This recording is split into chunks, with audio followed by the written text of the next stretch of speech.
Never Fall for Your Fake Fiancé, Book 3 in the It's Complicated series. Written by Kate O'Keefe. Narrated by Holly Warren. Produced by Blake Long Audio. Chapter 1. Of all the ways to go into a blind date set up by my well-meaning mum, listening to a list of her all-important rules while trying to look alluring in front of the guy I am actually in love with is not at the top of the list. Who am I kidding? It doesn't even make the list. I let out a tense sigh. Mum, I say into the phone through gritted teeth, while simultaneously flicking my long hair over my shoulder to show dreamy Matt just how alluring I am. Not that he's looking at me. Can we talk about this later? She ignores my request. Are you wearing the outfit I sent you? Because I really think you'd look quite lovely in it. I chose it specially for you. I glance down at the frilly, lacy dress Mum posted to me for tonight's blind date. It starts at the neck in a flouncy pink bow, leading to puff sleeves, a belted waist, and a pleated skirt that hits way south of the knee. As in Antarctica south. Seriously, the only skin I'm flashing other than my face is my hands and ankles. And if Mum had her way, they'd probably be covered too. We don't want to go sending the wrong message to my date, do we? You know, like, I'm female. Lottie, please tell me you're wearing the outfit I sent you, Mum warns. I'm wearing the outfit, I reply, both relieved and disappointed when dreamy Matt's attention is drawn by the arrival of one of our main sponsors, Lady Havelock, who barely gives me the time of day, despite the fact I'm the development manager and it's me she's meant to deal with. Send me a photo. I bet you look just like Kate Middleton in that dress. Sure I do. If Kate Middleton had been rolled in glue and had lace and bows thrown randomly at her by a group of over-eager toddlers. I'll take that selfie later, Mum. I really should get back to work now. Truth be told, in my current allegedly Kate Middleton-esque ensemble, I've had more than a few odd glances from both my colleagues and visitors to Pinkerton House, the museum I work at. The worst was from dreamy Matt, the museum curator, and the aforementioned guy I've secretly been in love with forever. Well, it's not that secret. All my friends know, hence his nickname, Dreamy Matt. Although we've been working together for almost 3 years now, and I would love nothing more than to be with him, he doesn't know I secretly pine away for him. I heave out a sigh. Unrequited love is no dance party. Anyway, I'm getting off track. As the development manager at Pinkerton House, I try to look professional and stylish in my daily attire, favouring black jackets over dresses or a pretty blouse with a pair of trousers. Not look like I got into a fight with a lace tablecloth. And lost. So, when I first saw dreamy Matt today and his eyes skimmed over my outfit, I told him I was wearing the dress on a dare and stood to win 50 quid. He laughed and told me I was game, which I hope is a good thing in his eyes. All right, Lottie, love. I'll let you get back to your wee job, Mum says. Okay. I press my lips together. Along with my lack of a husband, Mum doesn't approve of where I work. She thinks Pinkerton House is a waste of my skills, and I should be working at some large multinational corporation in the city, hobnobbing with the rich and famous and making stacks of cash. I didn't give up everything so you could squander your opportunities, young lady, is as commonly used a sentence in my family as, do you fancy a cup of tea? We Sullivans are big tea drinkers. Even when I explain I'm passionate about what I do and preserving Gerald Edward Pinkerton's historic collection of bugs, bones, and various Victorian artefacts is important. All she does is give me a martyred look, as though my career choice is a personal insult to her, which it clearly isn't. Remember, whatever you do, Lottie, don't tell him where you work, and definitely don't tell him your age. My age. Another fun family topic. But, Mum, don't you think he's going to find out I'm about to turn 30 when we sign the marriage certificate together? My tongue is firmly stuck in my cheek. Charlotte Jane Sullivan, don't get smart with me. Sorry, Mum. You know I'm only trying to help my only daughter find love to bring me some happiness in my old age. She sniffs in her dramatic way. Mum, you're 56. Exactly. My twilight years are upon me, and they're upon your father, too. He's 3 months older than me, and that much closer to the grave. The grave, Lottie. I roll my eyes. My mother, the thespian.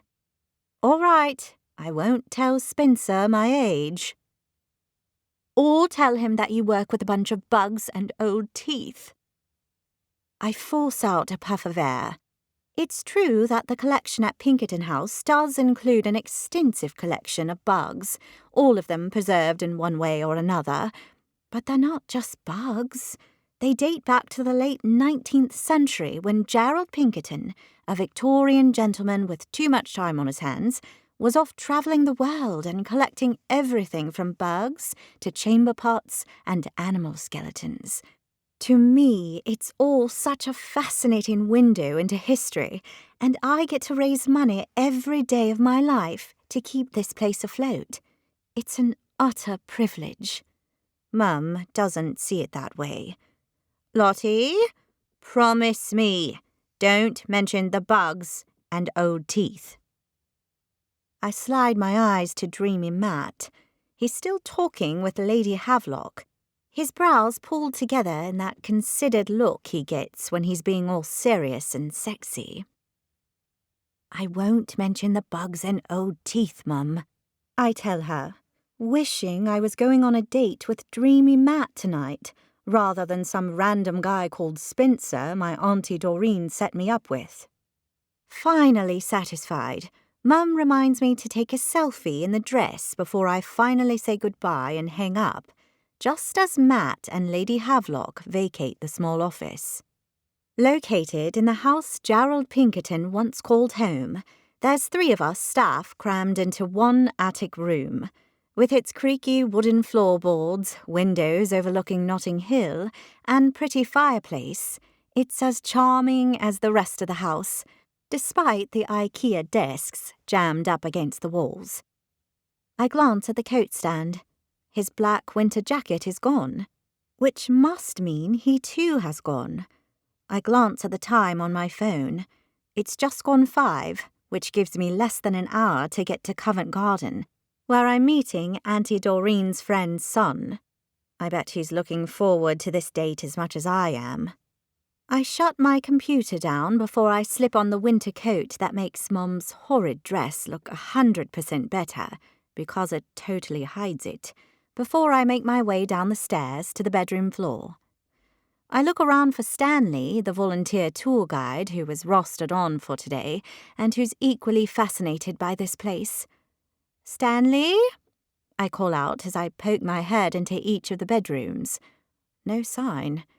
I take the stairs down to the large, imposing drawing room, with its high ceilings and generous windows, stuffed to the gills with jars of bugs and books and a collection of small animal skeletons. With still no sign of Stanley, and the whole house quiet, I make my way through to the dining room, where we house the human skeleton we all call June, for reasons I've never unearthed. I come to a sudden halt when I spot a couple of men, both wearing dark suits with short cropped hair, looking very corporate and official, and not at all like the stream of old people and sneaker-clad tourists we usually get here. One of the men is standing by the large window that overlooks the street, and the other one has his head lowered as he inspects an old map of London in an oversized atlas on the dining room table. "Oh, hello. I'm terribly sorry, but the museum is about to close now," I tell them. The men turn to look at me, both easily younger than our usual demographic by a good 40 years. I know. We've surveyed our visitors, and the average age is 76, except in August when the tourists arrive and it lowers to the much sprightlier 72. The one by the window shoots me a wary look as he takes a step closer to me, hesitates, and then glances at Atlas Man. He gives the man a barely perceptible nod before he turns back to me, his face breaking into a smile. It's a weird exchange, but we get all types in here, which isn't surprising considering the collection contains some fairly out-there items. An assortment of 175-year-old used dentures, anyone? "I am sorry. I didn't realize you were about to close," Atlas Man says to me in a smooth, cultured voice. I sweep my gaze over him. He's a good-looking guy. There's no denying it. Not my type, of course. What with the fact he looks like he stepped off the cover of some corporate magazine as their CEO pin-up of the month, if that's a thing, which it's probably not, of course, because, you know, that would totally objectify CEOs, and I strongly suspect most of them are not pin-up types. But I'm getting off track again here. It's a bad habit of mine. With his brown hair, designer stubble-lined jaw, and dark eyes, his teeth flash white against his olive complexion. I'm not quite sure where the thought comes from, but he looks like the kind of man who's in control of things, the kind of man who gets what he wants.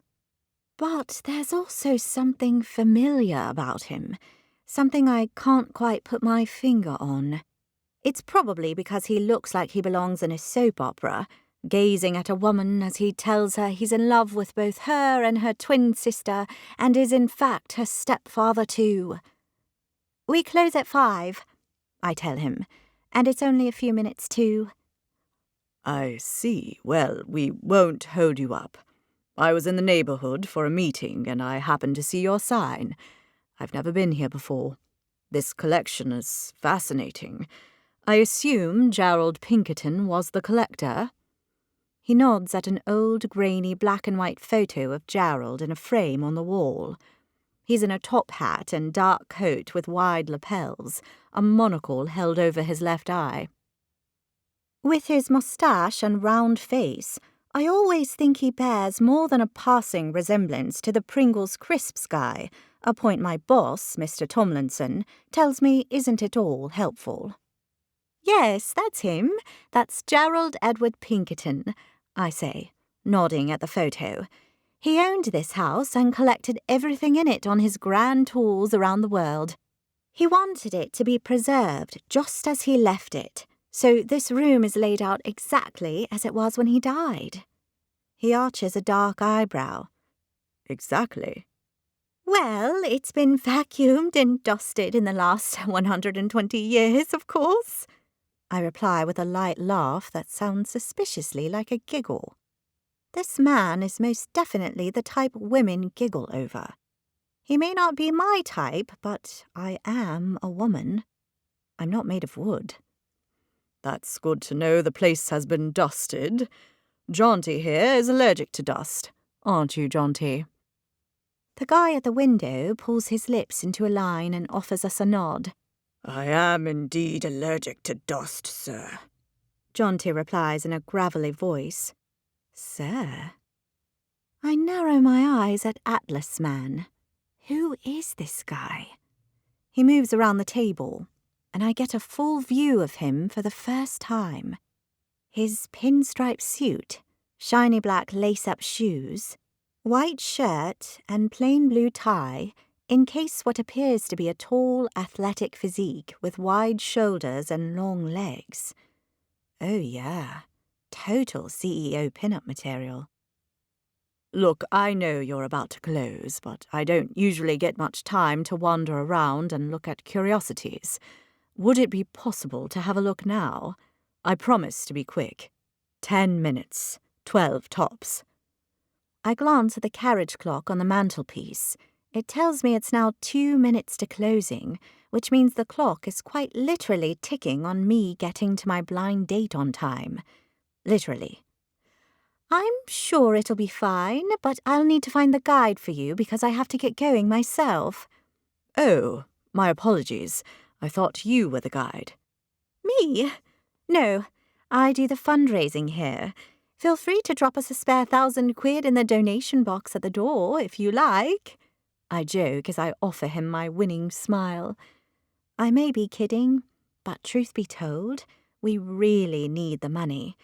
Although visitor numbers are steady, most of the time we get groups of old-age pensioners who come in on a discount rate and buy next to nothing from the tiny gift shop before they head next door to the tea rooms for a well-earned cup of tea and sandwich.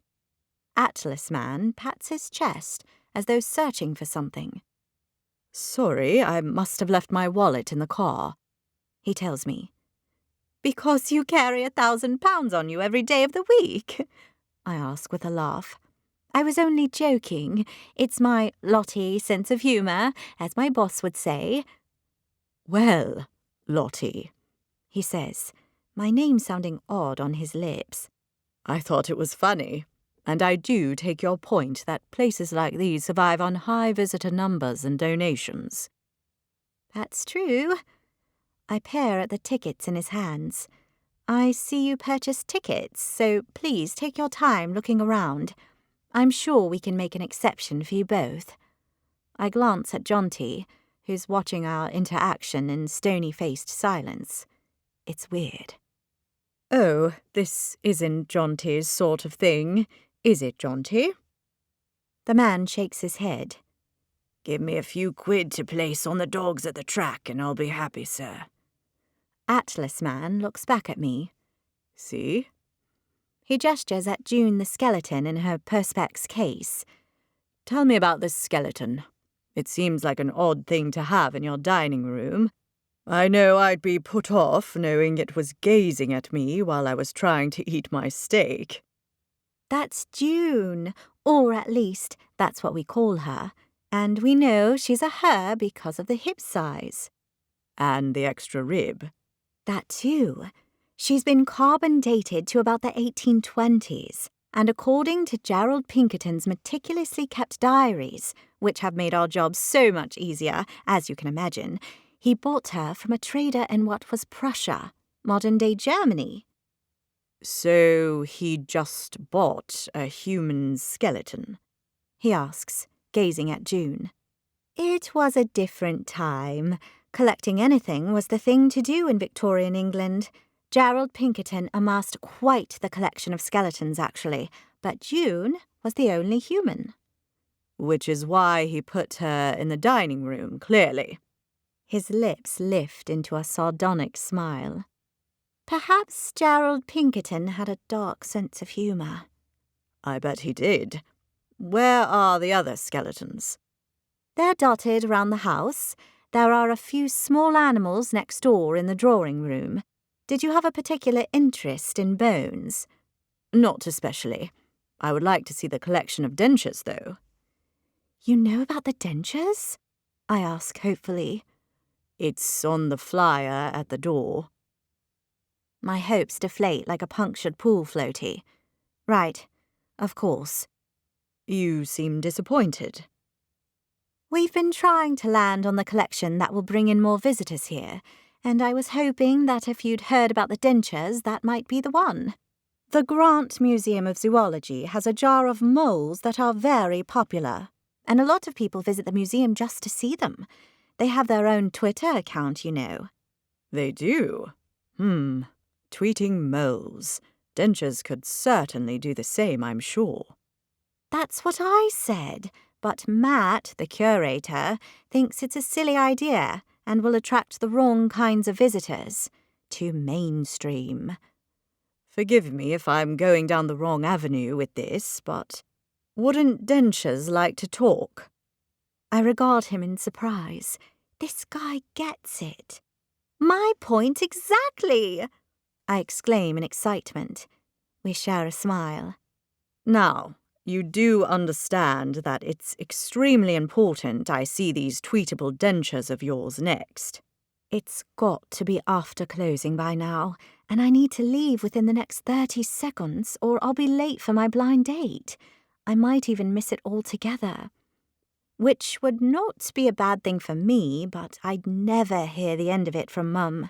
It's not worth the antagonization. Atlas Man takes in the look on my face. I'm so sorry, I forgot. It's closing time. Jonty, we should leave.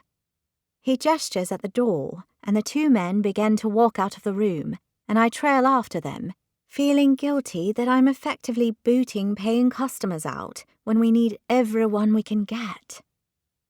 As we reach the hallway, I say in a rush, "Oh, it's not that, it's just... Look, I've got this stupid blind date I promised my mum I'd go on, and I'm going to be late for it. Otherwise, I'd be more than happy to show you the entire collection, no matter what the time of day, or night for that matter." Atlas Man turns back to look at me and raises his brows in question. I scrunch up my face in embarrassment. Why do I do this? I'm an oversharer, particularly when I feel bad about something, and I certainly feel bad about kicking these two men out. That was TMI, wasn't it? His laugh is deep and soft. Not at all. I appreciate your candor. It's rare in my line of work. Phew. And also intriguing. I really love this collection, and it's so fascinating. I love to share it with people, I tell him. I can tell. There's a sudden grunting that sounds alarmingly like a snore coming from down the corridor. I excuse myself and make my way down to the source of the noise. Peering into the library, I spot Stanley, the tour guide. He's lying on his back in the dark red velvet chaise lounge, his large belly rising and falling with every deep breath, his mouth open, snoring like an old foghorn on a murky day on the River Thames. I blink at him in surprise. So that's where you got to. You clearly work your staff too hard, Atlas Man comments as he materializes at my side. Embarrassed for the second time in as many minutes, I make a mental note to come back and wake him up so I can close the place and explain, Stanley is 82. He gets tired sometimes. 82? He deserves a nap then. I assume Stanley is the tour guide. He is, but he's usually more conscious than that. I glance quickly at the sleeping Stanley before I pull the door closed. The man doesn't need an audience, even if he is sleeping on the job. You mean he's usually more awake? Atlas Man questions. Yes, that. He leans a touch closer to me and I catch his scent, a mixture of sandalwood and fresh-cut grass, with a hint of the woods near my childhood home. It's fresh and pleasant, and surprisingly alluring. Not that I'm allured, of course, but I can imagine some women would be. I won't mention a word about your sleeping guide, he tells me. I let out a relieved puff of air. Thank you. He's usually very good and so passionate about the house. Does he understand the need for a denture's Twitter account, too? I'm quite sure Stanley would think a Twitter account is something to do with chickens, I reply with a smile. Anyway, thanks for stopping by. Sorry again for having to ask you to leave. I understand completely, he replies, before we walk down the hall towards the entrance. And you know, I wouldn't want to go on a blind date my mum set me up on either. It sounds terrible. At the risk of oversharing again, I reply, She even sent me this outfit to wear. I pull my coat open so he can see the full glory of my ensemble. His dark eyes skim over me, and I find myself wishing I could magically change right out of them. No, wait, that would mean I'd be standing here in front of him in undies. Not that. Just not in this horribly twee outfit that makes me look like I'm going to a women's auxiliary meeting circa 1982. I think she has extremely good taste, your mum. His eyes are shining in mischief, the edges of his mouth curved up. I snort giggle and immediately cover my mouth with my hand. We exchange another smile, and I find myself warming to this guy. He might look like an uptight stiff who weirdly gets called sir by the oddly lurking Jaunty, but he's easygoing and funny. And he's interested in the collection. All good things in my eyes. You know, I think we might have meddling mothers in common, Lottie, he tells me as we reach the door. Mine tried to set me up with the daughter of a friend a few weeks ago. I sweep my eyes over him once more. He really doesn't look like the kind of man who needs his mum to find him dates. In fact, he looks like the kind of man who has women swooning over him on a daily basis. As I said, I'm not made of wood. Did you go out with her? I ask. No, I flatly refused. But what if you'd gone and she was gorgeous and clever and you fell in love? Is that what you're expecting to happen tonight on your blind date? I think of my date, Spencer. By the looks of his social media, he's a nice enough man, if a little on the dull side.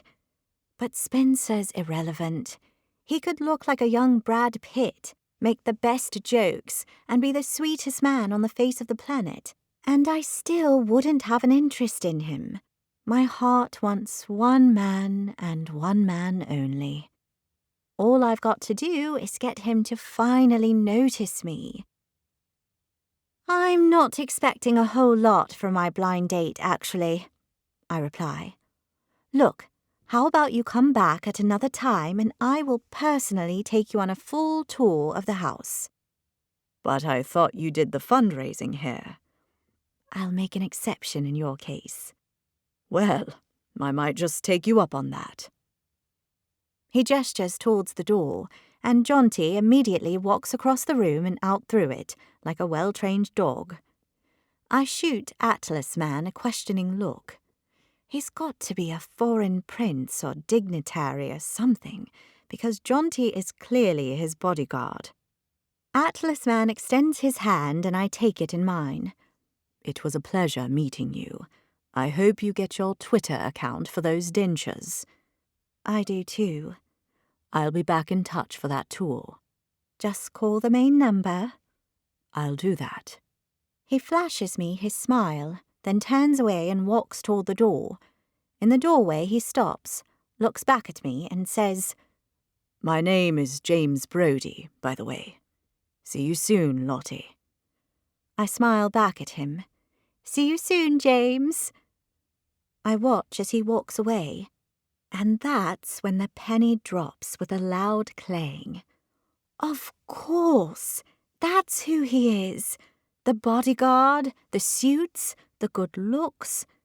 He's James Brody, Deputy Mayor of London. Chapter 2. You met a deputy mayor. Zara blinks at me over her tea and toast as I butter my own piece of toast and top it off with a dose of marmalade. Well, I didn't know he was a deputy mayor until he told me his name right at the end, and it clicked. For most of our conversation, he was just Atlas Man. Atlas Man, she repeats dumbly. That's the name I gave him in my head because he was examining an 1883 map of London in one of the atlases. It's a wonderful map, so interesting to see how the city has changed and how people once lived. Did you know many of the slum areas of London are now prime real estate, like Notting Hill? Zara shakes her head at me. Enough with the history lesson, Lottie. You met James Brody, for goodness sake.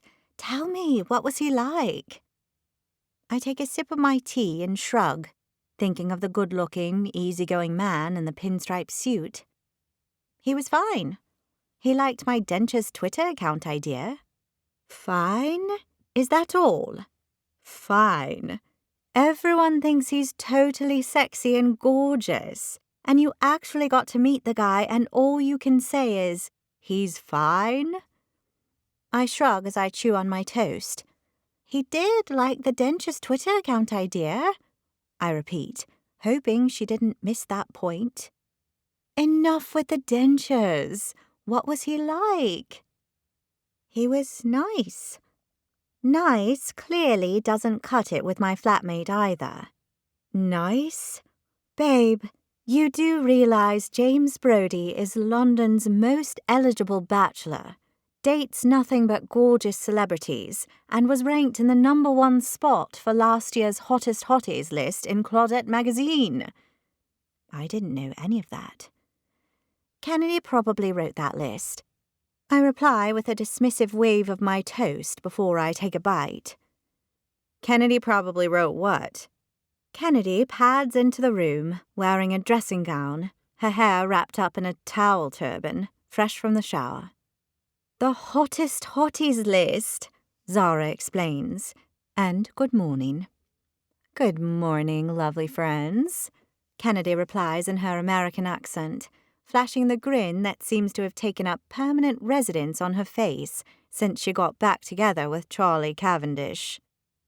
I cannot believe we're going on our trip tomorrow.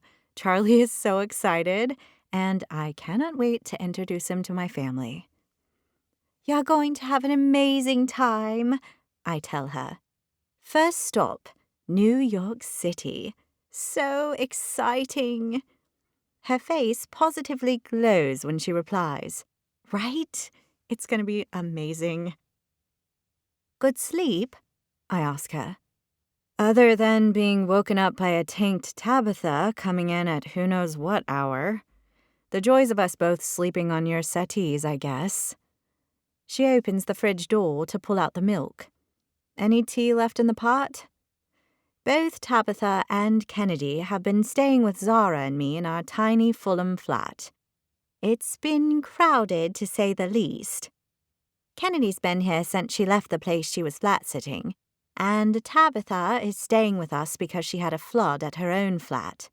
Apparently, she forgot that when the plug is in place, bathtubs can overflow, and she managed to flood not only her bathroom, but down the hallway and right through to her bedroom and kitchen before she realized what was happening.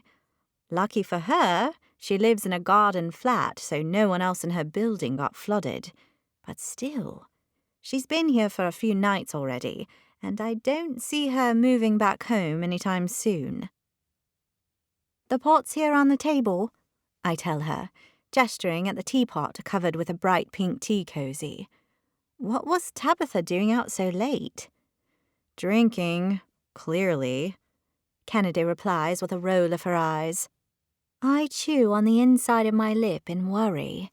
Tabitha has always been wild, right from the day I met her, and she's definitely the life and soul of the party. But while the three of us have calmed the partying down now that we're all hitting 30, Tabitha still overindulges a little too regularly. She tells me that she doesn't need another mum and I need to lighten up, but it's worrying all the same. Who is she out with, I wonder? We were all here, I reply. Kennedy pours out a cup of tea and takes a sip. Ugh, I'm trying to be British, but I really don't like tea. You don't have to drink it, you know. It's not like there's a law that when you live in Britain you must drink tea. She scrunches up her pretty face. There kinda is, Lottie. You're all obsessed with it in this country. Oh, I don't know. We like coffee as well as... Oi! Zara snaps her fingers at us, cutting me off, and we both turn to her in surprise. Can we focus here? Lottie met a deputy mayor of London last night. Kennedy's eyes widen. She did? She turns her gaze on me. You did? It was no big deal. He came to the house and I showed him around for a bit before I went on my disastrous date. I shudder as I recall Spencer taking my hand in his during our short-lived date at a pub in Covent Garden, telling me that not only were we destined to be together, but could I please sign up for his cleaning products pyramid scheme. There won't be a second date. No big deal, Zara guffaws. Lottie meets his honourable hotness, and it's no big deal. She uses the bunny ears gesture, her tone dripping in sarcasm. I pull a face. His honourable hotness? Isn't that a bit cheesy? It's totally cheesy, but he's totally hot, so it's okay. Right, Kennedy? Zara says. Right. Kennedy confirms with a nod of her head. I put him on the list for the magazine. Ha! Told you, I say to Zara. She raises her brows at me. He's a good-looking guy, I concede. Not my type, of course. Zara laughs out loud in obvious frustration. The man is a god, Lottie. A god. Who's a god? Tabitha asks as she walks into the kitchen in her oversized fluffy slippers, her dressing gown pulled tightly around her waist. She looks a little worse for wear this morning, with bags under her eyes and a grey pallor. In short, she looks like she's got a hangover. We're talking about one of the deputy mayors of London, James Brody, Zara replies. You mean his honourable hotness, London's most eligible bachelor? Tabitha asks, as she plunks herself down at the table. Ow, my head hurts. Zara looks at me. See? Everyone knows he's hot. I'm clearly reading the wrong sorts of publications, I reply with a roll of my eyes. Why are you talking about James Brody? Tabitha asks with a yawn. I mean, I know why women talk about him in general because, hello, Daddy, but why specifically over tea and toast on a Wednesday morning? It's Thursday, babe, Kennedy tells her. Tabitha's eyebrows ping up. It is? How did it become Thursday? Lottie met James Brody yesterday at Pinkerton House, Zara explains, ignoring Tabitha's question. Tabitha's eyes widen, making her look suddenly awake. You met James Brody? What was he like? Fine, apparently, Zara replies for me. Or was it nice? She offers me a teasing yet nevertheless pointed look.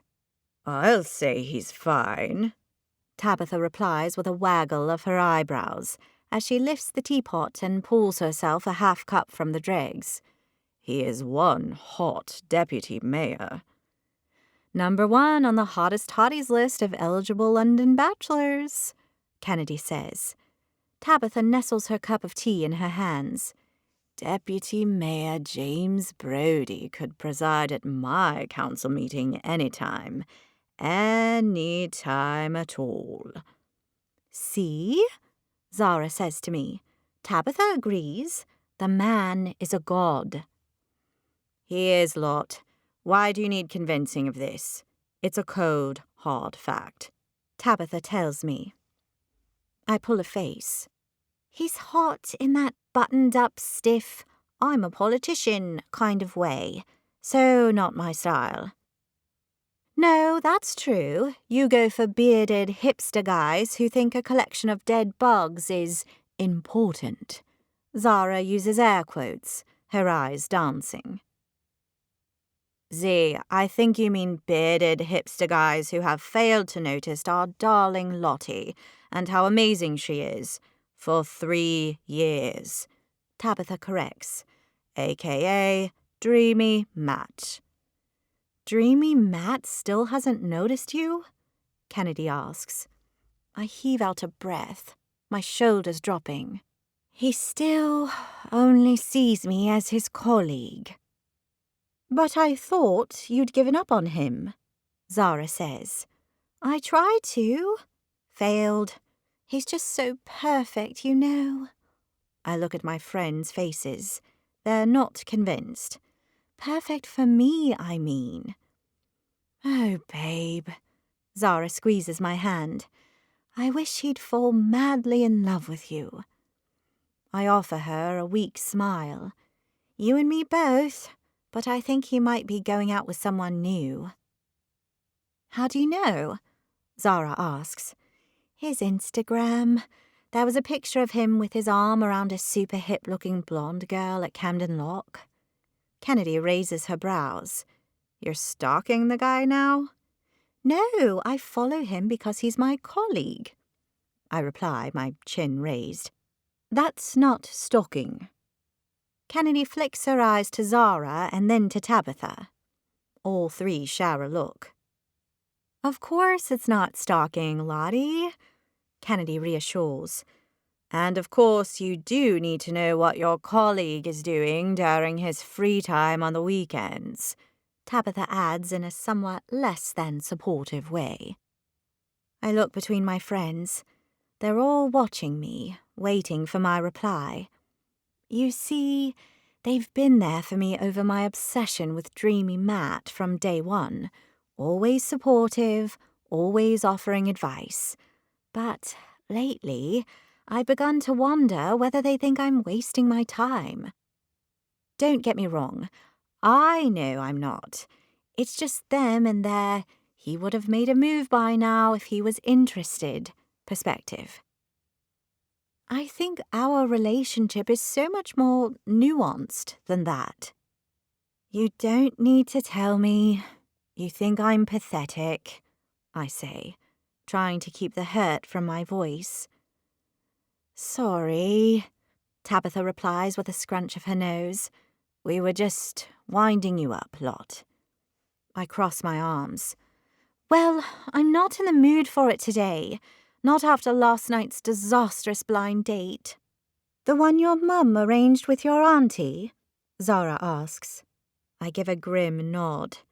He only wanted me to sign up for his stupid pyramid scheme. He was worse than the last one, and that's saying something. Do you mean the one that wanted to show you his pet frogs?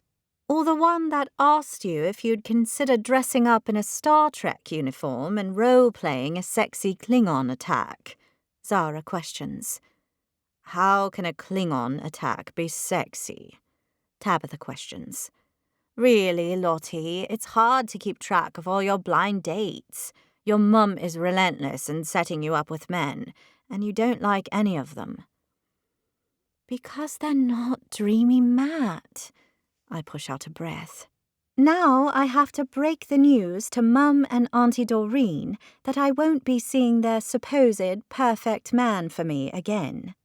Yet another failed date with yet another guy they've pinned their hopes on. It places a heaviness in my chest. Why? Don't you want to be a part of a pyramid scheme? Zara teases. Your mum treats you like a problem to be solved, and she won't take her foot off the accelerator until you've taken that trip down the aisle in the big white dress, Zara says. I shrug.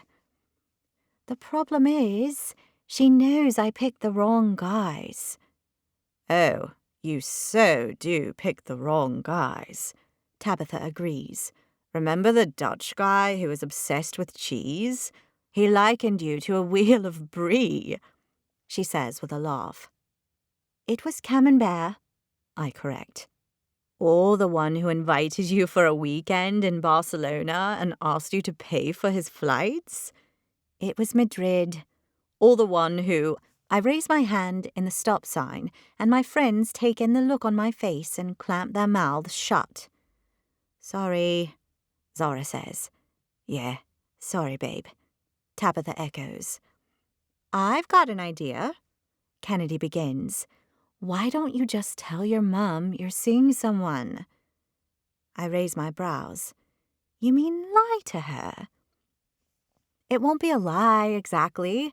More a reorientation of her efforts. she replies. Tabitha snort laughs. Reorientation. The thought has crossed my mind, I concede. Getting Mum off my back about the whole get my daughter married off thing would really take the pressure off, and she could be happy about me for a change. You could have the most amazing fake boyfriend, lot, Kennedy tells me. Or fake fiancé, Tabitha suggests. Even better. He could be exactly what your mum would want for you, only totally fake, Kennedy continues. You mean serious, boring, and dependable? I ask with a smile. Exactly. I chew on my lip. A made-up fiancé would absolutely do the trick. At least until Mum wanted to meet the guy and have an actual wedding, of course, but I'd cross that bridge when I came to it. I push out a breath. The problem is, I'd be lying to the people I love. Not lying, reorienting, remember? Kennedy replies. I'll probably just have to put up with her scheming. At least you can donate that dreadful outfit your mum sent you to charity, Zara says. Don't be cruel to the needy, Tabitha scolds. And besides, Lottie needs to forget about all that. She got to meet the ridiculously sexy James Brody yesterday. I am so jealous. He is sexy. You've got to admit that, Lottie, Zara says. I think of the way his smile lit up his face, the way he chatted so easily to me, a perfect stranger who I was trying to boot out of the house so I could close for the day. Sure, with his dark, chiseled looks and athletic build, there's no doubting he's a handsome guy, but I've never been one to be interested in conventionally good-looking men. They're too obvious, too normal. But James Brody has something about him, something that makes me understand why he's been linked to various celebrities. It's a charm and a sexiness even I can see. Okay, I'll admit it, James Brody is sexy. Happy? I say as I pick up my plate of cold toast to take with me to my bedroom. Deliriously, Zara replies with a grin. And so much hotter than dreamy Matt, Tabitha adds. Sexiness is in the eye of the beholder, I point out as I walk from the kitchen. That sounds painful, Tabitha replies before she snort laughs at her own joke. Ow, my head. I give up, I call out. We don't mean anything by it, Zara reassures me. I know they think I'm wasting my time with dreamy Matt. They think he'll never notice me. That to him, I'm just a work colleague, nothing more. But I'm not ready to give up hope, not by a country mile. I need to make Matt Hargreaves mine, and I'll do whatever I can to make that dream come true. Chapter 3. I arrive at Pinkerton House, bundled up in my winter warmers against the cold, damp and dank late January air. As I begin to unravel myself from my layers to hang them up on the coat rack, Stanley hobbles into the office. Wearing his habitual bow tie and three-piece suit with his horn-rimmed glasses balanced on his nose, the octogenarian looks as dapper as always, and he greets me with a warm, crooked-tooth smile. Morning, love. Bit chilly today, isn't it? I don't know about you, but I could do with a lovely jubbly cuppa to warm myself up.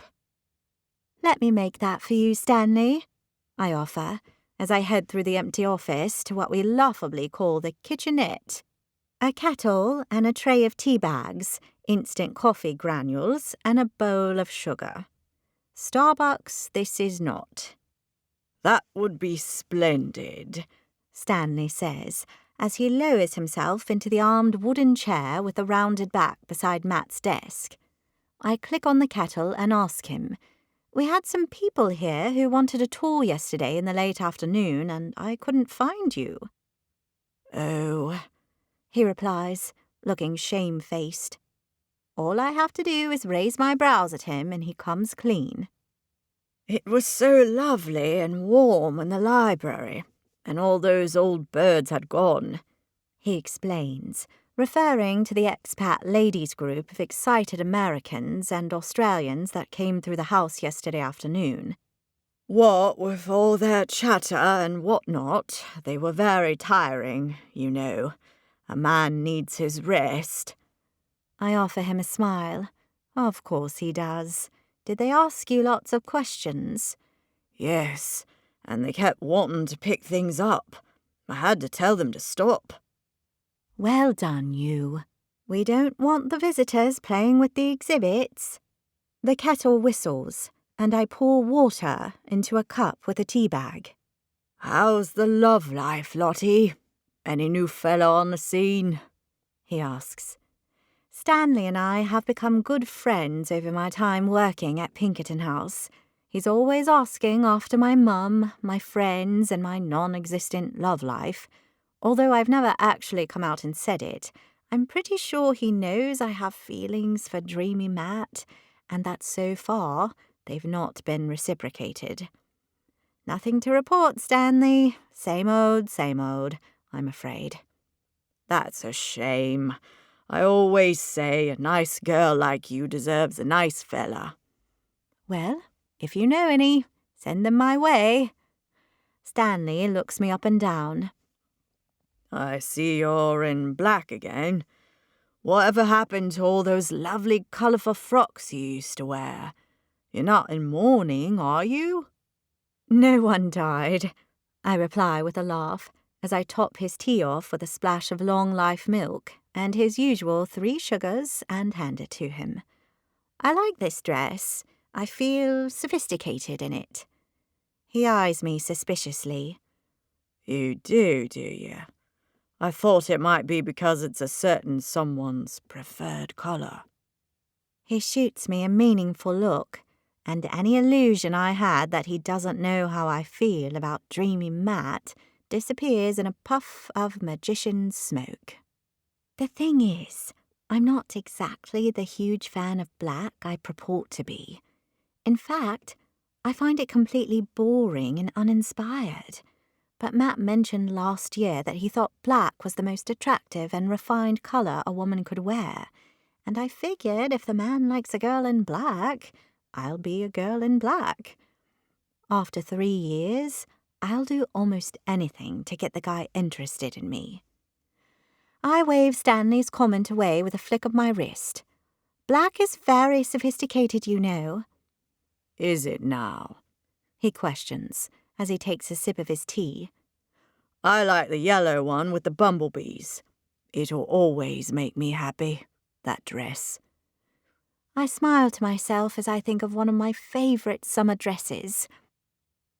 With its full skirt, nipped-in waist, and sleeveless top, I fell in love with it at an op shop in Kensington and simply had to have it. Come summer, I promise I'll wear it again. Right now, I'd get frostbite. "We couldn't have you losing any toes now." Stanley smiles and winks at me as he takes another sip of his tea. "Oh, lovely jubbly cuppa. Are you thinking of adding to the toe collection, Lot?"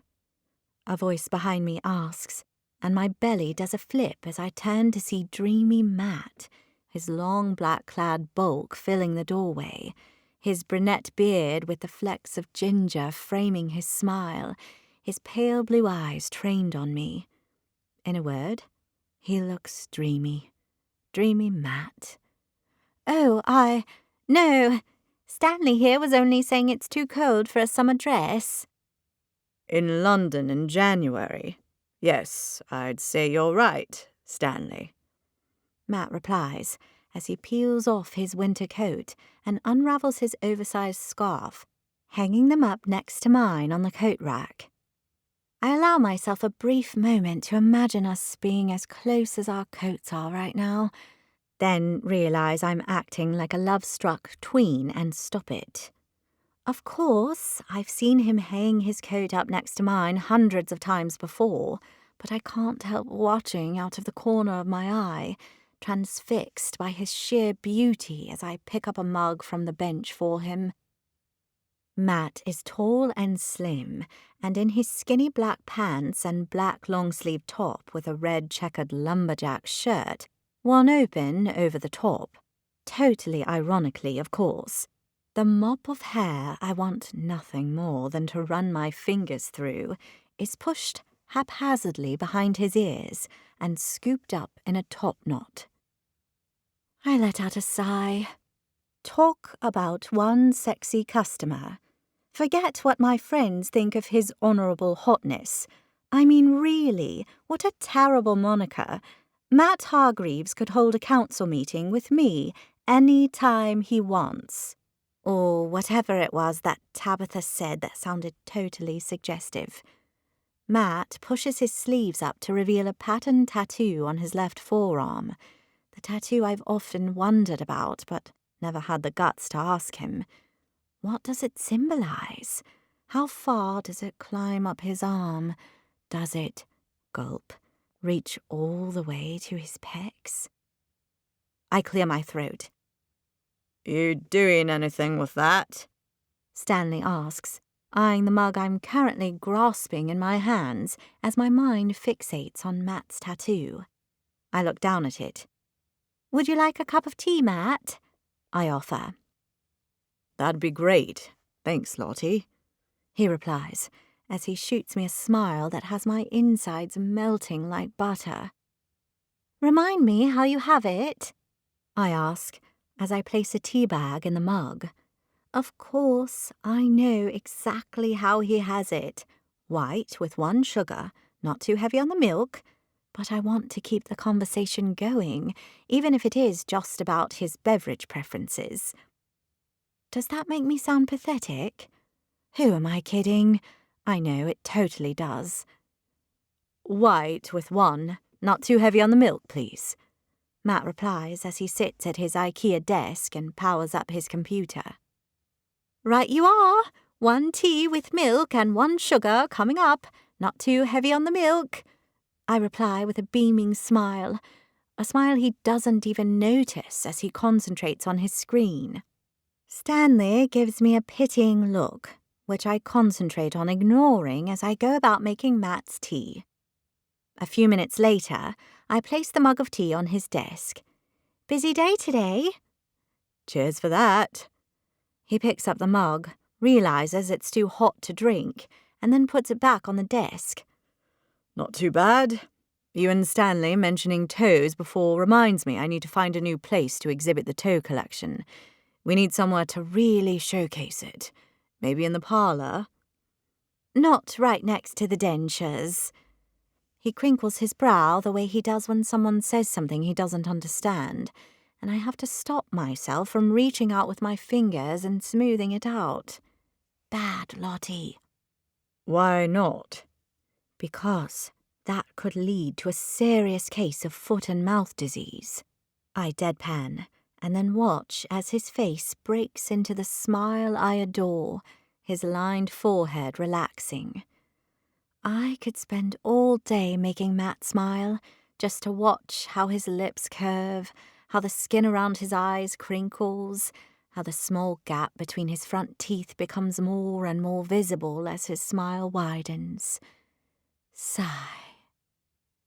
Foot and mouth. Good one, he says, and I beam, inside and out. Making stupid jokes about the collection is one of the ways I bond with dreamy Matt. Well, I'd like to think it's bonding, anyway. Oh, before I forget, we're almost out of instant coffee, Matt says. Lottie, would you mind? Only we've got Jennifer Standish coming in today, and she always likes a coffee. Jennifer Standish is a distant relation of Gerald Pinkerton and takes an active interest in the running of the museum. She's on the board and always likes to share her opinion, usually on what we're doing wrong. Sadly, it's never been helpful advice, and I've long suspected she's simply one of those people who likes the sound of her own voice. Although it's not my job to restock the coffee, we're all meant to do it, and there's a roster for whose turn it is. The last thing I'm going to do is say no to the object of my affections. No problem, I reply with a breezy smile.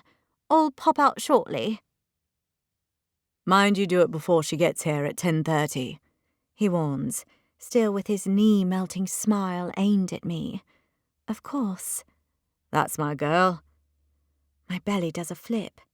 I adore it when Matt says, my girl. Yes, I know, I'm not strictly speaking his girl. That seems to currently be some skinny woman with a perfect toothed smile and long blonde hair worn in a ponytail, if Instagram is anything to go by. But when he calls me that, it feels as though I could be someday. Matt's girl. Actually, Matt, I think you'll find it's your turn to stock the tea and coffee supply, Stanley says, as he consults the roster on the wall through his thick-rimmed glasses. Ordinarily I'd do it, no problem. But the thing is, Stanley, I've got a pile of work on right now. Seriously, I'm swamped. And besides, Lottie doesn't mind. Do you, Lot? I love it when he calls me Lot, too. Of course I don't mind, I reply lightly. Stanley raises his brows at me, but I ignore him. It's not his concern if I do Matt a favour, not his concern at all. Matt wanders over to the door. You're a total star, he tells me, before he flashes me his grin and leaves, closing the door after him. I can feel Stanley's eyes on me. What? I ask him innocently. You know what, he replies. I'm happy to help out, I reply, as I locate the kitty in the old tin and select a few quid in coins. I might be an old codger, but I can see it as plain as day. That Matt takes advantage of you. No, he doesn't, I protest. There's a roster. He points at the printout of the Excel spreadsheet on the wall that our boss, Mr. Tomlinson, has me put together each quarter. What's the point of a roster if no one sticks to it? We're all in this together. That's what Mr. Tomlinson always says. Mr. Tomlinson loves to throw that particular line around whenever he wants us to do anything outside of our job descriptions, and it's usually aimed at me. I glance at the grandfather clock in the corner. Oh, would you look at that? It's opening time in just 3 minutes. I'd best be getting down there then. Thanks for the cuppa, love. Stanley pushes himself up from his seat as though it takes every single one of his shriveled muscles. Do you need a hand? I ask, my hand outstretched. No, I can manage. You worry about getting people to give us their money. I'll go show the ones around who actually found us. I offer him a smile. See you soon, Stanley. He shuffles across the carpeted floor before he turns back and adds, You're worth more than you think, love. Don't sell yourself short. I give him a winning smile. Don't worry about me, Stanley. I'm doing just fine. He nods at me before he resumes his shuffle out the door, and I settle into my seat to begin my work.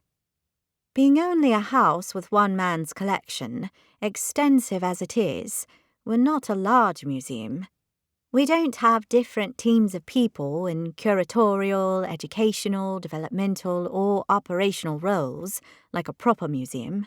Not that we're not a proper museum, of course, because we are, but we do tend to just muck around together on an as-needed basis. Sure, my title is Development Manager, but I try to help Matt out in his curatorial duties. A Twitter account for the Dentures collection is my latest suggestion he has yet to agree to, and I'm always on hand to help Stanley and the other volunteer tour guides show groups around the house. After all, there's only me, Matt, Stanley, and a couple of others here, and we all report into Mr. Tomlinson. We're a tight little team, and I absolutely adore being a part of it. After about half an hour of working quietly on my own, Stanley surprises me by reappearing in the doorway. "Everything okay?" I ask him. A deputy mayor is here, and he's asking to see you." My eyes widen. A deputy mayor? As in one of London's deputy mayors? "How many deputy mayors do you think there are floating around the place, love?"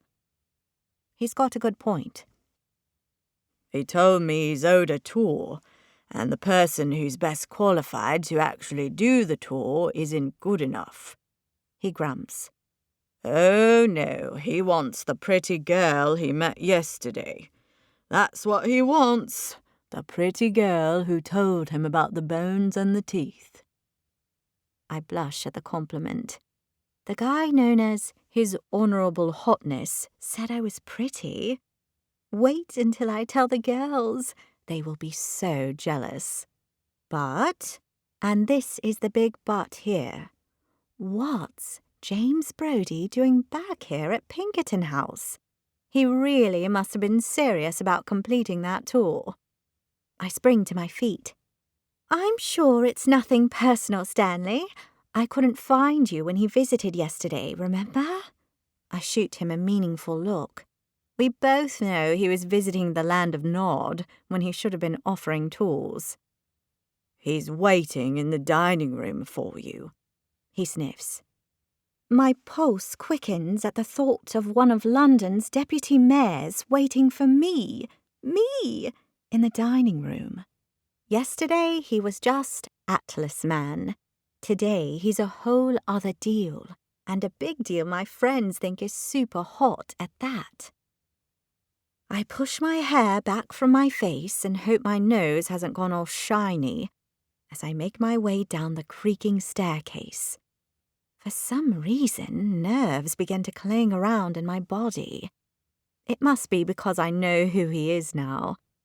Meeting one of the deputy mayors of any large international city is intimidating, particularly when they look like James Brody. Chapter 4. As I make my way down the stairs, my phone rings.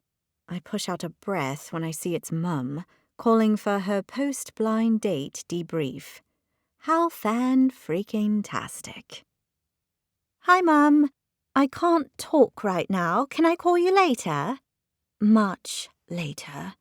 "Just tell me quickly how it went with Spencer. Auntie Doreen and I are dying to know," she replies eagerly. "You're on loudspeaker. Say hello, Doreen." "Hello, Lottie," Auntie Doreen says. "Hi, Auntie Doreen," I reply. A sinking feeling claiming my belly. I'm going to have to let both of them down at the same time. "Hello, Chuck," Auntie Doreen replies brightly. "How did you like Spencer then? Is he as yummy as Cheryl says?" "Who's Cheryl?" I ask, stalling. "Spencer's mum, of course," Auntie Doreen replies. Spencer's mum describes her son as yummy? That's unsettling. "So, how did it go? We're both dying to know," Mum says.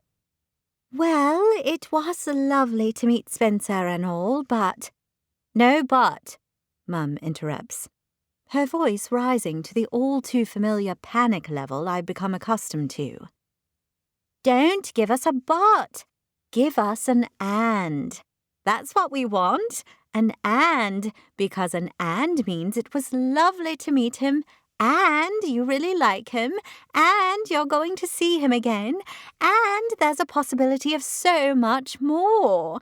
Doesn't it, Doreen?" "We do want an and, Lottie," Auntie Doreen warns.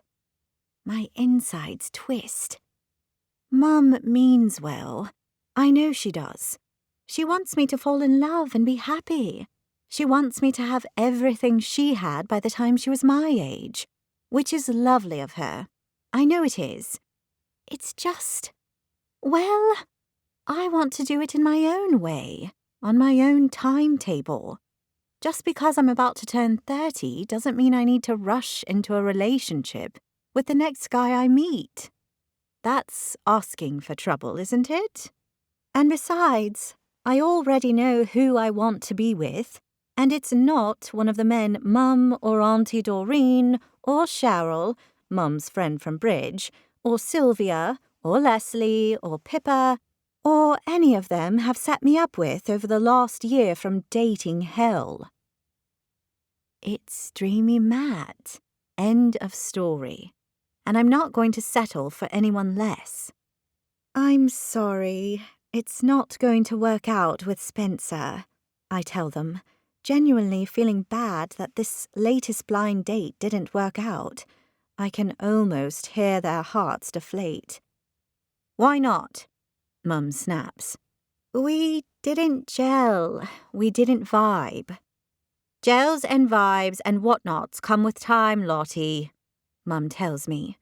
You can't expect a Guy Fawkes fireworks display every time you meet a man. It's just not realistic.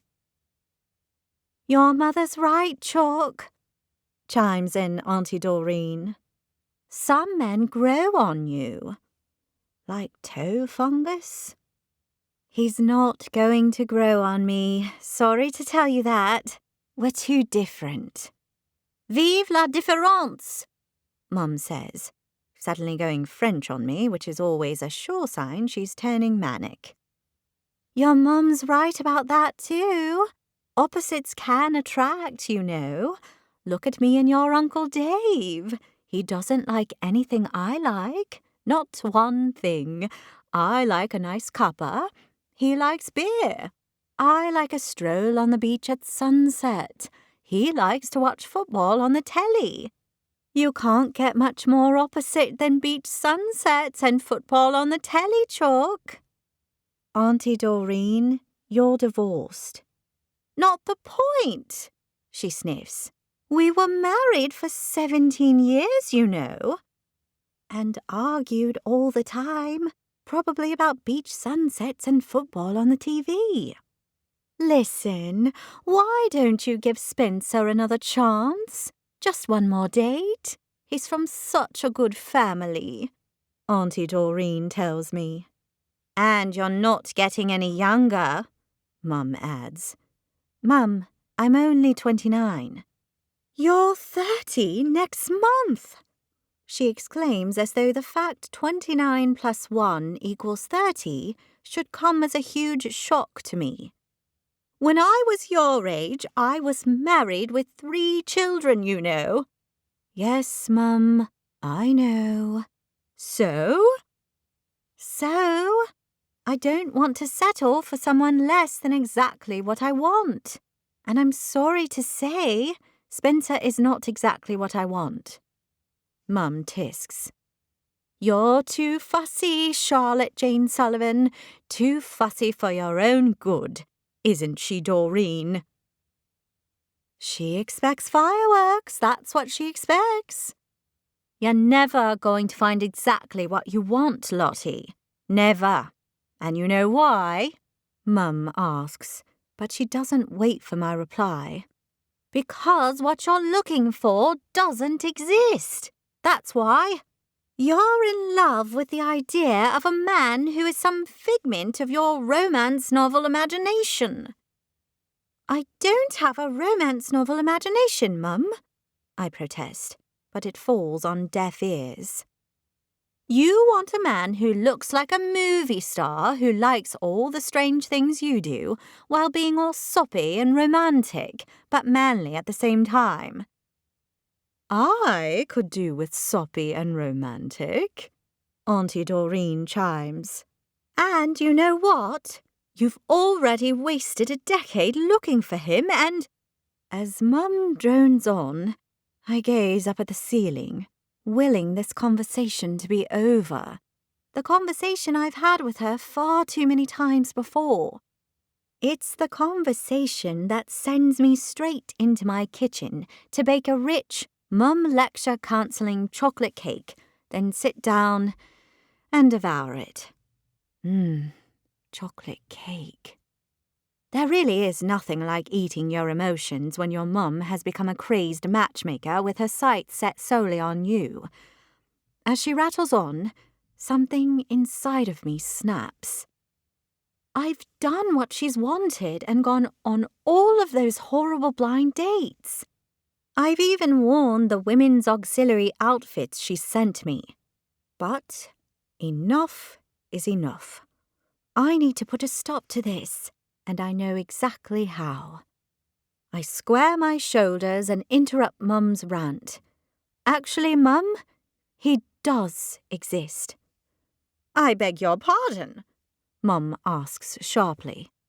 Charlotte Jane Sullivan, if you're telling porkies. I lock my jaw. I'm not lying. He exists. Who is he then, Who is this supposedly perfect man for you? Mum asks. Settle down, Libby, let the girl speak, Doreen tells her. Who is he, Chuck? I squeeze my eyes shut and picture Matt. I've been seeing him for a while now. He's a great guy, and well, we're in love. I hold my breath, the words falling from my lips as though out of my control, tumbling out and landing with a solid thud on the floor. I'm lying to my family. I push the unhelpful thought swiftly from my mind. Extreme times call for extreme measures and all that. And besides, this is a good thing. It gets Mum off my back. It makes her happy. It gives me breathing space, away from the badgering and the endless matchmaking. And who knows? If things go to plan, it might actually come true. I might be with Matt. My lie will become the truth. How perfect would that be? Oh, darling, Mum exclaims, her voice all breathy and excited as though she hasn't been berating me for my man illusions only seconds ago. Why didn't you say something? I didn't want to get your hopes up, I reply. This changes everything, doesn't it, Doreen? Yes, it does, Libby. It changes everything. Oh, Libby, you'll have a married daughter before long. Married? I swallow down a rising lump. So, what's his name? How did you meet? How long have you been seeing him? Mum asks excitedly. I'll fill you in on that later, I deflect. I'm at work and I have to go. Of course, dear. Go and do your job and concentrate on being in love with this lovely new man of yours, Mum replies. And Lottie? Yes, Mum? Well done. Thanks. Bye. I press end and lean back against the wall, my heart thudding. I've got two middle-aged women in Oxfordshire dancing a jig over a relationship that doesn't even exist. I slip my phone into my pocket. At least I've bought myself some breathing space from the endless blind dates. Now all I've got to do is get Matt to actually fall in love with me and everything will work out. I make my way to the ground floor and walk through the double doors into the dining room. Just like last night, John T. is standing by the window, looking all serious in his black suit. James is inspecting the collection of Japanese pincushions on the mantelpiece. Just like yesterday, James looks buttoned up and corporate. Although now that I know he's a deputy mayor and my friends all think he's hot, I get a little rush looking at him, like I'm in the presence of a celebrity, which I am, in a way. I push unhelpful nicknames like His Honourable Hotness from my mind. He's the deputy mayor, not some guy to be ogled, even if he is totally ogleable. Is that a word? I come to a stop.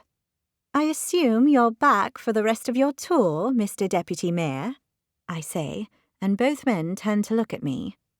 James's face breaks into his dazzling grin, and Jaunty eyes me suspiciously, like I might be some trained ninja assassin here to murder his charge.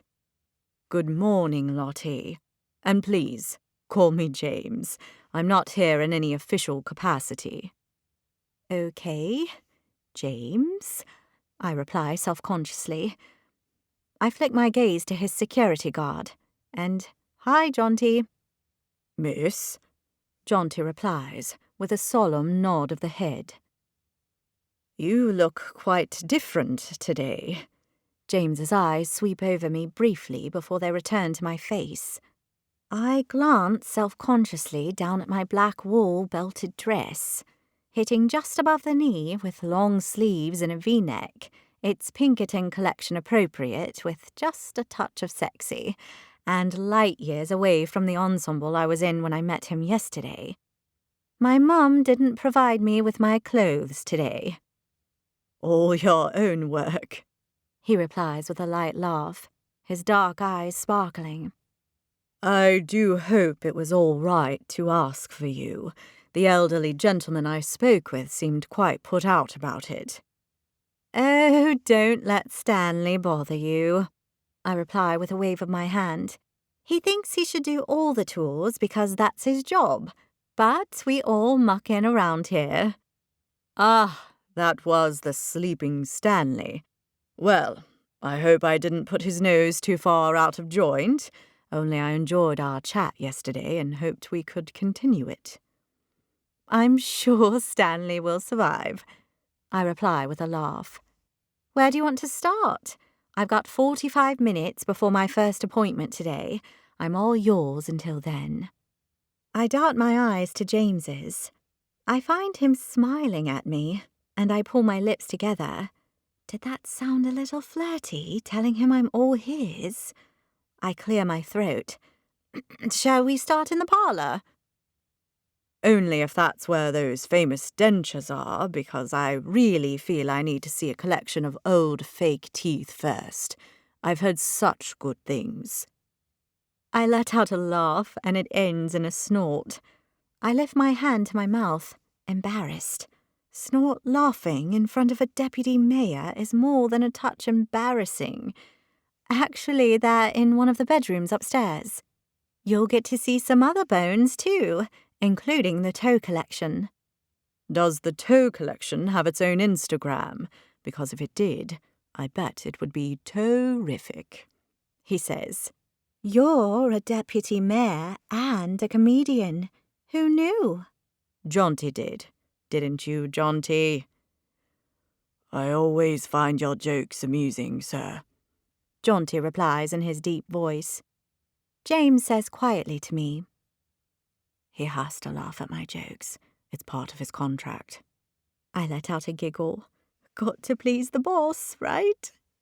Always a good move in my jurisdiction. Shall we go and have a look at the dentures? He gestures with his hand. Lead the way. I turn on my heel and walk out of the room, followed by James and, at a distance, Jaunty. We make our way up the staircase and into the room we call the Bones Room on the first floor, for obvious reasons. It houses not only the dentures and toes in large glass cases, but numerous skeletons of various animals Gerald Pinkerton collected on his travels.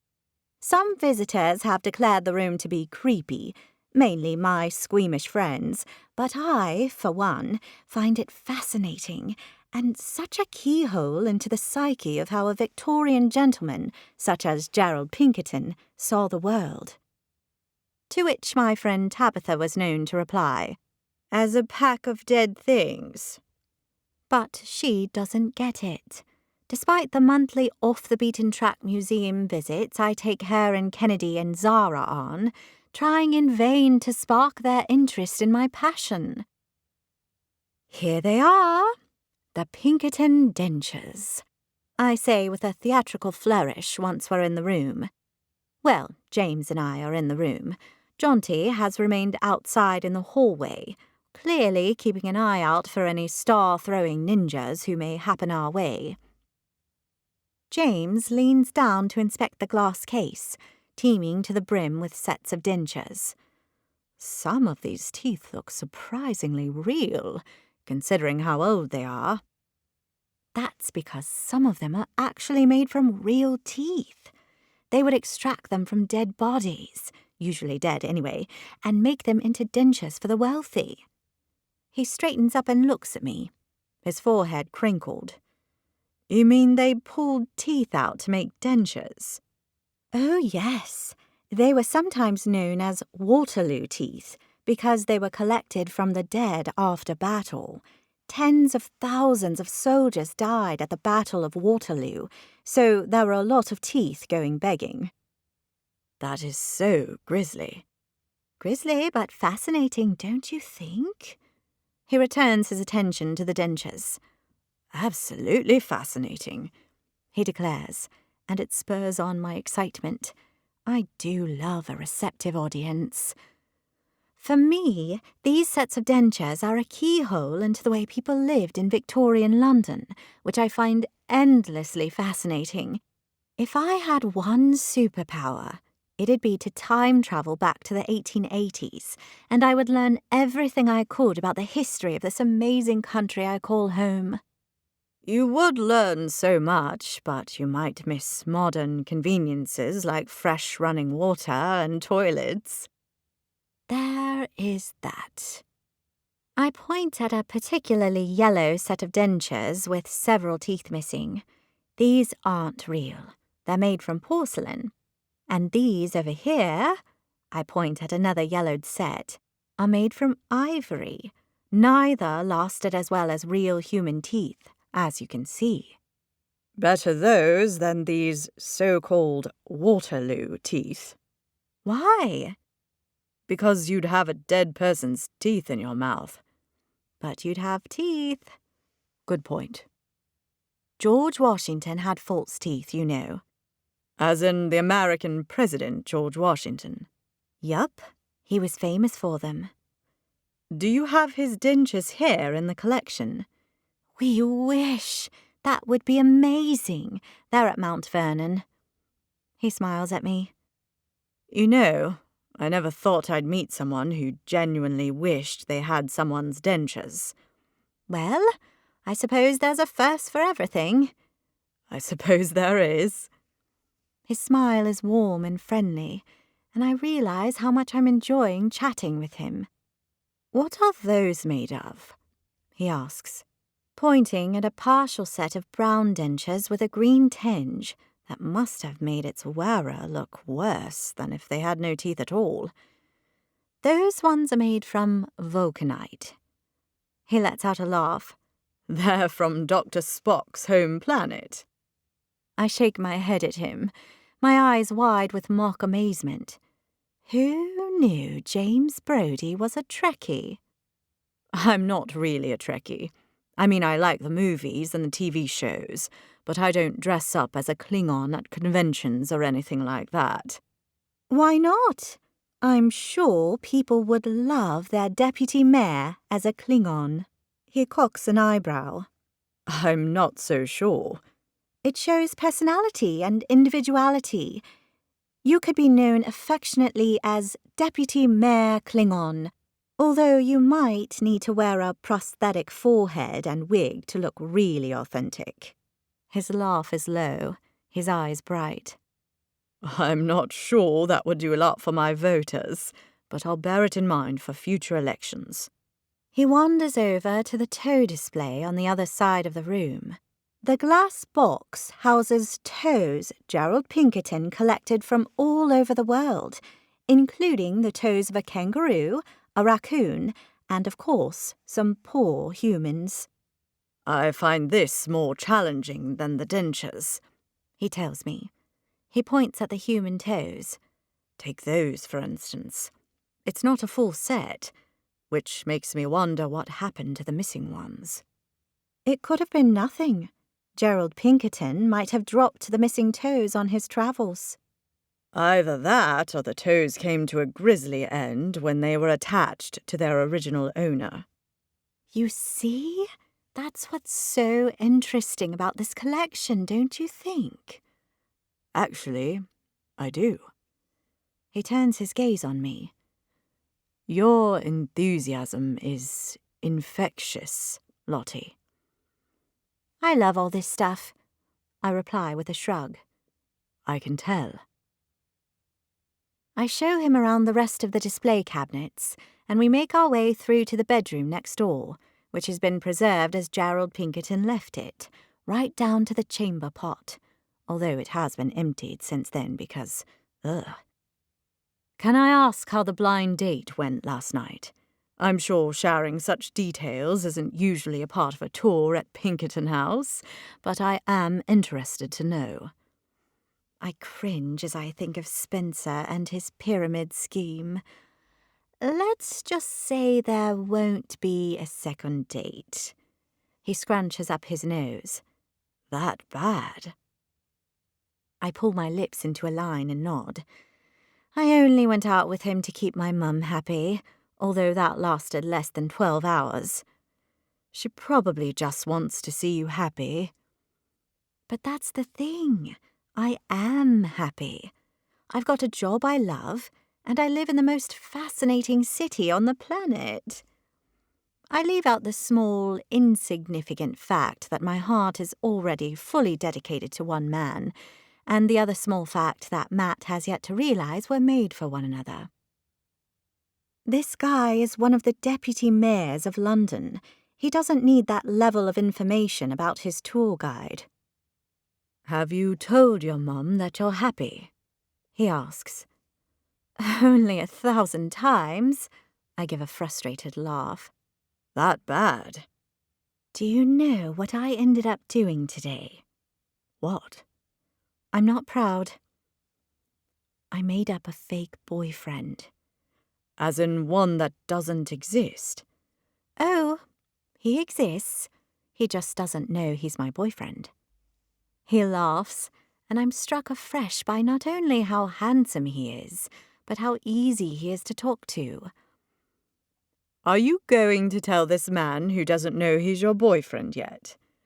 Are you kidding me? No way! It's best to be discreet in these situations. I couldn't agree more. We share a smile, and then it hits me that I'm not only complaining about my mum's need to marry me off to a deputy mayor, but also telling him how tragic I am in making up some fake relationship. Talk about oversharing. Total TMI. I need to refocus on what he's actually here for, and it's most certainly not the tragedy known as my dating life. I'm sorry, I'm getting off track here. You don't want to know about all that stuff. I give a self-deprecating laugh that I hope will tell him I was only joking about this whole thing, and I'm much more together and in control than I look, which is a stretch. Would you like to see the bug collection? Butterflies and beetles take your fancy? He watches me for a beat, too, as though he can see right into my very thoughts, which of course he can't. He's a deputy mayor, not a mind reader. Or at least I hope he's not. Victorian butterflies and beetles sound wonderful to me. Great. Come this way. He follows me down the hall into the bug room. No points for guessing how this room gets its name. I stand beside a large board encasing a collection of butterflies, 143 in fact. These are a fraction of the butterflies Gerald Pinkerton collected. In all, he collected 698 specimens from 312 species around the world. He gives the butterflies a cursory glance. Interesting.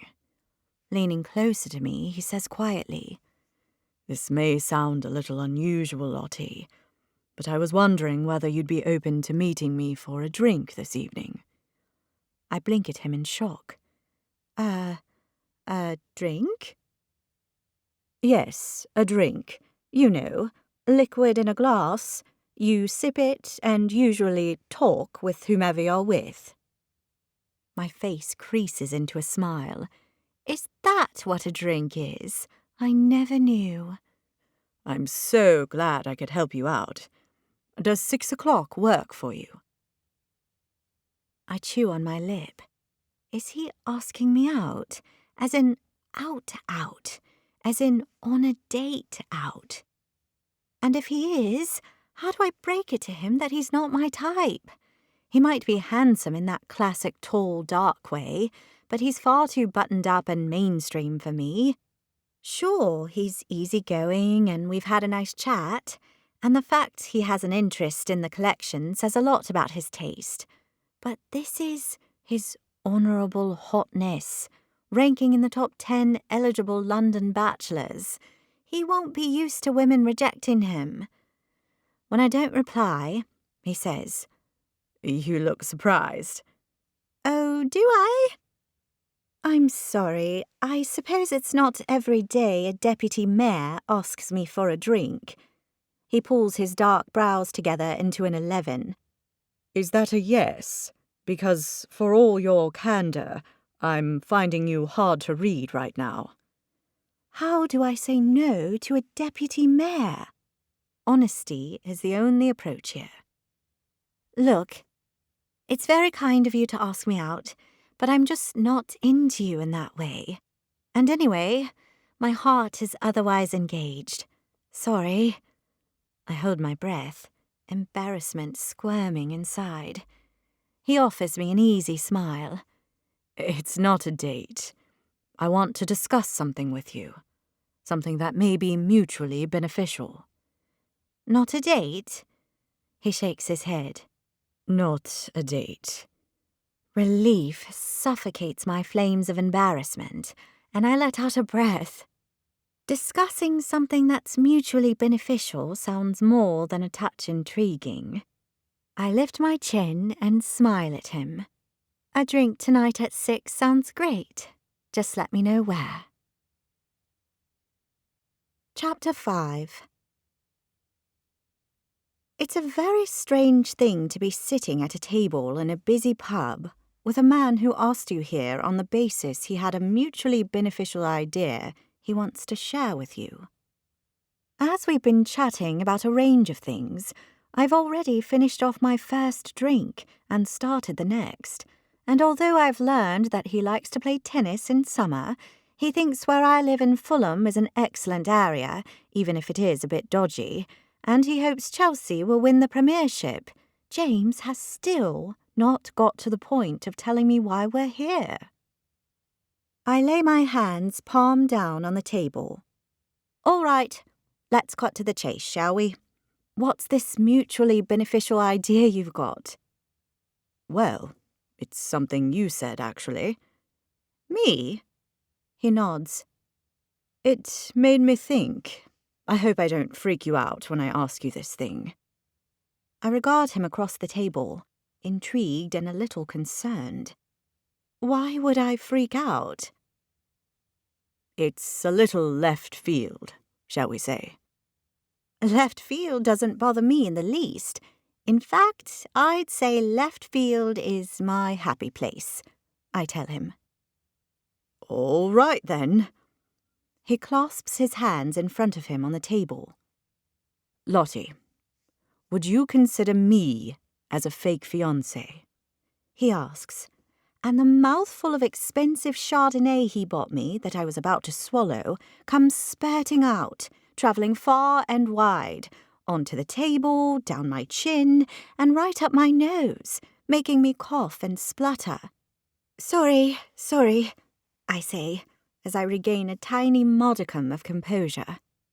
I quickly wipe my damp chin and grab a paper napkin to dab at the pool of liquid on the table, my cheeks heating in embarrassment as my throat burns. Wine really should go down one's throat and not up one's nasal passage, or onto the guy sitting across from you? Are you all right? James asks, his forehead creased in concern. He, too, picks up a napkin and begins to blot my wine, first off the table and then off himself. I sprayed the deputy mayor with wine and saliva. I examine the splats of liquid across his shirt and tie before I begin to dab at them with my paper napkin. I'm so sorry I got you. It's fine. Don't worry about it. This tie needs a clean anyway. He screws the paper napkin up and places it on the table. I caught you off guard. I shouldn't have done that. You could say that again. Next time you ask me something like that, could you maybe check to see I've not got a mouthful of wine first? His lips curve into a smile. I'll do my best, although I can safely say I've never asked a woman that particular question before. I'm not surprised. It's pretty left field, he offers, and we share a smile. It's totally left field. So far out in left field, it's got its own postcode. He chuckles. So, what do you think of the idea? I narrow my eyes at him. Why would someone like you need a fake fiancé? It doesn't make sense. What do you mean, someone like me? He asks with a laugh. I lean back in my chair as I size him up. Look at you. You're successful and charming and all those things women love. Plus, you're a good-looking guy. You know, in a buttoned-up, normal, suitish kind of way. He raises his brows, a smile teasing at the corners of his mouth. Suitish. It's a word, I reply with a laugh. Isn't it? Actually, I don't think it is a word. Hang on, I'll look it up. He collects his phone from the table, wipes the wine splat off it with a balled-up napkin, and begins to tap. You don't need to do that, I protest, suddenly not so sure suitish is a word after all. And it's hardly the key point we should be focusing on here. What I mean is you're straight-laced and formal, I tell him, before I add, but in a totally good way, of course. Because I wear a suit? He questions, looking back up at me from his phone. Because you suit a suit. Okay. He doesn't sound convinced. Sorry to tell you, it's not a word. He turns the phone around to show me the screen. Unless you're a gamer. I give the phone a cursory glance. Forget the suitish thing. My point is, why would a guy like you need to make up a fake fiancé? You're all those things I mentioned before. Plus, you're a freaking deputy mayor. You could get a wife like that. I snap my fingers to make my point. But I don't want a wife. What? Never? No, not never. Just not now. I haven't met anyone I want to marry yet. But that's not to say it won't happen in the future. He leans his elbows on the wooden table and steeples his fingers, and I catch the scent I smelled before, a mixture of sandalwood and fresh-cut grass, with a hint of the woods near my childhood home. Look, Lottie, I'll be straight with you, he says, and in an instant, I know exactly what all of this is about. The good looks, the charm, the request for me to be his fake fiancé. It all makes sense. You're about to come out to me, aren't you? You're gay and you need a beard and you want me to be that beard, and that's why you bought me the expensive Chardonnay instead of the cheap one I usually get, and... I trail off as I take in the amused look in his eyes. What? You definitely have a fertile imagination. Well, am I right? Did I buy you the expensive Chardonnay to ask you to be my beard? No, I bought you the expensive Chardonnay because it's made by Tamata Estate in Hawke's Bay, New Zealand, and personally, I think it's one of the best Chardonnays I've ever had. It is good. Very buttery, I concede. Thank you. I give him a sideways glance. And the gay thing? His face breaks into that beaming grin of his that I'm sure has made many a woman, or man, weak at the knees. Sorry to disappoint you, but I am not gay, and if I was, I imagine I wouldn't want a fake female fiancé. This is the 21st century, you know. Politicians are allowed to be out. Are you sure? Are you really asking me whether I'm sure I'm not gay? Because I don't know about you, but I know where things lie in that department. I think of the images Zara and Tabitha showed me of James out with different women. The guy's a serial dater, if the media is to be believed. A serial dater of sexy women with legs twice the length of mine, who look like they belong on the island of Themyscira, where Wonder Woman came from, rather than here in London with us mere mortal human types with regular-length legs. Then if you're not in the closet, why do you need a fake fiancé? He twists his mouth as he stares down at his hands momentarily, before looking back up at me. I'm not saying I need a wife in order to be a deputy mayor, but it would make things easier, especially as I hope one day to drop the deputy from my job title. You want to be mayor? Someday, yes. Right now I have a spotlight on me, and people seem to love to speculate about my love life. I've seen the gossip online. You know what I'm talking about then. Having a fiancé might increase that media attention in the short term, but ultimately lessen their interest in me, so I can focus on what matters, doing my job. I chew on my lip as I consider what he's saying. You see, people seem to prefer their leaders to be in a settled relationship. I suppose it shows stability, even though personally, I think I could do the job just as well, single or married. But my opinion doesn't matter. So you want to get a fiancé so you can be mayor someday? Well, it's not likely to work that way, he replies with a smile. It's more that having a fiancé will make my bid to be mayor more possible. Oh. This whole fake fiancé thing hadn't occurred to me as an option until you told me what you've done to get your mum off the husband scent. But then I realized it could work for me too, if I upped the stakes from fake girlfriend to fake fiancé, with the right person, of course. I place my hand over my chest. Me? He nods. You.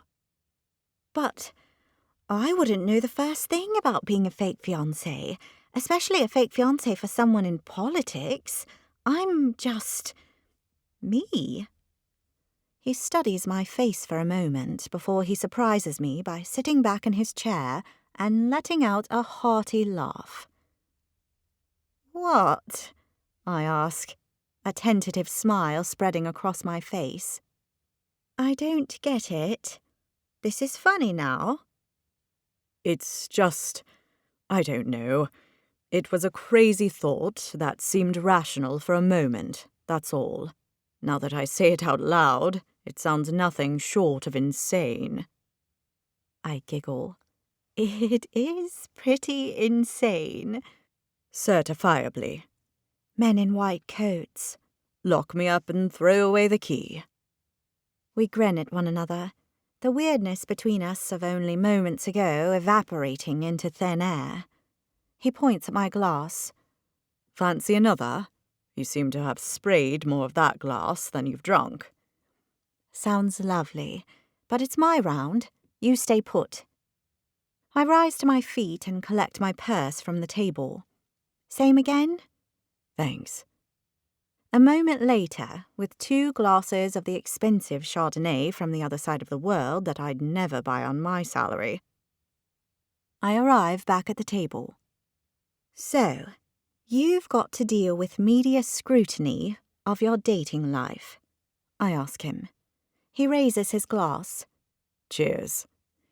He takes a sip and places the stemmed glass back on the table. It's quite ridiculous, actually. I'm not in public office as some sort of celebrity, though the media can certainly treat me like one. I'm a public servant trying to do my job. You're very noble, I tease. I like to think so. Noble and dutiful and a thoroughly top bloke. I let out a giggle and it ends in a snort. The perfect deputy mayor. I assume I can count on your vote come the next election. Oh, absolutely. So, tell me who this man is that doesn't know he's your fake fiancé. Boyfriend, I correct. You're the one raising the label to fiancé. A fake fiancé is so much better, don't you think? Your mum would be much happier with a fiancé, I'm sure. I roll my eyes. She would. So, who's the guy? I can't stop the smile spreading across my face that I always get when I think of Matt. His name is Matt Hargreaves, and we work together. An office romance, dipping your pen in the company ink. I giggle. That's an image I didn't need. Has he shown any interest in you? Well, he said he liked my dress today, and last week he made me an instant coffee without me having to ask. I see. I pull my chin in. What do you mean, I see? Nothing. I chew on my bottom lip. It's not a developed relationship, per se. When do I ever say per se? But it might be soon. Why? What's about to change? Nothing's about to change exactly. It's more I have a feeling he's going to see me in a new light soon, that's all. A feeling? Yes, a feeling. He lifts an eyebrow. Are you psychic? I laugh. No. So it's more of a hope. I suppose. I heave out a breath. That makes me sound pretty tragic, doesn't it? Not at all, Lottie. You simply know who you want to be with. I smile at his kindness. I know that he knows it makes me tragic, but it's nice of him not to say it. Have you ever been in my situation with someone? Unrequited love? He shakes his head. No, sorry. Of course you haven't. Look at you. I wave my hand in his face. You're all handsome and sexy and Suitish. He finishes for me. And suitish, yes. Girls will be unrequitingly loving you. Unrequitingly. You do like inventing new words, don't you? I see the softness and humour in his eyes. If it was good enough for Shakespeare, I reply with a self-deprecating shrug. You know what I think? I think this Matt Hargreaves guy's an idiot for not noticing how special you are. My cheeks feel warm. You're sweet. He takes a sip of his wine. Sweetness was the central element in my most recent election campaign, you know. I giggle. I bet it was.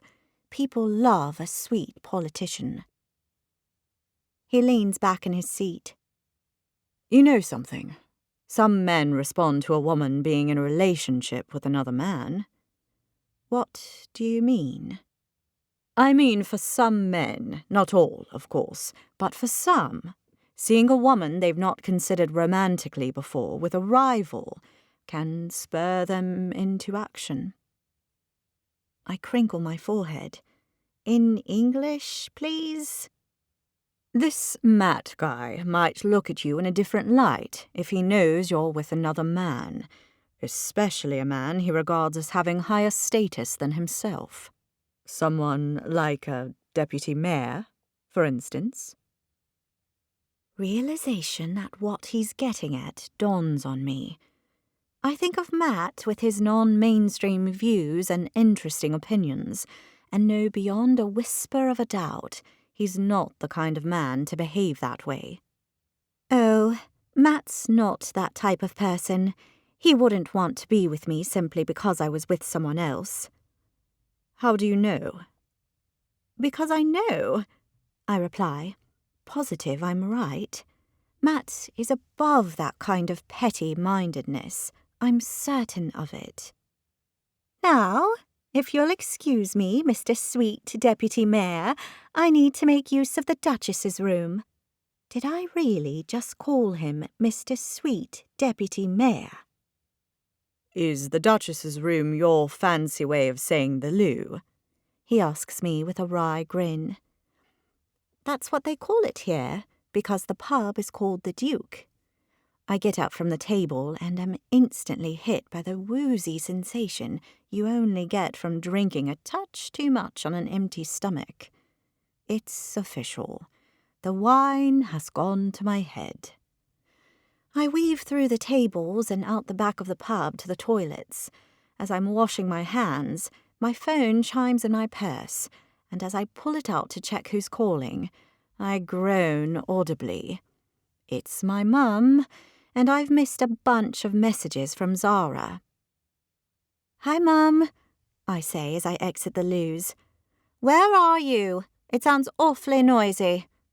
I'm at a pub, Mum. Shall I call you once I'm home? She ignores my question. Your father and I are very concerned about you. Very concerned. No beating about the bush for my mother today. I shake my head in a vain attempt to sober up. Unsurprisingly, it doesn't work. Why? We're deeply concerned for your mental health. My mental health? I'm fine, I reply. I don't think you are. In fact, we strongly suspect you made up a boyfriend today. A boyfriend! Oh, that. I push out a breath as I run my fingers through my hair. Why did I answer the phone? I've been having such a nice time. A weird time, what with being asked to be a deputy mayor's fake fiancé, sure, but a nice time all the same. I thought about it all day, Lottie, and then I called Zara and I mentioned how nice it would be to meet your new boyfriend, and she seemed quite surprised about it all, so I said you'd told me you were seeing someone, and she tried her best to pretend that she knew all about it, but a mother can tell, you know. A mother can tell. Look, Mum, she cuts me off. You admit it, do you? You made one up? You don't have a boyfriend? Her voice is rising with each question. Mum, I try to get a word in edgewise, but there's no stopping the juggernaut that is my mother on a rampage. And anyway, what could I say? You're right, Mum. I made the whole thing up and I don't have a boyfriend? I shudder at what she would say. Oh, Charlotte Jane Sullivan, how could you? Getting my hopes up like that and lying to me about the one thing I hope against all hope you'll find. The one thing I want for you. To make you happy before it's too late. Her voice hitches. Because all I care about is your happiness. All I want for you is to find the love of a good man. To get married and have a family. Don't I, love? You're a good mum, Dad tells her. Dad's on the call too? Your brother would never do this to us. He's happily married and you're turning 30 next month and making up pretend boyfriends. Pretend boyfriends, Lottie. she sobs, and I can hear my dad comforting her. It's fine, Mum. I'm fine the way I am, I protest. Mum recovers enough to speak again. Lottie, there's nothing for it. We need to stage an intervention. An intervention?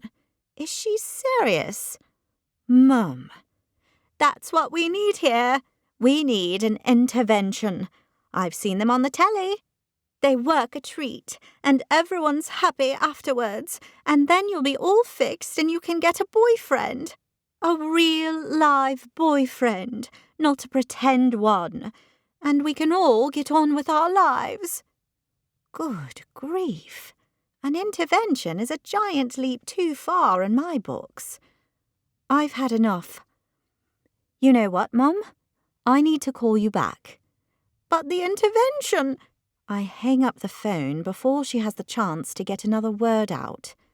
A woman brushes past me on her way into the loo, and I stand there, staring at the patterned wallpaper, thoughts running through my head like balls through the streets of Pamplona.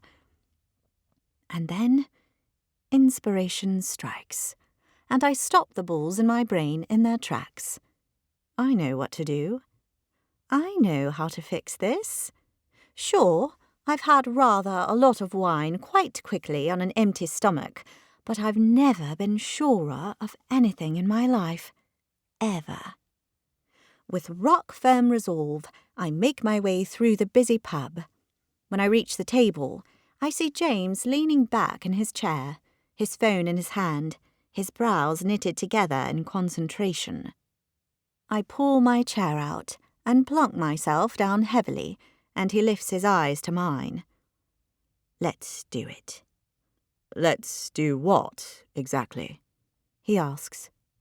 I lean on the table, getting as close to him as I can without leaping into his lap. Let's do the plan.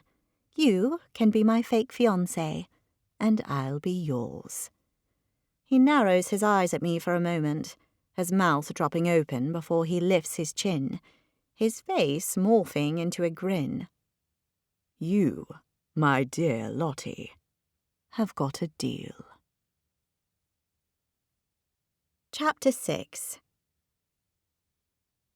James's driver drops me outside my block of flats, and I say an awkward goodnight before I clamber up the stairs and let myself in, my head still spinning from the combination of wine and our new fake engagement deal.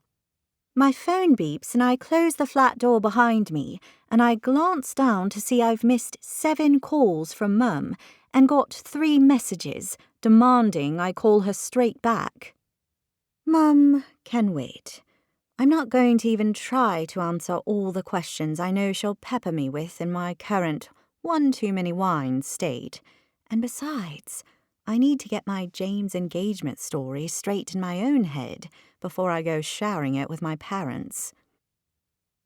As I drop my keys in the bowl by the front door and slip out of my winter layers, I can hear female voices engaged in a screaming match in the living room. It's Real Housewives of Beverly Hills night. Either that or my friends have a really big problem with each other. Arriving in the living room, I flick my eyes to the screen to see the source of the screaming. Sure enough, one of the women on the show is yelling at another, her face red, her nostrils flared, as the other woman promptly throws a drink in her face before storming off dramatically. Just another Tuesday in Real Housewives land. Hi, girls, I say, as I collapse into the only free seat in the room. All 3 heads turn to look at me, and Zara pauses the show, the dramatic screaming coming to a merciful halt. "Where have you been, babe?" Tabitha asks. It's Kennedy's last night.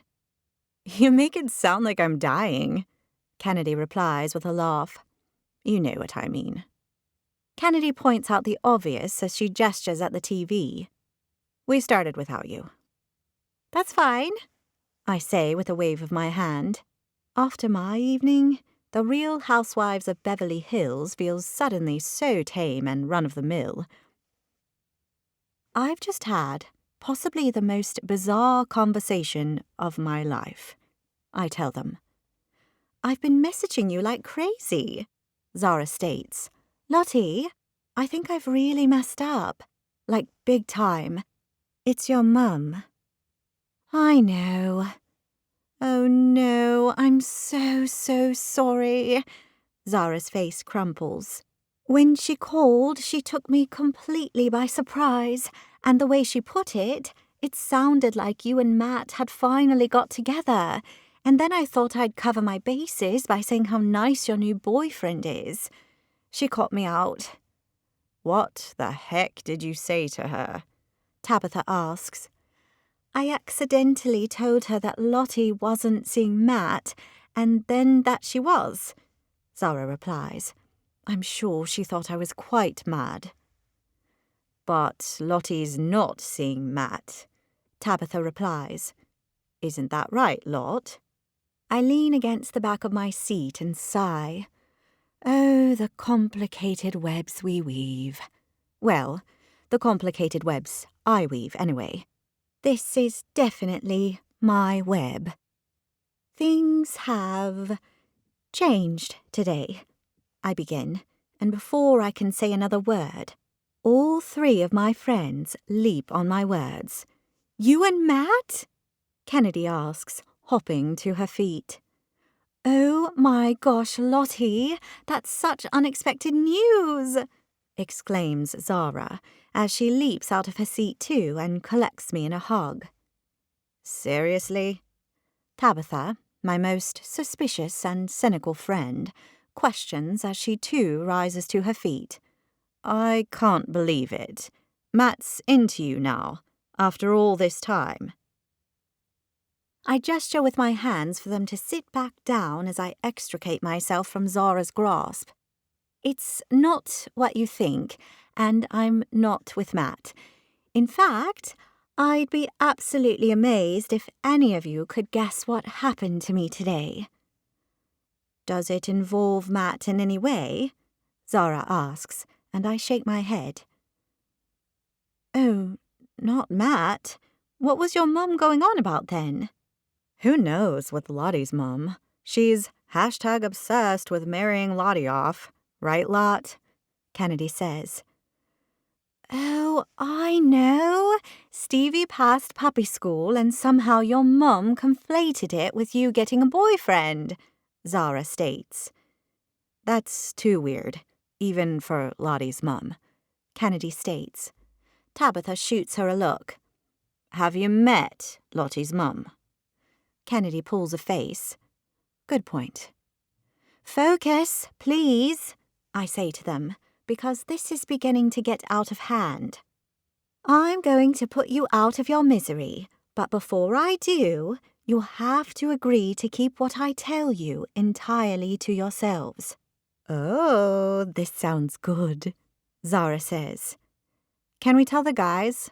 Kennedy questions, referring to her new boyfriend, Charlie, and Zara's Asher. Tabitha crosses her arms and harumphs. Some of us don't have a guy to tell, you know. That's okay, Tabitha. Only half of us do. Kennedy replies kindly. Tabitha pulls a face. I shake my head. The smaller the circle of trust, the better. So no telling Asher and Charlie. Well, come on then. Tell us what happened today, Zara says, her eyes bright. Yes, tell us, Kennedy encourages. As long as it's juicy, Tabitha warns. I need juice in my dull life. Oh, it's juicy, I tell them with a raise of my eyebrows. I push my bum to the back of my seat and lean forward with my elbows on my knees. I've just been out for drinks with James Brody, and I brace myself for what I'm about to say next. We have agreed to become one another's fake fiancé. I flick my eyes between my friends, awaiting their reaction. Not one of them says a word. Instead, they simply stare at me, their eyes wide in question, their faces slack-jawed. "Well, what do you think?" I asked them. Tabitha is the first to speak. You... what?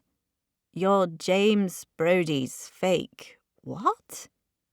"His fake fiancé," I repeat. And then the inevitable rush of questions begins, as what I've told them sinks in. "A fake fiancé? Why? How? What?" Zara asks. "James Brody, as in the James Brody, the hot deputy mayor?" Kennedy questions. "Why would you do that? Why would he do that?" Zara asks. "Does this mean you're going to fake marry him too?" Tabitha asks. "Oh, I'm sure it won't go as far as a wedding," I reply. "Will it? Gosh, we hadn't talked about that." "Why not? If you're engaged to someone, from what I'm told, that usually ends in a wedding," Kennedy says. "But I still want to know why both of you would do this. It's pretty out there," Zara tells us. "And you know what? It doesn't explain why your mum thought you were going out with Matt." It's come out of the blue for me too. Here's what happened. Mum was banging on about how crap I am in the love department after my date disaster with Spencer, the pyramid scheme guy, and I suppose I reached my limit with it. You know, Mum, never happy unless I'm in a relationship with some guy she thinks I should marry. "You have been baking a few chocolate cakes lately, Lot," Tabitha says. "There have been one or two too many cakes in the last wee while." So, I told her I had a boyfriend. "Matt?" Kennedy questions. "I don't think I named him, but he was who I was thinking about." "That must be when your mum called me and I messed up," Zara says. "Right. Afterwards, Mum called me and told me I needed an intervention." "An intervention? Like you're an addict?" Kennedy questions. "Exactly like that." "Which is why you're now fake dating the deputy mayor?" Tabitha questions. "That is one huge leap." "Shh, let her finish. I've got to pack after this. We fly out tomorrow morning." Kennedy beams at us. "We know," Tabitha and Zara say in unison. James had already asked me if I would be his fake fiancé, and after Mum told me I needed an intervention, I thought, why the heck not? So, I agreed. It's a win-win. I get Mum off my back about the whole "when will my daughter get married" thing, and he gets to look like the boring, stand-up guy the voters want. Happy with my explanation, I sit back in my seat and smile at my friends. Zara holds up her phone. There's an image of James, looking just the way he always does. Handsome in his buttoned-up, straight-laced kind of way, smiling out at the camera. Why would this guy need a fake fiancé? I mean, look at him. He's so freaking hot. He could have any woman he wants. "Maybe his personality is as drab as that tie," Tabitha suggests. We all peer at the tie. I have to admit, it is pretty drab. I shake my head. Nope, he's not drab at all. He's actually a really nice person. He's easy to talk to and funny. You'd like him. "And he's totally sexy. Don't forget that part," Kennedy adds. I pull a face, thinking of James. I don't see him like that. "No, you've only got eyes for dreamy Matt," Tabitha tells me. "How did this even come up in conversation? I mean, it's not like it's an everyday kind of question, is it? The weather's been cold lately, and will you be my fake fiancé?" Maybe it is an everyday topic of conversation for a deputy mayor. Maybe he's asked a bunch of women, and Lottie's the only one who actually said yes, Kennedy suggests. I shake my head. Oh, I don't think so. I'm the one that gave him the idea. And before you ask, he's not closeted gay, so I'm not going to be his beard. I checked. Oh, he's definitely straight, Tabitha states with confidence. How can you tell? Kennedy asks. I just can. Call it my straight dar. It's a gift. She shrugs. A straight dar? I question. Is that even a thing? Tabitha waggles her brows at me. It is if you've got the gift. Lottie, have you thought this through? I mean, what happens when you go public with it? He's a deputy mayor. People are going to have questions. Oh, don't worry. We'll work all of that out. Tabitha twists her mouth before she declares. You know you're totally crazy, don't you? No, she's not. It's genius. Kennedy counters. Her mom will back right off and give her the space she needs. Right, Lottie? Right. You know what this is like? Zara questions. Pretty Woman. The movie? Kennedy questions. Yes, the movie. They pretend to be a couple, and then they fall in love, and Richard Gere turned up at Julia Roberts' place in a stretch limo with a single red rose, bachelor style, and overcame his fear of heights to be with her. So romantic. I cock an eyebrow. Yes, you're right. This is exactly like that. Oh, wait. Other than the fact we're not going to fall in love and no one will be giving anyone a bachelor-style red rose. And you're not a lady of the night on the streets of L.A., Tabitha adds. That too, I say. Zara shrugs. Never say never. About becoming a lady of the night on the streets of L.A.? Tabitha questions with a cocked eyebrow. Zara shoots her a look. Clearly not. About the falling in love part.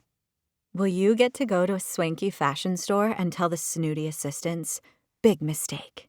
Huge. Like Julia Roberts did? Because that would be amazing, Kennedy says.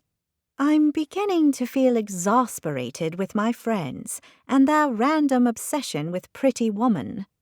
Again, I'm not Julia Roberts and James is not Richard Gere. And there will be no falling in love, and no one's going to become a lady of the night in L.A. or any of that.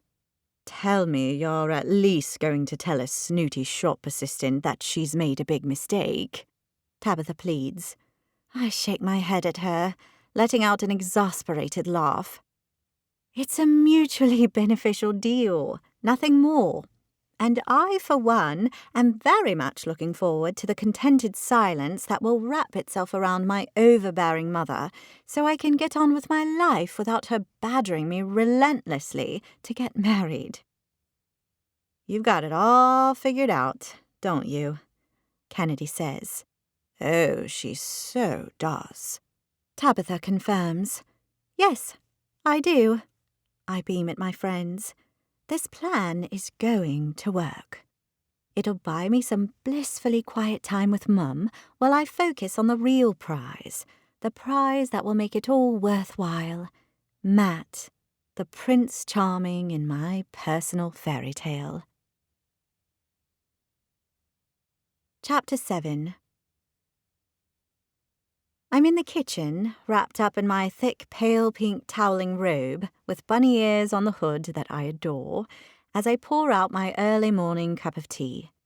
My face is makeup-free, and I'm already feeling tired from getting up early to see Kennedy off on her trip with Charlie.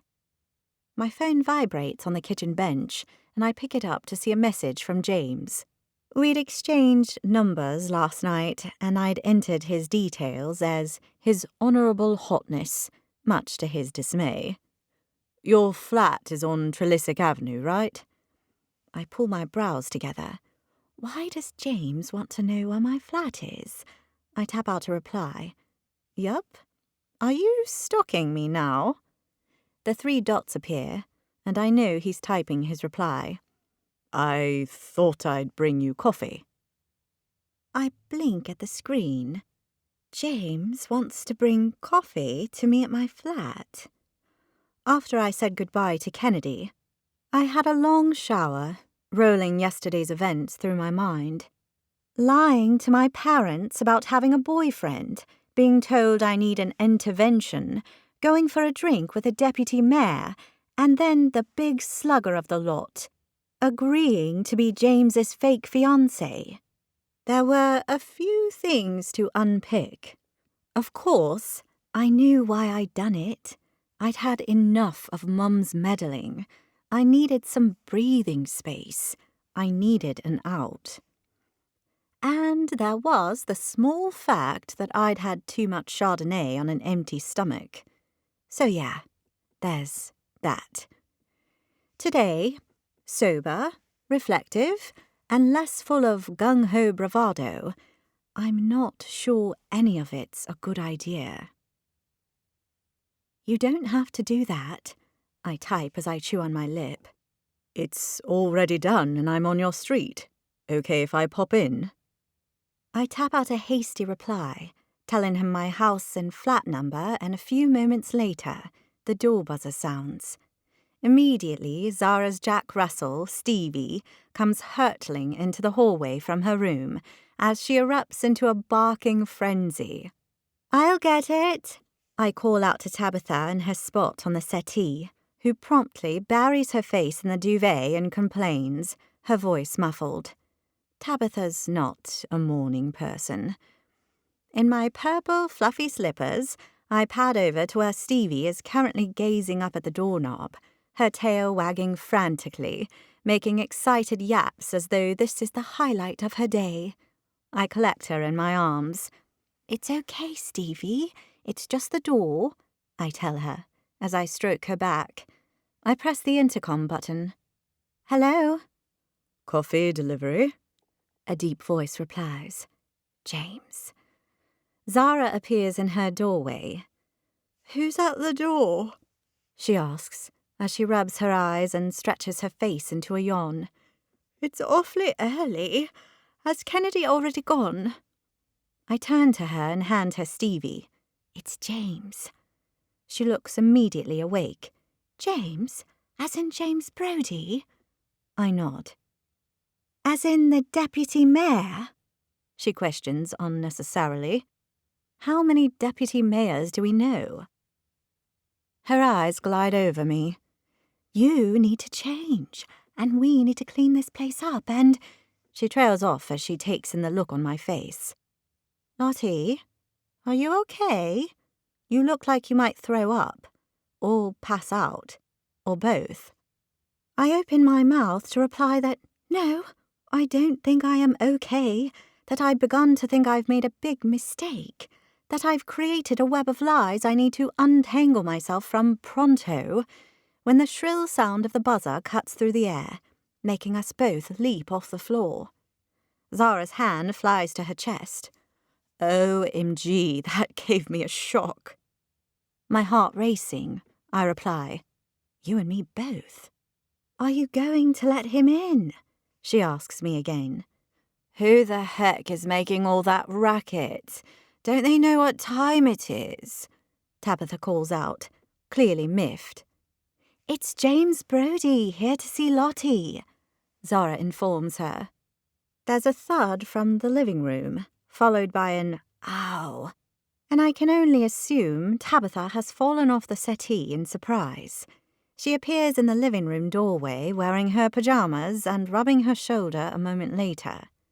"I fell off the settee," she explains. "Are you okay?" I ask her. "Are you okay?" She redirects. "That's the question we should be asking here. You're standing there, busy not letting his honourable hotness into the flat, and I think I speak for all of us when I say let the man in, and do it immediately." "Well," Zara questions me, "are you going to let him in?" I don't know," I reply. Zara pulls her brows together. "Why not?" "Because I'm having doubts about the whole fake fiancé thing," I admit in a small voice, as though James could hear me from 2 flights down. She creases her forehead. You are? Why? Tabitha questions. I chew on my lip. I don't know. It seems too hard, too dishonest. Well, in that case, you'd better tell him. No, Tabitha exclaims, her eyes wide. Being engaged to a man like James Brody, even if it is fake, is a very, very good thing. How? I ask. She begins to count off on her fingers. For starters, he's hot. He asked you, which is a major compliment as far as I can see. Plus, he's powerful.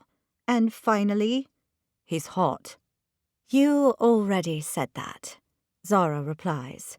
Because it's true, Tabitha states. It deserves 2 points on the list. Whatever you decide, Lottie, you need to talk to him. You buzz him up and I'll give this place a quick spruce up, okay? Zara asks. I know she's right. I can't just have doubts about being James's fake fiancé and not actually tell him. I mean, it's only fair. I press the intercom and say, Sorry about that, James. Come on up. 2nd floor. Wait! Tabitha yells as she dashes down the hallway. I need to make myself more presentable. I look a fright. Zara rushes into the living room and frantically begins to collect up Tabitha's bedding and all the empty bottles and pizza boxes from last night's Real Housewives viewing party. I pull the door ajar and listen to James' footsteps as he ascends the stairs. His head appears in the stairwell, and as he turns towards me, his face lights up in a smile. Good morning, Lottie. Love the bunny ears, he says, as he reaches the top of the stairs and comes to a stop in the doorway. I reach my hand up to touch the ears on my hood. If I had feelings for this guy, I would be thoroughly self-conscious in my bunny dressing gown right now, my face makeup-free, my feet encased in the fluffiest slippers known to humanity. Good thing I don't. But I still feel a little childlike next to him in the slick suit and tie combo he always seems to sport. He holds up a takeaway cup. I didn't know how you took your coffee, so I got you a long black. I thought you could add milk and sugar if you wanted. It seemed a lot easier than trying to extract anything from hot liquid. Here. Thank you, I say, as I hold the warm cup in my hand. Do you want to come in? As welcoming as your building's communal area is, that would be nice. I open my mouth to reply and then shut it again. With the peeling wallpaper and stained carpets, my building's communal area is hardly what you could call welcoming. Come on in. The living room is down the hall on the left. I close the door over and follow him down the hall. A quick scan of the room shows Zara's been busy. Gone are the pizza boxes and bottles. Gone is Tabitha's bedding, the settee looking like an actual settee once more, rather than a makeshift bed for our homeless friends. She's pulled the long blue and white floral curtains back from the window overlooking the street, and the weak January sun can be seen trying to slip through the clouds, casting a soft glow across the French Provençal-inspired decor. In his dark suit, James's large bulk looks completely out of place in the pastel-coloured room. I decide to deal with the whole fake fiancé thing straight away. There's no need for beating about the bush with this, after all. James, I begin, just as he says. Nice place you've got here. Thanks. My flatmate, Zara, decorated it. She's an interior designer.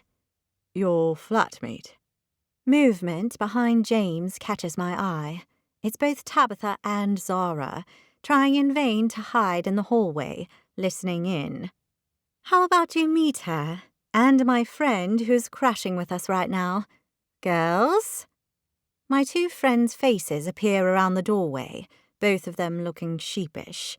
My single friend, Tabitha, has changed into a cute dress, her hair brushed out and lipstick on her lips, and Zara is cradling Stevie in the crook of her arm.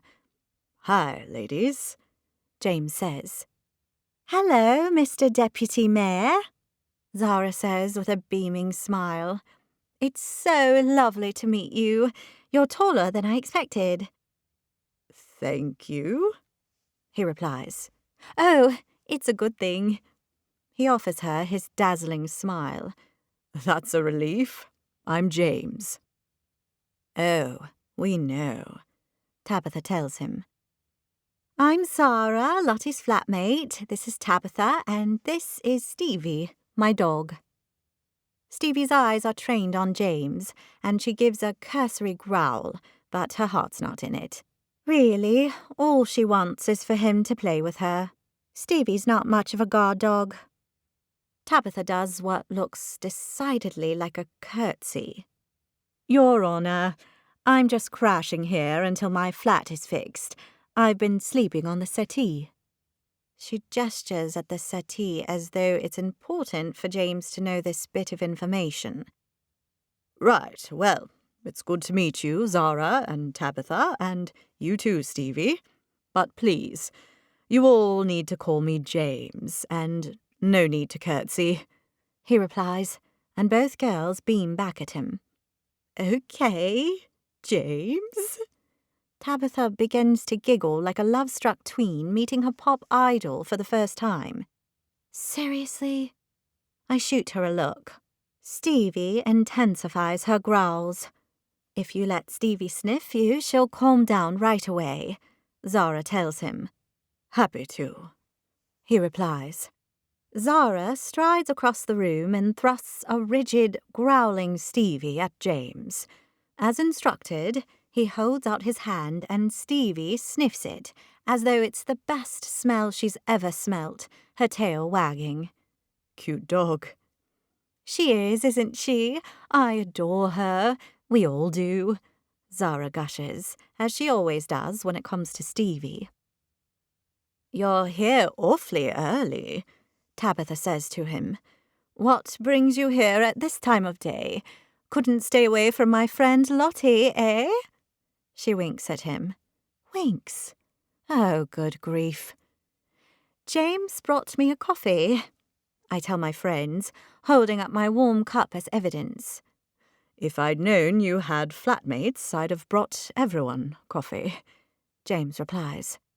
Tabitha waves her hand in the air. "It's fine, James, totally fine." She gazes at him like he's her favourite red velvet cake, smothered in sweet, creamy icing. "We're just so happy to meet you." "We are so happy," Zara echoes, also gazing at him like he's a delicious treat. Geez, what is it with these two? He's just a guy. My friends are so embarrassing. "All right, you two," I say to break the spell. "James and I are going to sit down for a quick chat before I have to go to work, so I'll see you soon, okay?"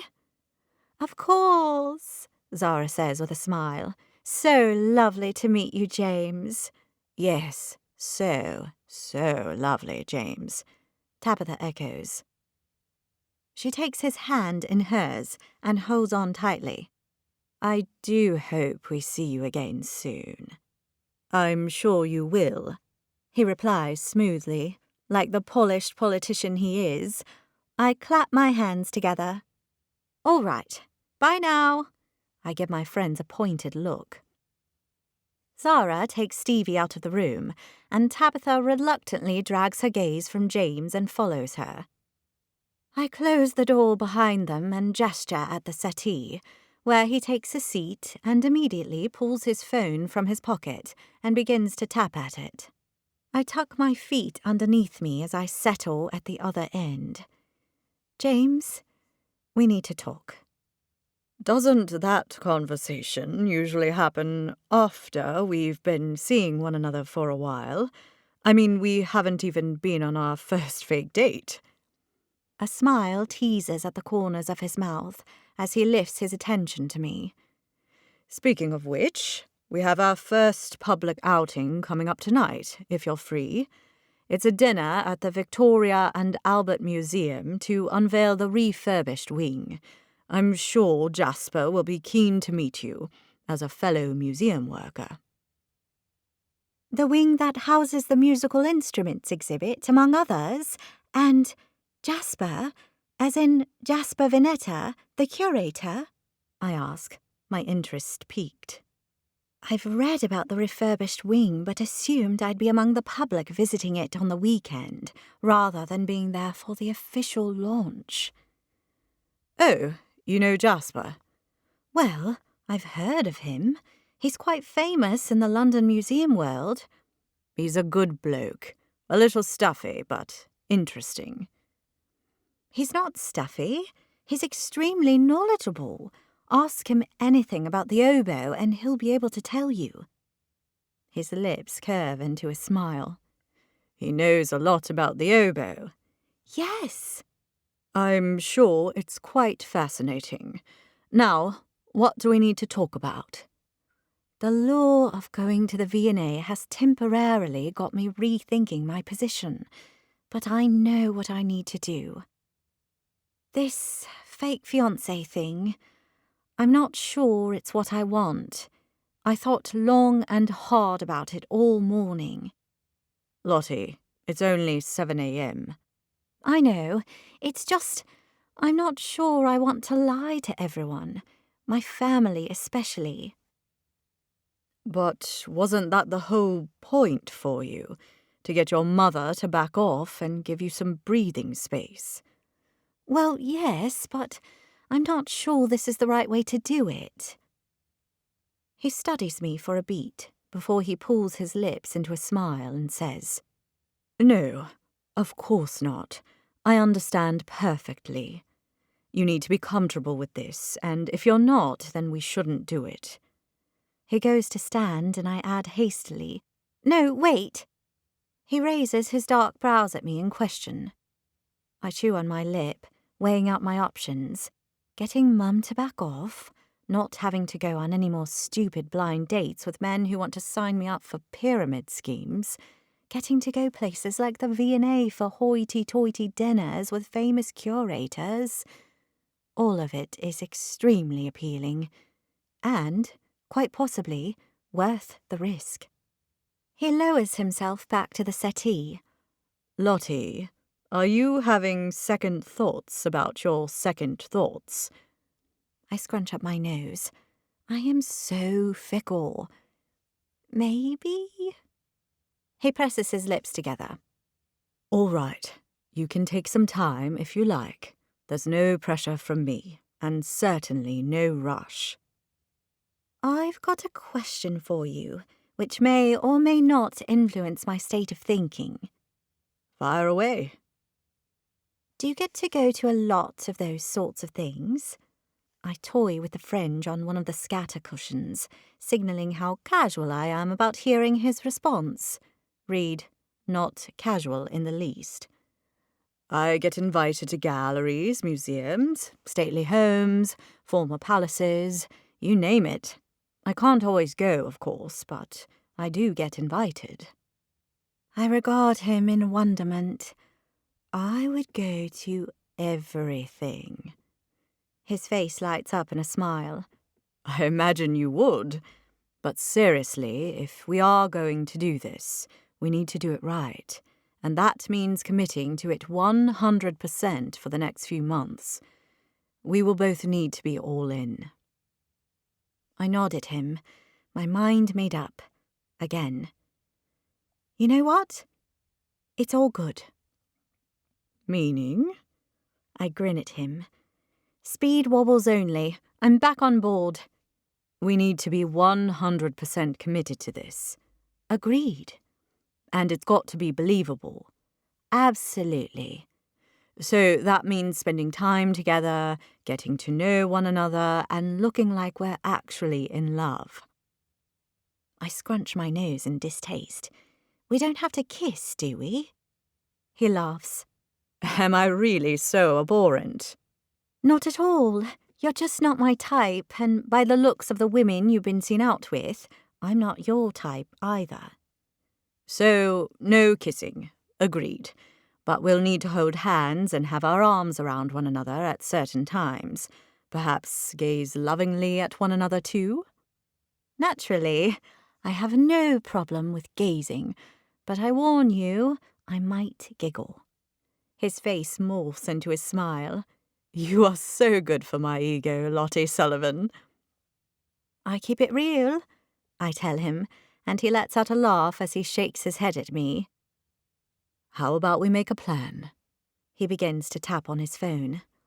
I collect my own phone from the coffee table and do the same. How is your calendar looking between today and mid-February? I've got work, of course, and a few other commitments. I don't add that they're mainly watching Real Housewives with my besties and spending way too long thinking about how to get dreamy Matt to notice me. He doesn't need to know that. Can you make the V&A tomorrow? Try and stop me. The right response. Then I'm due at Halston Hall for Valentine's weekend. Halston Hall? As in that huge stately home? That's the one. There's a large gathering with dinner. Apparently, it's a tradition that a newly engaged man is invited to make a speech about love on the eve before Valentine's Day. I'm invited as a guest right now, but there is a possibility that when Lord Grayson hears we're engaged, he may ask me to speak. You'd give the newly engaged man speech about love? That sounds so cheesy. Of course it is. It's total cheese. But it's great for my profile. Which is what this is all about for you. Exactly. I'd like it if you could accompany me to Halston Hall for the whole weekend, of course. I wave my hand in the air. No problem. Did you know they have the most amazing collection of old bed linen there, some dating back to the 15th century? He cocks a brow. You like old bed linen? I like old everything. His chuckle is low and tickles my belly, making me smile. Whatever floats your boat, Lottie, and if that's old bed linen, then go for it. So, I'll put you down for the 13th and 14th of February. Spending both my birthday and Valentine's Day with my fake fiancé. That's got to be one of my least romantic prospects ever. I shrug. Sure, it's not like I'll have anything else special planned, what with being single and all that. That's locked in then. Valentine's weekend at Halston Hall. He slots his phone away in his top pocket. So, I'll pick you up at 7 to go to the V&A. The V&A, I confirm. Oh, and one more thing. Yes? He reaches into the inside pocket of his suit jacket and produces a small grey velvet box. I stare at it. Is that what I think it is? If you think it's an engagement ring, then yes, it is. But please don't get too excited. It's just a fake. He flicks open the box, and there, nestled in deep red velvet, is the most exquisite ring I've seen in my life. Set in a band of yellow gold is a stunning oval emerald, surrounded by small diamonds that glint in the morning light. It's got Kate Middleton written all over it, and it's absolutely gorgeous, even though it's fake. That is so realistic, I say, as I gaze at its beauty. That's the general idea, he replies with a wry smile. He removes the ring from the box and holds it out for me. Lottie Sullivan, will you do me the honour of becoming my fake fiancé and wearing this wonderfully fake engagement ring? I let out a giggle. I would love to, on both counts, I tell him, and he slides it onto the ring finger of my left hand. I hold it up to admire the way it looks on my finger. Want a lift to work? I'm heading that way, and it will be good to discuss how we're going to handle this. Give me 5 minutes and I'm all yours. He eyes my bathrobe and fluffy slippers combo. Make it 10. I gaze down at the ring on my left hand. Our fake relationship has officially begun. Chapter 8. 27 minutes later, I slide into the car in my new black skirt suit and winter coat, accompanied by a newly acquired and very patient fake fiancé, and the driver takes us through the traffic-clogged Fulham streets on our way to Pinkerton House. James presses a button and the glass partition between us and the driver slides up into place. "Ooh, fancy," I say before I can stop myself. I mean, I've seen people do that in movies, but never seen it personally. It's very useful when I want to have a private conversation. So, ground rules. I beg your pardon? We need some rules beyond the touching rules we talked about earlier to ensure this thing works. I've got some ideas. He pulls his phone from his inside top pocket and taps on the screen until he reaches a note entitled Secret Squirrel Rules. Secret Squirrel Rules? I question with a laugh. What? I thought you'd appreciate it. Why? Do I seem like an 8-year-old girl who reads spy books? Should I comment on that? Not if you want me to remain your fake fiancé, mate, I warn in a mock serious tone. I nod at the list. So, what are your ground rules for this thing? He consults his list.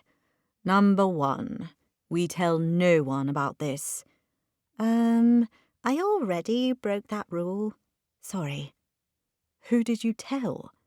My flatmate and my 2 BFFs. I don't know what alarms me more, the fact you told 3 people, or the fact you refer to them as your BFFs. I would trust those girls with my life, so we're safe. I told them they're not allowed to tell their boyfriends either. Well, if you made them promise... He leads. Seriously, there's no issue there at all. You can trust them. Do I have your word on that?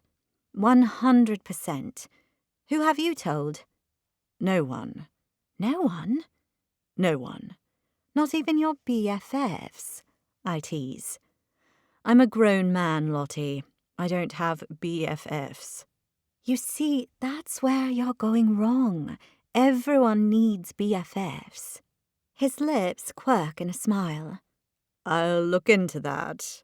Okay, next rule is we need to commit to this engagement for a minimum of 6 months. 6 months? I guffaw. Why so long? Because that's how long it'll take for people to take me seriously as a potential mayoral candidate, as well as stop people gossiping about who I'm going out with. You do go out with a lot of women. You've been checking up on me, have you? I Googled you, I admit, but I'm sure you looked into me anyway. I might have done, he replies elusively. Of course he looked into me. He would have done so before he asked me to be his fake fiancé, to make sure I wasn't already married or had a criminal record, or a mental illness that meant I agreed to fake relationships and then exposed my other half as a fraud. What's the next rule? I ask, peering at his screen. We can't see anyone else while we're together, not even on the down low. I do have a stream of men knocking on my door, you know. It'll be hard to fight them off. That rule also includes the guy you work with. I chew on my lip. Dream me mad. I'm sad to say I think we're safe on that front, despite my hopes. Remember what I said. His interest may increase as a result of us being together. And as I said, Matt isn't that kind of guy. If you say so. Certain I'm right, I give a firm nod of my head. I do, and anyway, I'm not the one seen out and about in London with a string of women, you know. I'm glad. because otherwise this fake engagement wouldn't work at all. Way to dodge the point. Look, some of those women have been romantic interests, he begins. I arch my brows. Romantic interests. Wow, they sure are lucky. I'd love to be referred to as a romantic interest by the guy I'm going out with. How would you like me to refer to them? I don't know, I reply with a shrug. Girlfriends? Dates? Lovers? He lets out a deep laugh. Lovers. I raise my hands in the surrender sign. I'm not judging. He widens his eyes. Oh, I think you are. What you do in your spare time is your business, Mr. Deputy Mayor, not mine. If you could make the public see it that way, I'd really appreciate it. Anyway, some of them are my friends too, but the media doesn't like that angle so much, so they cast me as this wanton Lothario with a girl in every part of the city. I place my hand over my heart. I've read the articles. I've seen the photos. My heart bleeds for you. He chuckles as he shakes his head. Back to the list. He holds his phone up. I won't go out with any other women during our engagement, even on the down low. Me neither. Guys, that is, including Matt. Who won't change his mind about me just because of you, by the way. Matt is a man of principle. He's steadfast in his views and deeply committed to doing the right thing. James laughs. He sounds a laugh a minute. He is, actually. He's funny and smart and secure in himself. The smug guy with a man bun and the complicated-looking beard? He questions, and I know he's making fun of me. You've met him? I ask in surprise, before I realise that my response suggests I agree that Matt's a smug guy with a man bun and a complicated-looking beard. Not that Matt's smug, and he's got lovely hair. If you say so. And I met him because he was with Jennifer Standish when I arrived at the house. I've met her a few times before, and she introduced him to me. But I'm just winding you up. I'm sure Matt is just as amazing as you say he is. As your fiancé, I wish you all the luck in the world with him after we've broken up. I loosen up. Thanks. Which brings me to the next item on the list, the breakup. You've thought of that already? Wow, you are one organised man. How's our breakup going to happen? I wanted to discuss it with you. We don't want anything salacious, nothing that can get tongues wagging. Because that would defeat the entire point of this. Exactly. I'm thinking a conscious uncoupling scenario. Like Gwyneth Paltrow and that guy from Coldplay? Chris Martin, yes. We can release a statement saying that we've agreed to go our separate ways, but that we remain friends and wish the best for one another in our future endeavours. Wow, that sounds so genuine. I deadpan. What? It seems good to me. But not in the least believable. He notes something down on his list. Next rule. I will need you to attend a variety of functions with me, including the weekend at Halston Hall. That I can manage. I'll have Derek, my EA, send you dates for your calendar. I warn you, I'm a busy man. I grin at him. Busy and important, Mr. Deputy Mayor. He shakes his head at me, his smile in place. You already understand me. Any other items on the list? He consults his phone. We've already covered touching and kissing, so the next item is family. My belly does a little twist. Right. I know the whole point of this for you is to get your mum to back off trying to marry you off. So, I suggest we tell our families we're engaged today, because we've got an event tonight at the V&A where we will be outed as a couple. And you're already wearing the ring. I looked down at the ring on my left hand. Today. Right. So, you'll call them? Mum is going to have a coronary, especially when I tell her it's you. I'm going to take that as a compliment. He types on his phone. Are you making notes or something? I ask him, when my curiosity gets the better of me. I am. Want to see? No need. Let's keep some mystery in our fake relationship. Keep the fake romance alive. Speaking of which, we're going to need to get to know one another so that we can handle any curly questions thrown at us. Do you want me to write you a list? I ask, and he cocks an eyebrow at me. You think I'm really straight and boring, don't you? Not at all, I protest, although those words had been pinging around in my head this whole time. You're just organised, that's all. Personally, I find winging it usually works a treat. I'm not sure winging it would be the best approach here. You actually want me to write you a list of my personality traits, don't you? No, I don't, he replies completely unconvincingly. I'll write the list. He smiles. I'll write one too. My phone chimes, and I don't even need to look at it to know it's Mum sending me another message, asking me to call her. And when I say asking, I really mean screaming at me to call her this very instant. Potato, potato. That's Mum. I tell him as I examine my phone. She's planning an intervention of my dating life. An intervention? Wow, do you need a fake fiancé? I roll my eyes at him. James, you have no idea. Go ahead and call her.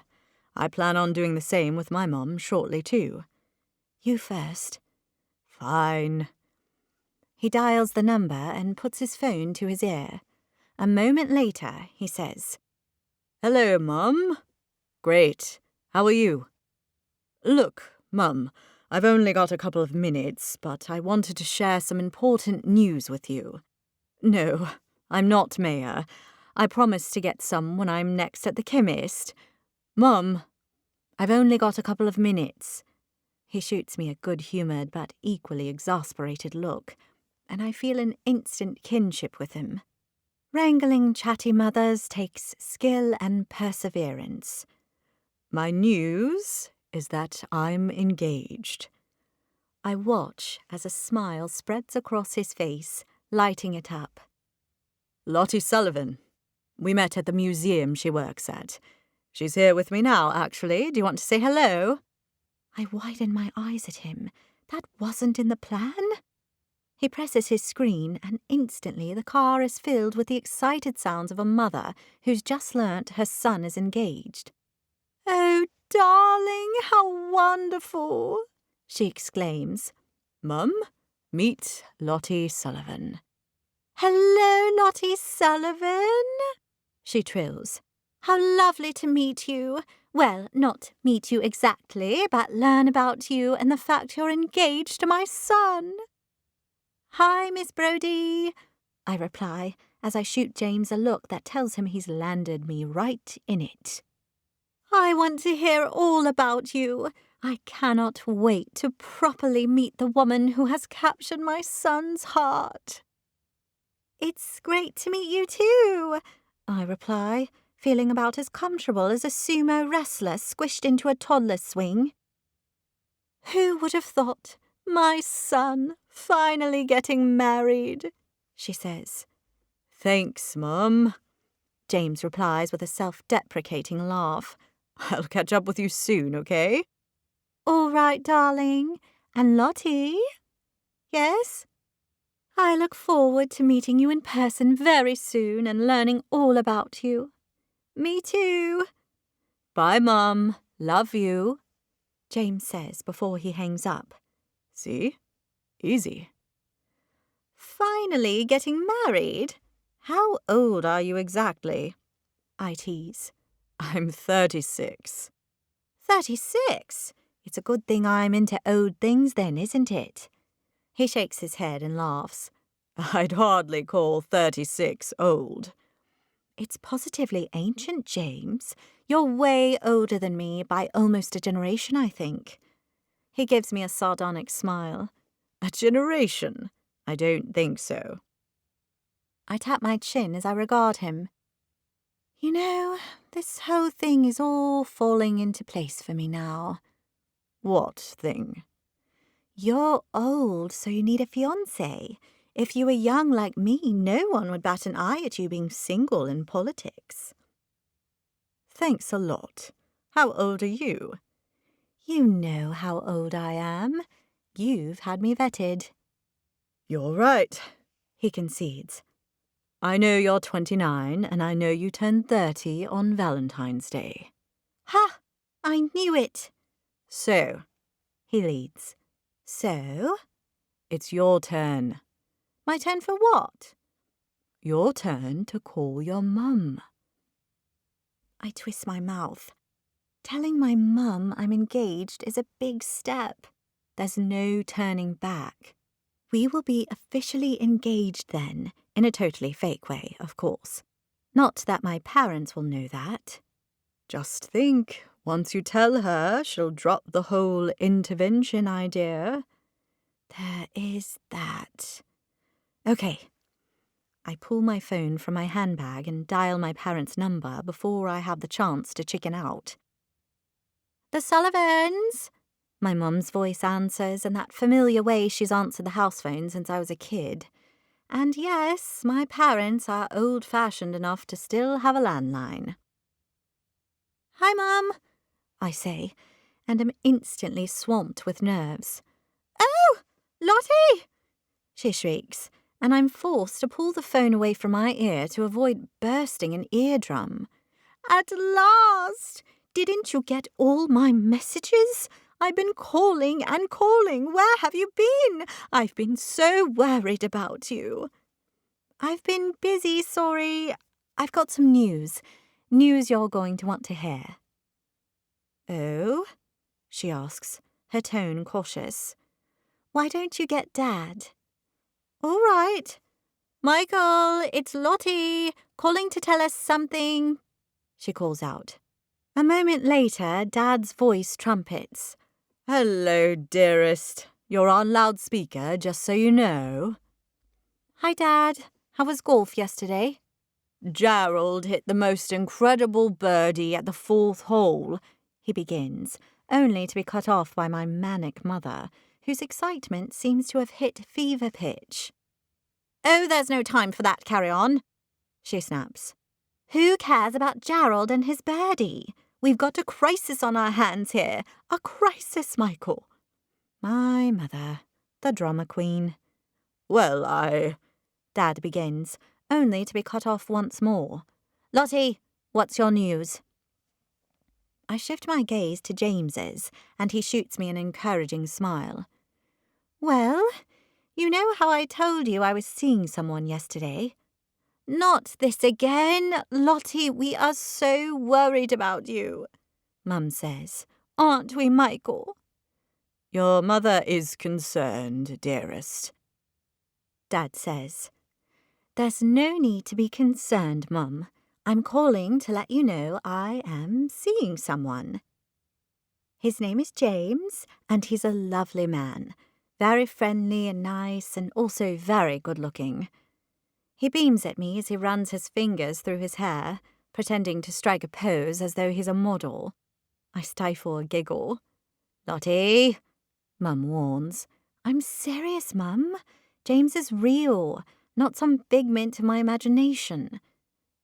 What else about him? She asks, and I know she's testing my story.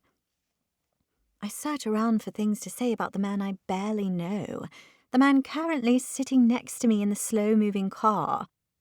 He has a driver, and he looks good in a suit.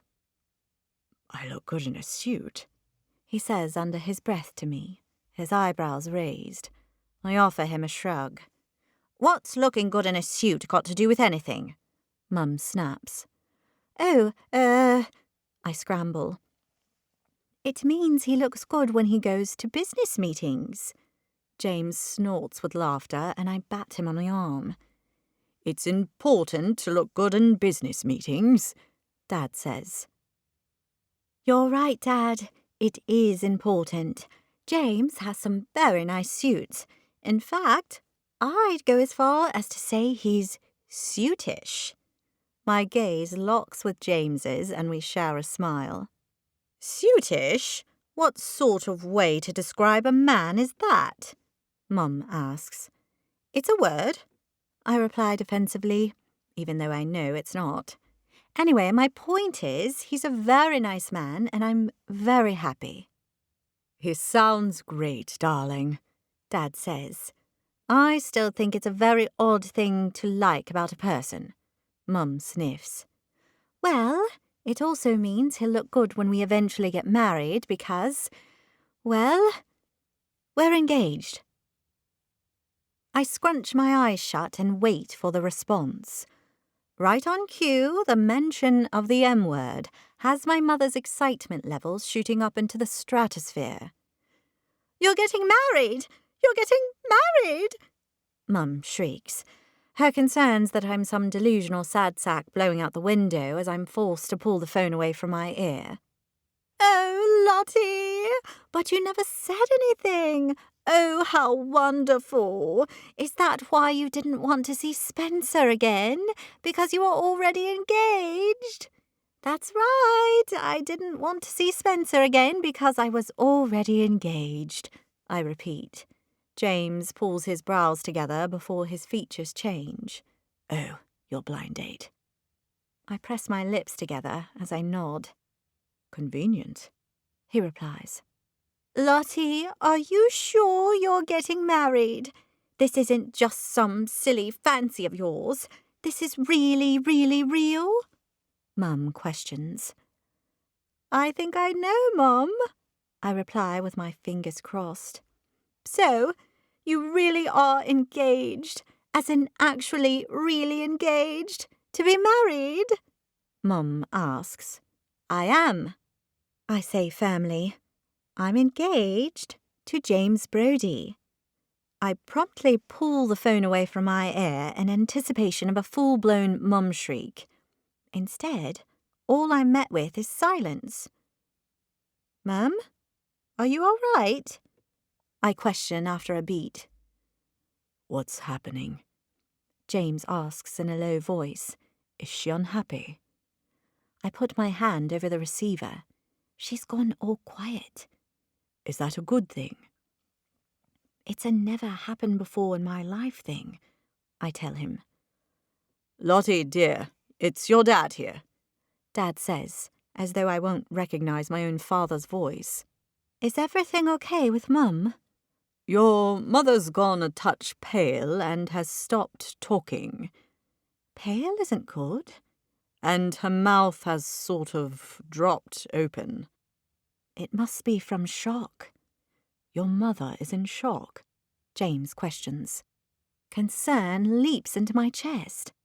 I can hear Dad saying, Here you go, dear. You have a nice seat here in the armchair and I'll talk to Lottie. All right, there you are. There are some muffled sounds, and then Dad's voice starts up again. Are you still there, Lottie? It's your dad again. What's wrong with Mum? She's just a bit overwhelmed with your news, I think. It's all rather unexpected. I'm fine, I can hear Mum complaining, and I let out a relieved breath. Lottie, I cannot tell you how happy I am to hear this. Thanks, Mum. But why do I know that name? James Brody. It does sound awfully familiar, doesn't it, Michael? Well, I begin. Oh, I know he's an actor, isn't he? On Coronation Street. Oh, no, that wouldn't work. He'd live in Manchester then, because that's where they film it, and that would make it hard to have a relationship with him. Long distance is hard, I'm told. You're not seeing a man from Manchester, are you, Lottie? No, Mum. Well, that's a relief. Isn't that a relief, Michael? Oh, yes, Dad mutters. James lives in London. Actually, he's one of the deputy mayors. Of what, dear? She asks. I flick my eyes to James's. Of London, I tell her. Dad is the one to speak. You're engaged to a man in politics, eh, Lottie? Well, good for you. Thanks, Dad. I wait for Mum to jump in with something. When she doesn't say a word, I ask, Dad, is Mum okay? She's gone awfully quiet again. They say lightning never strikes in the same place twice, but I have evidence to the contrary. I'm not sure, love. She's sort of staring at the phone without blinking now. That can't be good. Libby, dear? Dad asks. Lottie, I dare say you've managed the impossible. You've rendered your mother speechless for the second time in her life, both during the same phone call. Speechless in a good way, I chance. By the looks of her, I'd say in a very good way. He tells me. And I release a breath I wasn't even aware I had been holding. In a very good way indeed. Chapter 9. The following evening, I take a final check of my appearance in the mirror before I turn to Tabitha, lounging on my bed as she sips a glass of wine. How do I look? I do a twirl in my dress. With its scalloped V-neck, lace overlay and billowing skirt, I feel like a princess, ready for a ball. Gorgeous babe, hot but demure, like the fiancé of a deputy mayor should be. Oh, that's what we'll call him, Mr. Deputy Hotness. Like it? I let out a giggle. Not in the least. She grabs the bottle of wine she brought in with her and refills her glass. That's a lot of wine for a weeknight, I comment cautiously. She shoots me a look. Are you going to tell me off about drinking too much again? I worry about you, Tabitha, that's all. And before you say it, I know you think I'm being all motherly and silly. She lifts her lips into a smile. It's all right, Mum.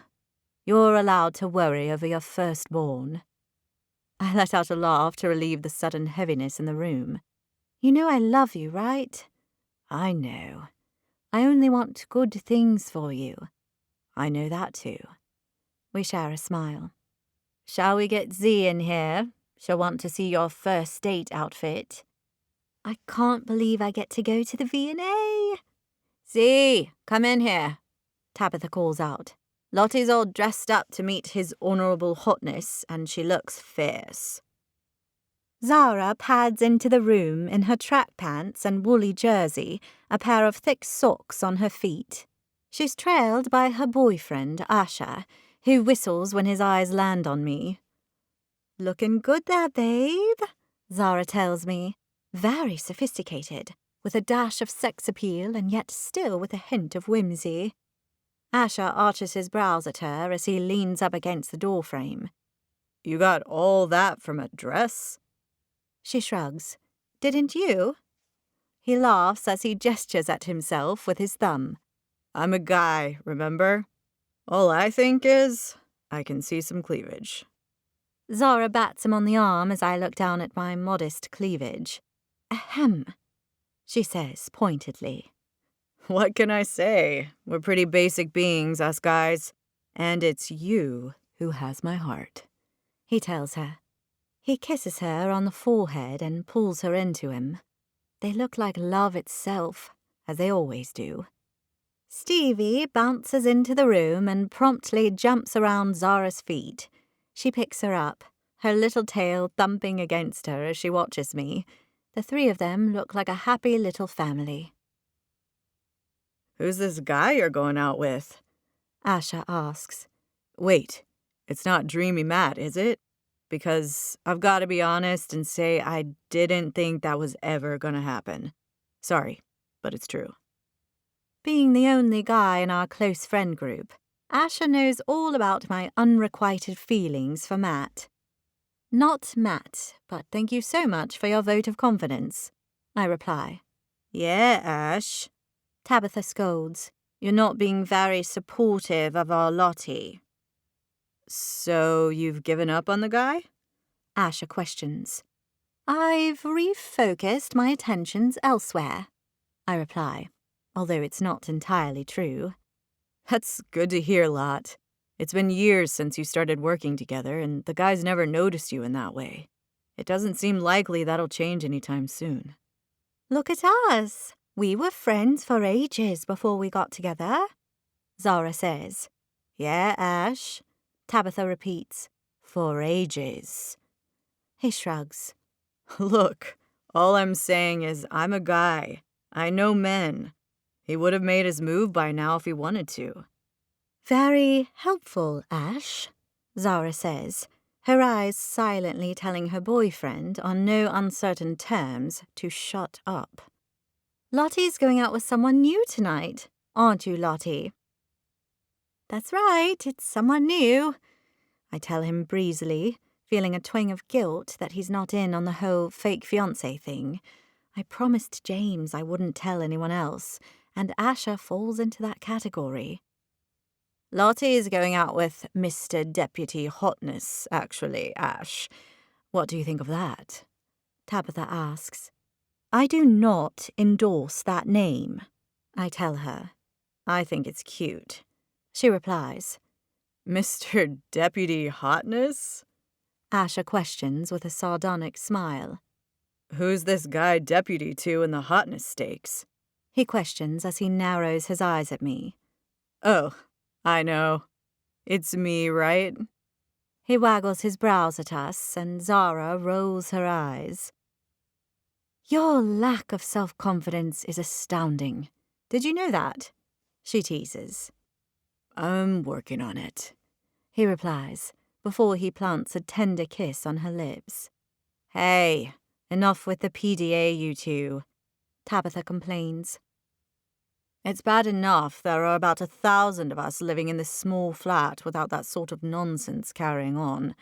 And it reminds me that I'm the only single one here these days now that Lottie's got her new guy.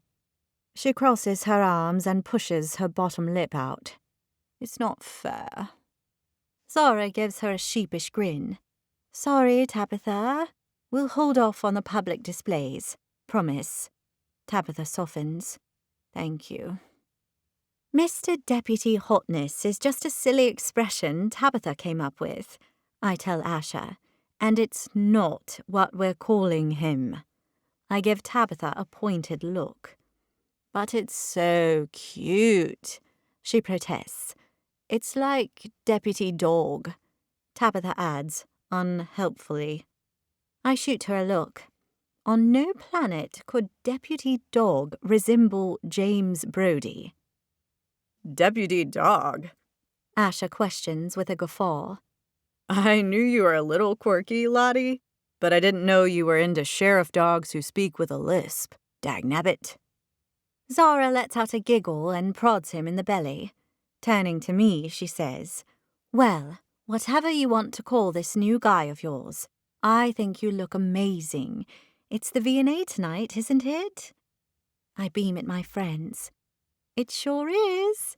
It's the official opening of the newly refurbished wing that's housing the musical instruments exhibit. I'm so looking forward to it.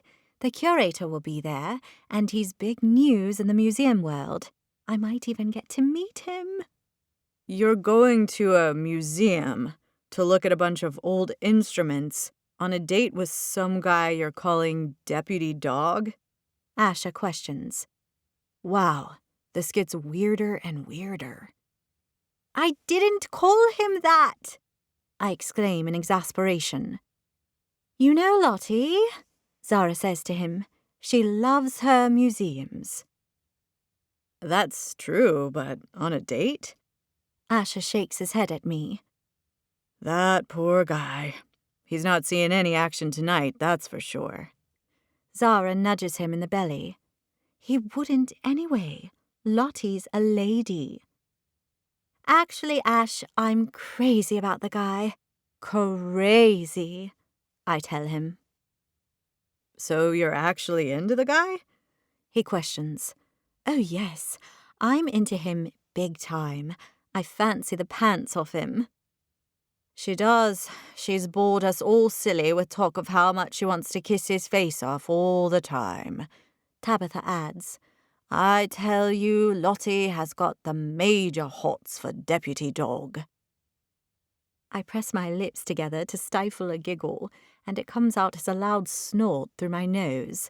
Both Tabitha and Zara work hard at not laughing, their faces bright.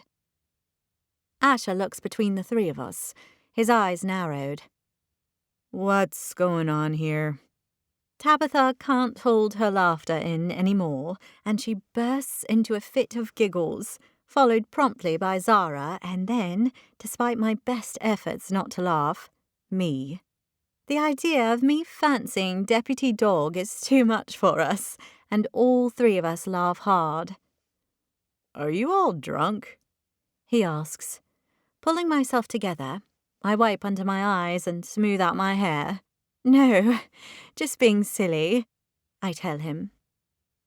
Thankfully, the intercom sounds, saving me from further interrogation. I slip on my winter coat and grab my handbag. All right, you lot. I'll see you later. Tell Deputy Dog he's a good boy, Zara says. And give him a pat on the head from me, Tabitha says, before my extremely mature friends dissolve into giggles once more, as Asher shoots them questioning looks. I slip down the stairs and out into the cold winter's night to see James standing beside a shiny black car. He grins at me, and I skip down the footpath towards him. Hello, fiancé, he says to me as he holds the door open for me. I can't help but glance at the ring. Hello, fiancé, I tell him as I climb inside. As we're driven through the streets of Fulham towards the Victoria and Albert Museum in South Kensington, I share the story with him of how my friends and I had ended up referring to him as Deputy Dog. What does Deputy Dog look like again? He questions, as he pulls out his phone from his inside pocket and types in the name. Oh, he's one sexy dog, I tease. James pulls up an image of a cartoon dog in blue pants, a black waistcoat and sheriff's badge, and flat hat. At least he's a civil servant, like me. I can see the resemblance. He holds the image up next to his face, and I snort giggle. You're a better dresser, I tell him, but otherwise you're right. The resemblance is uncanny. A smile teases at the edges of his mouth. Thank you. He re-examines the image. At least this dog's wearing trousers. That's a bonus for cartoon characters. It is? Donald, Mickey, Yogi, Winnie, Porky. Need I go on? None of them wear trousers. Wow, you know random facts about cartoon characters. That's why you're on those most eligible bachelor lists. It was one list, he protests. I put it down to early Saturday mornings when my parents wanted a lie-in and I got to watch cartoons. Best morning of the week, hands down. Is that still your weekend habit these days? Naturally. I find the life lessons on diplomacy nestled in cartoons to be extremely useful in my political career. He deadpans, and I snort. You're funny. You say that as though it was unexpected. No, I knew you were funny. It's just, I don't know. I suppose I always expect men who look like you to be all serious. Men who look like me? Is this the suitish thing again? It's more what you do as well. Politicians aren't exactly known as funny. That's true, but perhaps you've judged me unfairly. I press my lips together as I regard him. You're right. I think I did. Thank you. He offers me a small smile before he adds, I have to admit something to you, too. Oh? I judged you that first time I met you as well. I think back to the pink confection parading as a dress that Mum had sent me to wear on my blind date. I cannot blame you for doing that. It looked pretty terrible. What sort of person did you think I was? I thought you were one of those overprivileged Sloane Ranger types who understand the importance of wearing tweed, barber, and talk like the Queen. No, I'm not like that at all. I know that now, but you certainly looked like one when we met, thanks to your mum. Mum and I have very different taste. He glances down at my black ensemble. I can see that. Now, I have a suggestion, and I hope you'll be amenable to it. I hold up my left hand in the stop sign. Aren't we currently embroiled in your last suggestion? It's related. Oh, I'm intrigued. Well, I thought since we need to know things about one another, things that only couples would know, you could move in with me. I burst into shocked laughter. What? Move in with you? Are you serious? Absolutely.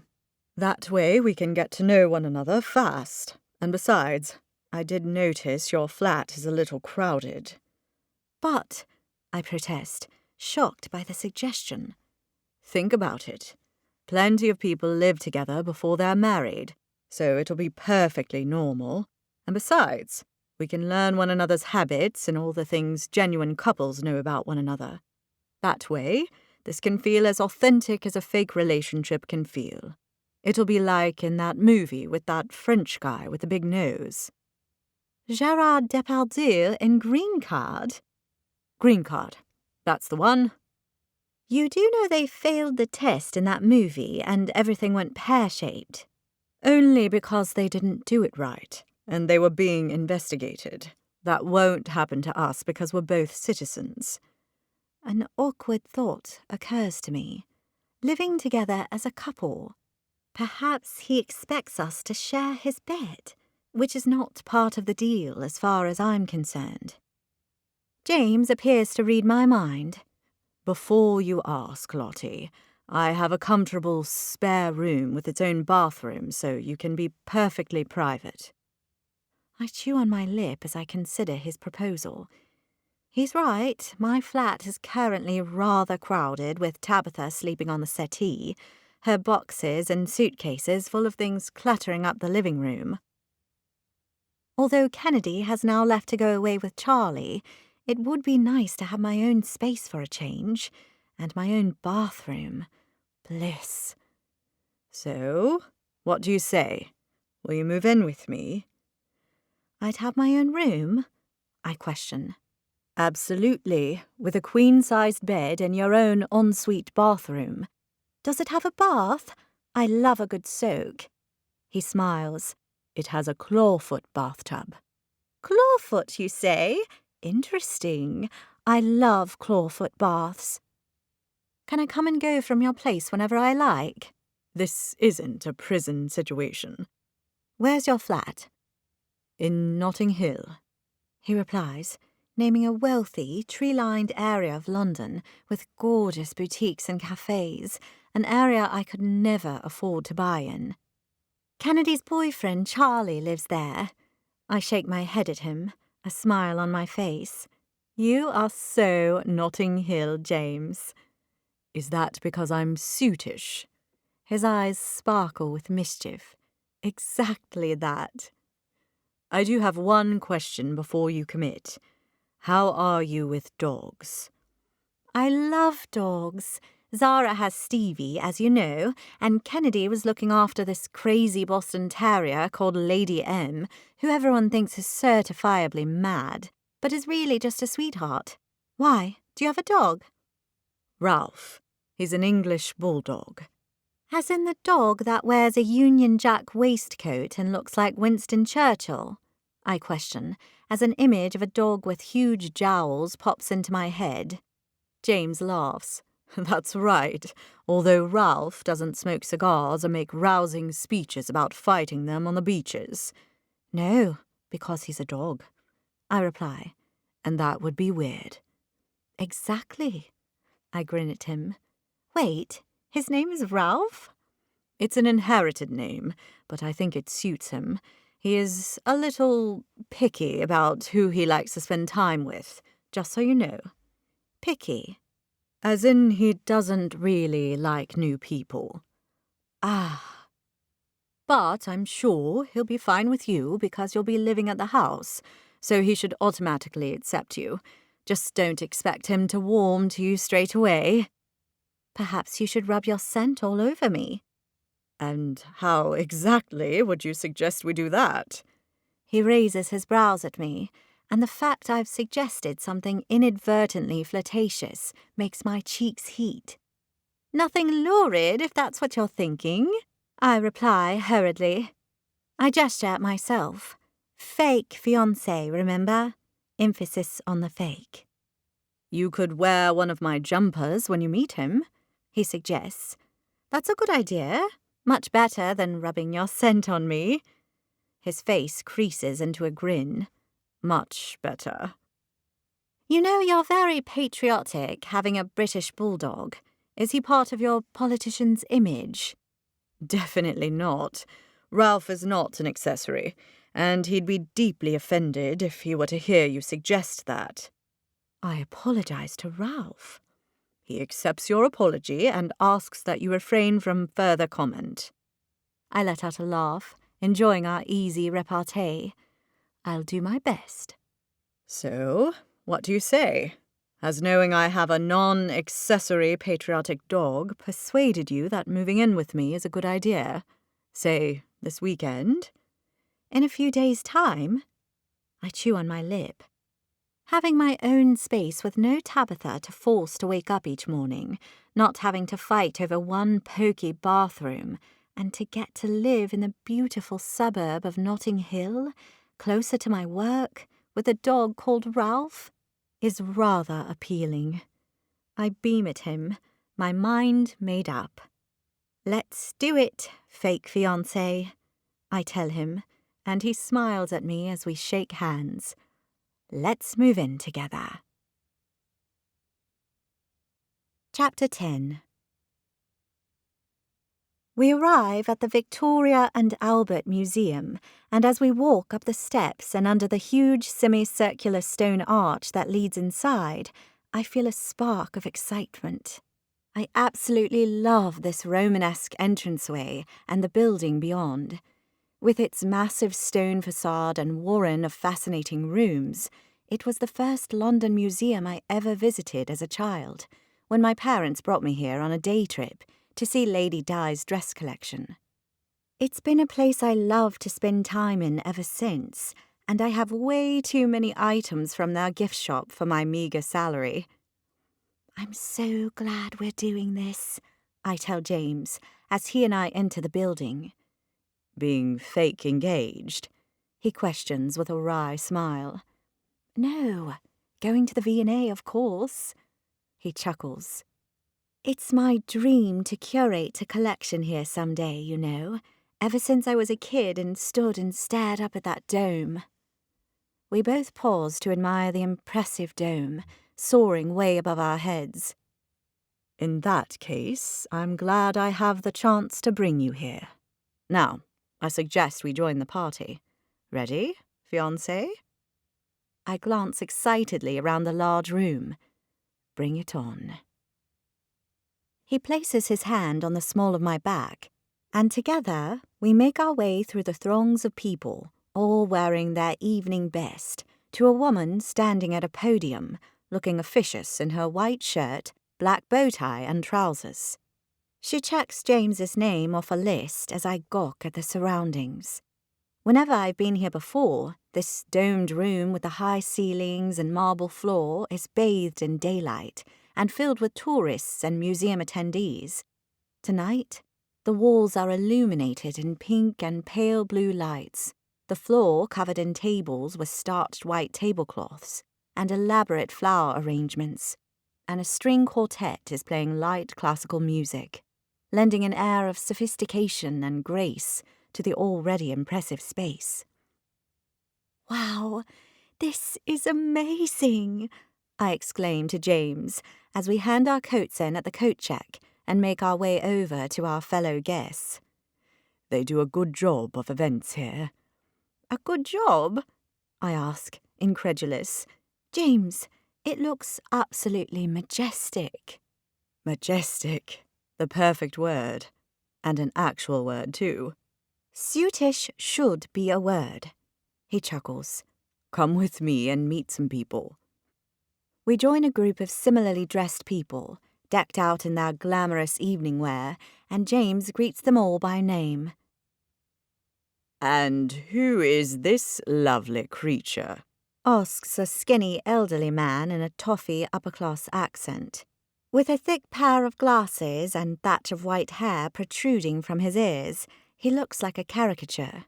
"Mr. Lucius Inglewood, I'd like to introduce you to Miss Lottie Sullivan. Lottie is my fiancée," James replies.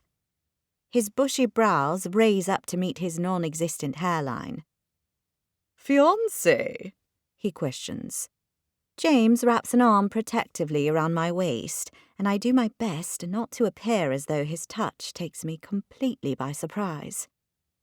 "That's right. Lottie and I are engaged." He takes my hand in his, lifting it as though to kiss it, which, thankfully, he falls short of doing. "Well, aren't you ravishing, Miss Sullivan? And engaged to this young man. How do you do?" "I'm very well, thank you, Mr. Inglewood," I tell him. "I say, Lottie, eh? Short for Charlotte, is it?" "It is, but no one ever calls me that. Other than my mother when she's berating me for being unmarried." I delicately extract my hand from his clasp. "I knew a Lottie back in the 60s. Marvellous filly. Very strong thighs." "Oh, what breed of horse was she?" "No, not a horse. How preposterous. A woman," he replies, as though it's perfectly normal to refer to a woman as a filly, and I should have known that's what he meant anyway. "Nearly married her, actually. Didn't, but nearly." I shoot James a look. "Why didn't you marry this Lottie?" I ask, and then add, "if that's all right to ask." "I'm an open book, me. You can ask me anything. Anything at all," Mr. Inglewood replies. "All right. Why didn't you marry Lottie then?" I repeat. "She buggered off to India with that chap Lord What's-it, didn't she? That's why I didn't marry her. I wasn't going to traipse after her. No, thank you very much. I'm not the sort to do such a thing." He looks off into the distance, as though remembering this filly called Lottie. "Awful shame, really. Nice girl. She did have such lovely, strong thighs." Lucius Inglewood clearly has a thing for thighs. "We all have one that got away, Lucius," James comments. "Ah, that's very true, my boy. Very true indeed." "Really? Who's yours?" I asked James, interested to know if a woman got close enough to him in the past to have been labelled the one that got away. He gives me the smile I have begun to work out is his professional "I'm a deputy mayor and nothing phases me" smile, the one that doesn't reach his eyes. "A story for another time, perhaps," he replies smoothly, before he turns to Mr. Inglewood and adds, "We must mingle. I'm sure you understand." "Of course you must, dear boy," Lucius replies. "You are a DM, after all." "Lovely to meet you, Mr. Inglewood," I tell him. He takes my hand in his once more, raises it to his dry, crinkly lips, and this time he kisses it. "Enchanting," he murmurs. James places his hand on the small of my back, just as he did before, and we make our way towards another group of people. He's an interesting chap, don't you think? I don't think I've ever met someone who refers to women as fillies, I reply with a giggle. It's probably because of her strong thighs. Very horse-like. My giggle turns into a snort. Poor 1960s Lottie. Oh, I don't know. She got to go to India with her lord. We share a smile. Ready to meet some more people? The mayor and her husband, as well as some captains of industry. Captains of industry? Do they get to wear the hat and uniform? I tease. You're funny. I waggle my brows at him. One of my many charms, don't you know? He laughs. I'm coming to learn that. We join a group of men and women who are all listening as the woman I recognise as London's mayor speaks. With her distinctive hooked nose and thick salt and pepper bobbed hair, her intelligent eyes glint as she tells her story, and I can see why she's the mayor. She's got a natural presence and easy charm to her, and everyone around her is riveted by her story about an overzealous warden issuing a tree a parking ticket. As I stand and listen along with everyone else, I feel a tap on my shoulder, and I turn to see none other than my boss, Mr. Tomlinson, looking dapper in a black dinner suit. Mr. Tomlinson, I say in surprise, I didn't know you were coming to this. I could say the same to you, Lottie, he replies, his thick, bushy brows raised. We only had one spare ticket to the event, and I gave that to Matt, of course, so I can only assume you're here on your own wicket. My heart leaps into my throat. Dreamy Matt is here, in this very room. I swallow and affect an air of nonchalance I most definitely do not feel. Matt's here, you say? I haven't seen him. I try to appear as though I'm merely interested in his whereabouts because he's my colleague, not my long-time crush. He's over there, talking with Lady Havelock. She's had a few glasses of wine already and is being quite generous with the cash, I'm told. He leans closer and adds under his breath. We like her when she's in that mood. Yes, we do, I reply with a nervous laugh, my belly filling with butterflies at the thought of Matt. I glance over at where Mr. Tomlinson is pointing to see Lady Havelock, dressed head to toe in black velvet and lace, spilling splashes of wine from her glass of champagne as she quite clearly flirts with Matt. I can hardly blame her. Matt is looking beyond amazing in his grey suit and checked shirt, standing out against a sea of men in boring black dinner suits. The sight of him takes my breath away. Lady Havelock has got her long, bony hand placed possessively on Matt's lapel, and I can tell by Matt's expression that he's not enjoying the proximity, but putting on a brave face in the name of donations. How did you manage to blag a ticket, Lottie?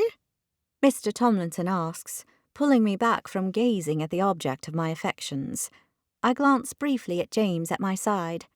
He and the mayor appear to be deep in conversation. I'm, with someone, I say. I'm on a date.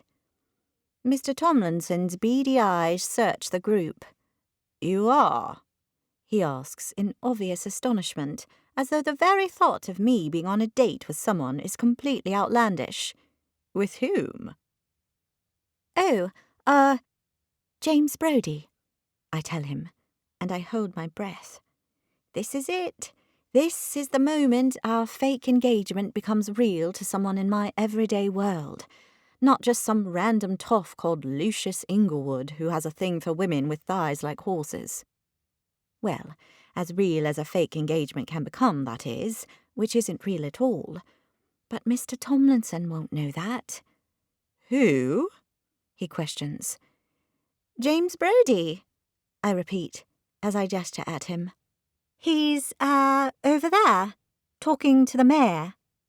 Mr. Tomlinson's gaze lands on James's back, and he pulls his thick brows together before his face creases into a smile.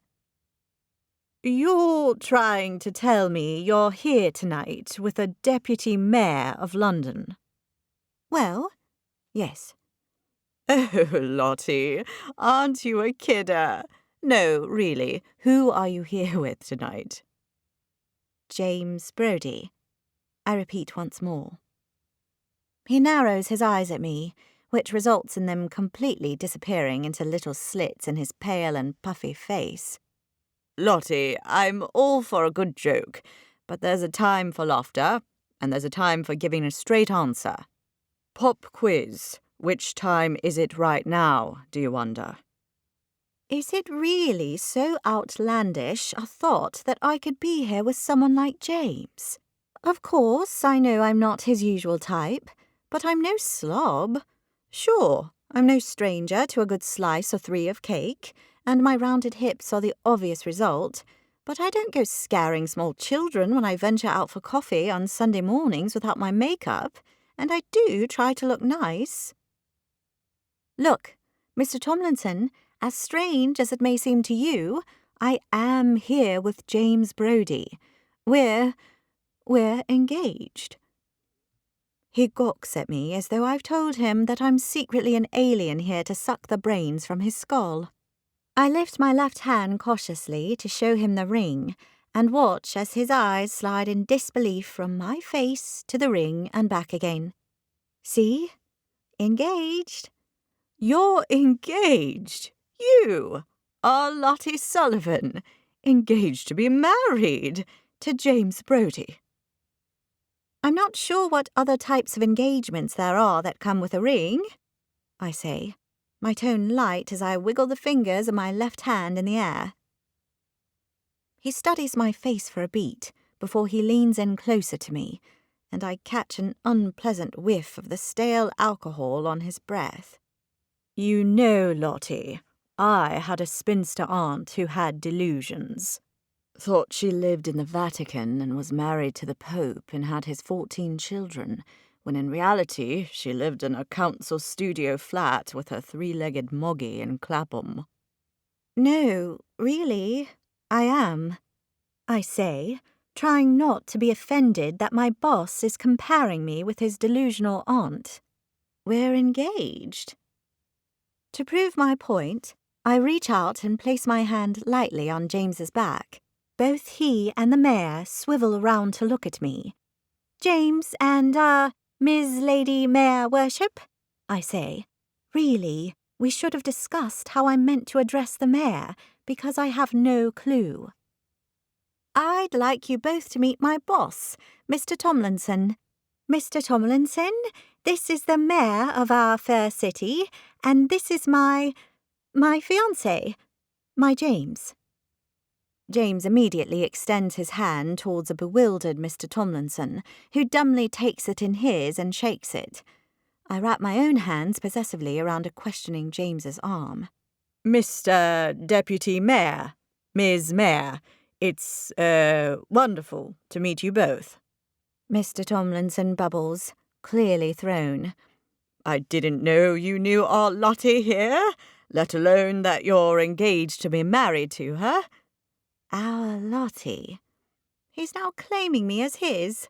The girl he thought was as delusional as his 3-legged cat-owning spinster aunt only moments ago.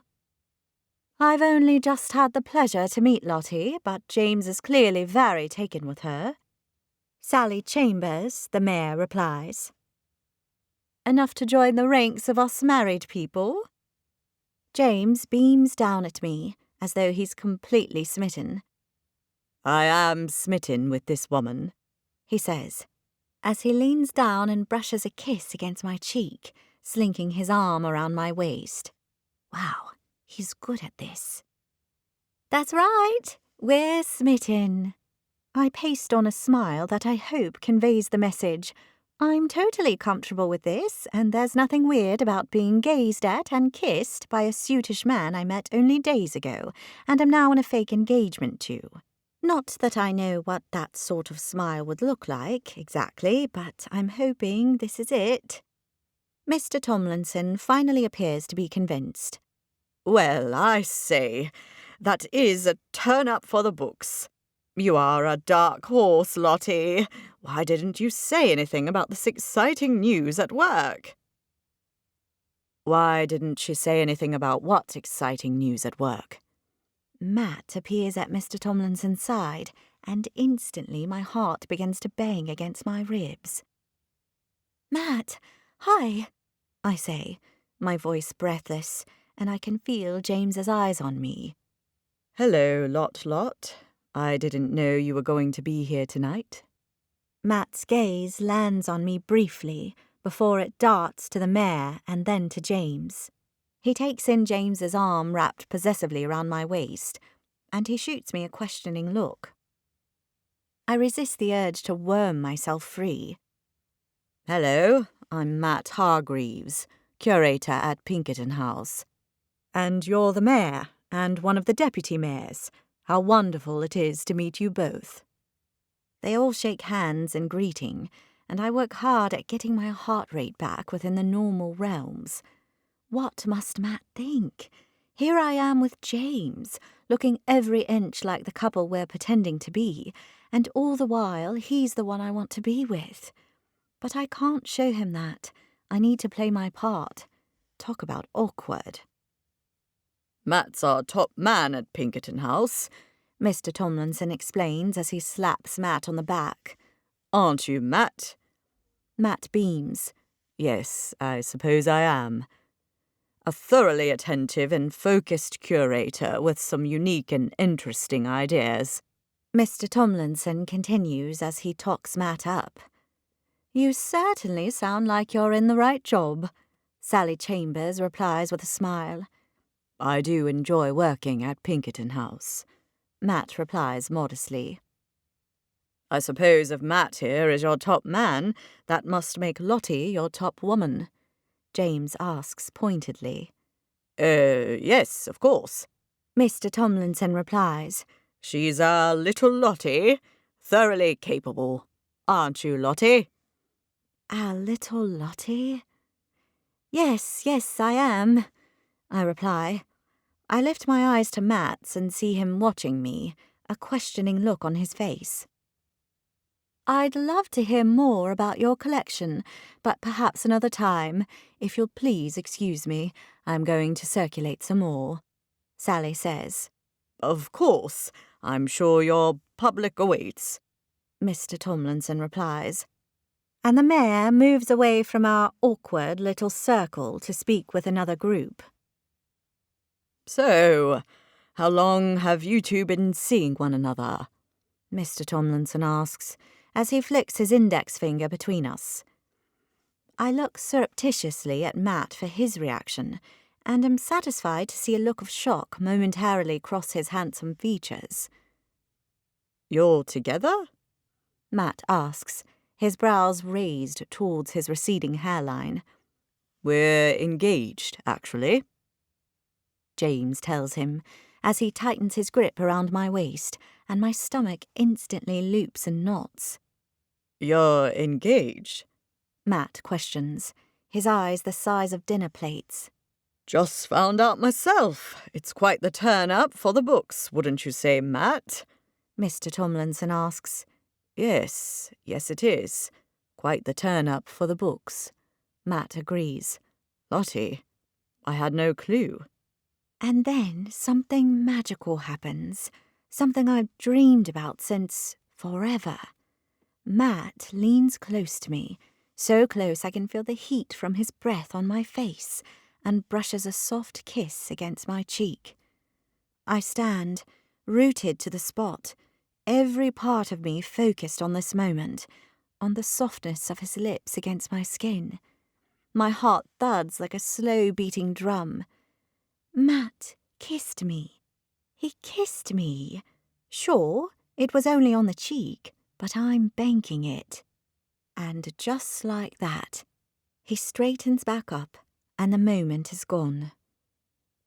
Congratulations to you both, Matt says with a composed smile. I let out a breath. Could we please get back to the Matt kissing my cheek part? When did this all come about? Very recently, actually, James replies. We're excited about it, aren't we, darling? It takes me several seconds to work out that I'm the darling he's referring to. Oh, yes, we are. We're very excited about the, engagement thing. I nod my head in what I suspect is a slightly manic way before I thrust my left hand at Matt, almost making contact with his face. I've got a ring, I tell him. Matt takes my hand in his and eyes the ring that's now a mere handful of inches from his face. So you do. It's, very nice, Lottie. Well done. I snatch my hand back. What am I doing? I'm acting like a crazy person. I need to salvage this situation. I need to look as though I'm deeply in love with James and not melting the moment Matt shows me the slightest bit of attention. So, in the interest of looking like a real couple, I wrap my arms around James and gaze up at him, telling anyone who'll listen, "We are so happy to be engaged. It's absolutely thrilling, thrilling." James shoots me a concerned look, and I wonder whether I've overdone it. Would you like another drink, Lottie? He asks, clearly trying to make me seem less like the crazy woman I've become in the last few moments. That sounds like a mighty fine idea, Mr. Tomlinson says, waving his champagne flute in the air. Mine is empty already. Matt ignores the change in conversation and instead asks, Where did you two lovebirds meet? We met when I came in for a tour of Pinkerton House, actually, James replies smoothly. It was love at first sight, wasn't it, darling? It was, I confirm, with a smile stuck to my face, just like you read about in romance novels. Matt raises his brows at me. Love at first sight, eh? That does sound awfully romantic. Oh, it was, wasn't it, darling? James says as he gazes lovingly at me. I nod at him, holding my smile carefully in place while inside my brain is screaming, "You're holding the wrong man. Matt is the man for you. What the heck do you think you're doing?" What did you think of the collection? Mr. Tomlinson asks. I enjoyed it, but I do think the dentures deserve to be showcased. They really are quite fascinating. And Lottie here tells me she wants to set up a Twitter account for them. I think that's a fantastic idea, and one I imagine you would be well advised to consider. I slide my eyes to James. I hadn't asked him to help me with the dentures' Twitter account. How will this land? Right. The dentures. Yes, Mr. Tomlinson replies, clearly thrown. Imagine the scope for humour with that. Very funny and engaging, James continues. I hold my breath. That's what we think, isn't it, Matt? Lottie does have some sterling ideas. Ideas we do like to take notice of. Mr. Tomlinson fibs. I gawk at him. Oh, absolutely. Matt agrees. Lottie has some excellent ideas, and the Twitter account for the dentures is really quite inspired. I flick my gaze between the two of them. This is like being in the Twilight Zone right now. The last time I'd mentioned wanting to set up an account, Matt had shot the idea down straight away. I look forward to following the new account when Lottie starts it, James says, and I could kiss him for it. Not in any romantic way, of course. In an entirely platonic, brotherly, sisterly kind of way that thanks him for his support in the dentures conversation. That way. A middle-aged woman arrives in a navy floor-length strapless dress with a row of sparkling diamonds around her neck.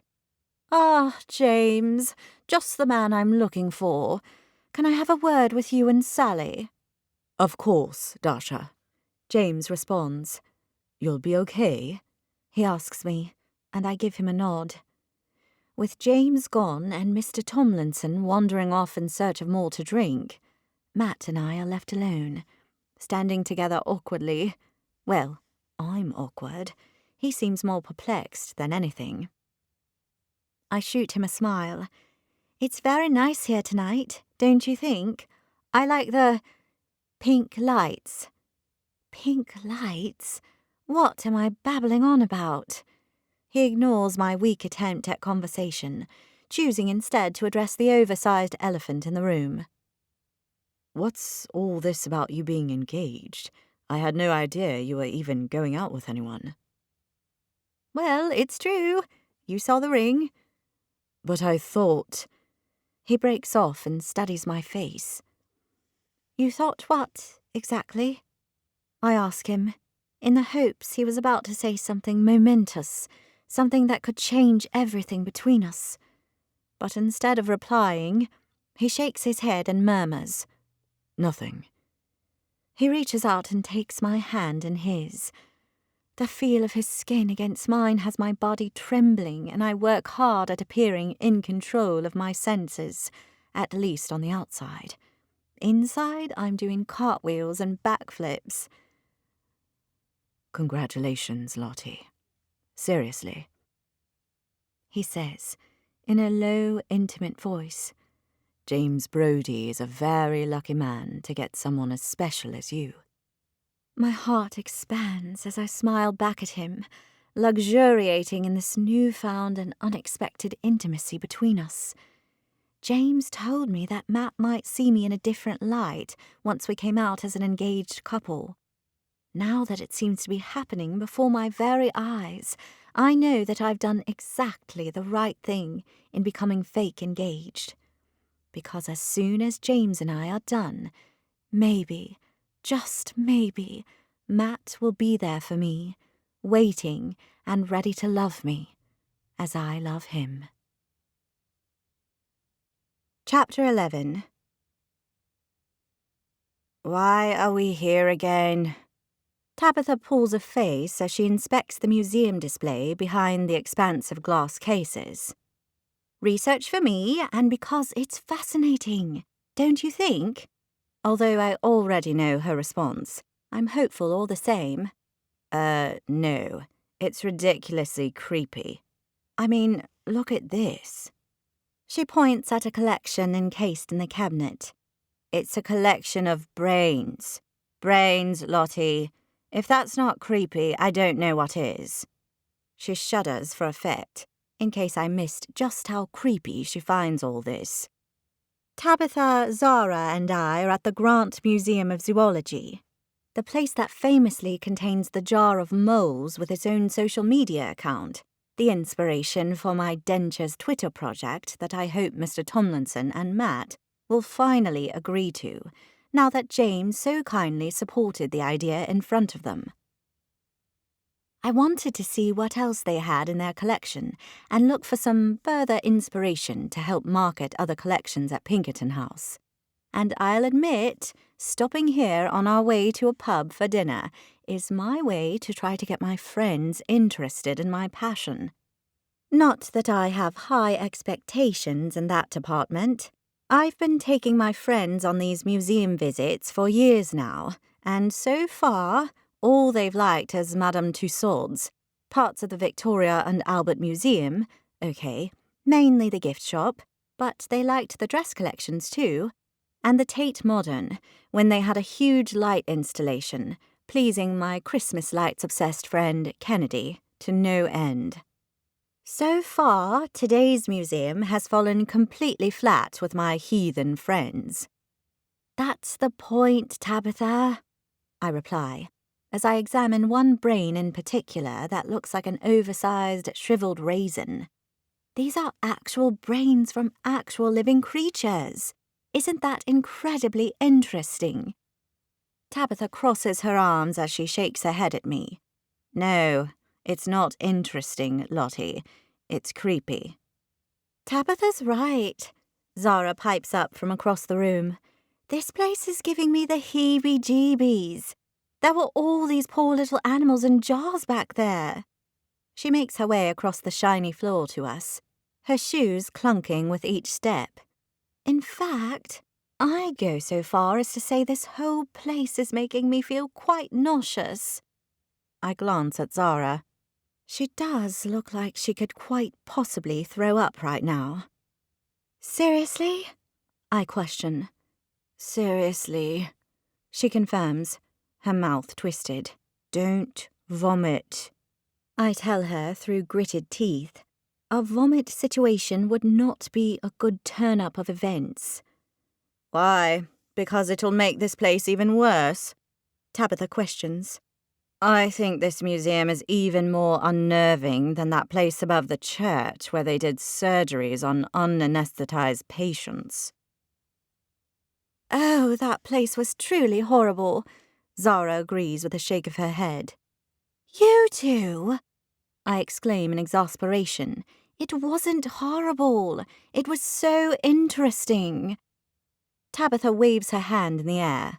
Whatever it was, you said you only had to pop in here for 5 minutes before we go to the pub. It's been almost an hour, and I'm starving, and I could do with a drink. A strong one. She shudders for effect. Me too. Zara grumps, her arms crossed. I thought you said you were nauseous, I challenge. I can be both. I shoot her the look Mum gives me when she knows I'm telling a less than truth. Look, we'll go to the pub soon, I promise. I just need to see how they're displaying their bones first. I've heard they've made some changes to their displays recently. Both my friends groan like they're a couple of kids at a museum. Which is fitting, really, because that's exactly how they're behaving at this museum. I choose to ignore them. You know, Gerald Pinkerton would have loved all this, I say, as I gaze at one of the smaller brains on display. He had a very inquisitive mind. Good for Gerald Pinkerton, Tabitha harumphs. Lottie, I give you 2 minutes and then I'm walking. Me too, Zara adds. I twist my mouth.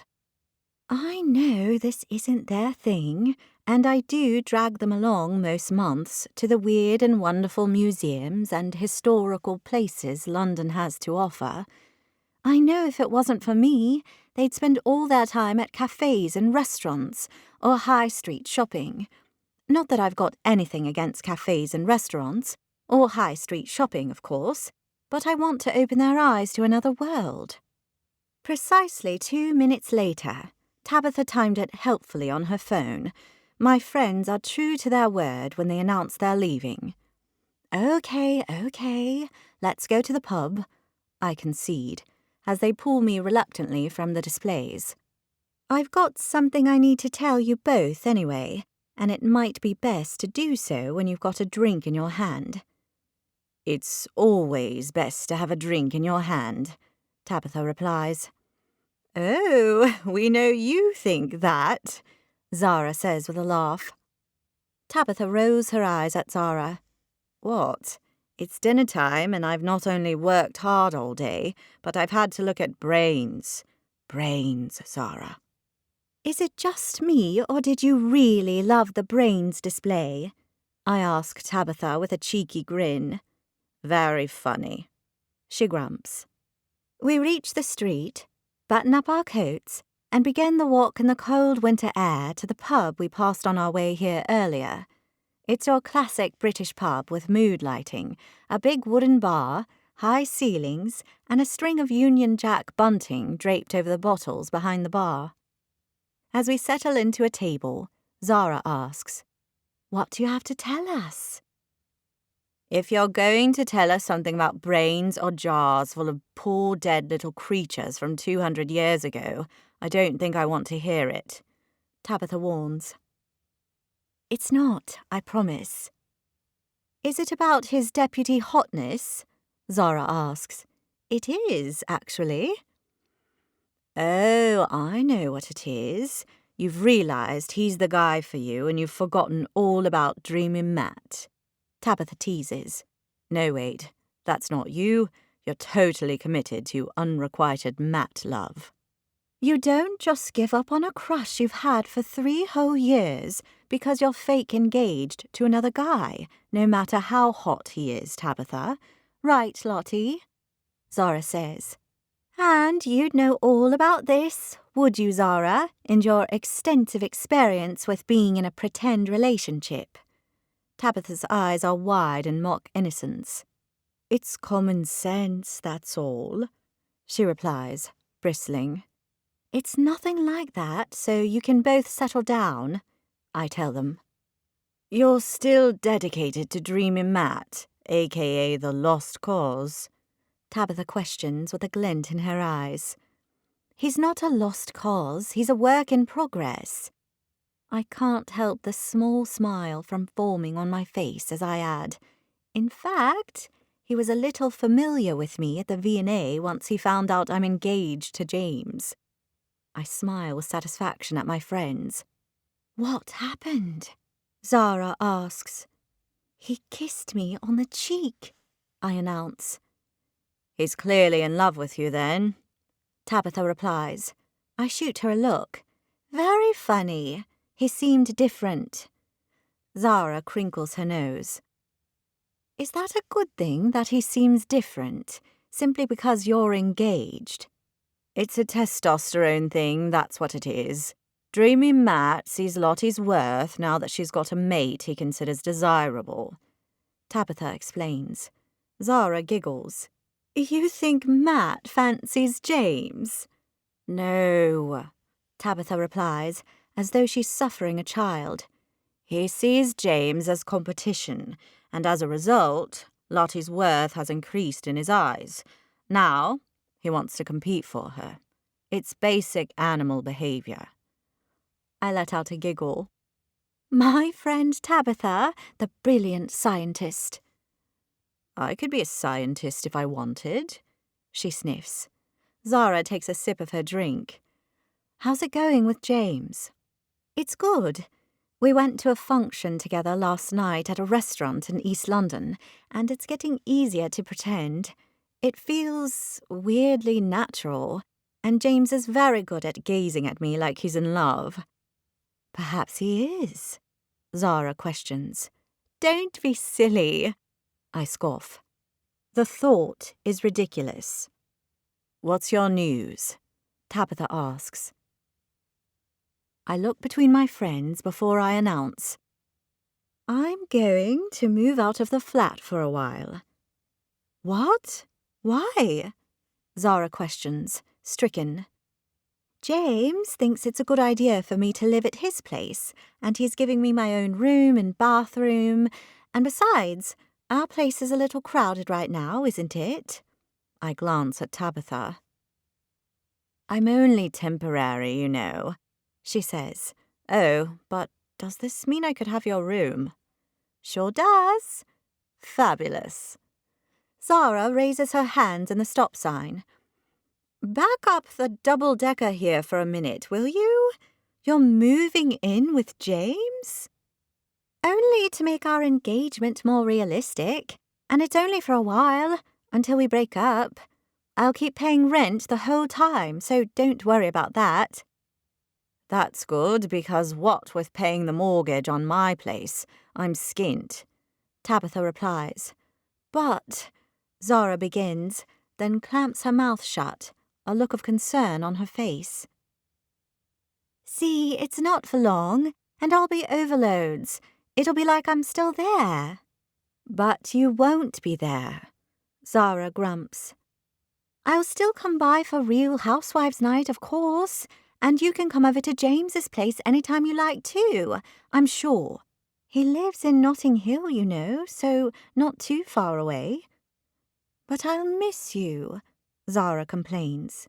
You'll have me, Tabitha tells her. Well, until my flat's fixed. Speaking of which, I really should jolly those tradesmen along. It's been almost 2 weeks. We know, both Zara and I reply in unison. Tabitha is a wonderful friend, and I know she'd do anything for me or Kennedy or Zara, even if she can be a touch sarcastic and acerbic at times. But she's not the tidiest or quietest of guests. I can leave, you know, she huffs. Zara places her hand on Tabitha's arm. Oh, don't be silly. We love having you to stay. And it sounds like I'll need the company now that Kennedy's away with Charlie, and Lottie's deserting us for a swankier locale with a sexy deputy mayor. I laugh. I told you, I don't think of him as sexy, which is why living at his place will be easy peasy. No hankering after him, hoping to see him in the hallway in nothing but a towel? Zara asks, her eyebrows waggling. Tabitha lets out a sigh as she looks into the distance. James Brody in nothing but a towel. Oh my. Shush, Tabitha. That's Lottie's fiancé you're talking about, Zara teases. So, you're okay about me moving out for a while? I ask. It's fine. I'll miss you, of course, but I'll have Leave's clothes strewn across the floor here to keep me company. Hey, Tabitha protests. Tell me it's not true, Zara says to her, and Tabitha gives a shrug. I beam at them. That's settled then. I'll move in with James at the weekend. Just be careful not to fall in love with him, Tabitha warns. Yeah, that could happen, you know. Zara agrees. I snort laugh. Oh, I can safely say I will never fall in love with James Brody. Chapter 12. On Thursday morning, I'm at my desk, gripping onto my phone, my knuckles turning white. Mum, I say, interrupting her excited babble about coming to London to meet James, so she and Dad can take us out for a slap-up meal, which I know means a fancier-than-normal pub meal with dessert and a glass of substandard wine. I promise to bring James home to Oxfordshire to meet you and Dad before too long, but really, there's no need to come to London. Subtext, do not come to London under any circumstances. But Lottie, love, I need to meet this man who's won your heart, she complains for about the 17th time since I made the ill-advised decision to answer her call as I sat at my desk. Which you can do when we come to see you in Oxfordshire sometime soon. We have no plans on that front, but Mum doesn't need to know that. But, Mum? I warn. Oh, all right, she concedes, and relieved I loosen my grip on my phone a notch. But if by chance I do decide to come down to London to see Florence and Andrew Whittington, I might just happen to bump into you somewhere. I haven't seen dear Florence and Andrew for so long, you know. I'm well overdue for a visit. I push out an exasperated breath as I draw a doodle on the top corner of my notepad. The lines have become increasingly deeper the longer our conversation goes on. Do you even know where the Whittingtons live these days, Mum? I can find out, and that's all the more reason why I owe them a visit, don't you think? Mum? I warn again, as I notice Matt pushing through the door into the office, a couple of takeaway coffees in his hands. He casts his eyes over me, and his face breaks into a warm smile that melts me into liquid goo. I've not seen Matt since the night at the V&A a few days ago. He's been on leave, and the place has been so quiet without him. But that said, without spending half my time gazing at him, I've got a lot more work done. I've got to go, I hiss into the phone. Let's talk about this another time, and don't come to London, okay? Okay, she harumps. Promise? Promise. Love to Dad. I hang up before she has the chance to protest any further, and glance down at my notepad with a list of things about me that I've been preparing for James, entitled Secret, Squirrel, Must-Knows. I scribble down, loves to watch Real Housewives with my BFFs. I underline the last word with a smile to myself, and then lift my eyes to surreptitiously watch Matt. In his slim-fit black and grey checked trousers, white crumpled shirt with a granddaddy collar, his open waistcoat in red tartan he once told me he only wears ironically, his long hair, damp from the rain, scraped into a top knot, with his close-cut beard defining his chiseled features. Oh my, is he hot? I let out a sigh as he picks up one of the coffee cups. He turns and his eyes land on mine. Bastard. He saunters sexily over to me and places a takeaway cup of coffee on my desk, right next to my notepad with the secret squirrel must-knows list. Here you go, Lottie. I got this for you. I look from the cup and back up at him in surprise. It's from Xander's, he adds, referring to the trendy, independently owned cafe-cum-bicycle shop near the tube stop I know he loves. No Starbucks or Nero for Matt. No way. He's much too hip for something as mainstream and corporate as coffee shop chains. In fact, he once told me he sees coffee as a work of art, which should be treated as such.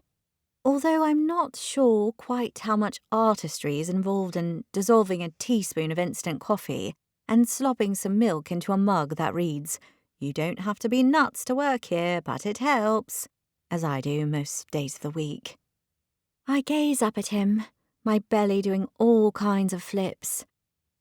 "Oh, thank you," I murmur, my voice breathless from A, his unexpected and unprecedented gift, and B, from the fact I'm currently within touching distance of the object of my long-standing affection. I was getting a cup of coffee for myself, so... He lets the "so" hang in the air between us, and it feels like it means infinitely more than simply, "So I got one for you."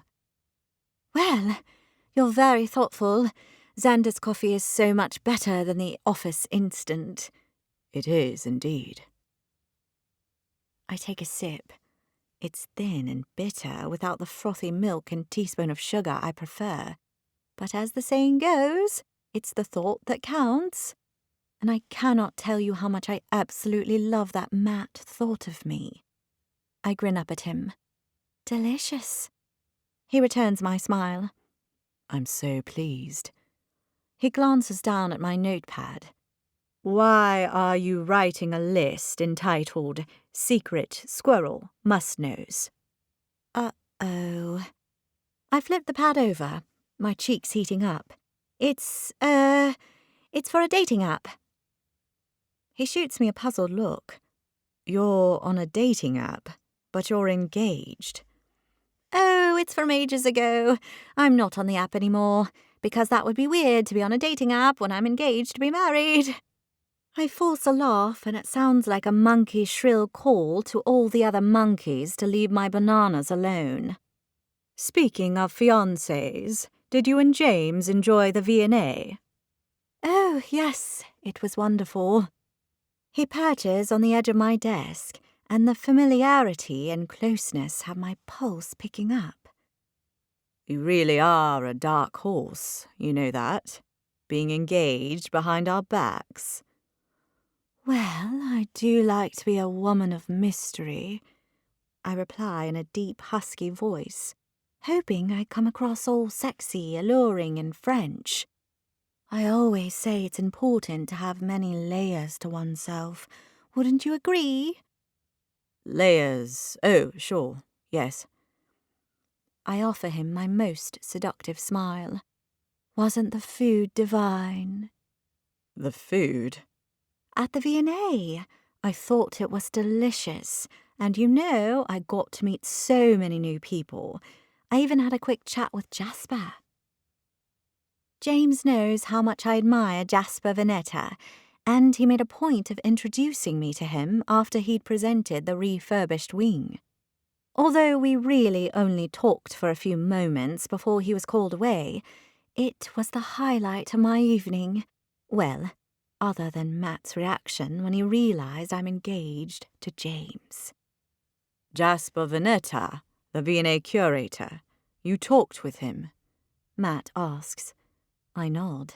knowing he'll be impressed. He lets out a whistle. Lucky you. He's notoriously introverted. A genius, of course.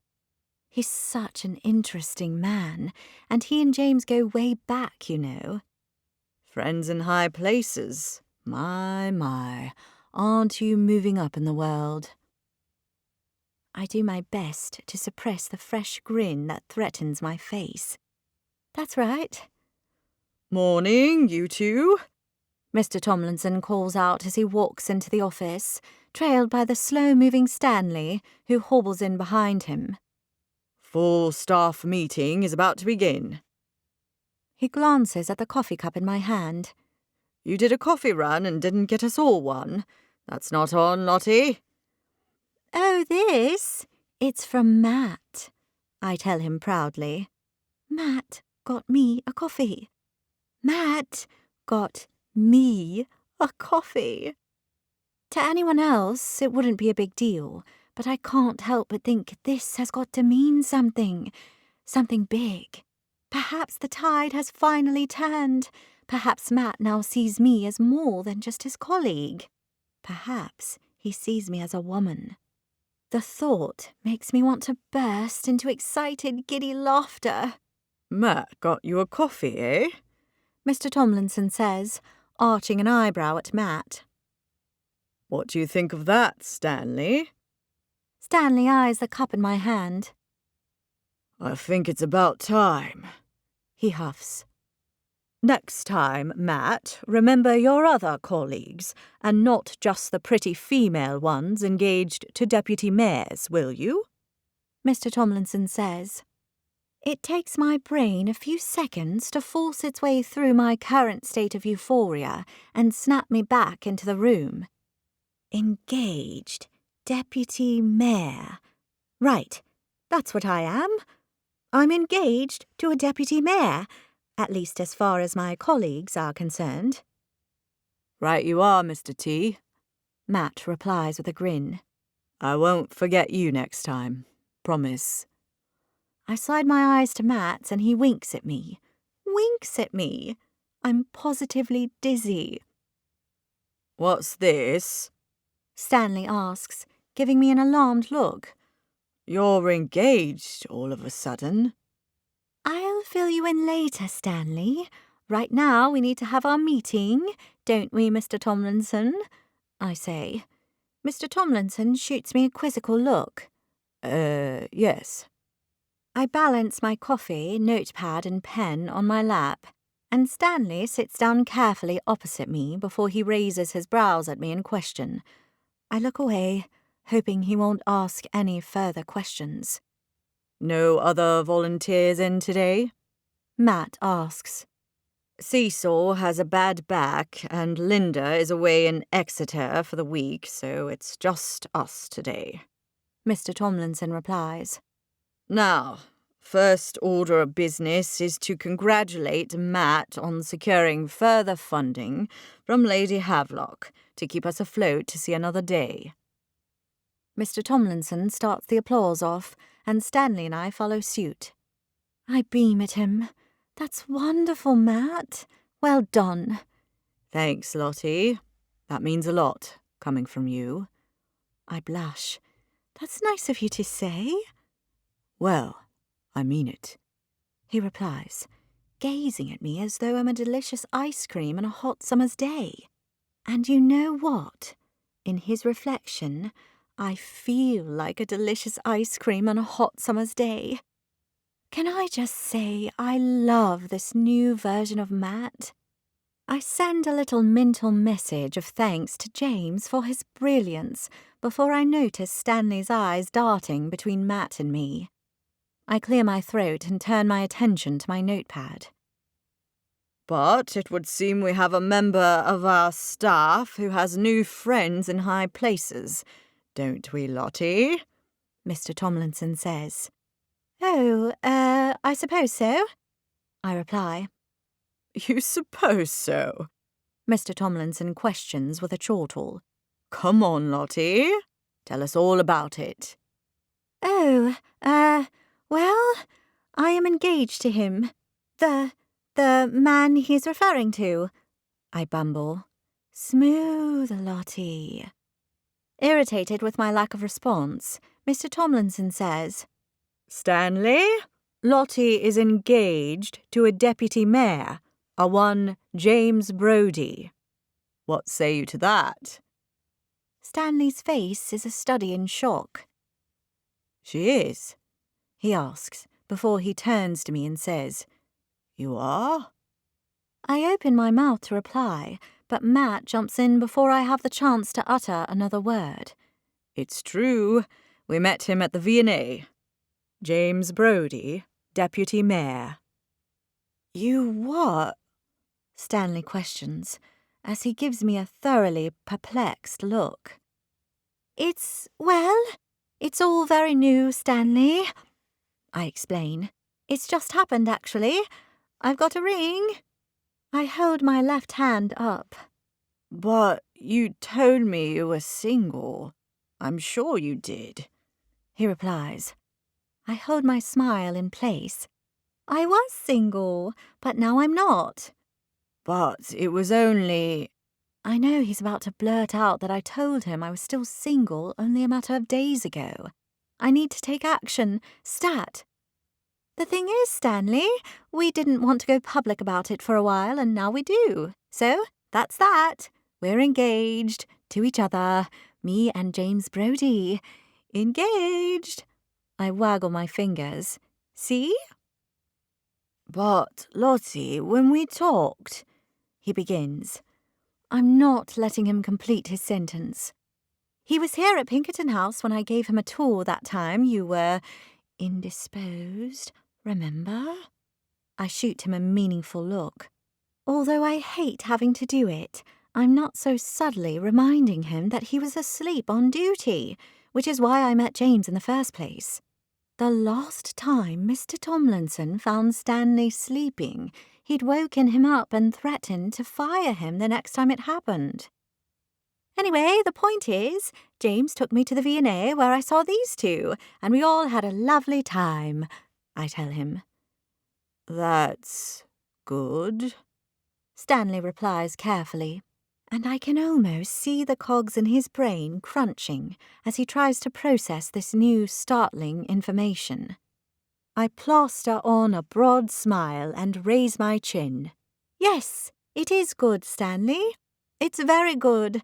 I'm very happy. James is just wonderful. A wonderful fiancé. All right, he replies. I avert my gaze from his questioning eyes, the eyes that are currently boring into me as though he knows I'm lying. I don't need Stanley questioning me over this, not when this whole relationship with James is working to make Matt more attentive. The thing is, I'm not the most convincing of liars. I always feel as though people know when I'm lying, like I have some huge tell written across my forehead in bold flashing neon lights, yelling, I'm lying, don't listen to me. Which, now that I think about it, is quite possibly something I should have considered before starting this whole thing. But it's too late now. Stanley narrows his eyes at me. You don't look very happy about it, Lottie. Oh, I am. I'm so happy about it. It's just, a little awkward talking about my personal life at work. That's all. I'm sure you all understand. Oh, yes, of course we do, Lottie. That's perfectly understandable, Mr. Tomlinson says. The fact he's supporting me in my new fake relationship has me gushing. Thank you, Mr. Tomlinson. That's very kind of you to say. Oh, call me Mr. T. That's what Matt does. Don't you, Matty? Mr. Tomlinson replies, as he winks at Matt. I do indeed. Matt agrees, his eyes sliding to mine as if to say, Isn't this completely cringeworthy?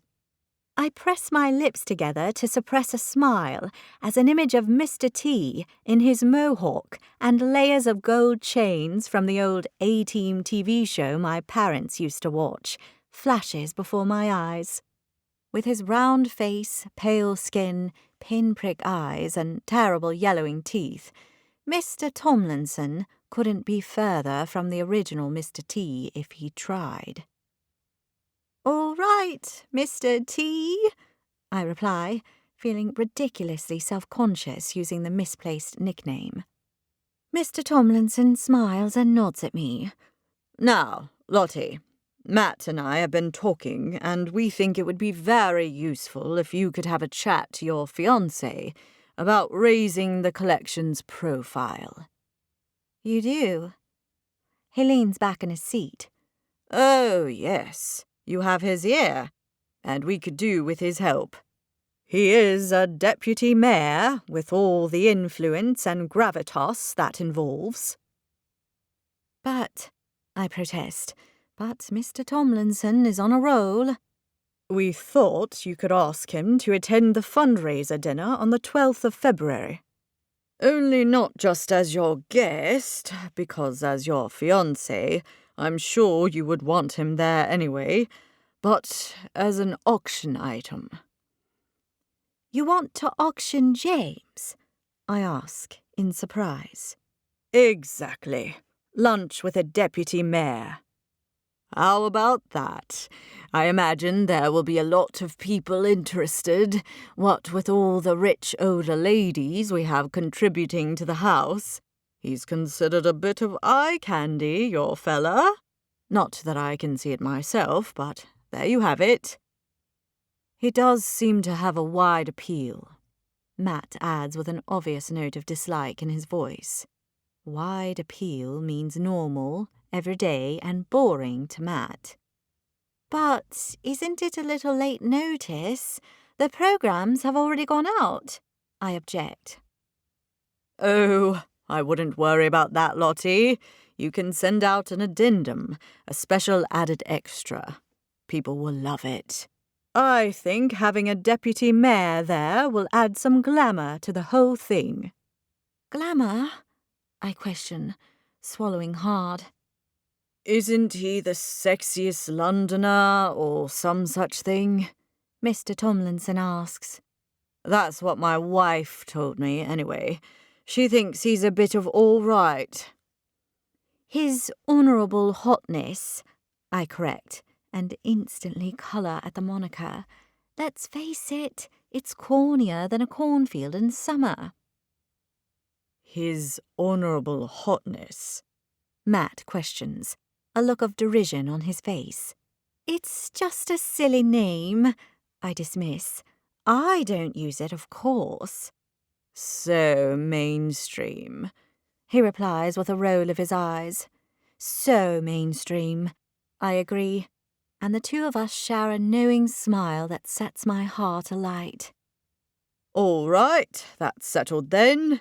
Lottie will ask her fiancé to be an auction item at the fundraiser, and of course he will say yes because he loves her.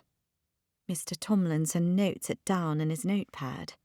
Anything else?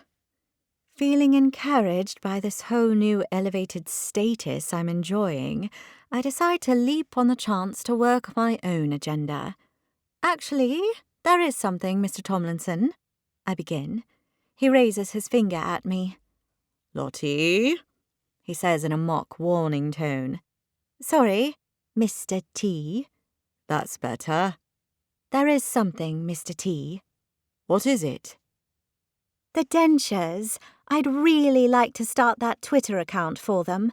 I know it's not my area, but I think it'd be such fun, and I've got lots of ideas for material. It'd be a really positive way to engage with the public and perhaps even bring in new, younger customers. James loves the idea, as you know. I'm not proud. I'm using James's name to get what I want. But what's the point of a fake relationship if I can't use it to my advantage every now and then? I glance across at Matt and add, that is, if the curator agrees. I think I'd be happy with a Twitter account for the dentures, if you're happy to run it. Matt says magnanimously, and a surge of happiness fills me. Such a change of heart.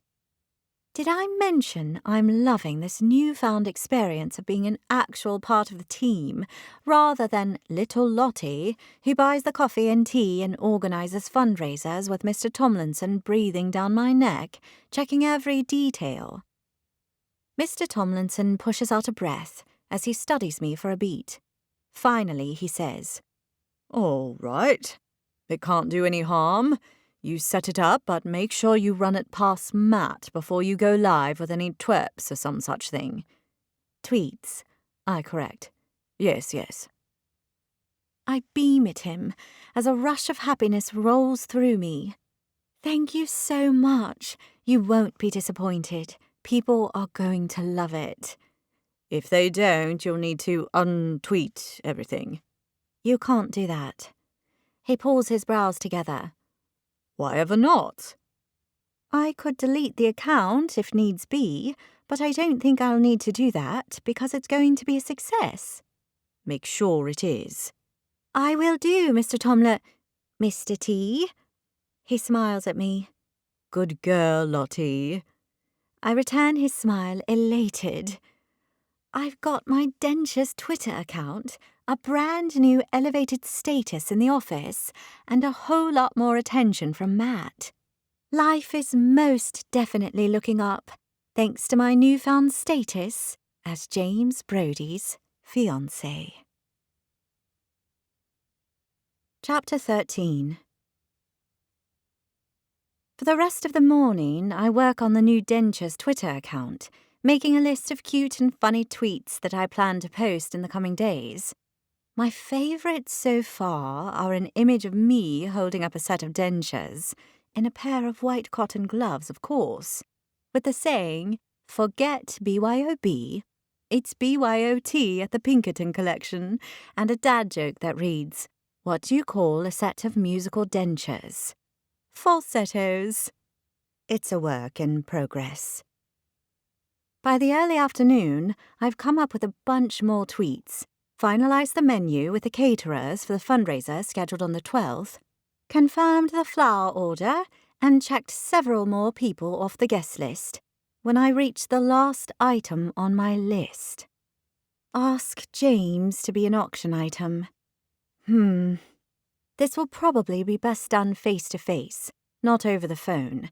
And besides, I can give him my secret squirrel must-knows list when I see him. I pick my phone up from my desk and send him a message.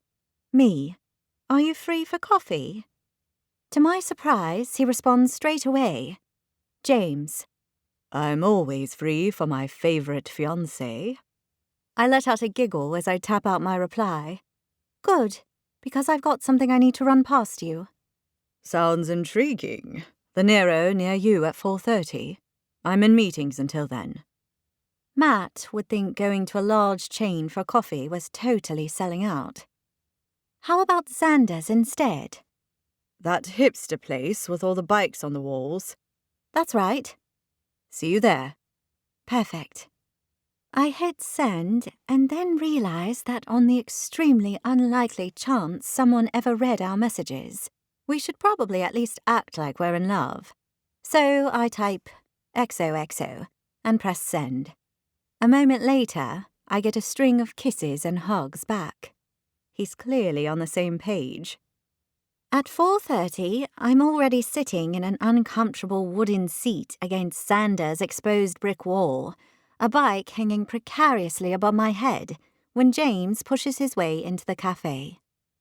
His face breaks into an easy smile as he spots me, and I wave him over. Hello, Lottie, he says. Just as I'm standing up, he leans down to kiss me on the cheek, and my head hits his cheekbone with a sickening thonk. Sorry, I say in a rush. Are you okay? I'm fine, he replies, as he gives his cheek a quick rub. Shall we try that again? You stay where you are. Okay. He leans down, placing his hand on my shoulder, and kisses me lightly on the cheek. I breathe in his scent, that combination of woodsy sandalwood and fresh-cut grass, remembering how much I like it. How about I order us some coffee? He asks. Actually, I'll have an Earl Grey tea, please. The coffee here isn't that great. Then why didn't we go to the Nero down the road? I like their coffee.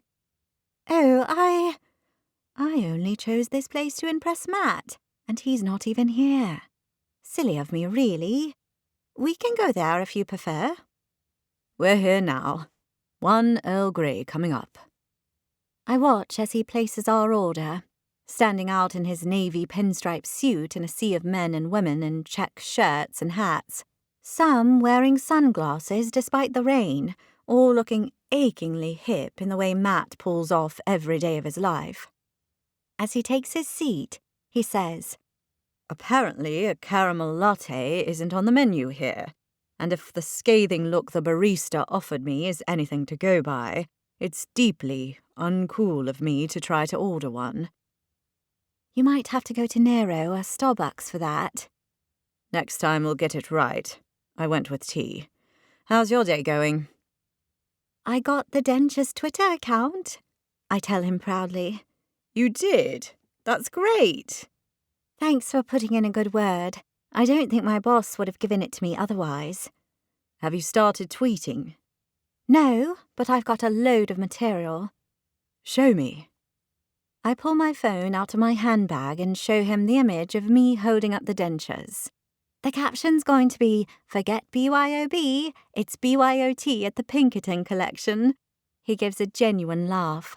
That's quite funny, actually. I like that you're in the photo. You look cute. No one else would do it. Well, I can't speak for all the Pinkerton House staff, but out of the ones I've met so far, you're easily the best looking. I let out a snort. What? You don't have to flirt with me, you know. I know. I wasn't flirting. Complimenting me on being better looking than the rest of the staff is flirting, in case you didn't realise. And you have met all the staff, other than Stanley and the other 2 volunteers. I'm stating an objective fact, that's all. Although now that I think about it, that guy Matt does have an impressive man bun.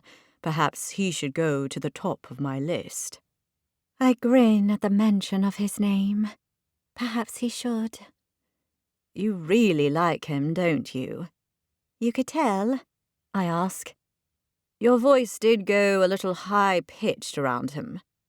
I scrunch my eyes shut. Did it? Sorry. It's fine. We've all been there. He bought me a coffee from here today, I tell him proudly. I thought you said the coffee here is terrible. It is, but that's not the point. Matt bought me a coffee. That's the point. So I was right about him. You mean that he would show more interest in me once you were on the scene? You were, and I can't even be annoyed about it, because it's wonderful. Happiness bubbles up inside of me, spilling over into a grin. I'm glad it's working for you. Oh, I've got one. You've got one what? A dentures joke. What do you get when you leave a set of dentures in the freezer? He asks me, and I shake my head. Frostbite. I smile at him. Cute. There's plenty more where that came from. You're good at dad jokes, are you? My father is. It goes with the territory. What with him being a dad, apparently. What else have you got? Let me think. He places a finger on his chin. What are sheep dentures called? Lamb chops. I groan. That one's so bad, I think I'm going to have to elevate you to full dad joke status. I like that. I plan on being very good at dad jokes when I'm a father. A waiter wearing a stained white t-shirt and knitted hat appears at our table with a pot of tea and 2 mugs. I thank him and wait for him to leave before I say, "So you want to have children someday?" Of course, he replies, as though it's the most obvious answer in the world. Don't you? I pick up the pot and pour out 2 cups of black tea. Milk, I offer. Milk in Earl Grey is a crime against humanity. I take it black. Suit yourself. I pour a generous amount of milk into my own cup. I want 4 children, 2 boys and 2 girls. The boys need to be older so they can beat up any boys who treat the girls badly. I see you've put some thought into this. There are twins on my dad's side of the family, so I figured I need to plan to have at least 1 set of twins. 4 children is a lot. How many do you want? When I was a boy, I wanted 13. I nearly spit my tea across the table. 13? What? It's a football team plus a couple of subs. It's the sensible approach to family. Not so much for your wife having to give birth 13 times. What can I say? I was a football-obsessed 6-year-old. I thought babies were made in an oven. I snort giggle. Why did you think that? Because my dad referred to my pregnant mum at the time as having a bun in the oven, so I figured she was baking my little brother. Cute. I was an extremely cute 6-year-old. All blonde hair and long lashes. Mothers loved me. I eye his thick mop of dark hair. What happened? I got old. You're telling me? I reply with a laugh. Thanks. He glares at me, but he can't keep it up, and he's smiling within about 2 seconds flat. Now, I've only got 15 minutes, so what were you going to ask me? Unless it was to pick my brain on dentures jokes and learn how many children I want, of course. Here's the thing. You know how we've got this new arrangement to work to our advantage? Well, my boss, Mr. Tomlinson, wants lunch with you to be an auction item at our big annual fundraiser. And he tasked me as your fiancé to ask you to do it. I hold my breath as I wait for his reaction. When is it? It's very soon, actually, so I understand if you can't make it. It's on the 12th of February, but I hoped you might be able to squeeze it in. It's going to be quite a swanky affair. We're hoping to attract a lot of new sponsorship, and my boss thinks auctioning off his honourable hotness might just help us get over the line. He raises his brows at me. You know I hate that name. Why? Because it's cheesier than a French person's fridge? He lets out a low laugh. Exactly that. If I promise not to call you that again, would you do it? I offer him my most pleading smile. Ever again? Ever again. He taps on his phone before he returns his attention to me. I can move some things around to make it work. Seriously? I ask, my excitement mounting. I'll be disappointing the mayor of Leicester, but I'm sure he'll get over it. Thank you.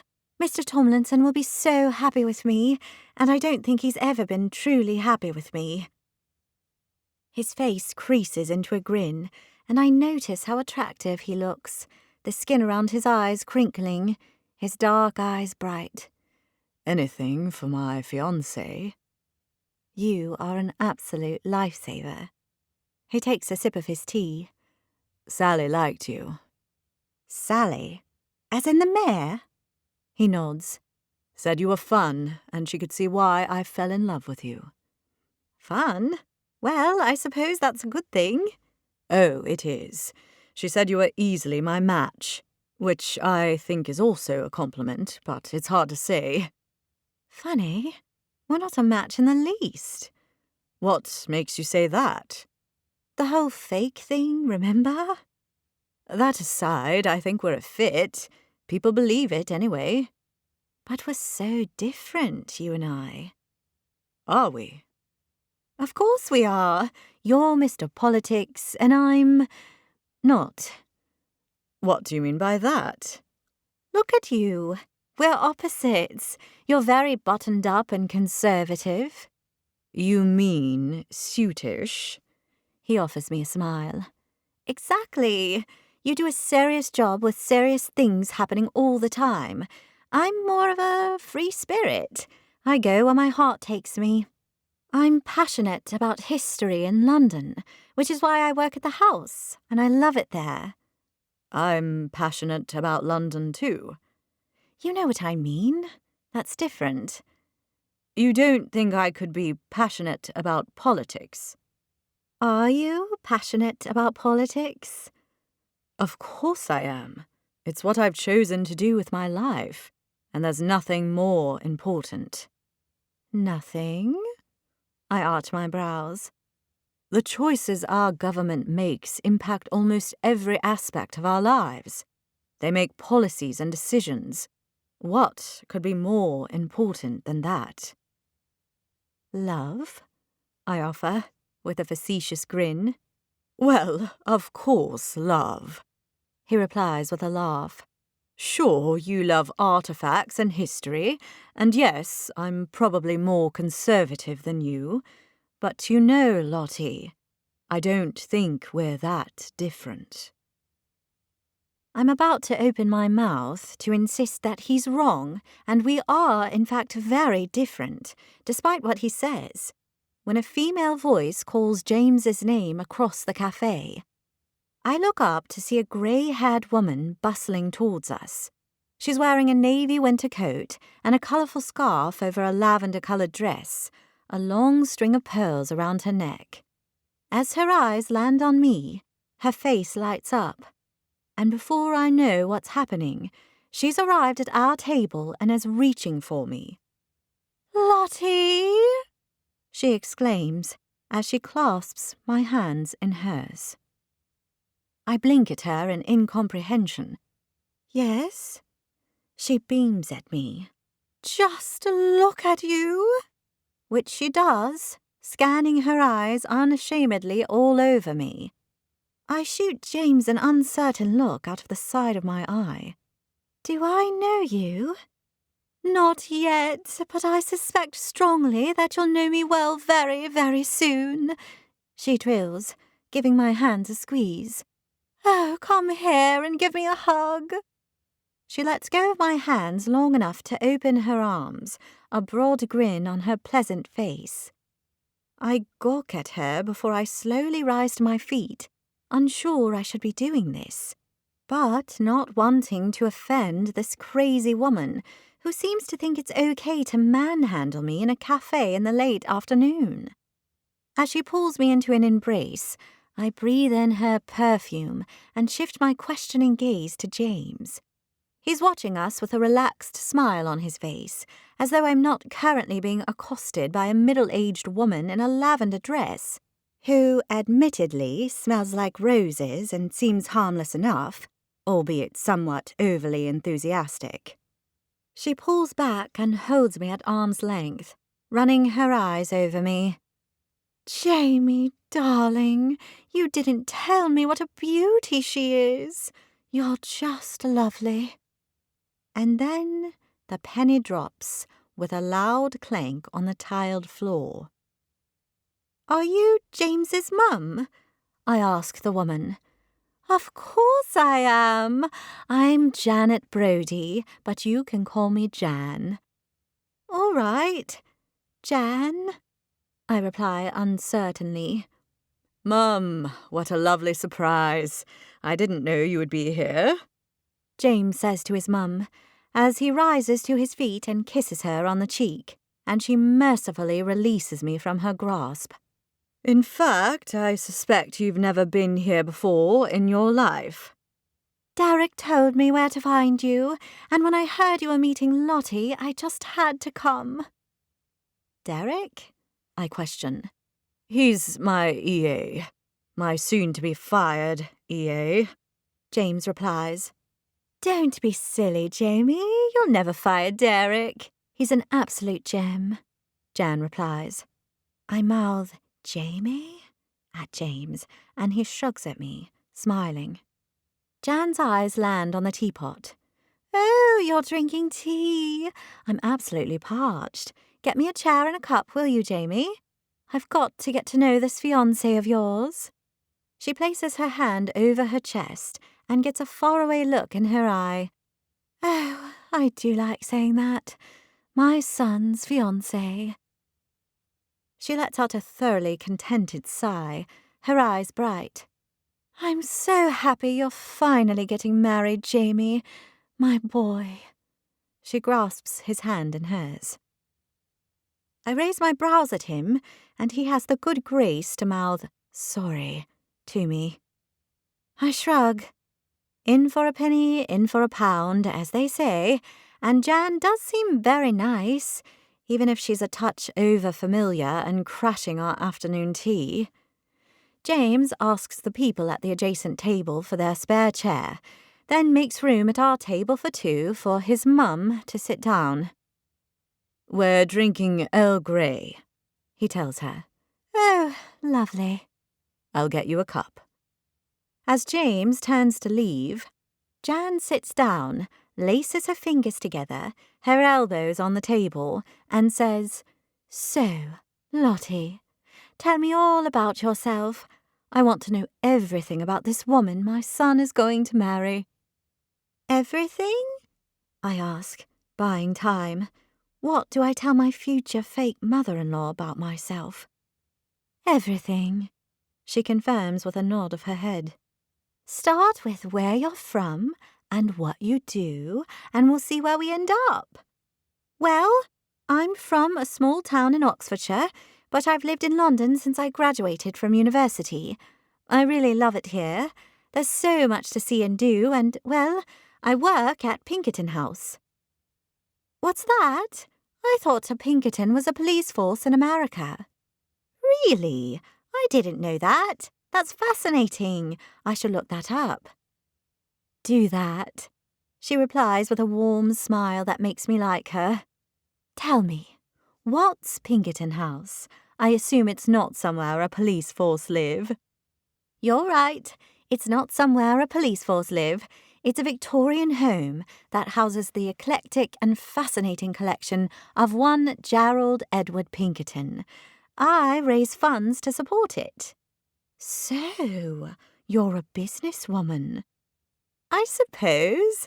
I do it because I love the collection. And how did you meet my Jamie? Well, Jamie came to Pinkerton House for a tour one day, and I was the only one around, so I gave him that tour. Oh, that's so romantic, she tells me, her hand over her heart once more. Was it love at first sight? I force a smile. It was. She claps her hands together in glee. Just like Jamie's father and I. We met at a fountain in Paris when we were both 18, you know. We fell in love with one another right then and there. My jaw drops open. Love at first sight by a fountain in Paris? That's got to be the most romantic story ever. She beams at me. It was. It was jolly romantic. You see, I'd been...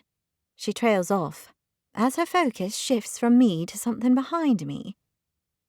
Lottie, a voice says, and I turn to see James standing behind me, holding an empty mug, flanked by a very familiar-looking woman.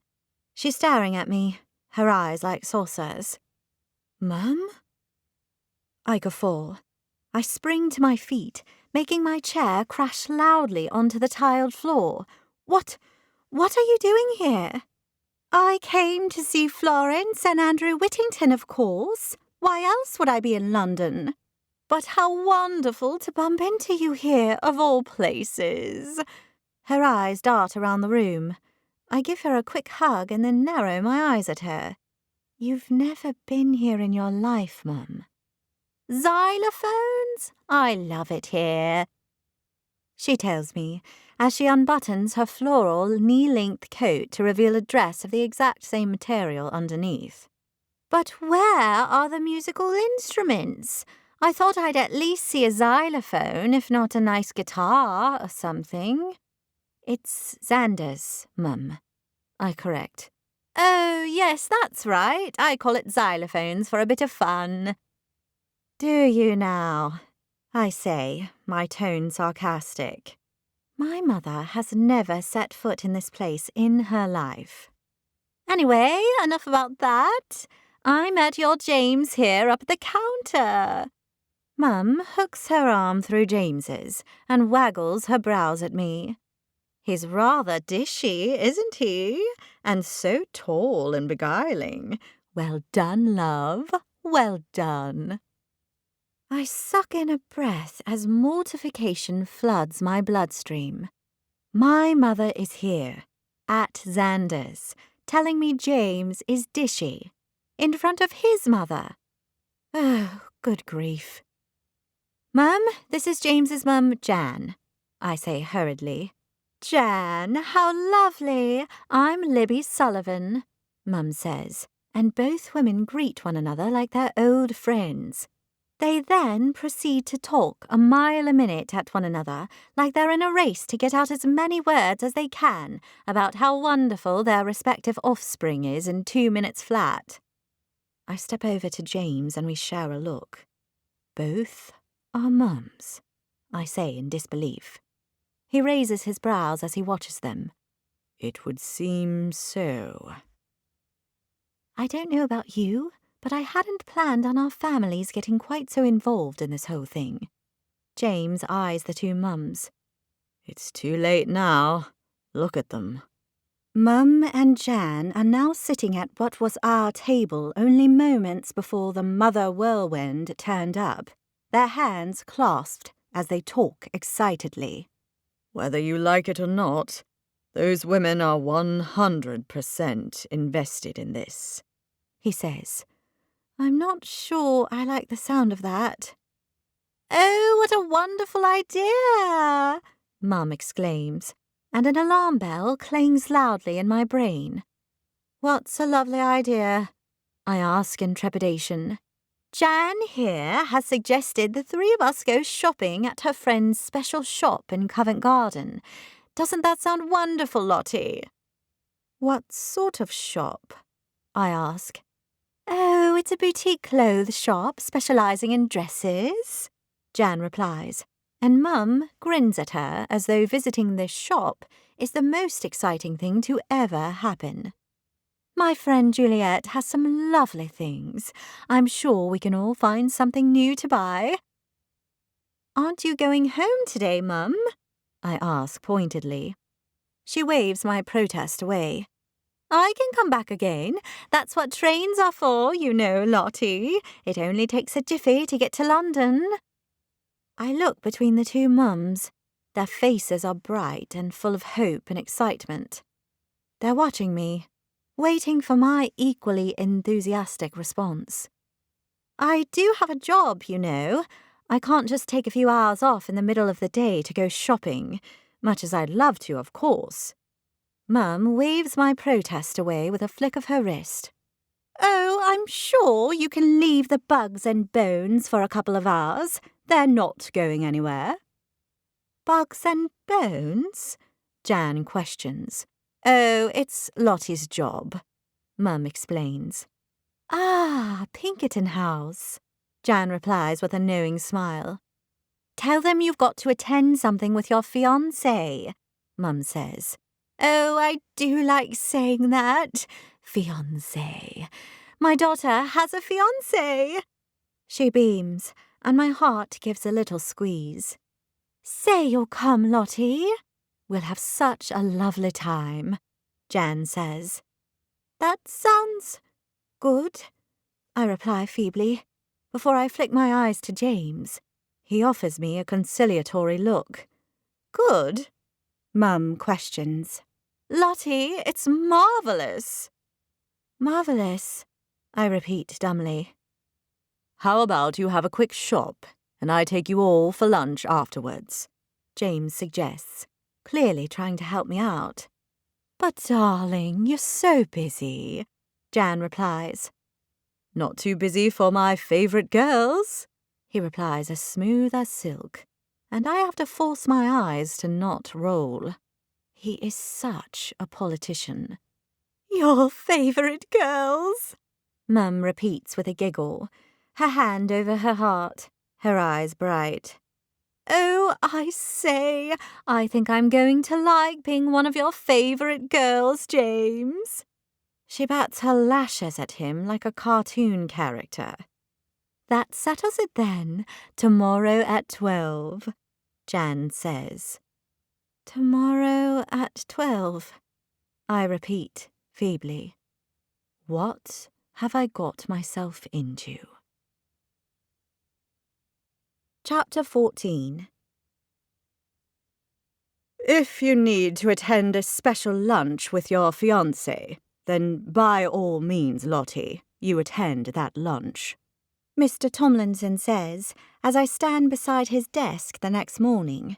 Despite my newfound leap in status in his eyes, I didn't expect him to be quite so amenable to the idea of me taking a couple of hours out of my workday for personal reasons.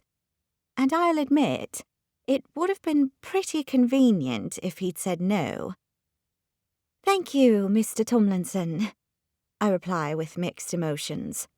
Dress shopping with two overzealous women who believe I'm engaged isn't something I'm exactly looking forward to. Now, Lottie, we've talked about this, he warns. Mr. T. Good girl. Is everything in order for the fundraiser now? I've finalised all the details, and with James locked in as the lunch with a deputy mayor auction item, we are ready to rock and roll. Good work. It's not what you know, but who you know, eh? He winks at me, grinning. Off you run, then. Go to your lunch. We'll hold down the fort here. I push away the guilt of lying to my boss again as I collect my coat and scarf from the rack. Who knew one lie could snowball so quickly? When I agreed to be James's fake fiancé, I naively thought that my relationship with him would have zero impact on my working life. Sure, the fact I've gone up in Mr. Tomlinson's opinion and Matt has been treating me as his co-worker equal has been nice. More than nice, but this whole game sits uncomfortably with me. That one lie about being engaged has begun to roll down the snowy mountain, collecting everything in its path. As I pull the office door open, Matt looks up at me from his computer. You off out, Lot? He leans back in his chair, looking absolutely yummy with his reading glasses balanced on his nose, his hair in a messier-than-usual bun on top of his head. A couple of strands have come loose, and I have to resist the urge to push them back from his handsome face. Lottie's got an important lunch with her fiancé, Mr. Tomlinson answers for me. Mr. James Brody, eh? Matt offers me his laconic smile, the one that turns my knees into collapsible chair legs. That's right, I reply. You know, Lot, I would never have put you two together. Matt continues. You're so different. Well, you know what they say, opposites attract. They do say that, it's true, but you're so... He sweeps his eyes over me, making me tingle from my head to my toes. So, what? I breathe, eager to hear his assessment of me, and so hopeful it's something I want to hear from his lips. You're so very Lottie, he replies after a beat, and I smile weakly at him. No clue whether he means it as a compliment. Is that a good thing? I ask, as I toy with the strap of my handbag. I can't tell. He leans his elbows on the desk and removes his glasses, putting one end in his mouth in one of the singularly most seductive moves I've seen him make. Seriously, I've got the quivers right now. It's definitely a good thing, he tells me, with a smile teasing at the edges of his mouth. I give him my most alluring smile and reply, well, that's good to hear. He holds my gaze for a beat, and I stand, rooted to the spot, positively basking in this newfound flirtation, because that's what this feels like. 100% bona fide flirtation. And it's freaking amazing. Lottie? Matt's voice cuts through my euphoria, pulling me back to the attic room. I shake my head and reply, "What?" Aren't you meant to be going out to a lunch with your fiancé? "Lunch. Right. Yes," I reply, nodding as though I'm a bobblehead that's just been tapped. "I'd best go then." Matt's face is bright, his lips stretched across his face in a grin. Yes, you had. On legs wobbly from all the flirting, I pull the door open and tell them both I'll be back in a couple of hours before I trip lightly down the stairs. My heart is light, and I can't help the huge grin spreading across my face. He's flirting with me. Matt is flirting with me. The only fly in the ointment, and right now it's one of those big, bumbling blowflies you get in summer, is that although Matt is finally showing some interest, I can't do anything about it. I'm in this fake relationship with James. The irony isn't lost on me. But all I've got to do is keep his interest simmering like a pot on the boil until I'm free to pursue him, and when that time comes, I can tell you now it will be game on. Game on. I skip down the final flight to the ground floor and say hello to some visitors. 3 elderly, well-to-do ladies, our usual demographic. Oh, hello there, one of the women says. You're Kennedy's friend, aren't you? I smile at the women. All 3 of them are wearing unbuttoned, thick woolen overcoats, revealing floral dresses and rows of pearls underneath, with sensible hats on their heads and glasses on their noses. It's 3 of the ducks, the gaggle of nosy but kind neighbours who live in Charlie Cavendish's building. They take the credit for Charlie and Kennedy's love story, thanks apparently to some mistletoe one of them placed strategically in the building's lift, although I happen to know there's a lot more to it than a well-placed sprig of greenery. "Hello there," I reply with a smile. "I'm Lottie. Don't tell me you're Evelyn, you're Barbara, and you're—" I get stamped on the last name. "Elsie," she states for me. "That's right, Elsie. How lovely to see you all here at Pinkerton House. Are you having a nice time?"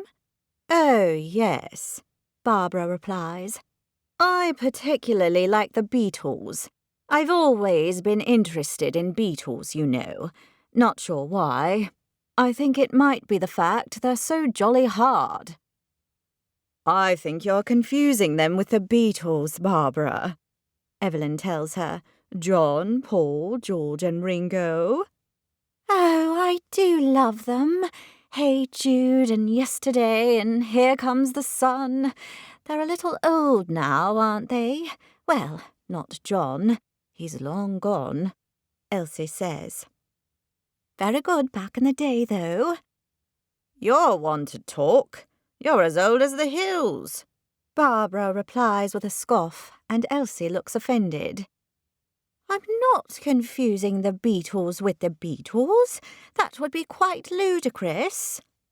Well, it is a very interesting collection, I interrupt, keen to A, divert the tangent I can see them taking, and B, leave to get to the shop to meet the 2 mums. Are you taking a tour with a tour guide? I ask, looking around for Stanley. Oh, you mean that lovely gentleman from before? Evelyn asks, and I swear I see her cheeks colour. Stanley, that's right. He's just gone to get some information for me. He's ever so helpful, isn't he? Evelyn says. Yup, definitely blushing. Stanley's a valued member of the team here at Pinkerton House, I confirm. I look up to see him shuffling across the floor, holding a leaflet in his hands. He's looking dapper as ever in his tweed jacket and colourful bow tie. Ah, here he is now. He comes to a stop and offers the leaflet to Barbara. Everything's in here. The opening hours, information on the different aspects of the collection. Actually, it was for me, Evelyn states, and Stanley snatches the pamphlet back and thrusts it at her. She takes it in her hand and looks up at him, her face aglow. Thank you ever so much, Stanley. Can I call you that? Only that's what it says on your name tag. That's my name, he replies. You're so kind to fetch me the pamphlet. I'm sure Gertie will love it here, just as much as I do. She's a widow like me, you see. Subtle, Evelyn.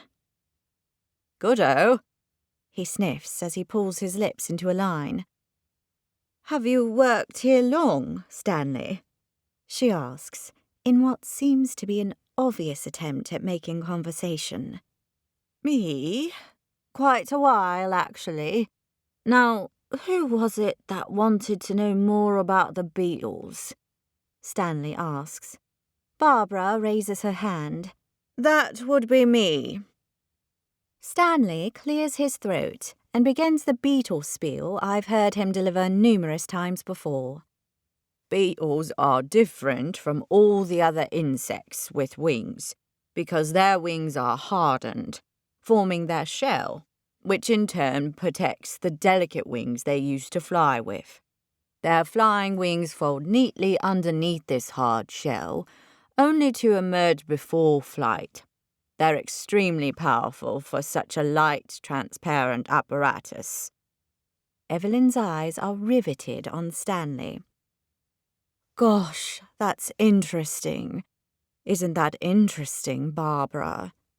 Oh, very, Barbara confirms. Beetles derive their name from the Latin word, coleoptera, which literally translated means folded wing. He continues, entirely oblivious to Evelyn's interest. Goodness, how fascinating, she replies breathlessly. Have you had your fill of bugs yet, Barbara? I want to go upstairs and see the frocks. They're meant to be quite lovely, Elsie says, clearly not sharing Barbara's interest in beetles, or Evelyn's interest in Stanley. Are they lovely? She asks me. I smile at her. They are. Gerald Pinkerton's wife had a wonderful sense of style, and there are some excellent examples of the late Victorian period dresses in the dressing room adjacent to the main bedroom. Elsie raises her hand in the air. Say no more. Come on, girls. Let's go up the stairs to see the dresses. I've had more than my fill of bugs and bones. Are you coming with us? Evelyn asks Stanley. I will be soon enough. I need a quick word with my colleague here first. Stanley nods at me. Actually, I'm on my way out, I tell him.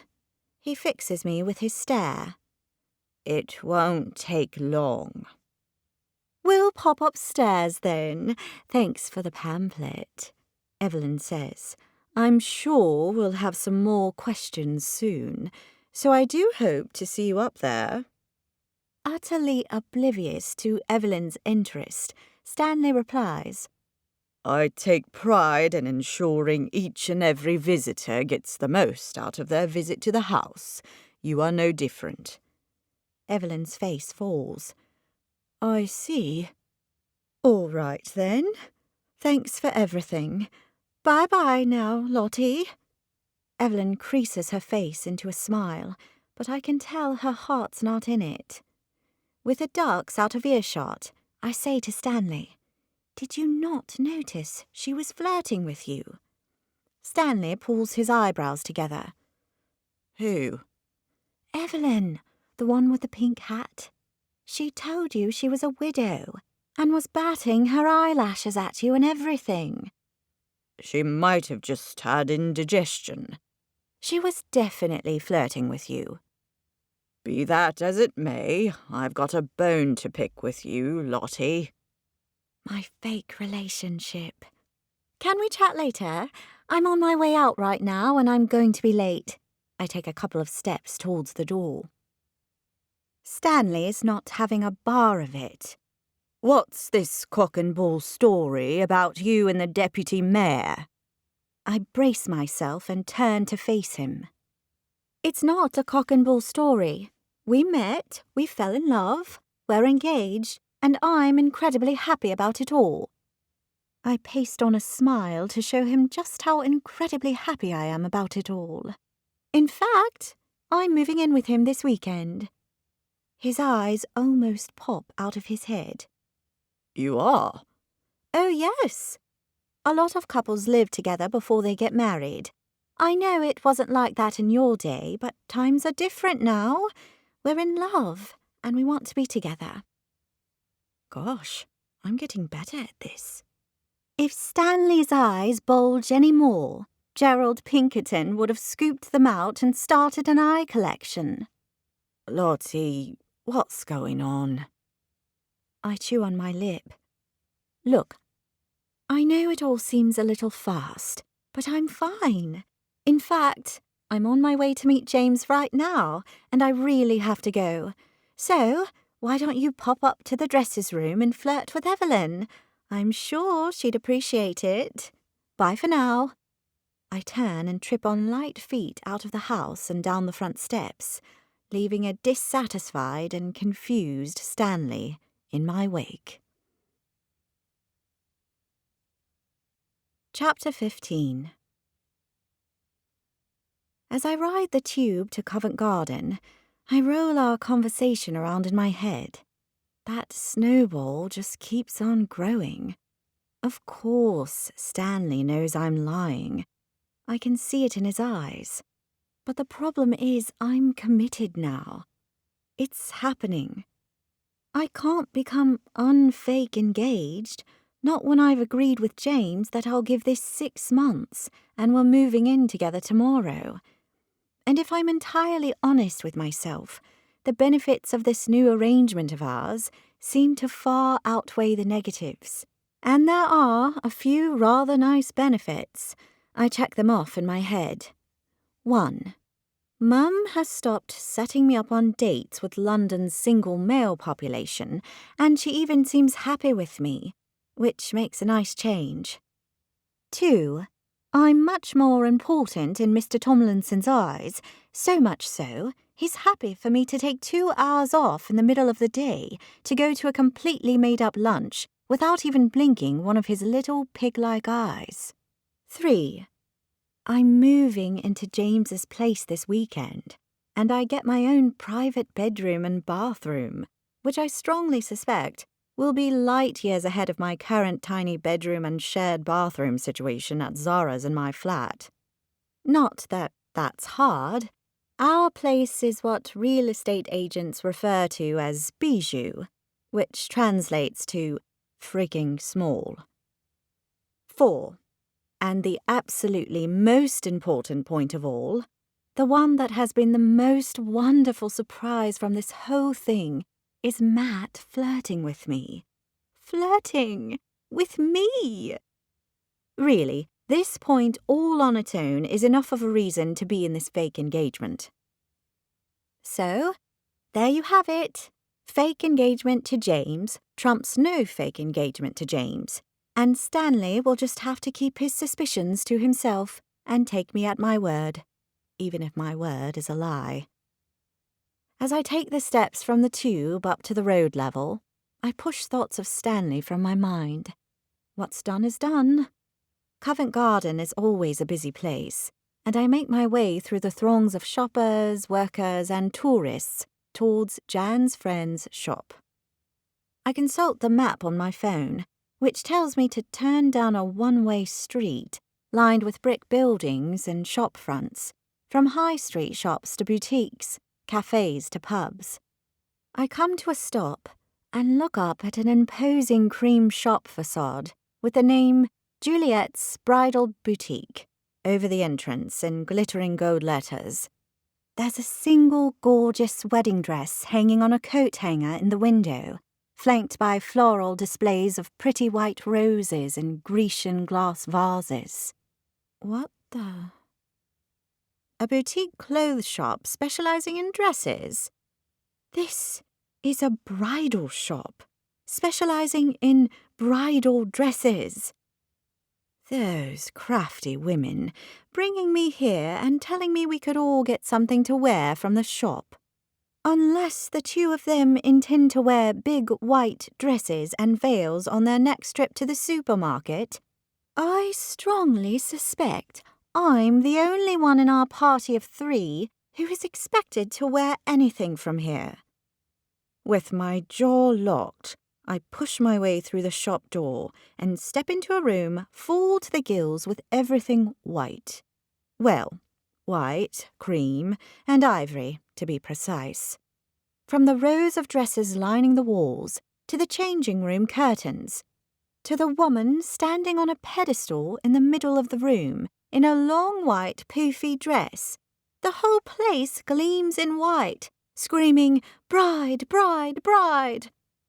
I watch an older woman gush, tears rolling down her cheeks, as she tells the girl on the pedestal that she looks like a perfect china doll in the dress, and she simply must buy it. "Welcome to Juliet's." A woman whose face doesn't move, even as she attempts a smile, materializes out of seemingly nowhere. She's in a black knee-length dress with a white collar, her hair in a perfect French twist. She's the kind of woman who makes me feel like a mess, even when I'm in my neatest Sunday best. Thanks." "How can I help you?" she asks in a droll tone. I spot the 2 scheming mums sitting at the back of the shop in a set of cream mock Renaissance chairs, champagne flutes in their hands, their heads together as they chat away like their old friends. "I'm here to meet those 2 manipulators," I tell the woman with zero excitement, and she gives me a surprised look. Well, I think it's a surprised look. She's so Botoxed and filled, it's hard to discern any change in facial expression other than tight. She gestures stiffly with her hand. "Be my guest. Champagne?" I pull my lips into a line and shake my head. "We're not staying." "Really?" "Really." I reach the gossiping mums and clear my throat. "Ahem." They both look up at me, their faces breaking into exuberant smiles, as though I knew this was going to be a wedding dress expedition, and I'm just as excited as they are about the whole thing. "Lottie, darling," Mum exclaims as she pulls me into a hug. "Isn't this place divine? Jan, this place is divine. Did I mention that?" Jan lets out a light laugh. "You did, actually, Libby." Jan kisses my cheek and says, "Lottie, how lovely to see you again. Your mother here was telling me all about how you were convinced you would grow up to be a boy because you only had an older brother and no one could dissuade you of it." I shoot my mother a look. "Did she now? That's nice of her to share an embarrassing story about me. I was only 3 at the time." "7, actually," Mum chimes, and I press my lips together. "I think it's adorable, and I, for one, am very pleased you grew up to be a woman and to capture my Jamie's heart," Jan tells me. Yes, me too," I reply. It's unconvincing, but neither of them seems to notice. "But, you know, it's a little early for me to go wedding gown shopping, don't you think? We only just got engaged, really. Maybe we could do this some other day and go and have a nice lunch or something instead." "Nonsense, Lottie. It's never too early to look for a dress. It can take a long time to find the right one, you know, and Jan has been so kind to have brought us here, don't you think?" Mum says. "Libby's right, Lottie. Juliet carries such a wonderful array of dresses. I'm certain we can find something for you to wear on your big day." Jan smiles at me as she adds, "Whenever that might be." Yes, love? When might that be? Mum asks. I don't know, I reply, in a thoroughly slick fashion. Maybe you should know, Mum replies. Venues book up, so it's best to book as early as you can. That's so true. Jan agrees. Have you set a date? They both look at me in expectation, smiles plastered across their glowing faces as they wait for me to make an announcement. But setting a date, getting a dress, booking a venue, none of this is part of our deal. It's an engagement, nothing more. There's not meant to be any wedding planning. Where's my smooth politician fake fiancé when I need him?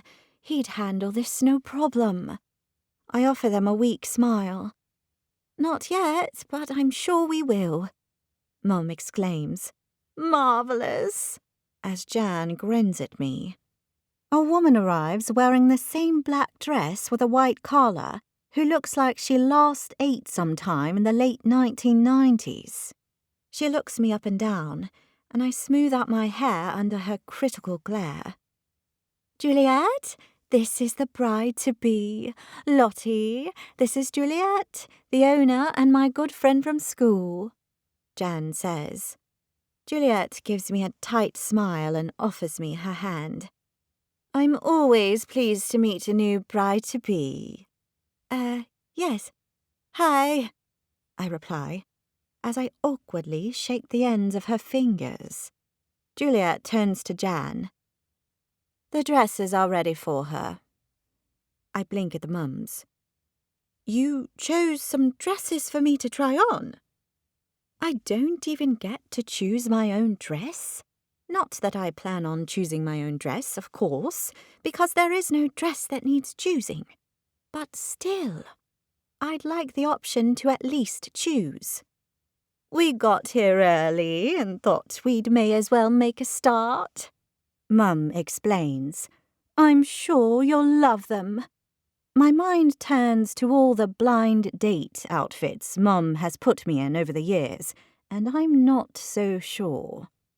Unless I want to look like an oversized doll covered in bows and frou-frou lace, I'd best be the one doing the dress selecting. But, I begin, only to be cut off by the stern Juliet.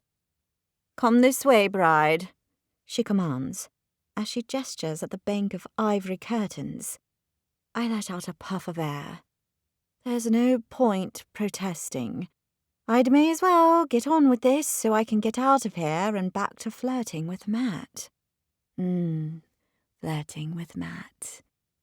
And anyway, what can it hurt?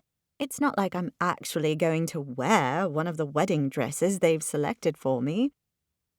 If it keeps them quiet and helps solidify the idea in their minds that James and I are actually engaged, then I say, bring it on. Well, come on, Juliet repeats, and I snap to attention, following as she leads me to the far dressing room. She pulls the heavy curtain back to reveal walls lined in dresses, all hand-picked by my stylistically challenged mother and fake future mother-in-law. Surprisingly, there's no mirror in the room, which seems odd, considering the fact it's a room for trying on clothes. All these? I question, as I take in the sheer number of dresses. Juliet ignores me and instead proceeds to deliver instructions. Slip everything off, right down to your bra and undies, and I'll help you into the first one. We're starting here. She gestures at a dress so big and frilly, 80s Lady Di herself would have been envious.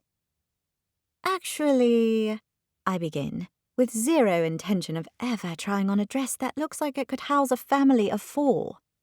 How about we start with this one? I point randomly at a dress on the opposite side, a much less palatial affair, but undoubtedly just as horrendous as Exhibit A. Juliet's expression is sour. Fine, I'll give you 2 minutes. She lets the curtain drop. leaving me standing in the middle of the large dressing room, suddenly claustrophobic from the sheer weight of lace and sequins and frou-frou-ness surrounding me. I'd may as well get this over with. I slip off my clothes, right down to my bra and undies, which, had I known, would be seen in public by the sour puss Juliet, I would have definitely chosen a much newer, less gunmetal grey thanks to the London water variety. "Ready?" she asks, giving me about 1 second before she pulls the curtain back to reveal not only her, but the woman who greeted me when I arrived at the shop. Goody, 2 of them. Juliet sweeps her eyes over me, and I have to resist the urge to cower in the corner under her scrutiny, a scrutiny that clearly finds me wanting. "Ready," I tell them feebly, although I'm feeling anything but.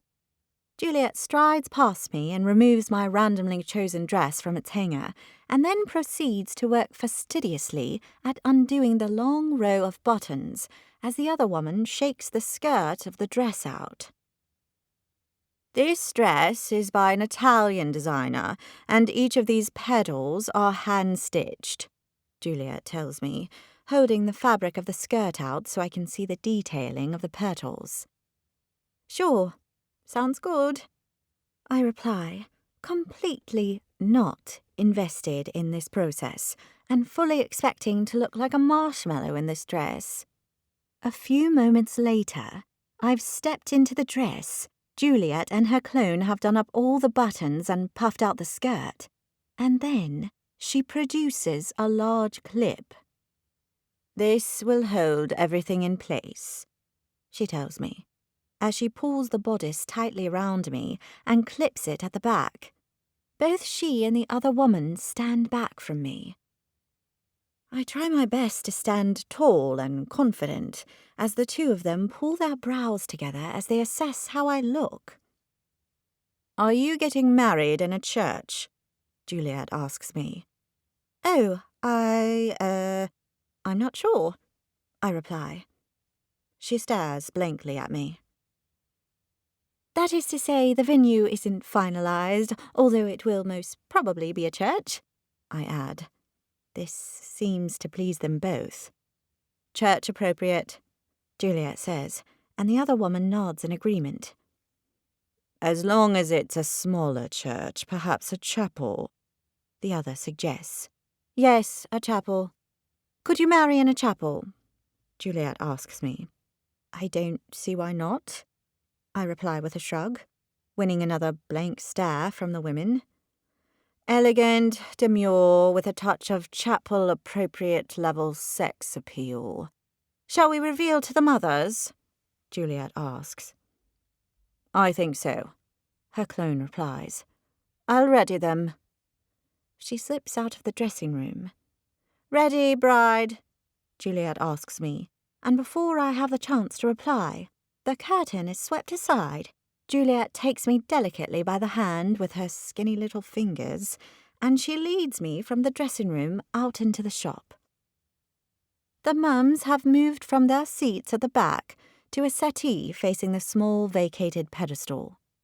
"Ladies, I give you the bride in an exquisite Italian design," Juliet announces as I step up onto the pedestal, feeling like a museum exhibit to be gawked at and assessed. "Oh, Lottie," Mum exclaims, her voice breathy and soft. "You look absolutely beautiful." Quite beautiful," Jan confirms, her hands clasped together. "Do I?" I ask, my interest piqued. I'm not averse to looking beautiful. "Turn around and look at yourself," Mum instructs. I pivot carefully on the pedestal to see my reflection from several angles in the bank of mirrors. If I didn't know it was me staring back, I'd not believe it. I look like a bride. A beautiful bride at that. The spaghetti straps sit on top of a sharp, deep neckline that tapers to an extremely complimentary waist. from which the full skirt flows to the floor. The hand-stitched petals are placed sparingly across the bodice, increasing in volume until they cover every inch of the material at my feet. I look from one mirror to the next and back again, as a sense of excitement and anticipation pervades me. I feel like a princess going to a ball to meet her prince. This is my dress. Yes, I know it can't be my dress because I'm not actually getting married. This is all a big scam right now, and I shouldn't even be doing this. But oh, this dress. It's simply stunning. Lottie, is it possible that the very first dress you've tried on could be the one? Jan asks, and I reluctantly pull my gaze from my reflection to turn to the mums. Their faces are aglow as they gaze up at me from their settee, and Mum's got a hanky she's busy dabbing at her eyes with. Yes, Jan, I do think it's possible. I really, really do, Mum gushes. Just look at you, Lottie darling. She chokes up, her voice sounding like she's sucked on helium. Oh, there, Libby, Jan coos as she pats Mum's arm sympathetically. This is a big moment for her, for all of us. It's just... I've wanted this for Lottie for so long, and now that it's finally here, it's all a bit overwhelming, Mum says between sniffs. I stand, waiting awkwardly, wondering how to handle this, when the bell above the door tinkles, and I look over. I blink at the person standing at the door, gazing back at me, an unreadable look on his handsome face. James. What are you doing here? I breathe, thrown. He stares at me for what seems like an uncomfortably long time, but is probably only a second or two, before he clears his throat. I saw you through the window, and I thought you could do with me being here, he replies. I didn't know this was happening. You and me both. Jan snaps her attention to her son. Jamie, why are you here? You shouldn't be here. You're the groom. We're going to lunch, remember? James replies, seemingly recovered from whatever it was that had made him react the way he did when he walked through the door. Perhaps he was freaking out at the idea of me as his actual bride? You can't see Lottie in her dress! It's bad luck! Mum says in a panicked tone, her voice high. Quick, Lottie! Hide yourself! I raise my hands in a shrug. With what? I don't know. Anything. Just do it! I glance around myself. With nothing available that could hide the dress, I quickly place my hands over my chest and clasp onto the straps. It does nothing whatsoever, other than make me look ridiculous. I flick my eyes to James. His unreadable expression has been replaced with a smile that he's working hard at stifling. I smile back at him, wondering what he must think of me being here, dressed as a bride to an audience of mums. Look, I didn't mean to intrude on your... James begins, only to be cut off. Grooms should not be here, Juliet barks, grabbing everyone's surprised attention, including James's. Leave! Immediately! He sweeps his eyes over my dress once more, flashes me a conciliatory grin, and then swivels around and leaves the shop, saying, Sorry, I'm leaving. The bell tinkles as the door closes over behind him, and I'm left standing on the pedestal, surrounded by 4 thoroughly ruffled women, wondering what James thought of me in that dress, and, oddly, unexpectedly hoping he liked what he saw. Chapter 16. I pack enough clothes and toiletries to last me, and I leave Zara's and my flat to move into my fake fiancé's place in Notting Hill. Although I insisted I could take my suitcases on the tube, James sent his driver, Sean, and between you and I'm secretly pleased. Wrangling a set of luggage through London's busy public transport network isn't for the faint of heart. Far preferable to relax into a comfortable leather seat in the back of a shiny black car as I'm whisked through the busy streets to my new temporary home. I've been talking about museums to Sean, the driver, and he's been telling me how much his wife loved going to see Lady Di's dresses at the V&A. With their 10th wedding anniversary coming up on Valentine's Day, he wondered whether he should take her there again. My problem is I'm not sure if Flora would think it's that special, Sean tells me. What's Flora into? Maybe I can make some suggestions. She loves frocks, of course, what with being a woman, but she's also obsessed with the Jurassic Park movies. She says it's for the dinosaurs, but personally, I think she's got something for Sam Neill. I know exactly what you should do, I tell him with excitement. Did you know you can spend the night at the Natural History Museum? You get to hang out with the dinosaurs. She'll love it. Isn't that just for kids? They have adult nights too, and they do dinner and movies and things. That sounds jolly good. I'll look into it. Satisfied with my good deed, I lean back in my seat. You'll have to tell me all about it. I will. You have my word. Sean pulls up outside a white stucco Georgian building on a quiet and elegant tree-lined street in the posh suburb. And as I gaze up at the building through the car window, I'm struck with an unexpected stab of realization that this has all become so very real. Here we are, miss, Sean tells me before he springs out of the car to open my door for me. Thank you, but you don't need to do that, I tell him. I step out onto the footpath and slip my coat on to protect me from the chilly February air. Mr. Brody would not be happy with me if I didn't treat you with all due respect, miss, he replies in his deep, formal voice. He holds out a set of keys with an I Love London keychain. Why don't you take these and open up, and I'll bring your luggage inside. I take the keys in my hand and glance at the shiny yellow door, the only colour on the white building, a pleasant reminder of warmer, less grey days to come.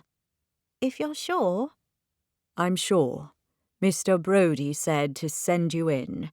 He should be off his Zoom call shortly. I grin at him, a concoction of excitement and nerves filling my belly. Zoom call. Got it. Thanks ever so much for your help today. I'm happy to help, he replies. I head up the steps and slide the key into the lock. As I push the glossy yellow door open, I barely have a moment to take in the wrought iron staircase, the glossy black and white checked floor tiles, the grey walls, and the gorgeous crystal chandelier hanging from the ceiling, before I spot a ball of snorting, snuffling fur skidding across the polished floor towards me, emitting a low, excited whine. Hello there, I say, as the dog comes to a crashing halt a mere foot from me, his dark, droopy eyes assessing this new threat on the doorstep. I remember how James told me his dog doesn't like people much, so I smile warmly at him and put on my least threatening voice. You must be Ralph. Ralph gives me a cursory bark, making short shrift of the distance between us, and promptly placing his heavy front paws on my thighs. He proceeds to sniff me like I'm a juicy bone. I crouch down and pat his head, noticing how his mouth looks like it's been splattered with black paint as he drips saliva onto my coat. Thank goodness for dry cleaners, I say to him. I give him a scratch under his chin, and his eyes loll back in his sockets as he enjoys his moment of bliss, the drool quotient intensifying. Wow, that's some salivation you've got there, Ralph. Ralph is the king of drool, a voice says, and I pull my gaze from the dog up to James. He's watching me, his lips curved into a smile. He's wearing a suit jacket, shirt and tie, teamed with a pair of track pants and sneakers. He glances down at his ensemble. Zoom meetings. No need to go head-to-toe business. I haven't seen him since the wedding dress debacle yesterday, and I feel suddenly self-conscious. The way he'd looked at me as I stood on the pedestal, wearing that exquisite wedding gown, has stayed with me. What was he thinking? Did he like what he saw, or was he simply thrown by the fact I was unexpectedly wearing a wedding gown? And then there's the small fact that knowing he was looking at me made me feel odd. I can't think of another word to describe it. Part of me wanted him to think I looked beautiful, to see me as a bride, neither of which makes any sense at all. I straighten up, much to Ralph's dismay, who paws at my leg as if to say, "Hey, what about me?" I like what you're wearing. It's the mullet approach to dressing. The mullet approach, as in the hairstyle. You know, because it's short at the front and long at the back, they say it's business at the front, party at the back. Only you're business on top in your suit, and party down. I trail off as I realize just how inappropriate my comment sounds. My cheeks begin to heat. James presses his lips together to suppress a grin. Let's just stick with the mullet approach, shall we? Keep it PG. I giggle nervously. Way to go, Lottie. Sounds good to me. Thankfully, he changes the subject. You know, Ralph isn't usually so effusive when he meets new people, particularly not women, weirdly enough. I've long wondered if he's sexist. He seems to like you, though, and we didn't even give you one of my jumpers to wear. I eye Ralph. He's gazing up at me with a long string of drool hanging down from the left corner of his mouth that reaches all the way to the floor, his tongue darting out occasionally to lick his nose. His stump of a tail is wagging his butt from side to side, and he emits a low groan, as if to say, "Come on, new person, scratch me in my favourite spot once more."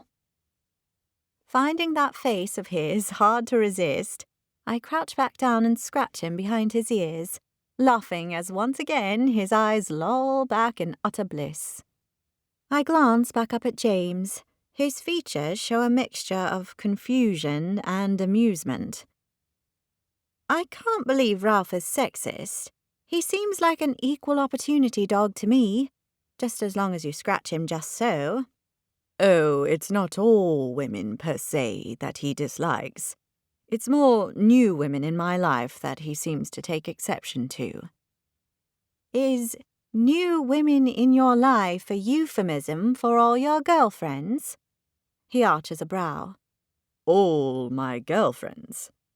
You do have a reputation. Reputations are not necessarily a reflection of reality, he replies smoothly. And I prefer the term lady friend rather than girlfriend, thanks to the fact I'm no longer a 15-year-old boy full of hormones and pimples. Lady friend? I question, barely able to suppress my laughter at the cheesy term. That sounds like something you need to make tiramisu. I think you'll find that's lady fingers. I straighten up and Ralph whines at me. Perhaps Ralph can sense that I'm not one of your new lady friends. I'm just a regular new person. Perhaps he can. He reaches out to me. Let me take your coat. I'll, get it de-Ralphed for you. It's an occupational hazard in this house, I'm afraid. I peel off my coat to hand to James just as Sean appears behind me with my luggage. "Where would you like these, sir?" he asks. "Just leave them there, Sean. I'll deal with them. Thank you." "Right you are, sir," he replies, and with a tilt of his head in my direction, he bids us goodbye. "Thanks a lot," I call out to his bee-suited back as he makes his way down the steps. He turns and smiles up at me, his pale, freckled face lighting up. "See you next time, miss, and thanks for the advice." I return his smile. Anytime. "Advice?" James questions as he closes the door over. He wanted to know where to take his wife for their anniversary, and since she loves dinosaurs and the Jurassic Park movies, and quite possibly Sam Neill, but I can't help him with that, I suggested Dino Snores at the Natural History Museum. "What's Dino Snores?"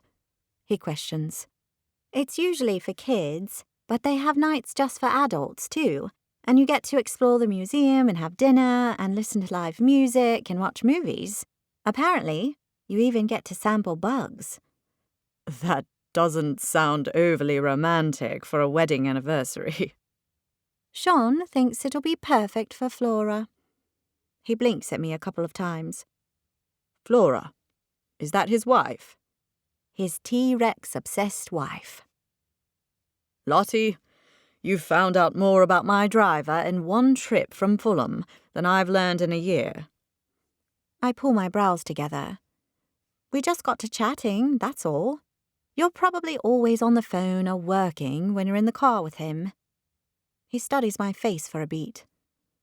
"Probably." He claps his hands together and says, "Now, let's get you all settled. I've finished my last Zoom of the day, so unless London Bridge falls down, I'm all yours." Is that a deputy mayoral joke? What did you think? A solid 6. Out of 6? He asks hopefully. Let's say that, I reply with a laugh. We collect my luggage. James insists on carrying my large bags. So I get left with my handbag and a couple of smaller items, and make our way up the elegant winding staircase, with its white steps, partly covered with a navy carpet runner with gold trim. As we ascend, I notice a collection of family photos on the wall, including one of him with his mum, and a large photo of Ralph wearing a tartan bow tie. I glance back at Ralph as he labours up the stairs behind us, making low puffing and wheezing noises, like he's an old man who's smoked all his life. "Ralph, you look so handsome in this shot," I tell him, and I swear his face glows with the compliment, his short tail swaying. "He's wearing the family tartan in that photo." Deputy Mayor Brody, are you telling me you're not a genuine Londoner? I tease. "Born and raised, but my grandfather on my mum's side is a proud Scot." I'll alert the media. They need to know. He chortles. "You do that." What family tartan is this? "My grandfather is from a long line of Gordons from the Highlands." Gordons, huh? Like the gin. "Sadly, not our family." Have you been to the Highlands? "Only every summer during childhood, although I do use the term summer loosely." Yeah, Scotland's not known for its balmy weather. Did you get to eat a deep-fried Mars bar? I ask, referring to the delicious chocolate bar. He gives me an odd look before he turns and continues up the stairs. "Why would I do that?" I follow him upwards, trailed by a snuffling Ralph. Isn't it the national dish up there? "I think you're thinking haggis, Lottie." Haggis. I shudder at the thought of the Scottish dish. "Actually, haggis can be very tasty when doused in whiskey." How can sheep's stomach be tasty? I ask, as we reach the landing and walk down the hallway. He stops at a closed door and swivels to face me. It's actually minced sheep's heart, lungs, and liver, cooked with onions and spices, encased in a sheep's stomach. You are so not selling it. He chuckles softly. Will you take my word that done right, it tastes delicious? I scrunch up my nose. The jury's out on that one. A new thought occurs to me. Wait, you're telling me you're part Scottish, you have a family tartan, and your mum calls you Jamie? He narrows his eyes at me. Yes. Don't you see where I'm going with this? He pulls his lips into a line and shakes his head at me. You lost me. Outlander! Isn't an Outlander a car? I let out a surprised laugh.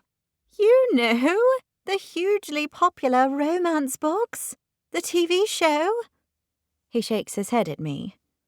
What planet do you live on, James Brody?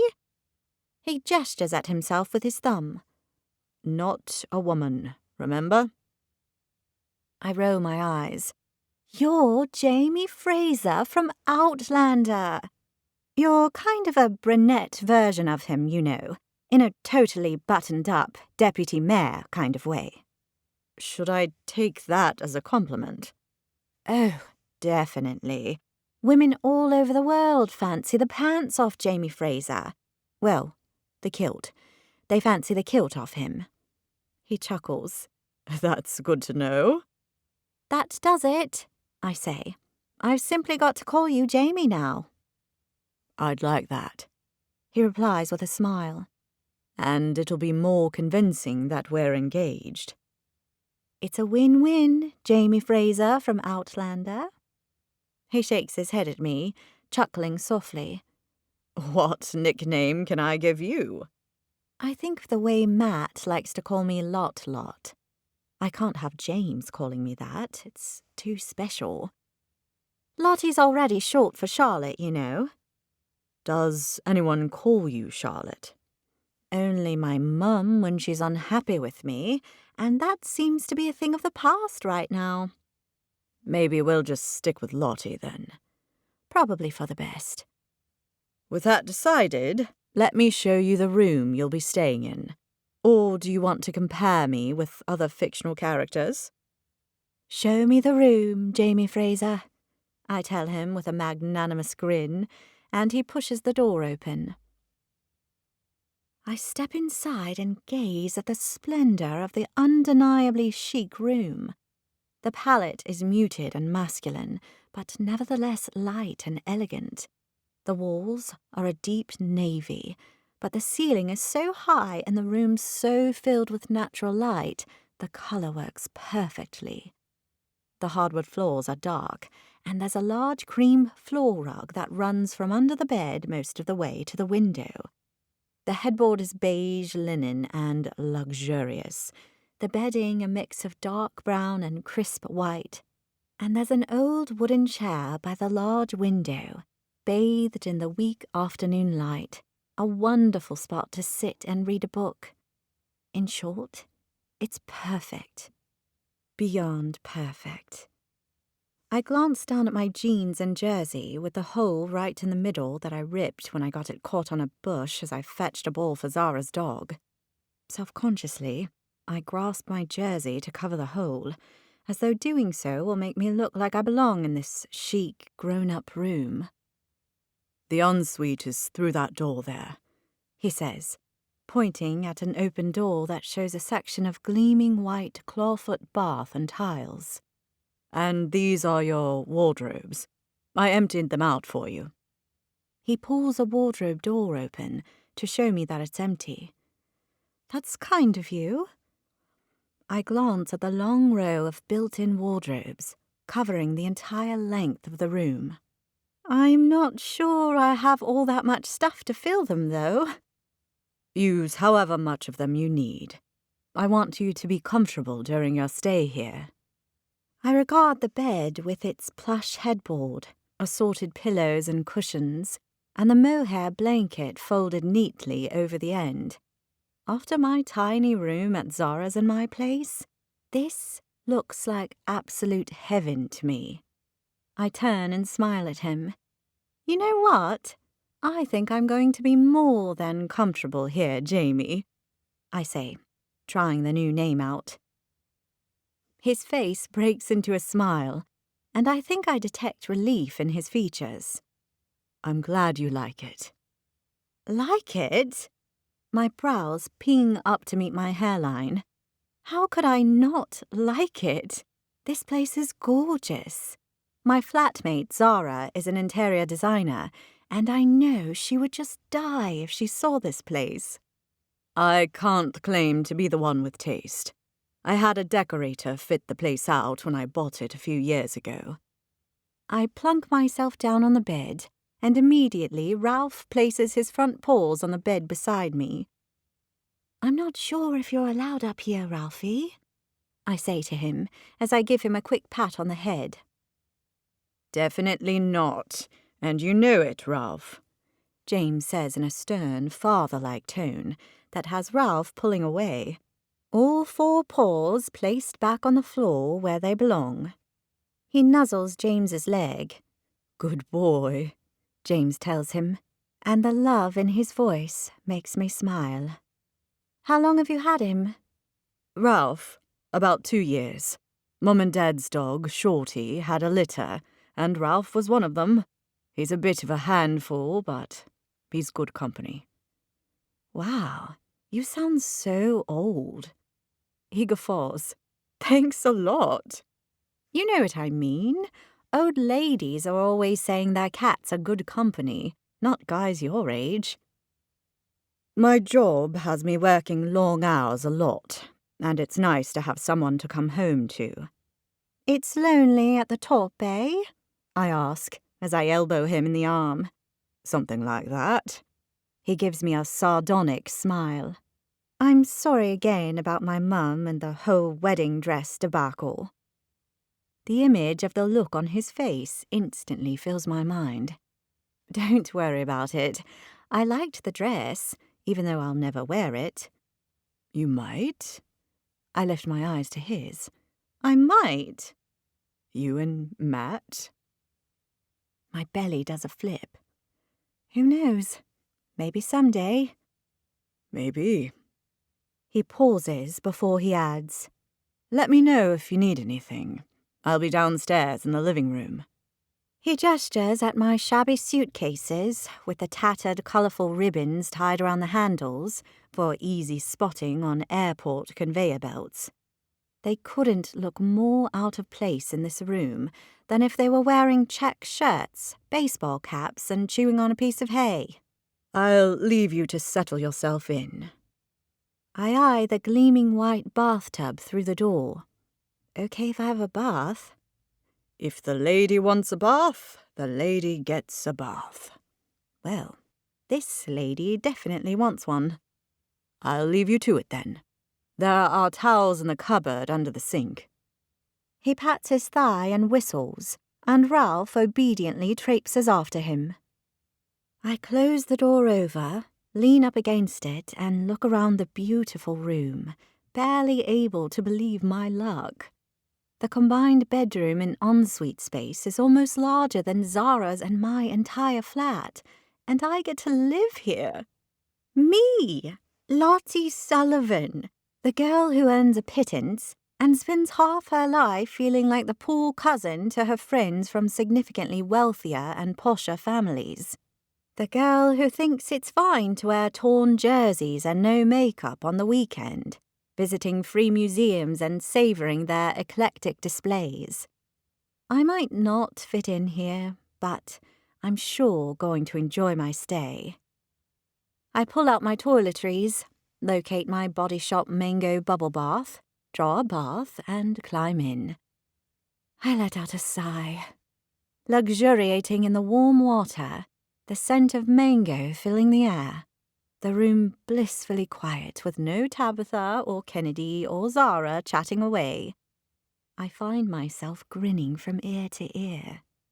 If being James Brody's fake fiancé means I get to live like this, I'll happily remain engaged to the guy for as long as he dang well likes.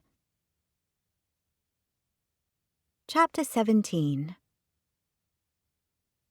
After styling my hair and putting on some mascara and lipstick, I get dressed in an outfit that makes me look less like the hick cousin from the country and more like I actually live in this place. A black and grey checked jersey dress with a brown leather belt over a pair of thick black leggings and knee-high boots. As satisfied as I'm going to get with my appearance in the floor-length mirror, I make my way down the staircase in search of the living room where James said he'd be.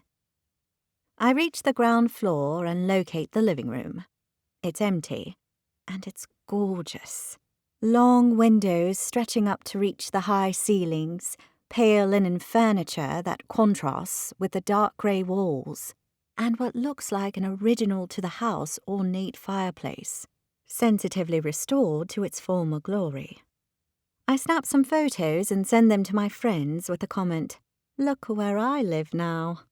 Tabitha replies immediately, "Not fair. I want to be fake engaged to James Brody too." I'm not sure this is a multiple wife situation. If he changes his mind, I'll be there before you can say his honourable hotness. I search the rest of the floor, trying not to be too intimidated by the elegant splendour of each room. But when I'm met with a dining room with a beautiful mahogany table and a study complete with bookshelves that reach almost to the ceiling, filled to the gills with books, I can't help but feel like I'm an overgrown, unsophisticated kid in this grown-up, mature man's house.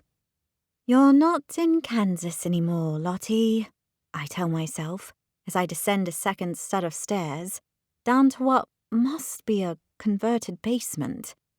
As I descend, my nostrils are filled with the most delicious aroma of sizzling onions emanating from the kitchen below.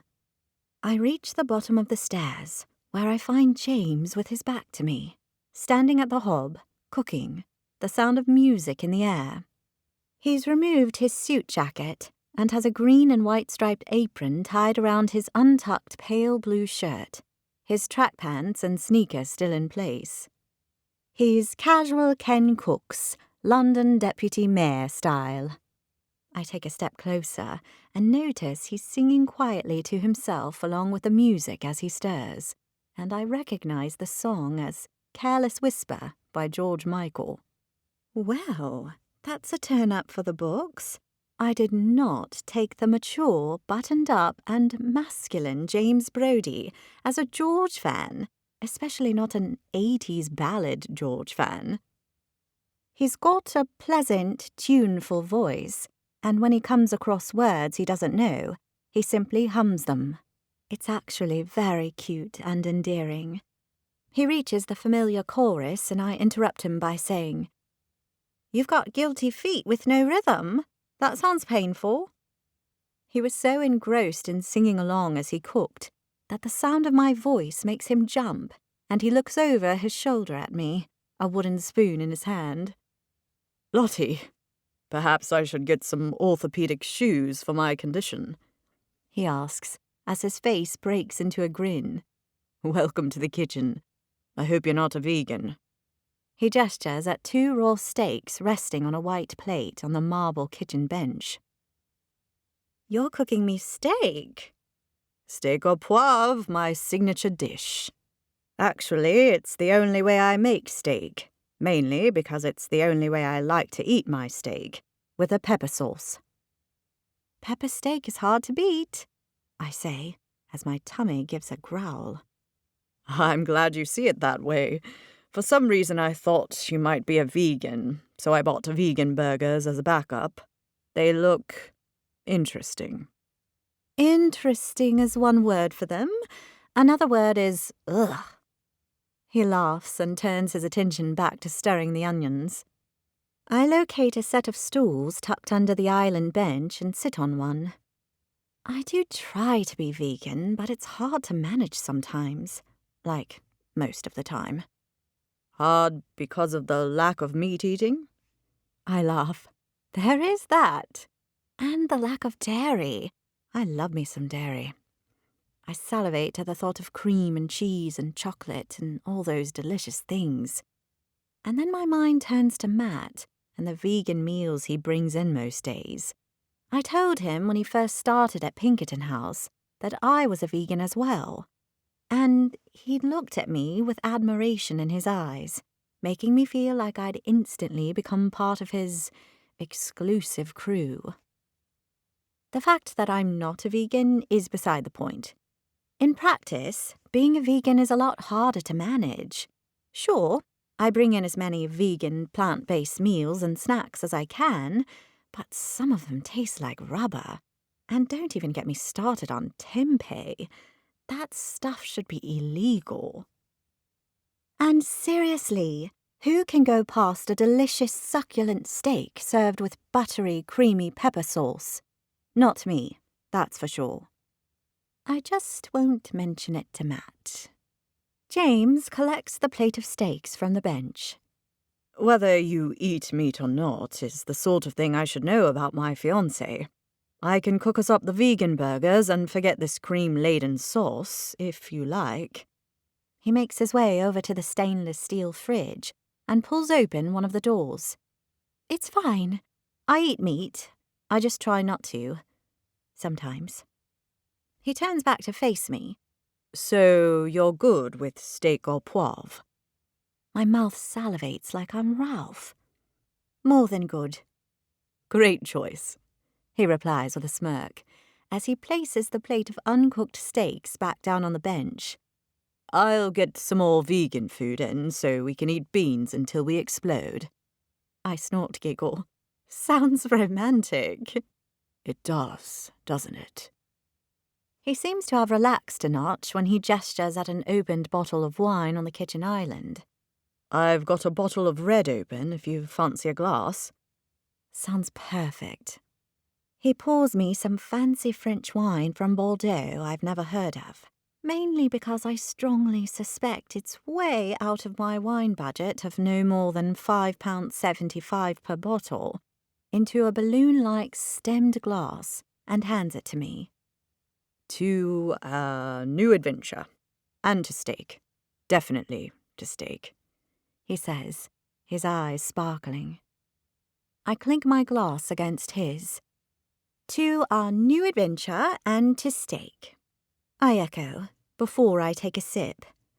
The wine is full-bodied and rich, and it slips easily down my throat, warming me from the inside out. Are you all settled in upstairs? I've unpacked everything, and we are good to go. Your house is lovely. Seriously lovely. I can hardly believe I get to live here. As I said, I can't take the credit. Monique did a good job. And anyway, your Fulham flat is great. It's tiny and overcrowded. But that's what I miss. Just you and Ralph in a huge fancy house with no friends crowding out your place? Exactly that. This place might be nice, but it's very quiet.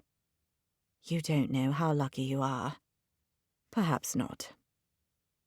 There's a snoring sound coming from the far corner, and I look over to see Ralph sprawled out on his bed, sound asleep, his paws twitching as he breathes hard. James follows my line of vision. Ralph's dreaming of chasing cats, or girl dogs. I'm not sure which. He looks happy, whatever it is. James turns back to the hob to tend to his sauce, and I look around the room.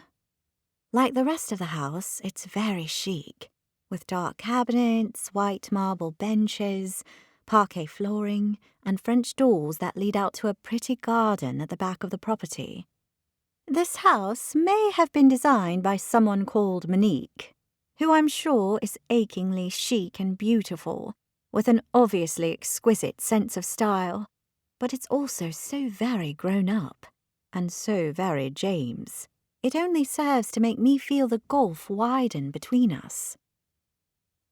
A short discussion about how I like my steak, and a glass of warming red wine that seems to have gone straight to my head later, George Michael is now telling us how happy he is to be free as we sit at the island bench at right angles to one another.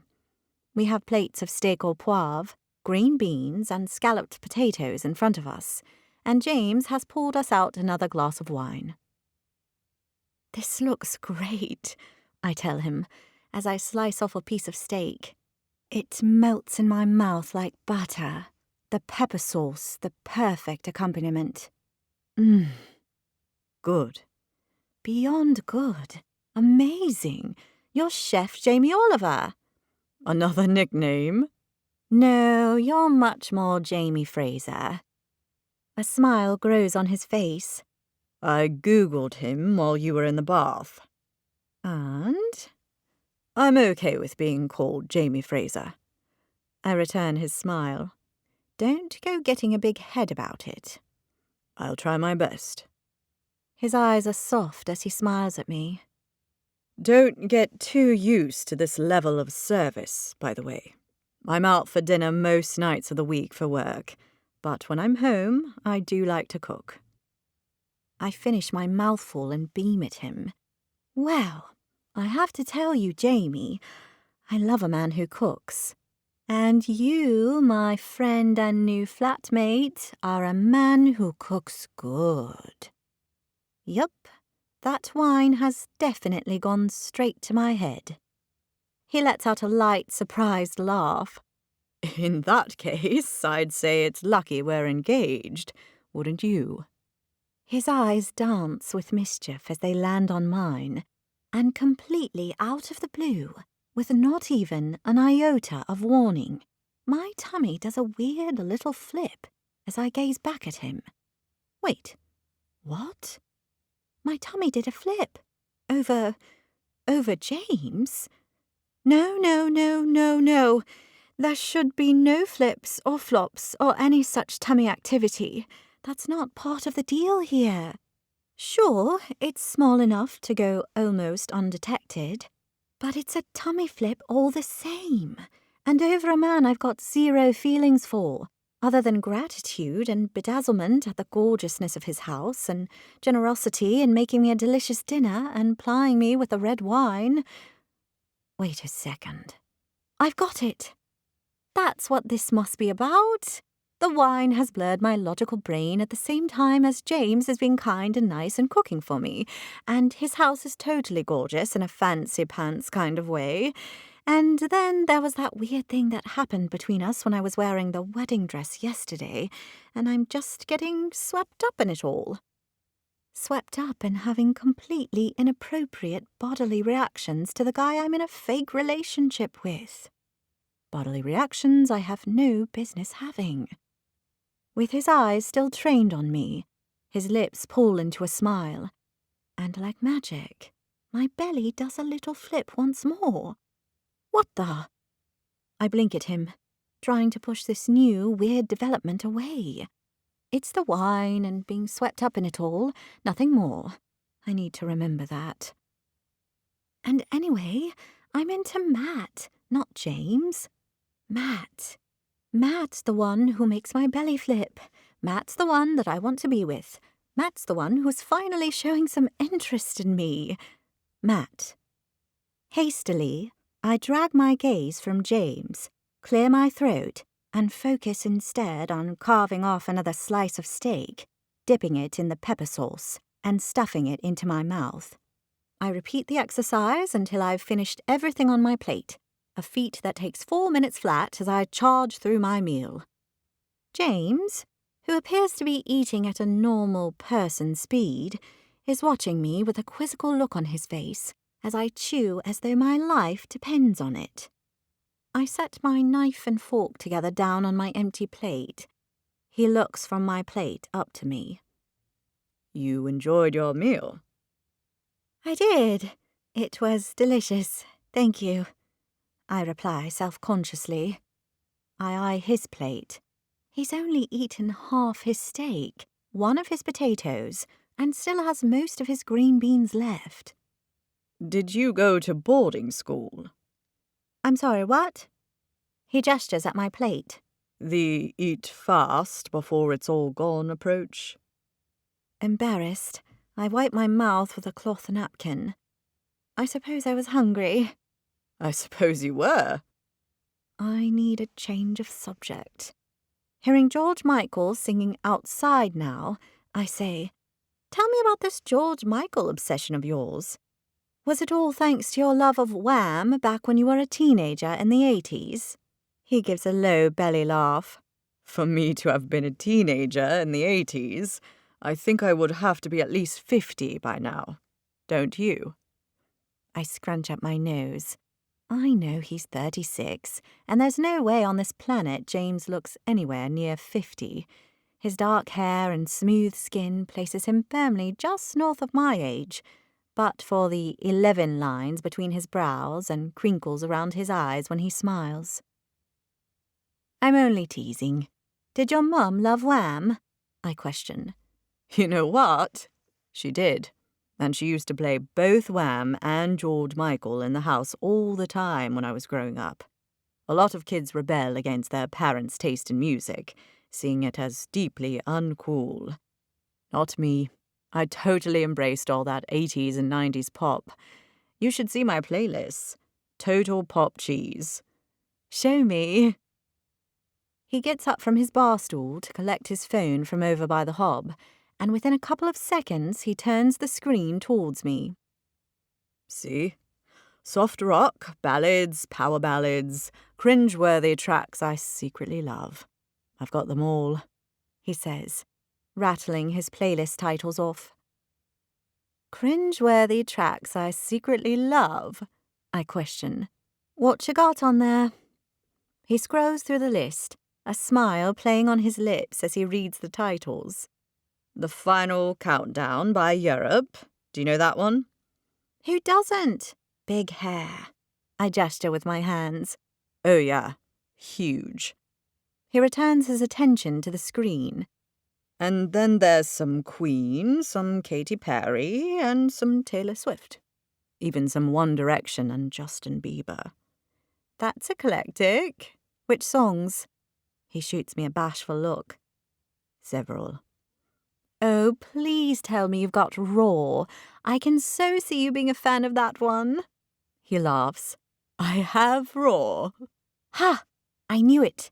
And Taylor Swift's Trouble? He scrunches up his nose as he shakes his head. Not that one. I shake my head at him, grinning. The weird belly flip of earlier relegated to marginally uncomfortable memory by now. What's on your playlist? He asks. Oh, I'm way cooler than you. Way cooler. The edges of his mouth lift in a smile. It's your turn to show me.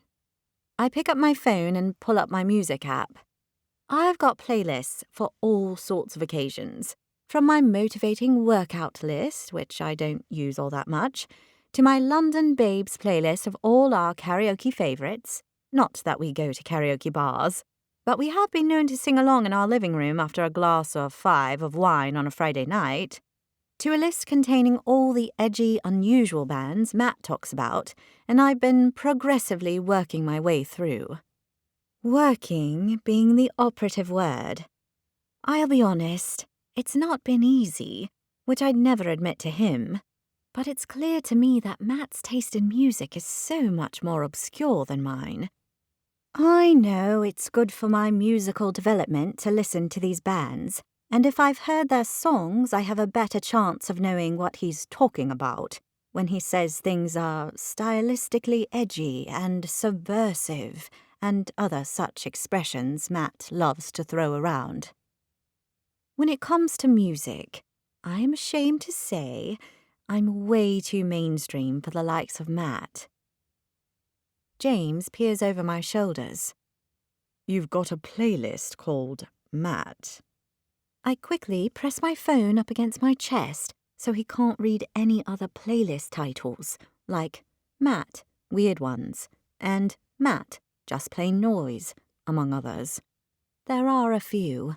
Matt spends a lot of time talking about music. It's just a list of non-mainstream music, I reply. Which you called Matt. It's as good a name as any. I try to keep the defensive note from my voice.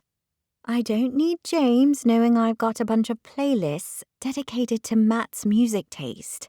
It makes me seem a touch stalkerish. And I'm not. Really. James narrows his eyes at me. Is that the Matt you work with? The one you've got a crush on? My cheeks warm. It's not a crush. It's admiration and love. He arches a brow at me. Love? Probably. I mean, I really like him and we have a lot in common.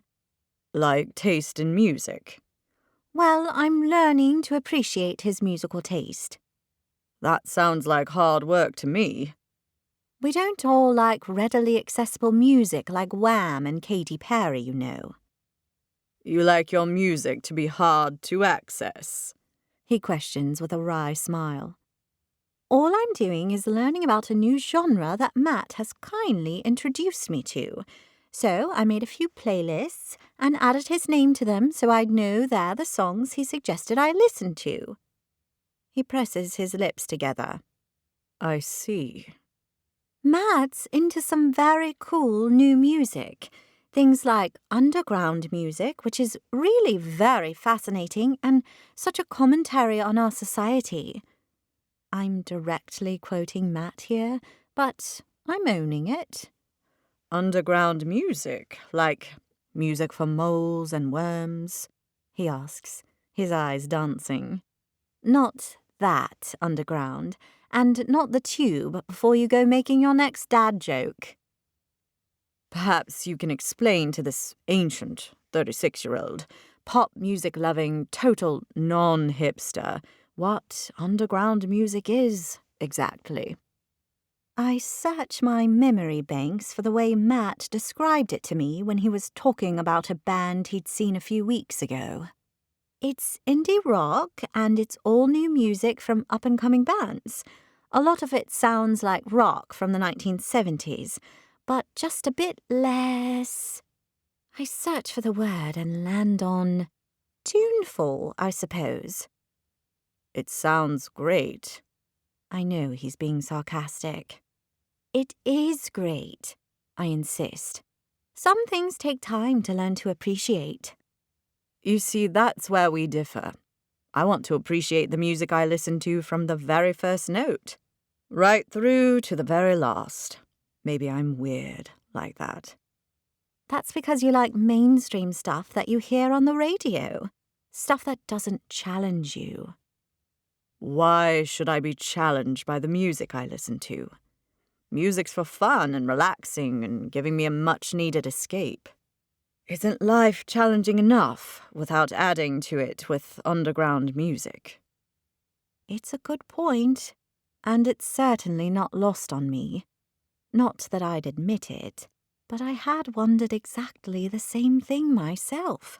After a particularly ear-assaulting song about lost love, Matt told me was subversively impactful in a new and innovative way. It sounded like a guy whining about being dumped to a tuneless guitar riff to me. James collects our plates and places them in the sink. That's what I love about Andrew and George. They don't challenge me in the least. What about when you do their wake me up before you go dance moves? I question with a smile, imagining how funny James would look in a pair of short shorts and an oversized t-shirt. Funny and hot. But there's no way I'm going there.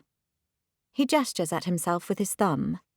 Not exactly gifted in the dance department, I'm afraid. Pity. I'm sure the voting public would love to see it. Well, the voting public will have to miss out on my George Michael impression. Now, how about we retire to the living room and polish off the rest of this bottle? I grin at him, enjoying our easy repartee. Getting on well with James is a total added bonus, and one I know will make our deal so much easier. I just need to ensure I avoid having any more of those odd belly flips, and everything will be all right. Chapter 18. The next few days are filled with Pinkerton House during the day, my usual Tuesday night Real Housewives session with my BFFs at Zara's and my flat, during which I make them jealous of how nice it is to have a spacious bedroom and my very own bathroom, and evenings spent hanging out with James and Ralph in the kitchen when we're not out at a work event. Pretending to be engaged has become easier the longer we've been doing it, and satisfied that I've found the dress, Mum seems content. And now the night of the fundraiser has finally arrived, and I've impressed myself with being completely on top of the entire event. I think it's because I've got this newfound work status among my colleagues.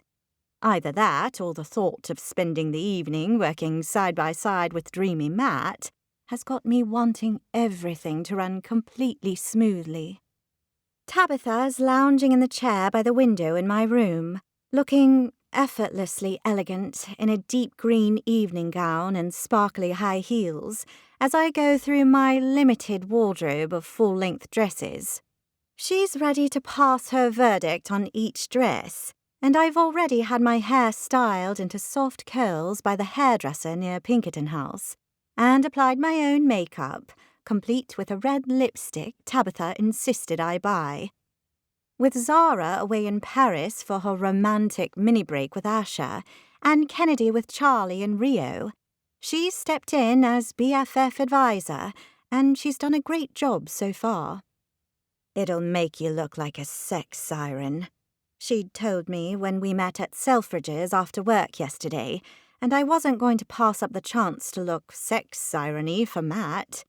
So, it's red lipstick for Lottie tonight, and I must admit, it makes me look like a 1950s star of the silver screen. I reach into the wardrobe and pull out my 3 meagre evening dresses and lay them out on the bed. Before we start, you need to know that I've only got a few because I don't go to that many formal things. That's fine, babe. You'll look amazing in whatever you wear. I so wish I had your confidence. Darling girl, you're gorgeous and you're hot, and the sooner you realize it, the faster we can all get on with the evening. I wish. Do you know what I think your problem is? She asks. But it's clearly a rhetorical question when she answers for me. You've spent all this time pining after a guy who doesn't return your feelings, and it's dented your confidence. It's a terrible, terrible situation. I allow myself a small smile. Is that so? I ask, bursting to share the recent wonderful change my fake engagement has brought about in dreamy Matt. Tabitha regards me through narrowed eyes. Why are you looking like the cat who got the cream? Because I am the cat who got the cream. My smile morphs into a huge grin. What's happened? Stuff, I reply elusively. Tabitha sits up straighter in her chair. Tell me everything. I plonk myself down on the edge of the bed, being careful not to crease any of the dresses. Ever since Jamie and I announced our... Wait, you're calling him Jamie now? On account of the fact he looks like Jamie Fraser. Oh, he does. Good call. Shall I get back to my story? Be my guest. Ever since Jamie and I announced our engagement, Matt has been treating me differently. First, it was like he saw me as his equal for the first time. Then he bought me coffee for the first time, and he's even been flirty with me. I await her reaction. She scrunches up her nose. Are you sure? Yes, totally sure. He's seeing me in a new light, just as Jamie said he would, which, I will admit, I didn't believe when he first said it, but now that it's happening, it's just wonderful. I was the one who told you about the biological imperative regarding mate competition, remember? Yeah, I do remember. It was weird that you knew that.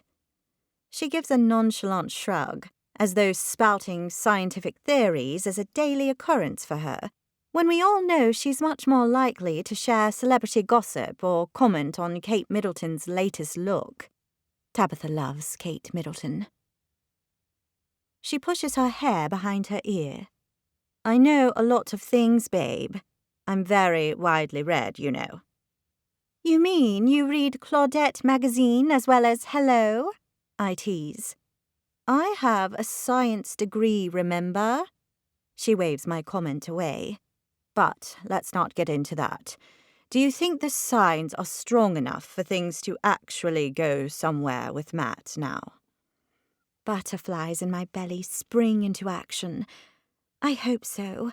He definitely seems to see me in a new light, and what's more, he's not posted any more photos of him with that blonde girl, Saskia, lately. She raises her brows at me. You're a stalker. No, I'm not. Does Matt follow you back? Well, no, but I'm sure he will now that we've got this new and growing connection. She twists her mouth. Look, you don't need to take my word for it. You'll see what he's like towards me at the fundraiser tonight.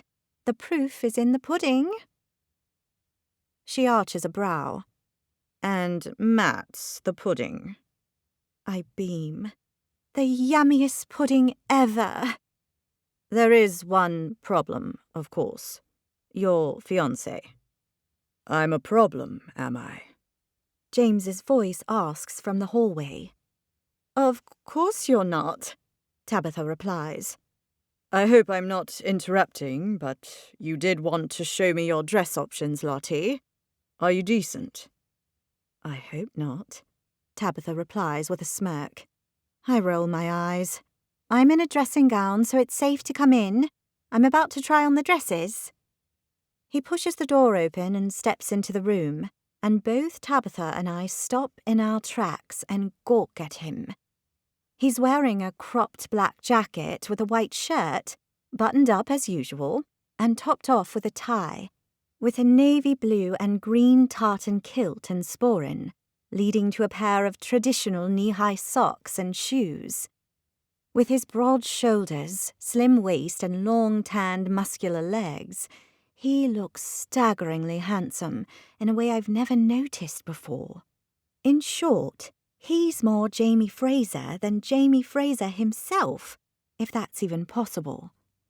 Wow, Jamie, you look... I trail off.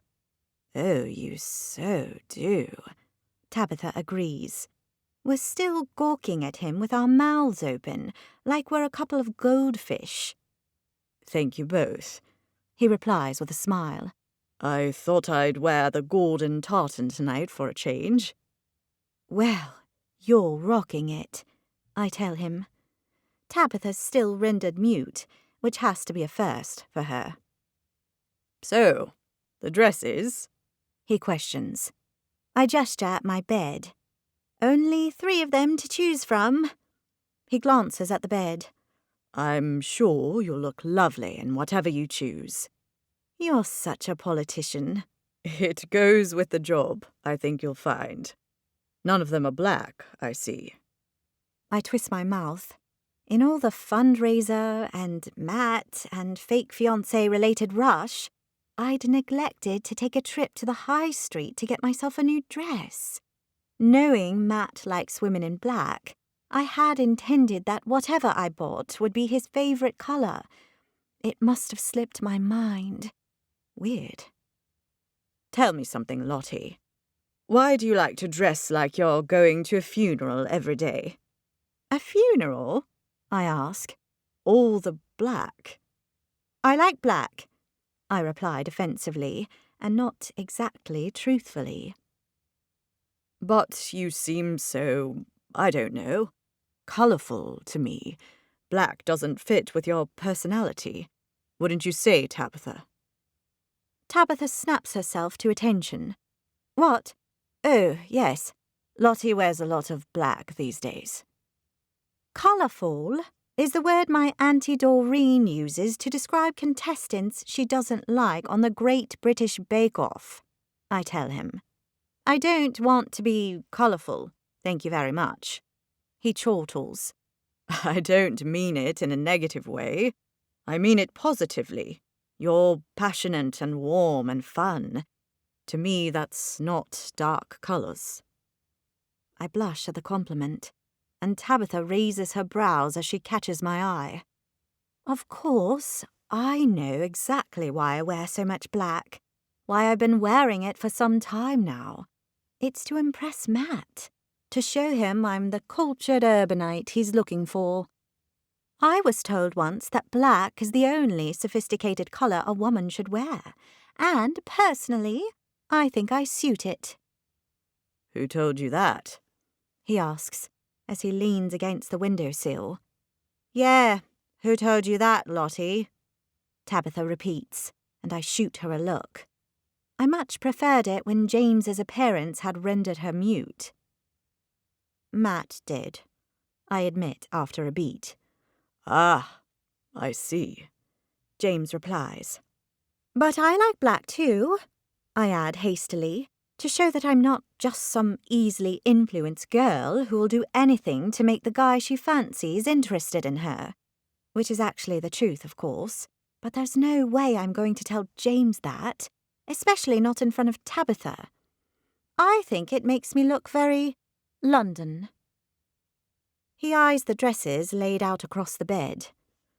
How are you going to impress Matt in a red, blue, or green dress tonight? That's a very good question, Tabitha says from her seat over by the window.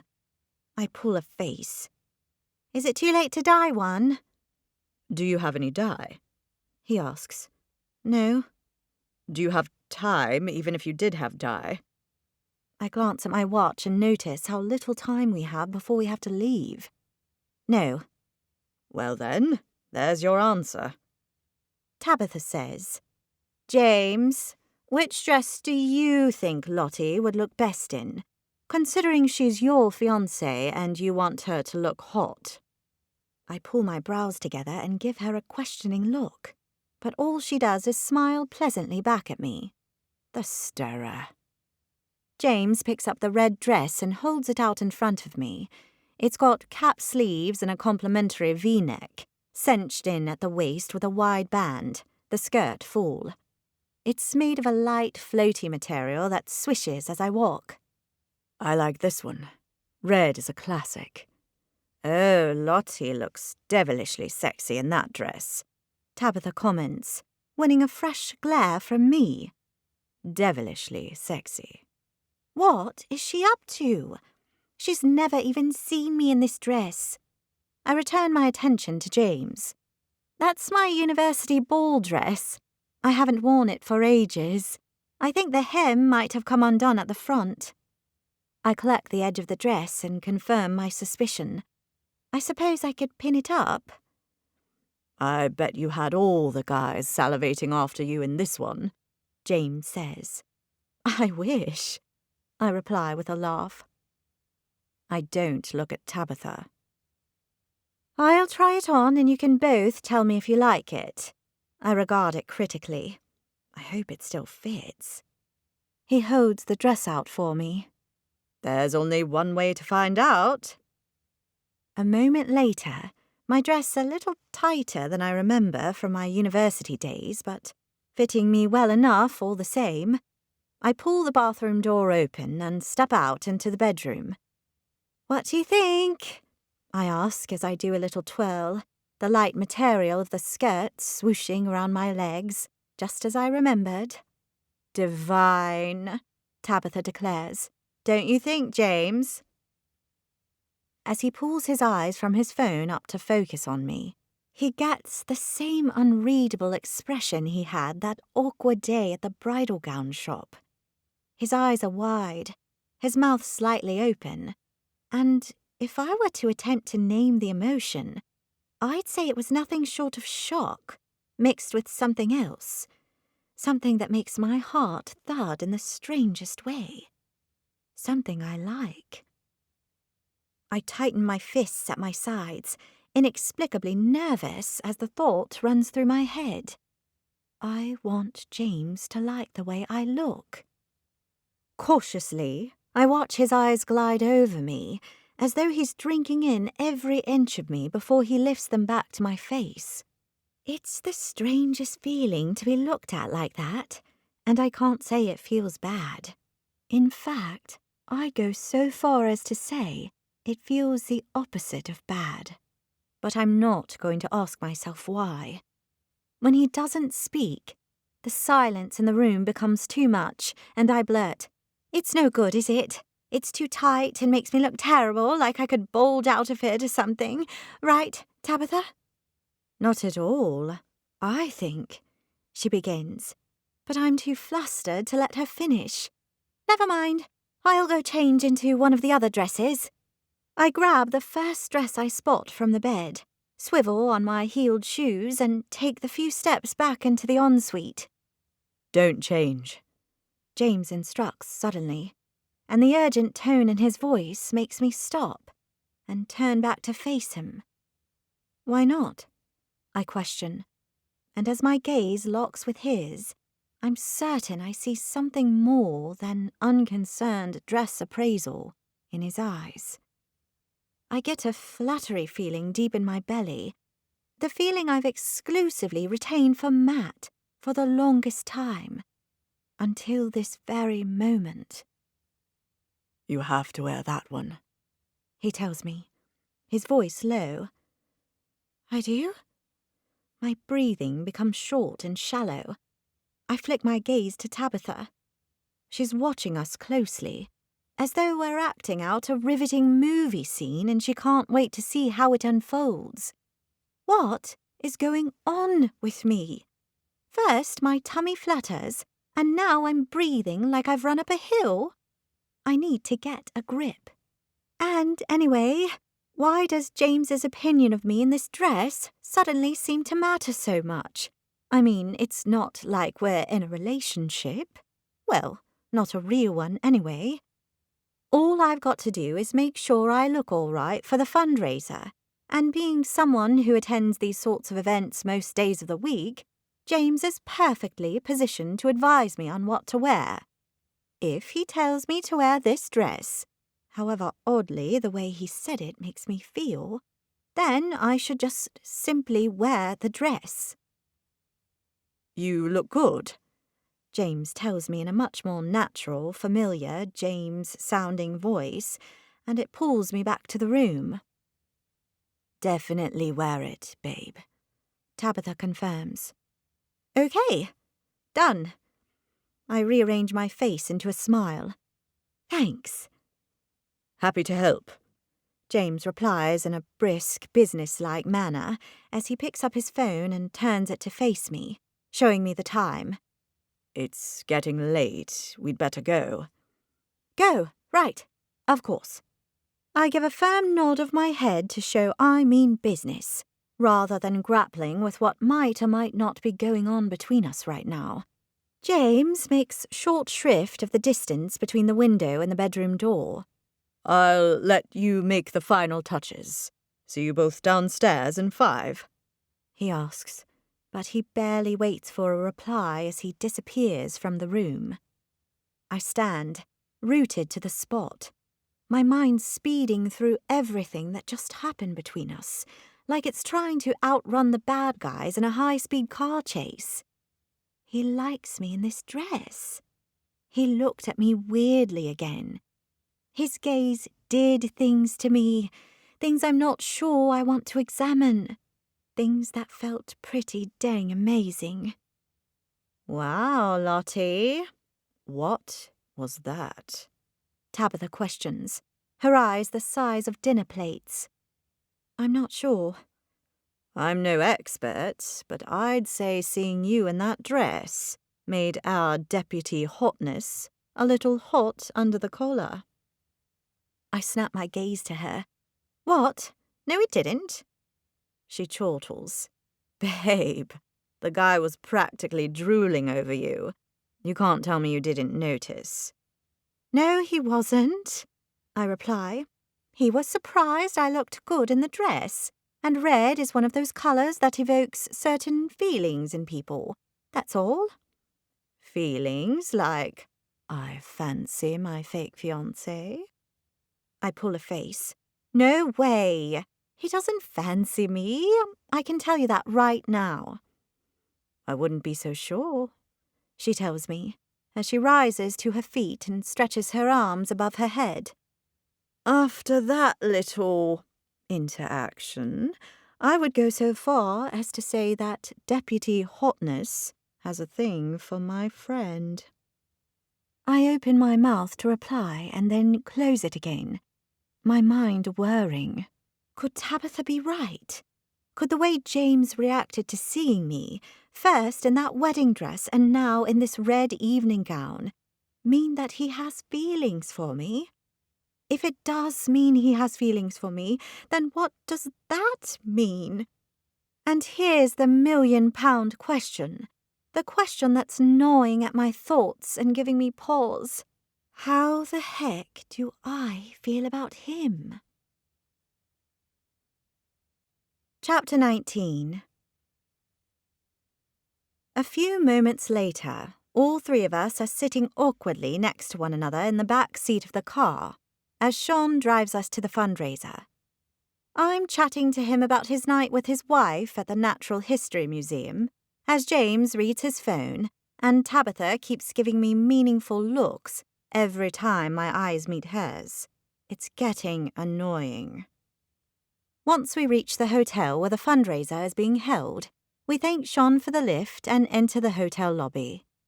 People in evening dresses and dinner suits are chatting to one another.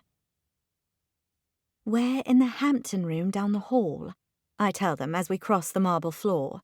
I was here to set up this afternoon, and it's a lovely room. I'm sure it'll look as wonderful as you do in your hot red dress tonight. Right, James? Tabitha says, winning a glare from me.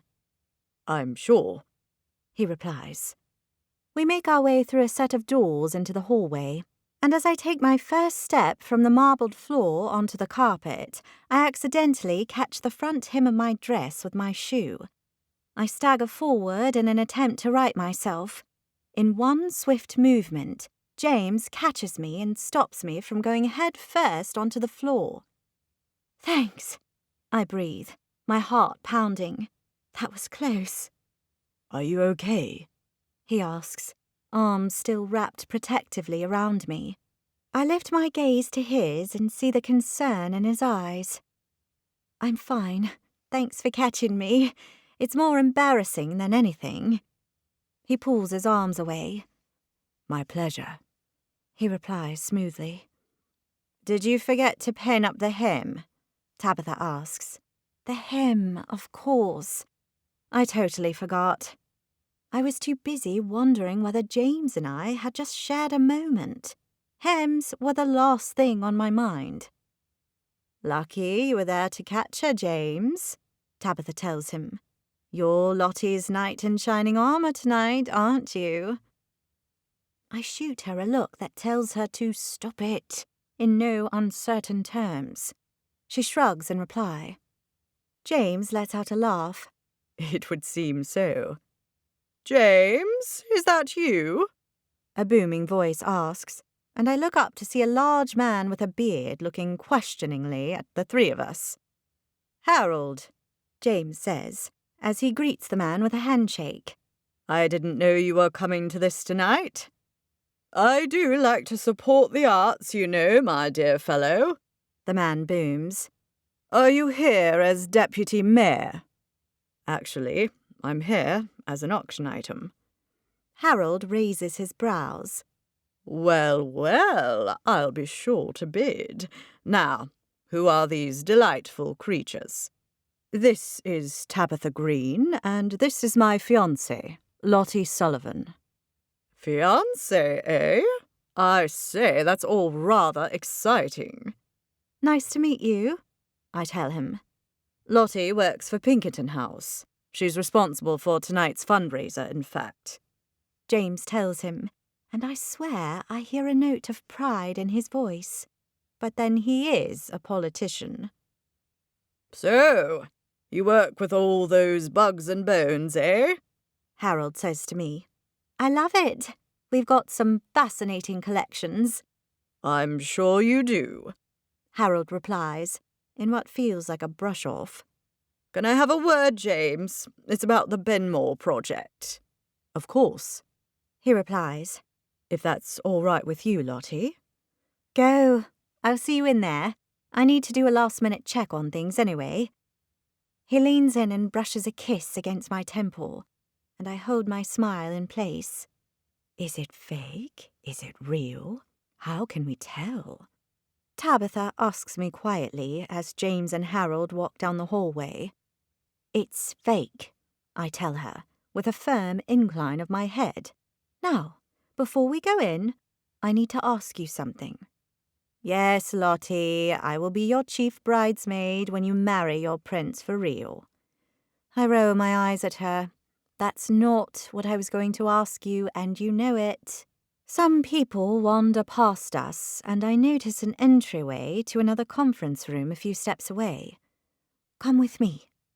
I lift my dress an inch or two off the ground, take her by the arm, and lead her to it. What's going on? Is this about James? It's not about James. It's about something else. You know that chat we had the other night?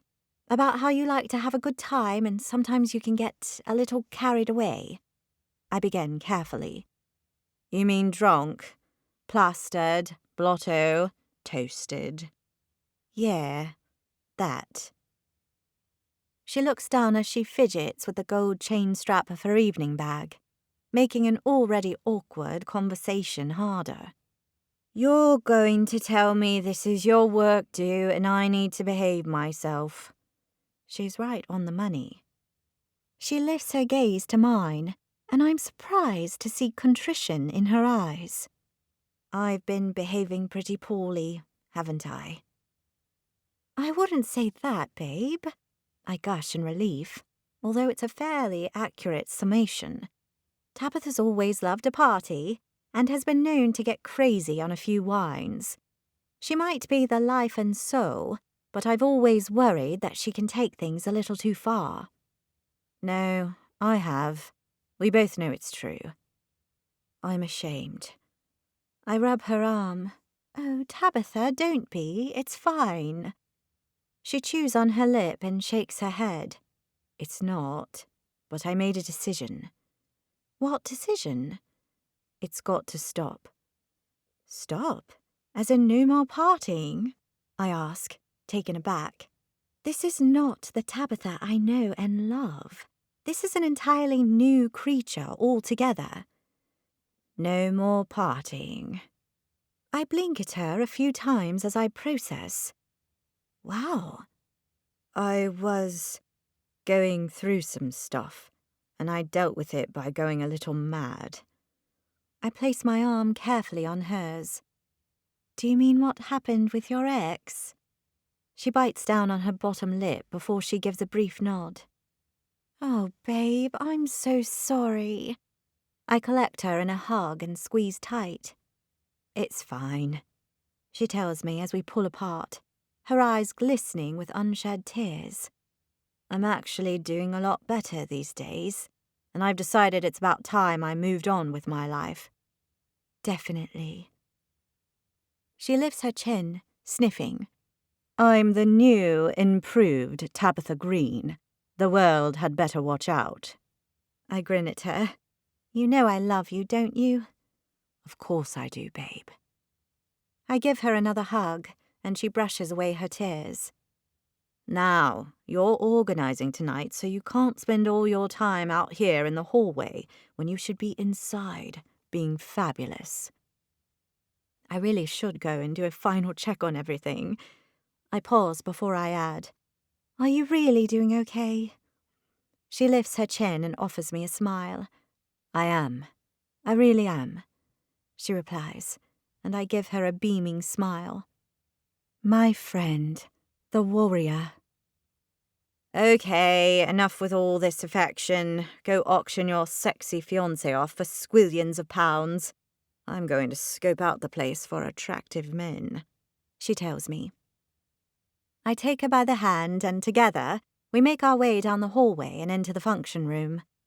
Sometime later, with Tabitha sipping a lemonade as she chats with a man I don't recognize, I've checked and double-checked that everything is ready for the auction. James now has his hand placed on the small of my back as we chat with sponsors and board members. Any of the awkwardness between us from earlier has taken a back seat, and we both seem to understand that we're simply two people on a night out, pretending to be engaged, and doing a good job of it too. As James regales a couple of older ladies with a story, I spot Matt out of the corner of my eye on the other side of the room. In his black and white checked shirt and black bow tie and braces, his long hair smoothed into a bun and his beard newly trimmed, he stands out from the assembled men as not only the one not in a dinner suit, but the only one who looks edgy and cool. My Matt butterflies fire up at the sight of him. He catches my eye and smiles at me, giving a little wave, and I beam and wave back. He gestures for me to come over, so I excuse myself, remember to lift the skirt of my dress off the floor, and sail around the tables, all set for the dinner that is about to start. I sashay over to him, feeling every inch like a gorgeous movie star in my red dress and brush of lipstick. "Matt, hello," I say breathlessly, as I come to a stop beside him. "You look wonderful tonight." He places a hand lightly on my shoulder and brushes a kiss against my cheek. My skin tingles at his touch. No conformist penguin suit for me. I wanted to stay true to who I am, he replies, as his eyes sweep over me. I smile at him as I prepare myself for the same reaction I got from James, only Matt's opinion matters so much more to me. But instead of gushing about how good I look in my red dress, he doesn't utter a word. He simply looks me up and down and then turns his attention to something behind me. I see Tomlinson's here with his fat wife, looking like she's been dressed by a drag queen. I follow his line of sight to see Mr. Tomlinson in a standard-issue dinner suit, his round belly encased in a shirt that stretched from one side to the other, framed by his jacket. His wife is dressed in a brightly coloured floral dress with big puff sleeves and frills at the hem. With her big hair and overdone makeup, Matt's assessment may be correct, but there's no need to be mean. "Matt, you're so naughty. Mrs. Tomlinson is a very nice person." He snort laughs. You think? Unable to resist asking, I blurt out, "What do you think of my dress?" He pulls his attention back from the Tomlinsons, his eyes sliding over me once more.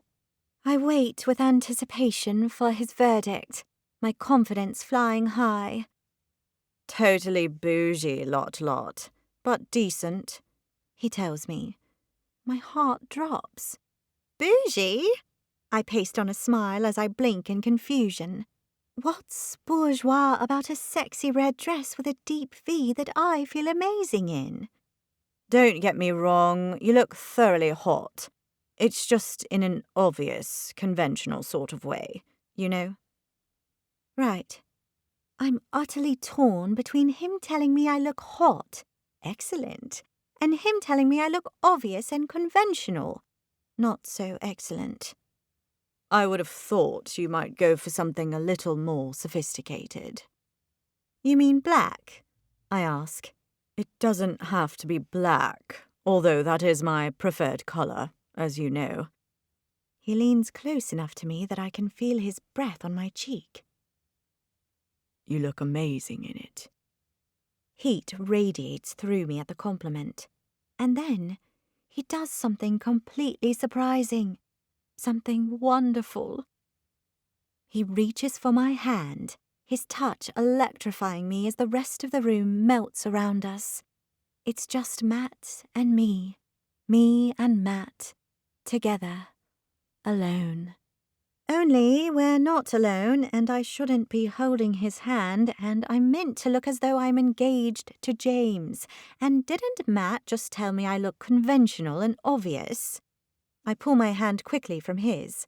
Matt, I began to try to explain myself, despite the fact I'm feeling more confused than a toddler doing algebra, when we're interrupted by Mr. Tomlinson. It's time to start the evening's proceedings, Lottie. Let's go, shall we? He says. Of course, I reply, as I flick my gaze to Matt's. He gives me a reassuring smile, and I smile back at him, relieved. Matt taking my hand in a crowded room has got to mean something wonderful. I reluctantly accompany Mr. Tomlinson to the stage to ensure the microphone is on and the projector ready. Once my final check is done, he steps up on the stage, and as he welcomes everyone, I take my seat next to James for dinner. Matt has been joined at his table by the girl I recognize from Instagram, Saskia, who is even more stunning in person. So much for that relationship being over. But Matt and I have shared a moment, and I can't help but think it means that things have changed between us. That finally, Matt sees me as a desirable, if currently unavailable, woman. As we eat our meals and talk with the guests at our table, I steal surreptitious looks at him across the room. He seems at ease as he chats with Lady Havelock, no doubt listening to her stories about her grandmother's collection of coins, which we would love to have on display at Pinkerton House. And then, just as we're served our pudding, I catch his eye and offer him a supplicant smile, hoping to convey how sorry I was to have pulled my hand from his, and to explain that I had to do it. Not that I think one simple smile can communicate that much, but still. He smiles back at me, and hope surges across my chest. The auction begins, and Mr. Tomlinson is in his element, talking the items up and encouraging guests to dig deep into their pockets. And then, finally, he announces that it's time for James to head up onto the stage to be auctioned as the final item of the evening. Our very own Lottie Sullivan is going to run the auction for this one. For those of you who don't know, Lottie is responsible for tonight's event, and she is, in fact, engaged to the auction item. Now, before you go wondering if our Lottie has lost her marbles, the final auction item is a lunch date with none other than James Brody, the Deputy Mayor. There's a ripple of applause throughout the room, and I feel a stab of nerves. Ready? James asks, as we push our chairs out from the table. Public speaking scares the crap out of me, I tell him, my chest buzzing. Don't worry. I'll be there with you every step of the way. I give him a grateful smile. Thanks.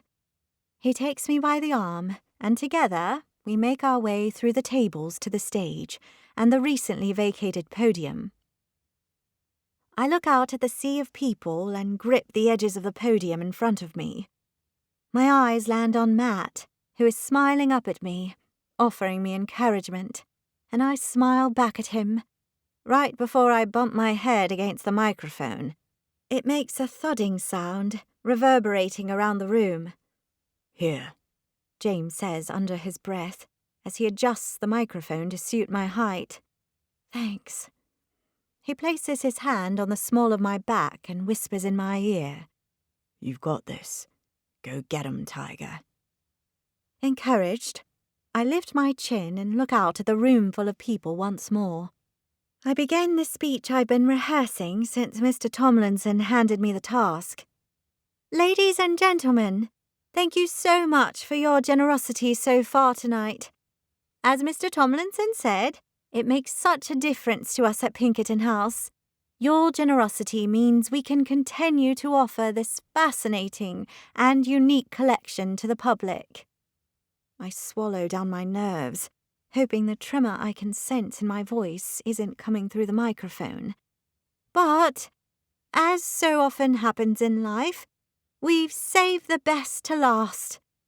I press the remote control on the podium, and an image of a smiling and handsome James appears on the large screen. There's a titter among the ladies in the room, and I flick my eyes to James. He's smiling back at me, standing a few feet to my right, relaxed and comfortable with all this attention. So very different from me. Up for auction is a lunch at one of famous chef Gordon Ramsay's restaurants with my fiancé, Deputy Mayor James Brody. James smiles and waves out at the crowd, who gives him enthusiastic applause. So, I begin over the clatter. Let's start the bidding off at £500, shall we? Immediately, there's a flurry of activity in the room as half the women, and some of the men, raise their paddles feverishly in the air. This is not a date, mind, I tell them, to laughter. As the bidding climbs sharply from £500 to £750 to £1,150 in what feels like a matter of seconds, my head flicks from one corner of the room to the other as I try to keep up. Eventually, after a few frenzied minutes, we land on a whopping £9,275, and the crowd bursts into applause as the victorious Mrs. Chambers stands and acknowledges her win. Thank you all so very much for your generosity, Mrs. Chambers. I do hope you enjoy your lunch with Mr. Brody. Oh, I'm certain I will, she calls out. James approaches the podium and adjusts the microphone to his level.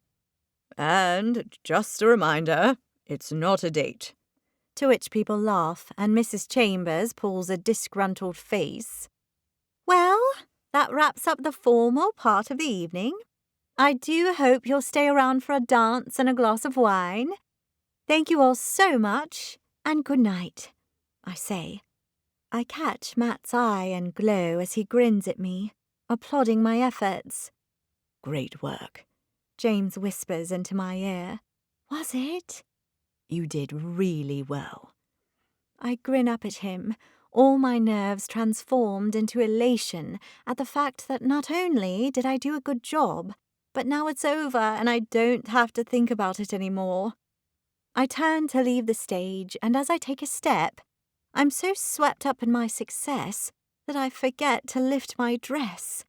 I step on the hem, and before I even know what's happening, I fly head first at the stage, my hands flailing as I grasp at thin air, desperate not to fall.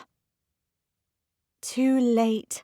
I come crashing to the ground with a painful thud, landing on my shoulder and side. There's a collective intake of breath in the room, and from my prostrate position on the wooden floor of the stage, I find Matt. He's leaning back in his chair, his arm draped casually around Saskia's shoulders, as though he doesn't have a care in the world as he watches me, his shoulders shaking in laughter. I blink at him, mortification seeping through my bones. Matt's laughing at me. Not with me. At me. Or at least that's how it feels. The next thing I know, James is at my side, crouching down. Lottie, are you okay? He breathes. Other than humiliated? Yes, I tell him. Thank goodness for that. Nothing broken. Only my confidence. I only half joke because, God, how embarrassing. And in front of Matt, too. What must he think of me? Here. James offers me his hand, pulls me to my feet, and instantly wraps a steadying arm around my waist. She's okay, he tells the crowd, and there's an echo of applause that bounces around the room. With his arm firmly in place, James leads me carefully down the steps, and I grip the offending skirt of my dress tightly in my hand. Well, that was quite a statement you made back there. People won't forget that in a hurry, he tells me, as he leads me across the floor to our table. Oh, I can see the headline. It will read, Deputy Mayor's Fiancé makes a complete fool of herself at fundraiser. Headline? He asks with a soft laugh. Lottie, I'm certain it won't even get a mention, so don't even think about it, okay? I glance at him and see the kindness in his eyes. He's trying to make me feel better about making a fool of myself, but all I can think about is the look on Matt's face. Now, if you'd ripped your clothes off and sung God Save the Queen off-key, people might get excited. I snort giggle despite my humiliation. God save the Queen! You'd be surprised what I see in my line of work. To be honest, I only ever do that on a Tuesday. His smile is warm. Of course you do. That's when I like to sing the national anthem naked too. He gives me a little squeeze. As we reach the table, I'm immediately set upon by Tabitha, who coos over me, checking I'm okay and reassuring me that it isn't as bad as I think. Dragging me off to the privacy of the ladies' loo, she's keen to offer her opinion on the evening's events. I told you he was your knight in shining armour, didn't I? Tabitha says with a smug smile on her pretty face. He was only playing the role of doting fiancé. He's a politician, remember? They're good at pretending, I reply, but I'm not sure I believe it. The way he swept in to help me, the kindness in his eyes, the way he helped me laugh it off. Was it all for an audience? Was it all simply playing a part? Oh, it's real, all right, she confirms. He bolted right to your side the moment he saw you fall down. It was nice of him, I say weakly, my head whirring. Nice? She guffaws. Babe, the way he swept in to help you only confirms that James fancies you. Perhaps he's even in love with you. Love? I screw up my face. Now you're being completely ridiculous. The idea of James being in love with me is preposterous. Am I, Lottie? Am I? She asks. I shake my head at her. He goes for glamorous women with legs up to here. I'm not his type in the least. Regardless of how James does, or most likely does not, feel about me, it's not he who's currently playing on my mind. As Tabitha continues to theorize about James's supposed feelings for me, I find myself picturing the look on Matt's face, the way it was contorted in laughter, his arm around his girlfriend. The way, even now, he hasn't come to see me. Chapter 20. Zipping up my suitcase to leave for Halston Hall the following morning, I've wrestled and wrestled with Matt's reaction to me falling over on the stage the night before. I've finally landed on what I am convinced explains everything. I realize now that it would be unfair of me to judge the guy for his reaction. Think about it. It must have been so difficult to be in his shoes last night. Not only were we in public and in front of our work colleagues, but both James and Matt's girlfriend, Saskia, were there. Matt couldn't come rushing to my aid with an audience like that, even if he'd wanted to. And I'm sure he'd wanted to at the time, and afterwards too, if he'd been able to get away.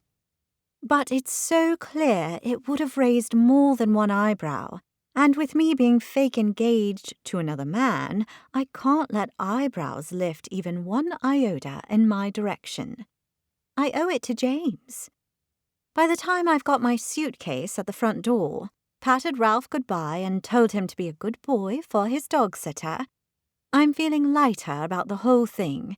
Well, other than looking like a total fool in front of an entire room last night, that is. That still makes my ribs squeeze in humiliation. Not the ideal way to feel on your very last day in your 20s. That's right, people. Tomorrow is not only Valentine's Day, but it's my 30th birthday too. The big 3-0. Bye-bye, 20s. Hello, new decade.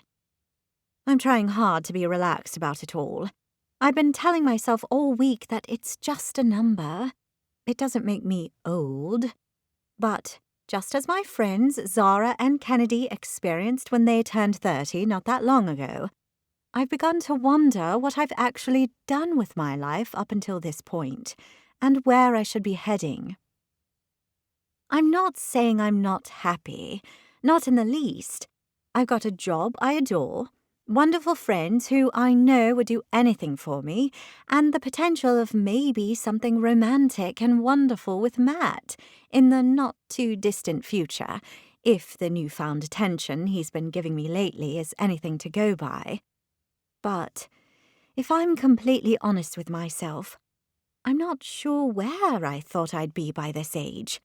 Even though I don't feel the urgency some girls do to be married by 30 and be settled in the burbs with a baby on the way, I thought I'd at least be in a committed, loving relationship by now. Perhaps own my own flat? Definitely feel like a proper grown-up. I push out a breath and watch the buildings go by as Sean drives James and me to the country, leaving the busy London streets behind as we zip along the motorway. A penny for them? James asks, as he places the phone he's been studiously reading on the black leather seat between us. I offer him a weak smile. I'm fine. He arches a brow at me. That was thoroughly convincing. Yeah, you're right. I'd make a terrible politician. I scrunch up my nose. Which is one of the things I like about you. That my poker face is substandard. To be fair, I think your poker face is more non-existent than substandard, Lottie. Thanks a lot, I reply with a scoff, although I'm not offended in the least. He presses a button and the glass partition separating us from Sean in the driver's seat slides up into place. You're getting serious, I comment. I'm concerned about you, that's all. I'm fine, really. He's not convinced. Is it about last night? Because I'm sure everyone's already forgotten about it, especially as you told me you raised more money than you ever have in a single evening. Thanks to you. I guess it comes in pretty handy at times to be His Honourable Hotness, I tease. Those women were literally fighting over you. He rolls his eyes at me, his face creasing into the smile I've come to know so well. Are you telling me those ladies didn't bid on me because I've got so many interesting things to say? I shake my head at him. Sorry, mate, it's because you're a hottie. Frankly, I'm offended. Sure you are, I reply with a chortle.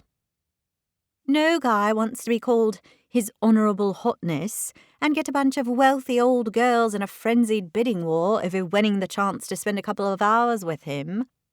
I need to spend a couple of hours with the winner. You never told me that. I thought we'd grab a quick Pret sandwich together and call it a day. I giggle, feeling lighter than I have all day. James seems to have the ability to pick me up when I'm feeling glum. Don't forget the tea. Now that's stretching the budget. I am but a poor civil servant, you know. A cup of tea will be taking things a step too far. Jamie, you're the only poor civil servant I know who lives in a posh townhouse. I bought that place with the hugest mortgage known to humanity, which up until recently I had a lodger's rent helping me pay. You did? Harold. An older man who'd had some bad luck in his life. Decent bloke, though. He moved out before Christmas. Did he live in my room? He did. He was a nice old guy. I miss him. Not that I saw much of him. Because the two of you weren't fake engaged and forced to spend your time with each other? I ask with a wry smile. He mimes being stabbed through the heart. Wow, that hurts. Is that what you think of me? Someone you're forced to spend time with? Realizing my completely unintentional faux pas, I reply, Not at all. This whole thing has been surprisingly fun, actually. Surprisingly fun. Lottie, you do so much for my ego. I think your ego is doing just fine, especially after the show the women put on for you last night, I tell him. What happened to Harold? He met a lady friend down at one of the local pubs. They fell in love and got married. I place my hand over my heart. Oh, that's so lovely. Was that recent? Christmas Eve, actually. I was honoured to be invited because it was a very small celebration. Just their grown children, their immediate family, and a couple of close friends. It was at the pub they met at. The Black Cat. Do you know it? Oh, I love that place, I reply excitedly. My friend Kennedy had her birthday party there. It's right across the street from where she used to live and where her boyfriend has a place. They love it there. In fact, Kennedy's moving into the flat above the pub when she's back from her holiday. Lucky her. She gets to eat their food every day. They do an excellent cottage pie. Cottage pie, I say at the exact same time. We share a smile. You see? Not so different. He gestures between us. You're right about food. We do have that in common, I concede. I know what. I've got an idea. Since me moving into your place has meant you've got a bigger mortgage to pay, how about I take you to the Black Cat for cottage pie and a pint? He offers me his hand and we shake. Deal. And I can pay rent too, although I did promise to keep paying the rent at Zara's in my place, and I do need to be good to my word, so it'd be a stretch. But I think I can manage it if I... Lottie, he says, as he places his hand on mine. It's fine. You're my guest, and guests don't pay. Particularly not guests who are doing me a huge favour by posing as my fiancé. I scrunch up my face. Are you sure? Because I can make it work if I cut back on a few things. You know, like eating. Absolutely sure. I grin at him. You're the best. That has been mentioned before, he replies, and we share a laugh. Tell me, do you have a lot of guests like me? I tease. Ones who are posing as my fiancé. Only you. That makes me so special. He holds my gaze and replies. You are special, Lottie. His voice is suddenly soft and tender, and in an instant I'm pulled back to the night we shared a steak and a bottle of wine. Straight back to the way he'd made me feel when I looked deep in his eyes. My belly tightens. Could Tabitha be right? Could James have real feelings for me? Feelings beyond friendship, beyond our deal? And if he does have feelings for me, how do I feel about him? As though to answer my question, my pulse quickens and I find my gaze drifting from his eyes down to his lips. They're open a fraction, curved into a subtle smile. What would it be like to kiss him? To feel his warm lips against mine? To breathe in his Jamie scent? To feel the touch of his arms as he pulls me close to him? Suddenly, I'm aware that for all intents and purposes we are alone, only a couple of feet from one another, encased in this small, intimate space. I could so very easily reach out and... No, I need to stop. I can't. There can be no touching, and definitely no kissing. It would only complicate things. We've got a deal, a mutually beneficial deal that has been working for both of us. I'm not going to go wrecking all that by trying to kiss James when he almost certainly doesn't want to be kissed by me. And besides, Even if I did act on my feelings, these new, exciting and frightening feelings, I want to be with someone else. I want to be with Matt. It's always been Matt. I break the spell when I pull my gaze from James's face and instead turn to look out the window as I swallow away my twist of confusing emotions. We have a deal. We have a deal. James is nice to me because he's a decent guy. Nothing more. I can't become one of those women who goes falling for a guy simply because he's nice to her. How pathetic would I be? Lottie, I think we should talk, he begins, and I turn back to him with what I hope is a relaxed and easy smile on my face. There's no way I want to hear a speech from him about how we're only pretending and how well he thinks this is going because we both understand the rules. The subtext would be clear. Don't have feelings for me. I've already been humiliated enough in the last 24 hours. So, I quickly say, do you think we're nearly there? Because we turned off the motorway a good 5 minutes ago now, and the map I looked at showed the house not too far from here. Oh, yes, I think we are almost there, he replies as he regards me through questioning eyes that I don't think have left my face this whole time. I can't wait to see the house. I bet it's amazing. A nice diversion for us all, particularly after we raised so much money last night. We can celebrate with a glass of champagne. He studies me for a beat before he nods his head. You did a great job last night. You should be proud of yourself, Lottie. I was. Thanks, Dad. He looks down, and after a beat he lets out a small laugh. I watch him carefully, hoping he's abandoned his plans to give me a speech about us just being in a fake relationship. So, I search my brain for another topic of conversation, one that steers clear of anything to do with misguided, inappropriate, and utterly confusing feelings. I land on lost love. Can I ask you something? Anything. On that first night we went out together, you mentioned that we've all got one that got away. I remember. I palmed you off. Which was perfectly understandable. Can you tell me about it now?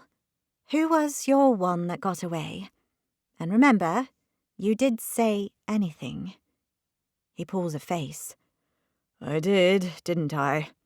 Yup. Spill the beans. He lets out a breath. She was my girlfriend when I was at university. Delilah. Like the song? Tom Jones's voice springs into my head. She got that a lot. What happened? I was stupid, I suppose. We'd been together for about a year, and we'd been happy. We were both studying law, and she had big plans for world domination. So far, so you. She got a job working for a law firm in New York, so we agreed that we'd break up when she left. Neither of us wanted to do the long-distance thing, because we all know that sucks. So we broke up and both moved on to other partners. But you always thought about her. I did. For years. And then we got back in touch. Social media is always helpful when it comes to exes. And? We met up for a drink when she was back in London, visiting her family for Christmas. It was the weirdest experience. I'd fantasized about being with her again for years, literally. And then, when we saw one another, I'd expected this big romantic reunion, like running across the beach into one another's arms, that sort of thing. Cheesy, you mean? Completely cheesy. No running? He shakes his head. No running. I realized the person I'd been pining after for all that time no longer existed. Delilah had changed, just as I'd changed. That's sad. We're not together, so there was clearly not going to be a romantic, happily ever after end to our story. I thought maybe you were still pining for the one that got away. No, she got away, I got her back, and realized I'd been pretty foolish. He smiles at the memory before he asks, How about you? Any regrets? No way, I reply with vehemence. I've had some pretty bad relationships in the past, and I can tell you none of them have been my Delilah. I grin. That's the song! He laughs, shaking his head. Don't sing it, I beg of you. My Delilah, I sing, and his shoulders begin to shake with laughter. My Delilah, I repeat. And I don't know any of the words, and I'm not one to hum over the words I don't know. I give him a pointed look. His eyes widen. Are you looking at me when you say that? Never. You know all the words to Careless Whisper, I tease. He peers out the window. Oh, look, I think we're almost there. I poke him in the ribs. Nice change of topic, Jamie Fraser. He grins at me. The atmosphere between us now back on an even and, above all, safe keel. I tilt my head to look out at the countryside. With its rolling green grass, stone fencing, and sheep dotted across fields. Despite the gloomy grey February sky, it's a picture-perfect English countryside, the type I miss from Oxfordshire. We turn into a tree-lined driveway that stretches to reach a gigantic, imposing, 4-story red brick house, with rounded turrets like a princess castle, and long windows overlooking the manicured grounds. It's romantic and elegant, and every bit as breathtaking as my research told me it would be. Sean pulls the car around the gravel driveway and comes to a stop near the front door that's surrounded by a high stone arch. This place is just as gorgeous as I thought it would be, I murmur, more to myself than James. I knew you'd like it. It's only open to the public for the month of August, so we're very lucky to get to visit in winter. It's not what you know, it's who. That can be the case. Shall we go in? Just try and stop me. A few minutes later, we've been greeted by a butler called Arno, who welcomes us in an Italian accent, insists on carrying both our bags, and leads us up a magnificent wooden staircase to the bedroom wing. One of them, anyway. I marvel at the decorations, the artwork, and the sheer history of the place. Did you know this home dates back to Elizabeth I? One of her noblemen had it built for him and his family. I stage whisper as we follow Arno down the long red carpeted hall. I did not know that. Of course, it's been added to by many generations since, but imagine if Elizabeth Tudor herself had stayed here. Maybe I'm going to sleep in the very bed she slept in. How amazing would that be? I think less amazing and more uncomfortable. That'd make it a 400-year-old bed. You have no sense of history, Jamie. Not when it comes to sleeping. That's right. This is the place with the famous bed linen, isn't it? That's right. I hope we get to see it. Wild horses couldn't keep me away, he says in a droll tone, winning a bat on the arm from me. We share a smile. Our relationship is back to what it ought to be. It's easy, it's fun, and it serves its purpose. End of story. Arno comes to a stop and opens one of the dark wooden doors. Your room. I trust you will be very comfortable during your stay. Thank you, both James and I say. Arno wheels the bags inside the room and then bows his head at us before he retreats down the hall. After you, James says, his arm outstretched, and I step inside. The room is just as stunning as I'd hoped. From the ornate fireplace to the gilded detailing on the walls, to the decorative ceiling, the entire room is an historic masterpiece. Not only that, they've also added a large bouquet of red roses on a table by the long window, and scattered rose petals over the cream bedspread of the four-poster bed.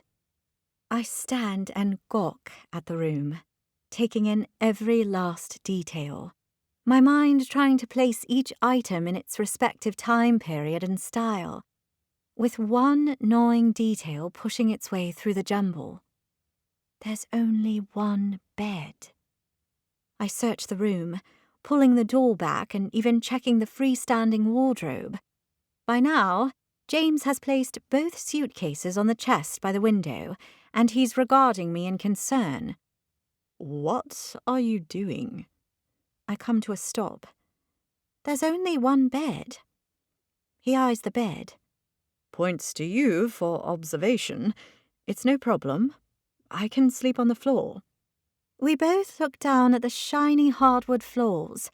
I think of how Ryan Reynolds slept on the floor in that movie with Sandra Bullock about a fake engagement. He managed it just fine.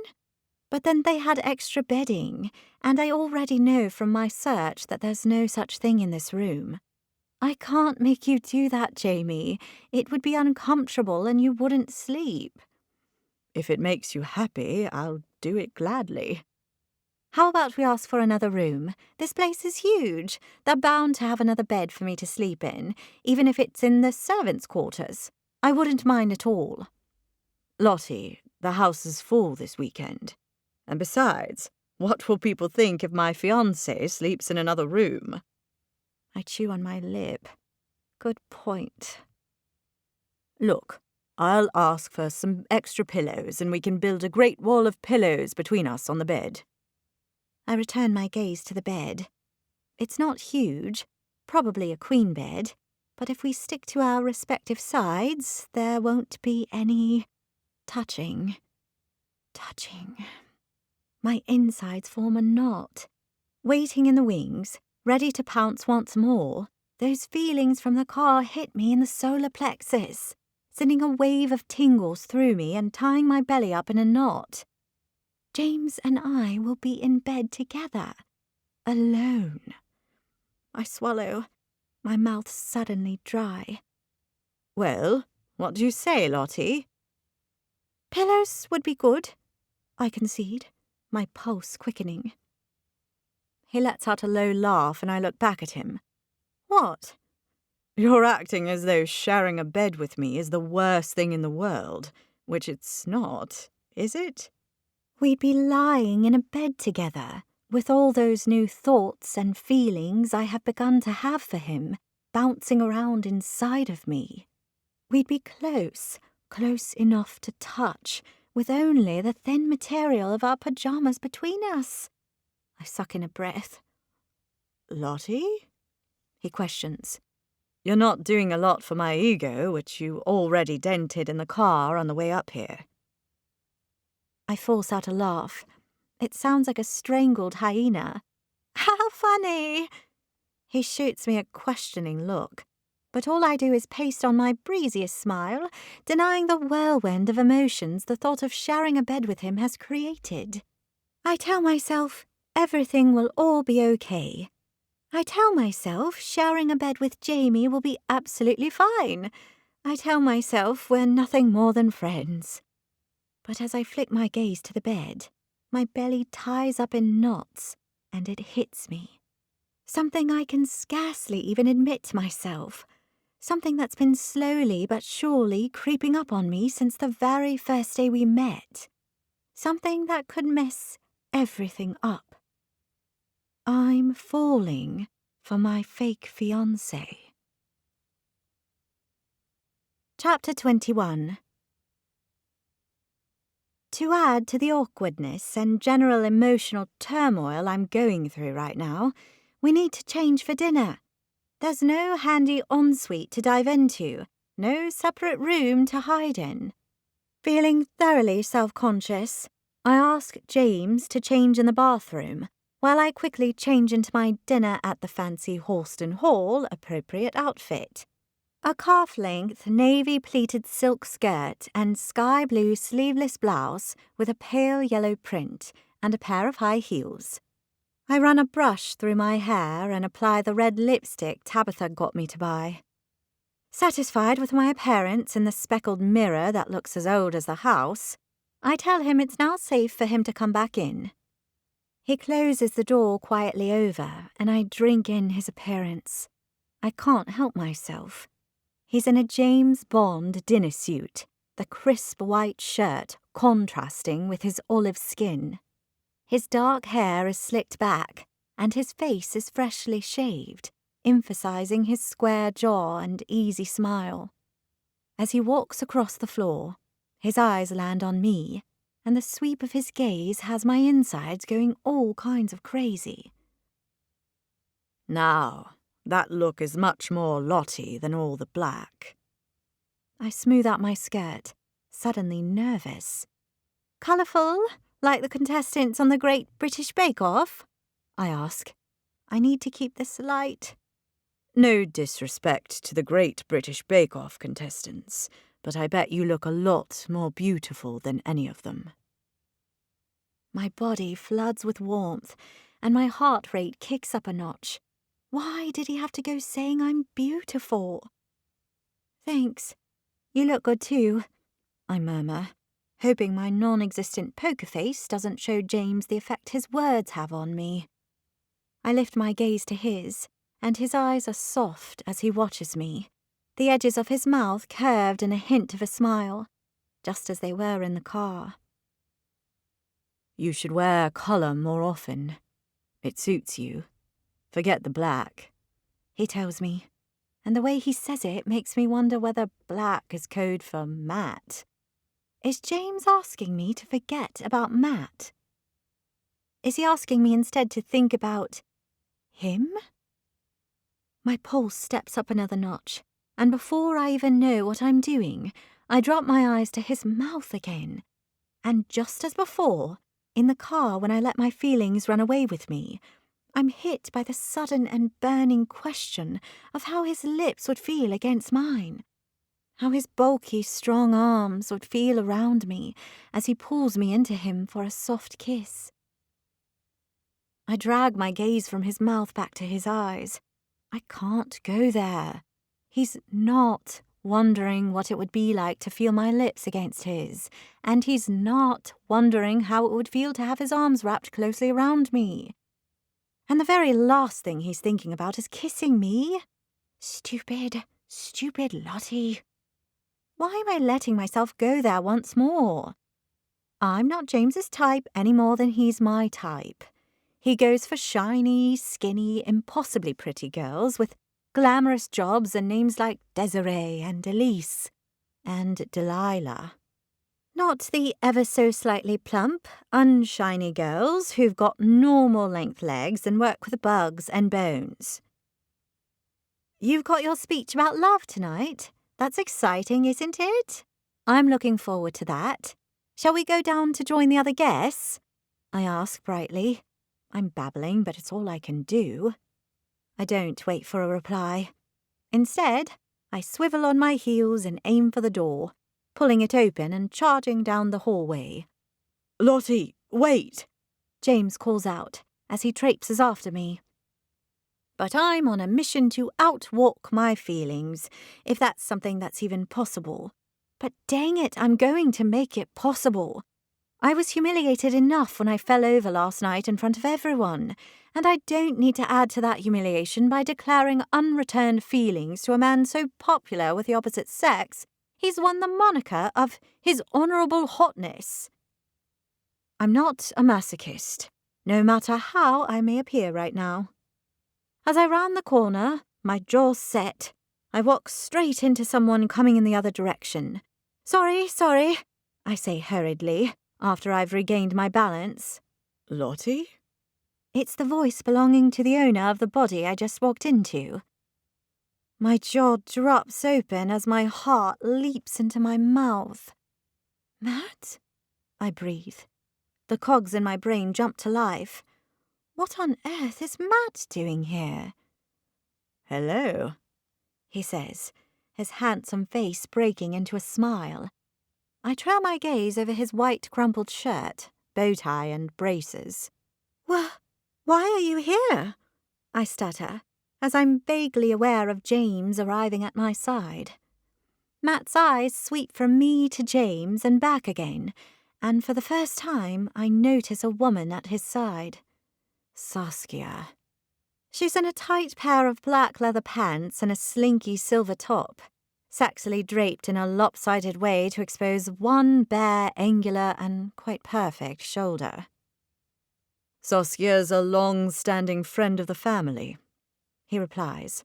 I could ask you the same thing, although I suspect your fiancé has something to do with why you're here. Matt leans across me and shakes hands with James. Matt, nice to see you again, James says in a clipped tone. He nods at Saskia. Hello, I'm James Brody. You were at the function last night, but we weren't introduced. Saskia tosses her long blonde hair and replies, Saskia, Matt's girlfriend. Are you speaking at the dinner? Matt questions James, while I work hard at trying to appear normal. It's a hard task, to say the least. I was so busy wrestling with my feelings for James when my brain got completely hijacked by the shocking revelation that the object of my affections for the longest time is here at Halston Hall. Talk about a bomb being set off. I am speaking at the dinner. Apparently it's a Valentine's Day tradition here at the house to have a newly engaged man speak about love. James replies. That's a bit sexist, not to mention cringeworthy.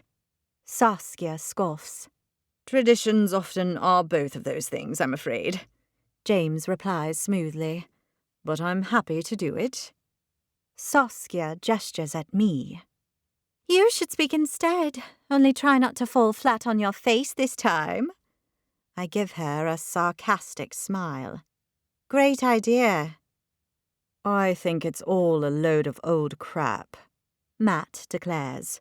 Valentine's Day is just another holiday that's been hijacked by consumerism to lull the masses into spending more and more money on pointless items. James gives him an odd look. Well, that rolls off the tongue, he replies with his smooth politician's smile. He places his hand on the small of my back. Will we see you at the pre-dinner drinks? We're on our way there now. Yeah, we'll be down soon, Matt replies before he seems to think better of it, and then adds, Actually, Lot, can I have a word? I'm not sure the fundraiser amounts tally, and I thought you might be able to help. I blink at him. The fundraiser tally? What's Matt doing looking at such a thing on a Saturday evening, particularly when it's not even his job? And then it hits me. He wants to talk to me about something else. Perhaps he wants to explain his actions from last night. Perhaps he even wants to pick up where we left off in holding my hand the way he did. The idea has my face flushing, butterflies in my belly furiously flapping their wings. He wants to be alone with me. I clear my throat. The tally? Oh, of course, Matt. I'd be happy to chat with you about that. We can't have the numbers not tallying, can we? That would be a terrible situation. I win a smile from Matt and my heart soars. He does want to get me alone to explain his actions, and maybe something more. Are you sure you want to do that on a Saturday, darling? James questions. Yes, I do. I reply with a bright smile. It'll only take a jiffy, right, Matt? Matt stifles a smile. Just a jiffy. James looks from me to Matt and then back at me, as though assessing us both. All right, if that's what you want to do, Lottie. I raise my chin and give him a breezy smile. It is what I want to do. See you down there, darling. His gaze lingers on me, and I pull mine away. Well, I'm not sticking around for such an awfully dull conversation, Saskia tells us. I'll see you down at the drinks when you're done then, James says to me, as he brushes his lips against my cheek. What? Oh, yes, see you there, I reply distractedly. Saskia, shall we go? James asks. Her lips twitch. Going to drinks with his honourable hotness? Sure, why not? He hates that expression, actually, I tell her, my tone superior. Who doesn't like to be called hot? She scoffs. Come on, James. Let's leave these dullards to talk boring numbers.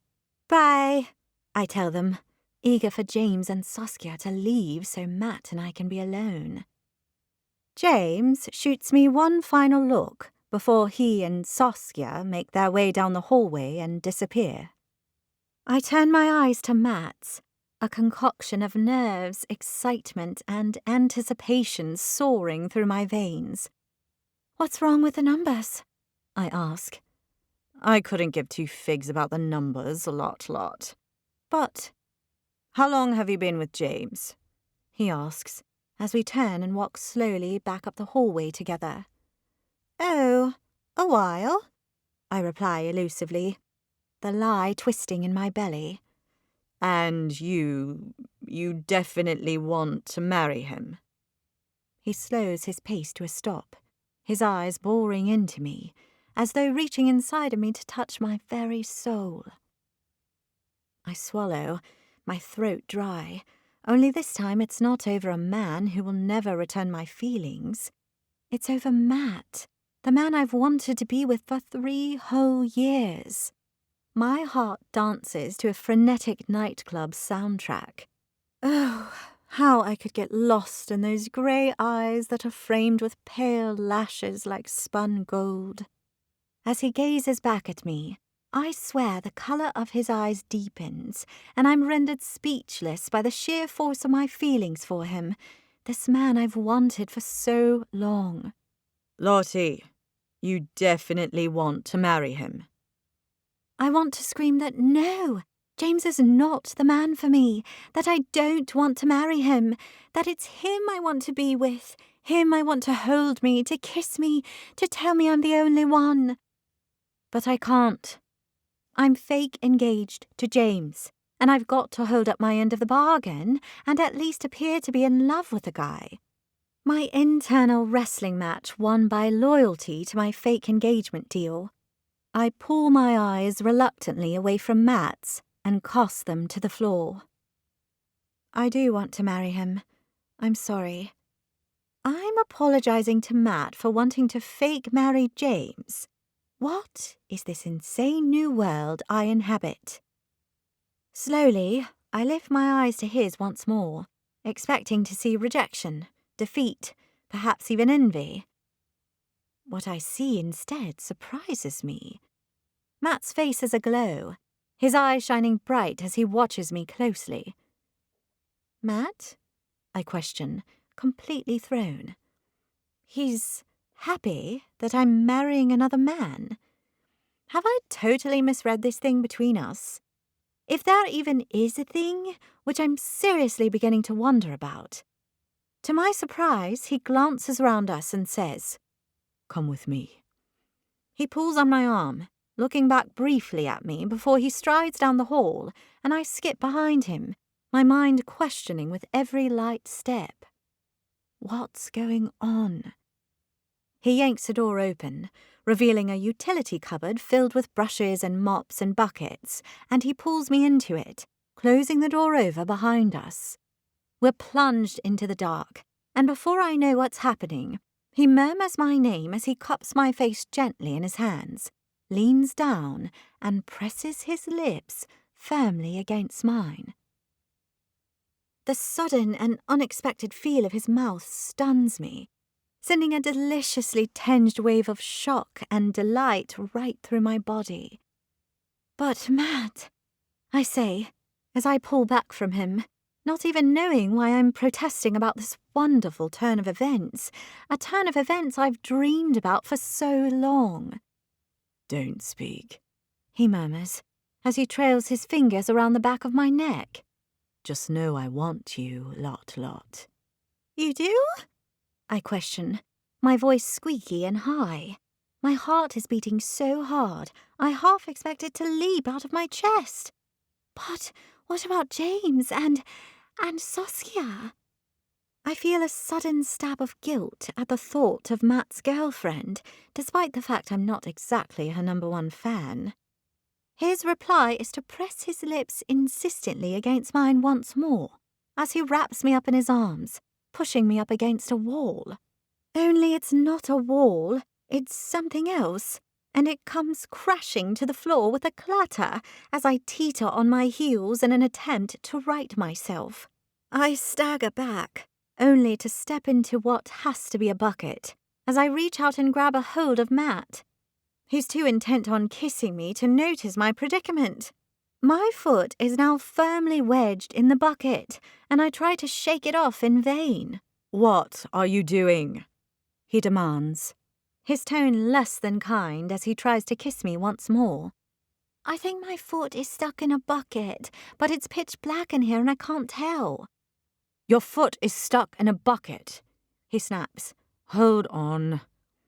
I try my best to ignore the irritated tone in his voice. I can't help it that my foot is stuck, and it wasn't like I did it on purpose. He pulls away from me, and I can hear him banging into things as he searches for the light. Ow, he complains, and then, where is the bloody light switch in here? It might be on a string. A lot of these old cupboards had lights on strings hanging from the ceiling. There's another loud clatter as something falls to the floor, and Matt complains loudly. A second later, the room is bathed in light, and I blink against the sudden brightness. I look around me. There are mops and brooms and cleaning products and rags on shelves, the bare light bulb swinging from side to side like in a spy movie. I can't believe we're kissing in a utility cupboard, I say. Does it matter? It was the first place I could find, and I needed to kiss you. Matt murmurs, as he takes me in his arms once more and begins to trail kisses up my neck. Despite my foot being awkwardly jammed into a bucket, there seems to be a direct line between his lips, my neck, and the strength of my knees, which is diminishing with each and every brush of his lips against my skin. I want to object. Really, I do. I want to tell him that this isn't how our first kiss should be, that we should be in a beautiful meadow or looking out at the London skyline or watching a sunset together. Somewhere romantic. Somewhere perfect. Not surrounded by cleaning detritus in a poky, brightly lit hallway cupboard, my foot wedged in a plastic bucket, immediately after I've told him I want to marry another man. It's all wrong. Somehow, I find the superhero strength to pull away from him. I hold him at arm's length, quite literally, and take a few steadying breaths. We shouldn't be doing this, Matt, especially not here. In a cupboard? Yes, in a cupboard. He grins at me. That's why this is so hot, don't you think? No one knows we're in here, and our respective partners are munching peanuts and sipping gin and tonics as they talk about the weather while we play around. He tries to take a step closer to me, but I hold firm with my hands. But what about Saskia? He shrugs. What she doesn't know won't hurt her. I blink at him, uncomprehending. What? Look, you're with James, I'm with Saskia. But this... He gestures between us. This can be our little secret. Our sexy little secret. He flashes that smile of his that makes me melt inside, and I find myself releasing the tension from my arms as he closes the distance between us once more, my resolve weakening by the sheer force of my long-held, once unrequited feelings for him. Don't tell me you don't want this, because I know you do. He's right. I've wanted to be with Matt from the day I met him at Pinkerton House, where he shook my hand and said it was a pleasure to meet me, and I knew there was something about him that made me want to know him better. But he wants us to be a secret. He leans into me and kisses me once more. I know you want me, Lottie. I've known it for a long time. What can I say? It's true. But not like this. Not in some cupboard as his dirty little secret while his girlfriend chats with James downstairs. Don't fight it, Lot, he murmurs, his voice thick and low as he slides a hand around my waist. Your long-awaited dream is about to come true. His words make me still. My dream? Yeah, your dream of being with me. He replies in the most immodest way I think I've ever heard in my life. But we're in a utility cupboard, Matt. He huffs out a breath. You need to let that go. It's not like I can take you to my room. He strokes his hand down my cheek, sending shivers down my back. You and me. You need to believe we're about to happen. Right here, right now.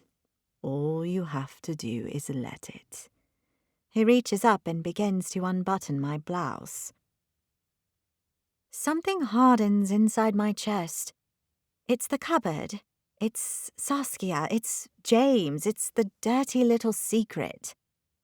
I place my hand over his, halting his progress. Stop, I tell him, my body screaming at me to ignore my brain and let this happen, regardless of where or how or even whether it's right. But I know this is wrong, so very wrong. This isn't the way it should be. Not with Matt or anyone. I'm worth so much more than whatever this is. Seriously, Lottie, this is getting annoying now. Forget the cupboard. Pretend you're on a heart-shaped bed or something. A heart-shaped bed? You know, like in Vegas, somewhere sexy. Ironically sexy, of course. My mouth drops open as I gawk at him. I fancy this guy. A guy who thinks heart-shaped beds in Vegas are ironically sexy. A guy who thinks it's fine to cheat on his admittedly frosty superior girlfriend. A guy who seems to get off on the idea that I'm cheating on my fiancé. Come on, you know you want it. He returns his attention to my lips, but I'm done. I pull back from him, resolved. No, Matt. He locks his jaw, his eyes narrowed. Why are you playing hard to get? We both know how you feel about me. Even Saskia noticed it, and she's so wrapped up in herself she barely notices anything. Saskia noticed it?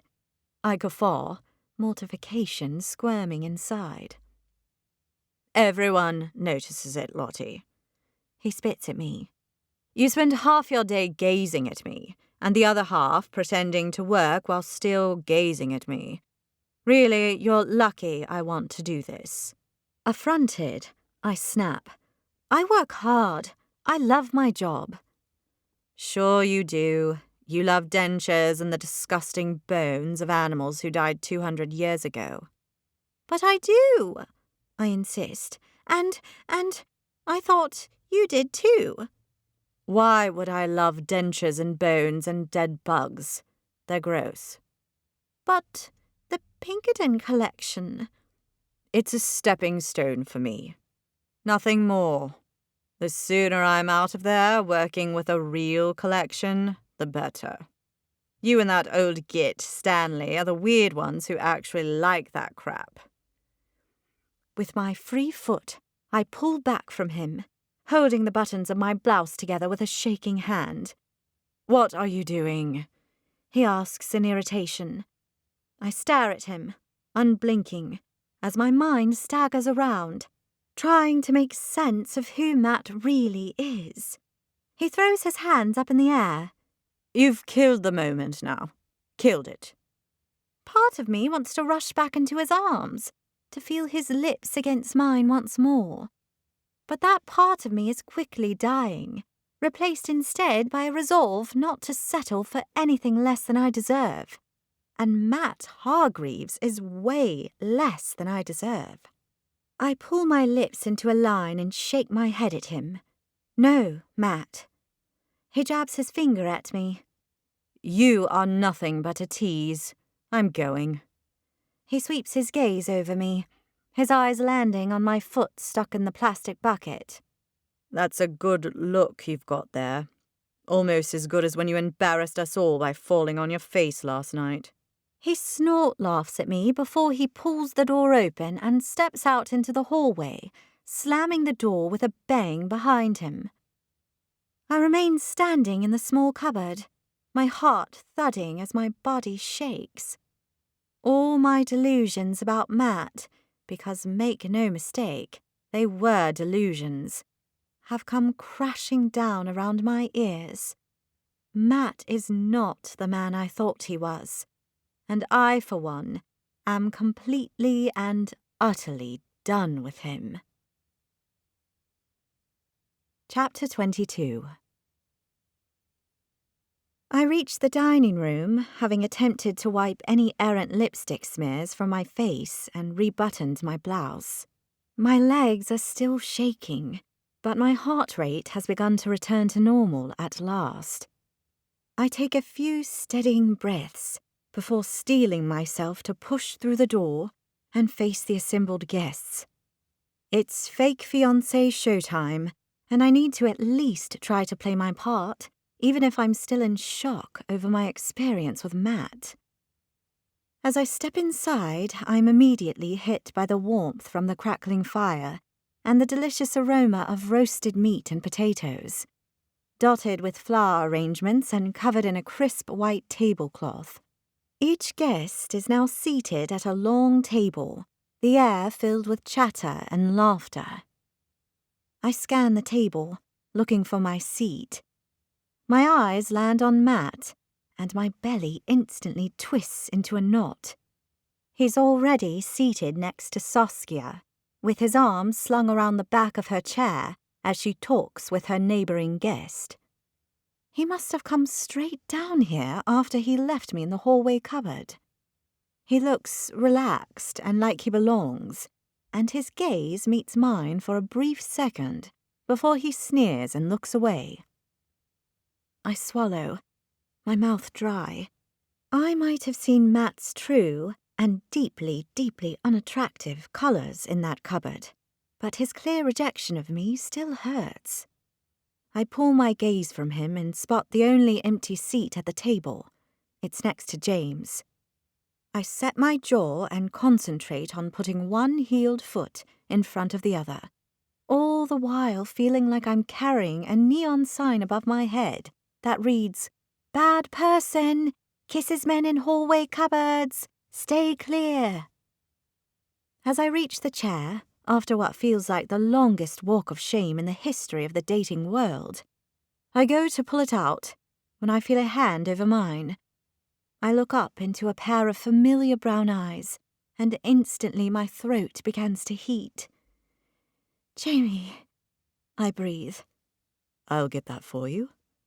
"Oh, I reply uncertainly, not sure exactly what I should say to him, the man I wanted to kiss a short while ago. Only now I've gone and kissed someone else, who treated me like I was nothing much at all. As I feel the warmth of James's hand on mine, I know it without a whisper of a doubt. I chose the wrong man. Talk about a mess, a great big messy mess. "Thanks," I mutter to him. He gives me a questioning look and then pulls the chair out for me, and I settle myself into it, glad to finally be off my shaking legs. I feel about as comfortable as Ralph on roller skates, and just as out of place too. "Did you get the numbers to tally?" he asks, leaning in to me as he takes his own seat. "The numbers? Right, the numbers are all good." He must be playing the part of the doting fiancé as he finds my hand under the table on my lap. Taking it in his, he gives it a squeeze, offering me an encouraging smile. The warmth of his gesture and the shock of what has transpired between Matt and me makes my eyes immediately fill with tears as a lump the size of a pork roast rises in my throat. "Are you all right? You look shaken." he asks. I blink back the tears and open my mouth to speak, not sure exactly what to say. James knows about my feelings for Matt. I've been clear about that from the get-go. Does he really think we were talking about numbers on a Saturday evening at a glamorous house party in the country? Or does he suspect the truth? That we were not talking about numbers at all. Only how could he know the truth? Because the truth is, the man I've wanted to be with for all this time has never wanted to be with me. To him, I'm just an insignificant plaything to be toyed with and disregarded when I don't comply. How could James know I've finally realized Matt is not the guy I thought he was? That I've had feelings for a guy that simply doesn't exist? That I've been a complete and utter fool? James whispers in my ear, his breath warm on my neck. Did you know you've got lipstick smeared around your lips? My hands fly to my mouth. I do? I ask, mortified. What must he think of me? He hands me a starched white napkin. Give it a quick wipe. I do as instructed, mortification worming across my chest. All gone? Why did I wear bright red lipstick? You're good. Look, Jamie, I say in a low voice so no one else will hear. We kissed, but it was all wrong, and he... I heave out a breath. I feel terrible about it. Regardless of how my feelings for Matt have now changed, my actions tonight haven't been part of James's and my deal. We agreed not to see anyone else while we were fake engaged, and here I've been carrying on with a jerk like Matt behind his back. I hang my head in shame. He places his warm hand on my arm, and I look up at him. He offers me a pleasant, unconcerned smile. It's fine, Lottie. Really, it is. Just as long as no one saw you. I pull back from him in shock. No, absolutely not. I can promise you that. Hand on heart. I place my hand over my chest. He gives a short nod. Good. He pulls his gaze from mine, and my heart gives an odd little squeeze, because I know it's not good.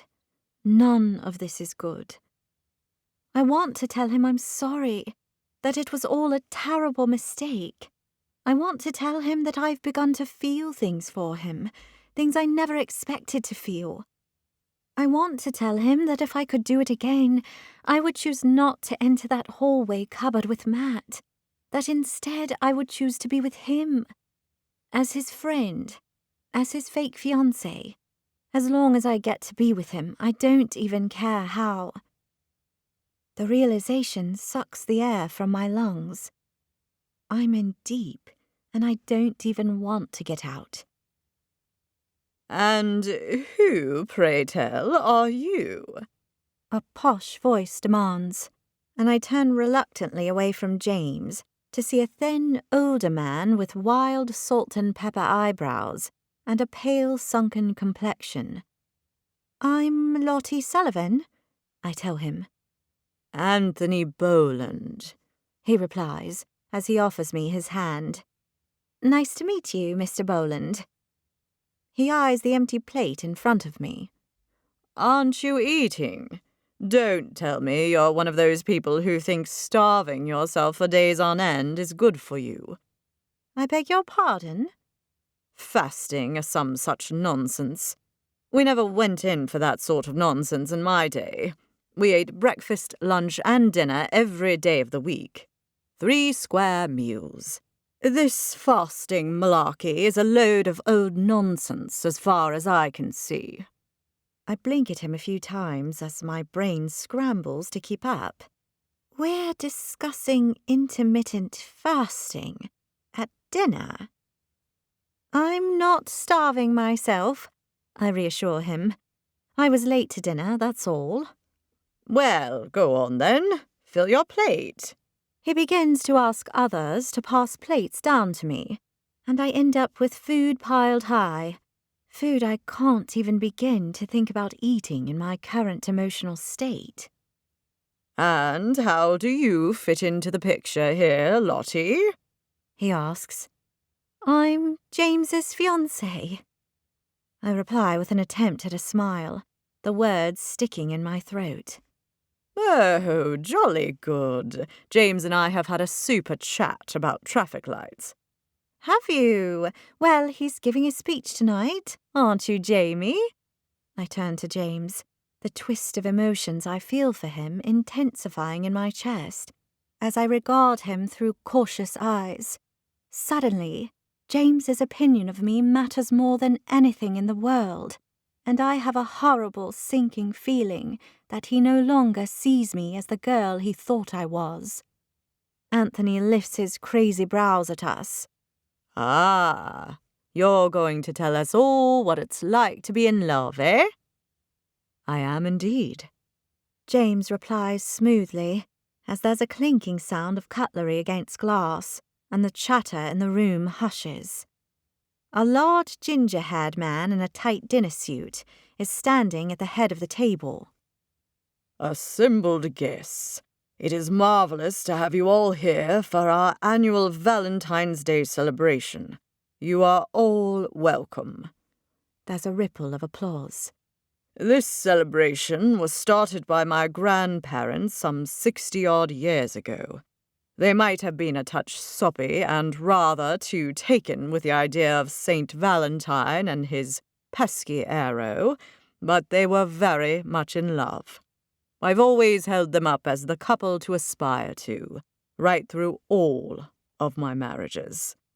His face glows as he adds, Even the last one.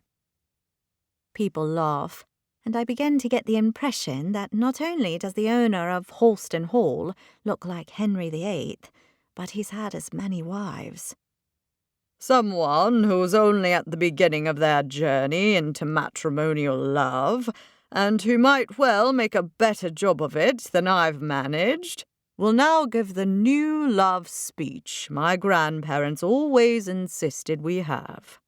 I'm not one to toy with tradition, so, ladies and gentlemen, on this eve before St. Valentine's Day, I give you tonight's speaker. James Brody, London Deputy Mayor. Good luck, I tell him, as the guests clap politely and James rises to his feet. Thank you, Sir Grayson, and hello to you all. James begins.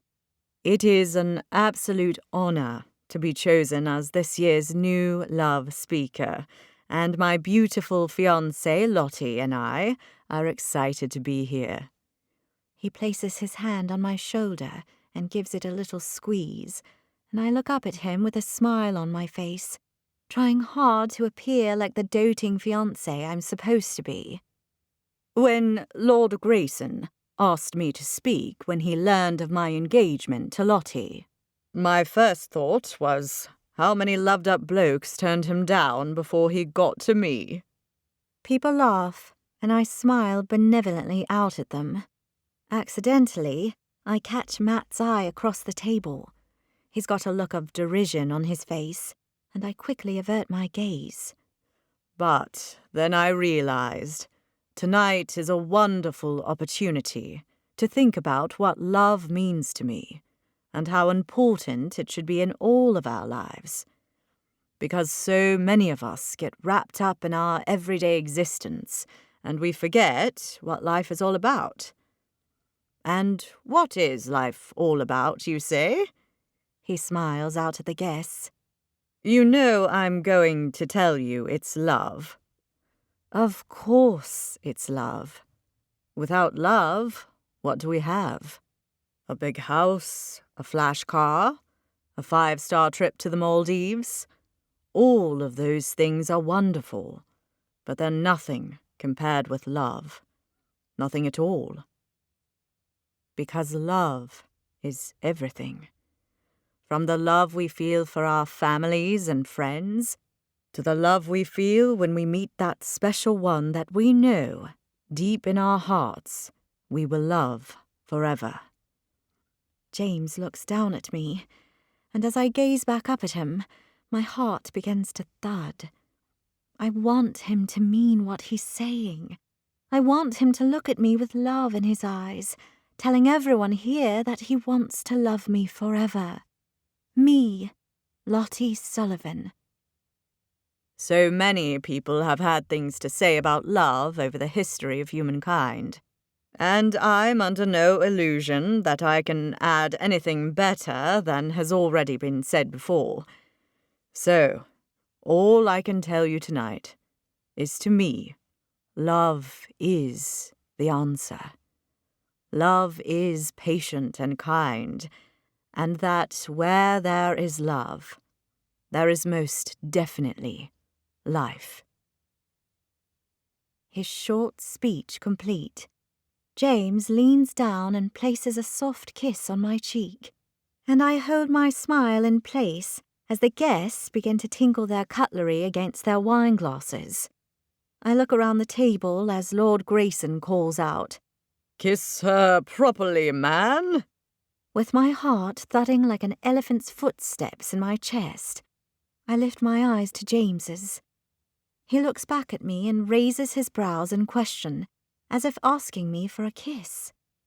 I don't need to be asked twice. My response is to rise to my feet on shaking legs, my heart threatening to beat out of my chest. I don't take my eyes from James's, not even for a second, and as we close the short distance between us, he loops his hands around my neck and tangles them up in my hair. His touch sends shocks of electricity down my spine, pulling the air from my lungs. I step in closer to him, and he leans down, and carefully, softly, he brushes his lips against mine. I close my eyes, my every nerve concentrated on his tantalizing touch, as I breathe in his intoxicating scent. James is kissing me. He's kissing me. And although it's restrained, although it's only happening because we're playing our parts here in front of an audience, I want so much more from him. I want his heart. All too soon, he pulls away, and I ping my eyes open to see him regarding me with an intensity I've not seen, his lips trembling. "Call that a kiss? Do it properly, my man," Lord Grayson exclaims to "Hear, hear," and "Kiss the girl" from some of the other guests. Lord Grayson has a new position at the top of my Christmas card list. "Shall we?" James asks me, and not trusting myself to speak, I nod as every butterfly in Gerald Pinkerton's collection bats their wings in my belly. And then, in a flash, his lips are back on mine, only this time he is much less restrained. Oh, so much less restrained. He slides his hands around my waist and pulls me up against himself, and I barely have the chance to register how deliciously firm and bulky his abs and chest feel against me before he claims my mouth with his. His kiss is demanding, full of need, and as he teases my mouth open with his tongue to deepen our kiss, I allow myself the hope that this is more than a performance for an audience, that he feels something for me, that he wants to be with me. I respond by tangling my fingers in his hair as electricity courses through my veins. And I forget we're in a room full of people. I forget that terrible experience with Matt in the cupboard. I forget that James and I are only fake engaged. I surrender myself entirely to the moment, breathing him in, my entire body on high alert, my heart threatening to explode with my feelings for this one incredible man in my arms, kissing me like he wants me to be his, and only his. Dizzy from his touch, Eventually, I become vaguely aware of whooping and applause around us, until my lust-fogged brain snaps to attention at the same time as James pulls back. I open my eyes. As I refocus on James, the unrestrained passion between us leaves me breathless, his warm, intense eyes boring deep into mine, heart and soul, and I'm struck with a force that sucks the very air from my lungs, rendering me giddy with an undeniable knowledge. A knowledge that makes me giddy with happiness. A knowledge that has me wanting to run away. I'm in love with my fake fiancé. Chapter 23. If I were to sum up the way I feel right now in one word, it would have to be awkward. Incredibly, ridiculously awkward. Don't get me wrong, there are a whole stack of other emotions forming a whirlpool in my mind, but awkward seems to pip the others at the post for the top spot.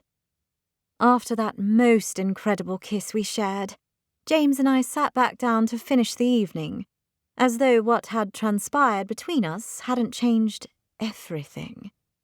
It was an almost impossible task to concentrate on anything but the memory of how it had felt to be held in his arms, to be kissed the way I'd never been kissed before, kissed by the man I know I've fallen in love with.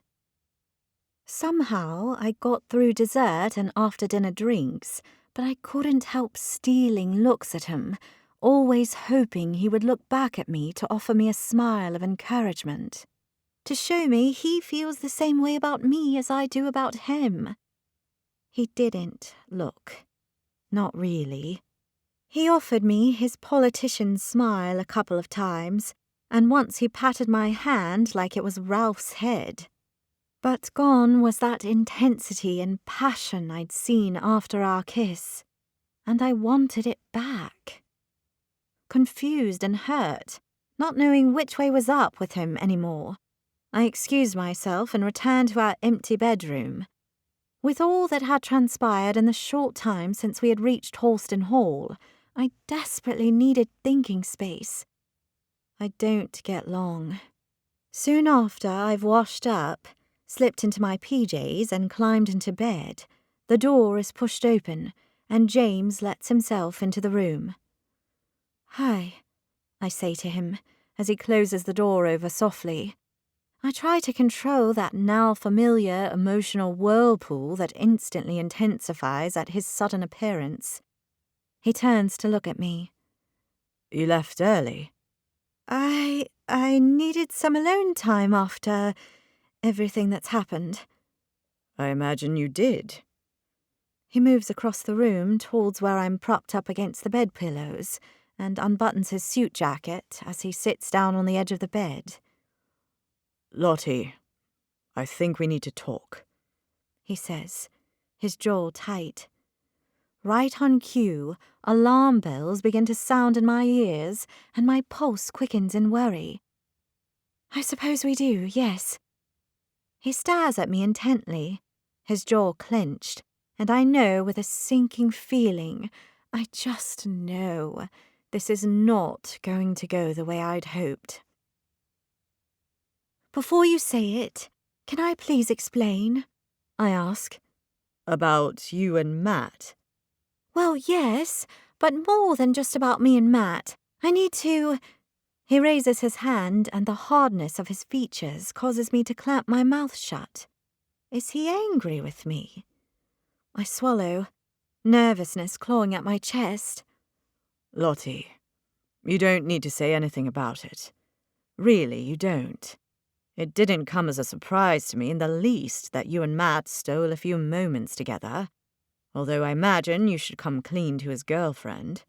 You've always been honest about the way you feel about him. I cannot fault you in that. In fact, it makes me think so much more of you that you've always told me the truth. The truth. Right. He reaches out and places his hand on mine, his face morphing into what looks like a strained smile. But I might be wrong. I've been so wrong about so much this evening. I'm happy for you that Matt reciprocates your feelings. It's about time he saw what the rest of us already know. He gives my hand a squeeze. You deserve to be happy, Lottie. Especially with what you're doing for me in my career. I'm sure you'll make a wonderful match. You both love the same things, you work together, you've got a lot in common. Unlike us, which is a point you've made to me more than once. I have, haven't I? I reply, my heart taking a deep dive towards the basement. You've been right all along. Opposites don't attract. It's similarities that pull people together. That's why you and Matt make sense, and he seems like a good enough sort of bloke, I suppose. A small smile toys with my lips. He seems like a good enough sort of bloke, you suppose? I tease, noticing how he's struggling to say something positive about the guy. I can't blame him. Matt's a prize ass. For a politician, you sure don't have a way with words. He smiles briefly at my jest. About Matt. When he and I were alone together, we did kiss, as I told you, but it wasn't how I'd expected it to be. It's fine, Lottie, really. I'm happy for you both. But I hope we agree to continue this engagement game for a while longer. We agreed to 6 months, as I'm sure you recall. And if you and Matt can promise to be discreet, then I don't see why we can't keep up the charade until then. I watch him carefully, his choice of words to describe our relationship stabbing me like a knife between the ribs. The charade? I question. He gestures between us. We've done a pretty convincing job of it so far, don't you think? People seem to really believe it. They believe we're in love. Despite your lack of poker face, you're pretty good at play acting. My heart is now well and truly on the floor. And that kiss back there. Hope swells inside. Yes? That was so convincing for everyone. We should have been kissing in public from the very start. Even I began to believe our lie. Our lie. Right. My chest tightens painfully, and I swallow down that pork roast-sized lump in my throat once more. He doesn't feel the way I do. This is still just a part we're playing, nothing more. I'm being an even bigger fool than I was with Matt, in believing it could be anything else. What was I thinking? A guy like James Brody doesn't go for a girl like me? The mere thought is laughable, and the fact I dared to think my feelings could be reciprocated is a big fat joke. James doesn't love me, and the sooner I get that message through my skull, the better. We're playing a game, only he's so much better at it than me. I lift my chin and affect a confident, easy air. Of course I can continue playing this part. We had an agreement, and I fully plan on sticking to it. It helps me out too, remember? Overbearing mum made happy. His features relax, and it's all the signal I need to confirm the truth, no matter how painful that truth is. How can I forget? Our kiss was only so mind-blowingly good because he wanted to make it look real. That's all it was. Nothing more. I plaster my face with a smile. Don't you worry. I'll keep playing the part of devoted fiancé. Thank you. I knew you'd see it that way. He gives my hand another squeeze before he pulls it away. You're a top girl, Lottie, and I couldn't have picked a better fake fiancé if I'd tried. That's not entirely true, and we both know it. He could have picked a fake fiancé who didn't kiss other men in hallway closets.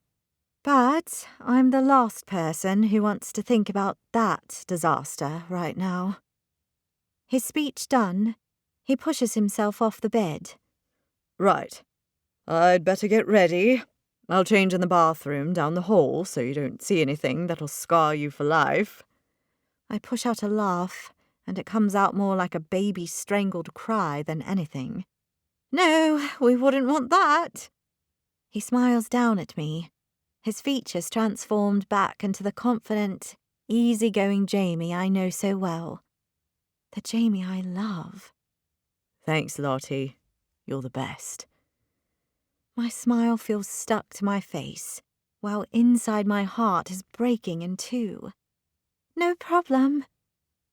He collects his toiletries and pajamas from his suitcase, and then he's gone from the room, and I'm thrown back into silence, my broken heart my only company. By the time he returns, my resolve to focus on playing my part as his fiancé has hardened, and I can only hope the feelings I have for him are short-lived, although I know they won't be. Men like James Brody only come along once in a lifetime. You're still awake? He asks, as he pads across the room in a pair of checked cotton pants and a white t-shirt that shows off way too much of his broad shoulders and taut pecs. He folds his clothes over the back of the chair, and I pull my eyes away from him. Just winding down. I find I have to do that when I get home from an evening of socializing. He collects a couple of spare pillows from the cupboard and places them in a row along the middle of the bed. The Great Wall of Cushions isn't exactly great, but it should do the trick for us. Happy? Happy? Is he kidding me? I would say I'm the opposite of happy right now. Yup.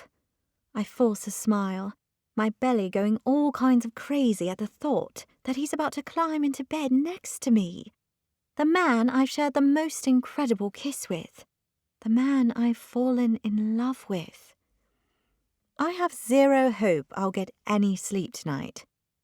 He pulls back the covers and climbs in, the bed moving as it absorbs his bulk. He shoots me an easy smile before flicking off his lamp. The only light in the room is from the glowing embers in the open fireplace opposite the bed. I lie with my hands held tightly over my chest, like I'm gripping a rose in a coffin, my body as stiff as a corpse, as I concentrate on staring intently at the dimly lit ceiling. Well, good night, Lottie, he murmurs. Good night, I reply. Thanks for tonight. It's all good, I tell him, when in truth it's the very opposite of good. And there we lie, like a couple of sardines in a can, separated by two flimsy pillows.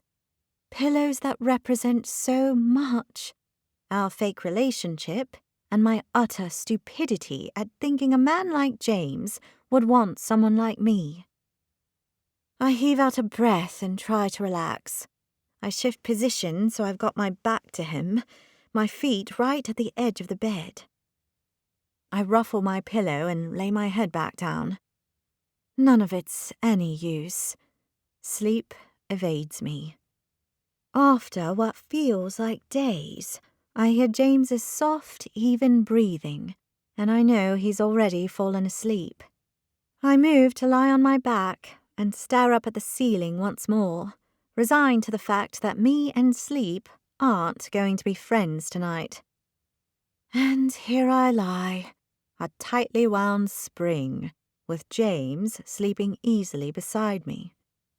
I'm in for a long night. I open my eyes and close them again. I blink a few times as my eyes adjust to the weak morning light through the curtains. Slowly, I become aware of something warm curved against me. Something warm and comforting. Something unexpected. With a start, I realize that it's James. James, curled up against me, the full length of his warm body pressed against mine. Gone is the Great Wall of cushions, replaced by the Great Wall of James. Carefully, I lie my head back down on the pillow, knowing that when he awakens, this will be over. And I don't want it to be over. He feels nothing short of amazing curved around me, his chest against my back, his legs following my shape. His arm is held protectively around me, and his soft, even breathing tickles my neck with each and every breath. Somehow, despite my tension, I must have fallen asleep. But what happened to the cushions? A brief lift of my head answers my question. One of us, James or me, must have pushed them off the bed in our sleep. I close my eyes to savour the moment. This is what it'd be like to wake up to him, to be held close to him all night. This is what it would be like to actually marry him, to sleep with him every night of our lives and wake up together. I allow myself a brief moment to imagine how that would feel, and I find myself smiling, a warm, happy glow spreading from my head all the way down to my toes. Part of me wants to spring out of bed and run a brush through my hair to look my best for him when he wakes. But a bigger part of me, the part that wins, wants to stay wrapped in his warm embrace and never, ever leave. I lie in his arms for some time, until his breathing changes, and I hold my own breath, hoping he's not about to wake up. Morning, he mumbles softly in my ear, his voice sending tingles through me, and I turn my head on the pillow to look at him. Is he awake enough to know he's holding me? Can this mean something? My heart contracts as I gaze at his face. His eyes are still closed, his dark lashes resting against his soft skin, a small smile playing on his lips. I resist the powerful urge to turn over and place my mouth against his, to feel that tender touch of his lips, the building passion as the kiss grows, like it did last night. Looking at him as he sleeps, I know if I didn't love him before, I would fall for him in this very moment. Good morning, I reply in a hushed voice, as I smile lovingly back at him. It breaks the magic spell. His eyes ping open, and immediately he focuses on me. His smile drops as he runs his eyes over our embrace, replaced by an unreadable expression. We must have snuggled up for warmth, I tell him.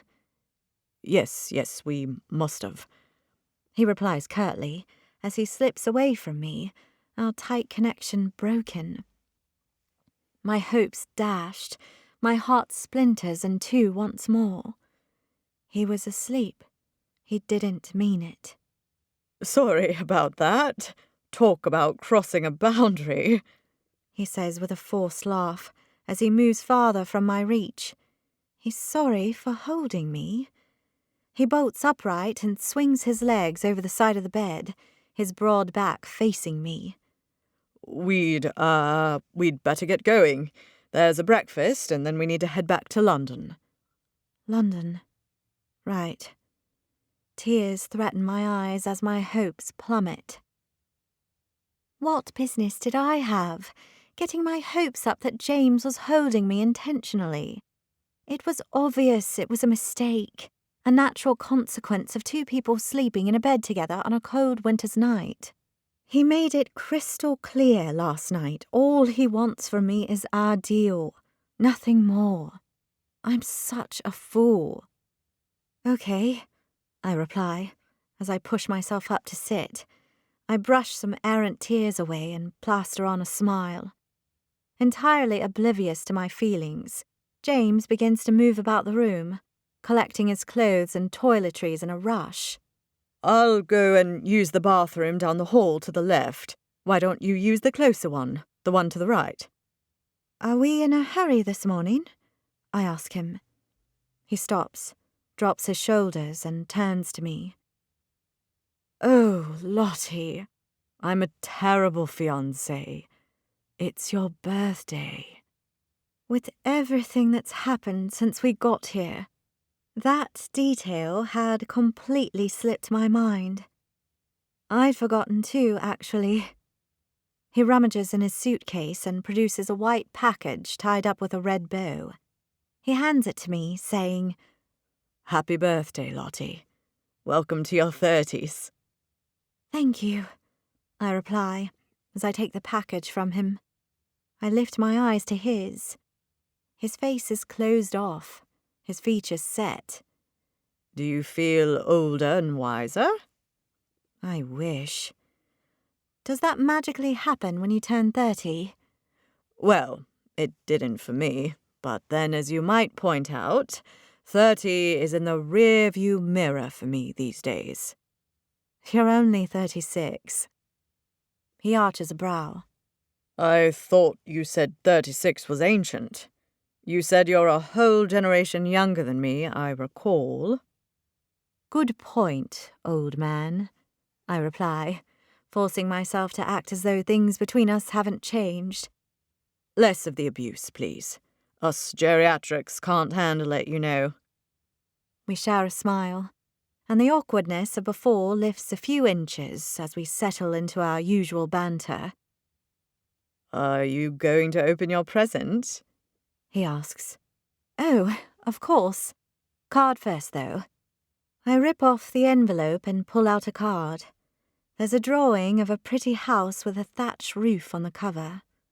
I raise my brows at him in question.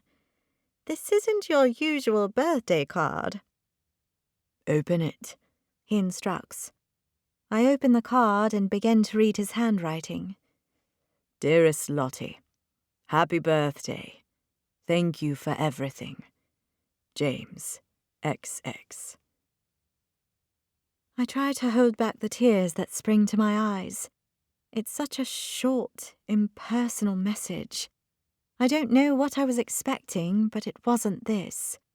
Oh, lovely. Thank you, I say. Turn it over. I do as instructed to reveal another note from him. This is a picture of my favourite house. It's in the Lake District, and I would love to take you there someday to show you my passion. I look up at him in surprise. You're passionate about a house in the Lake District? Actually, the card represents more than just a house. I've not told you before, but much like you have a thing for old bed linen and June the skeleton, I have a thing for Beatrix Potter. Well, I did as a child, anyway. Although I will admit to keeping all my childhood books and toys ostensibly for my future children. I let out a startled laugh.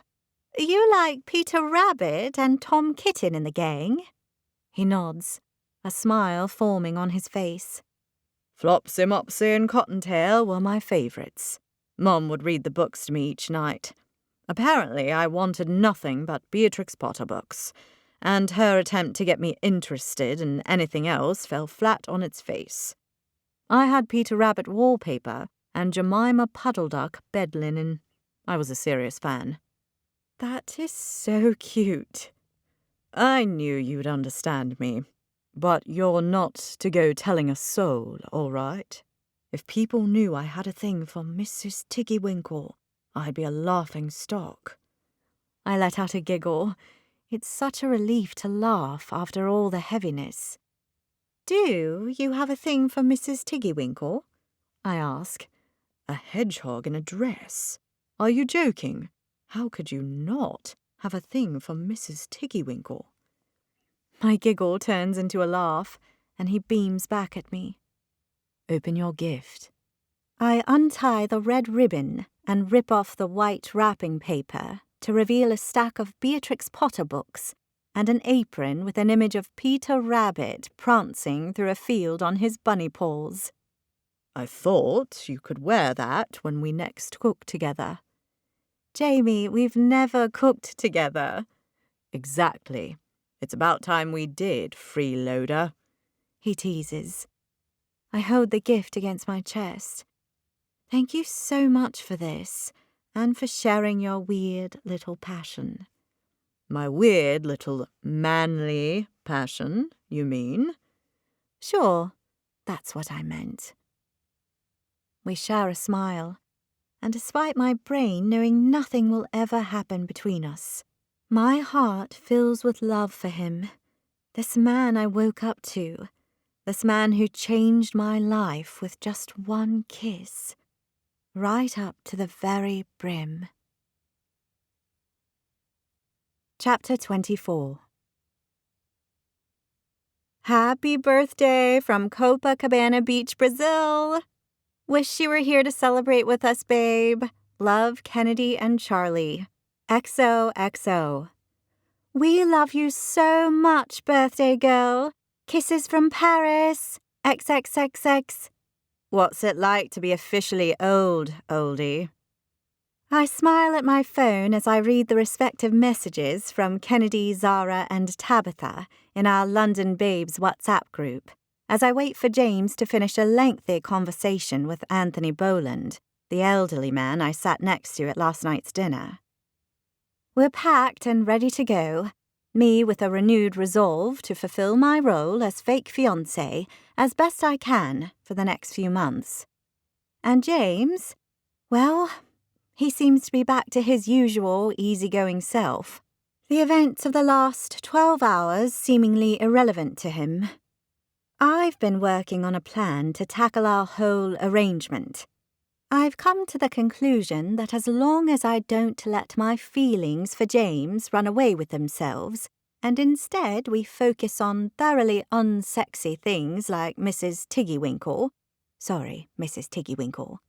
then I can get through the rest of the time left of my fake fiancé obligation scot-free. Well, probably not entirely scot-free, but under control in the very least. Although it's not the outcome my heart wants, my head tells me it's the only outcome, and I'm trying my best to get used to the idea.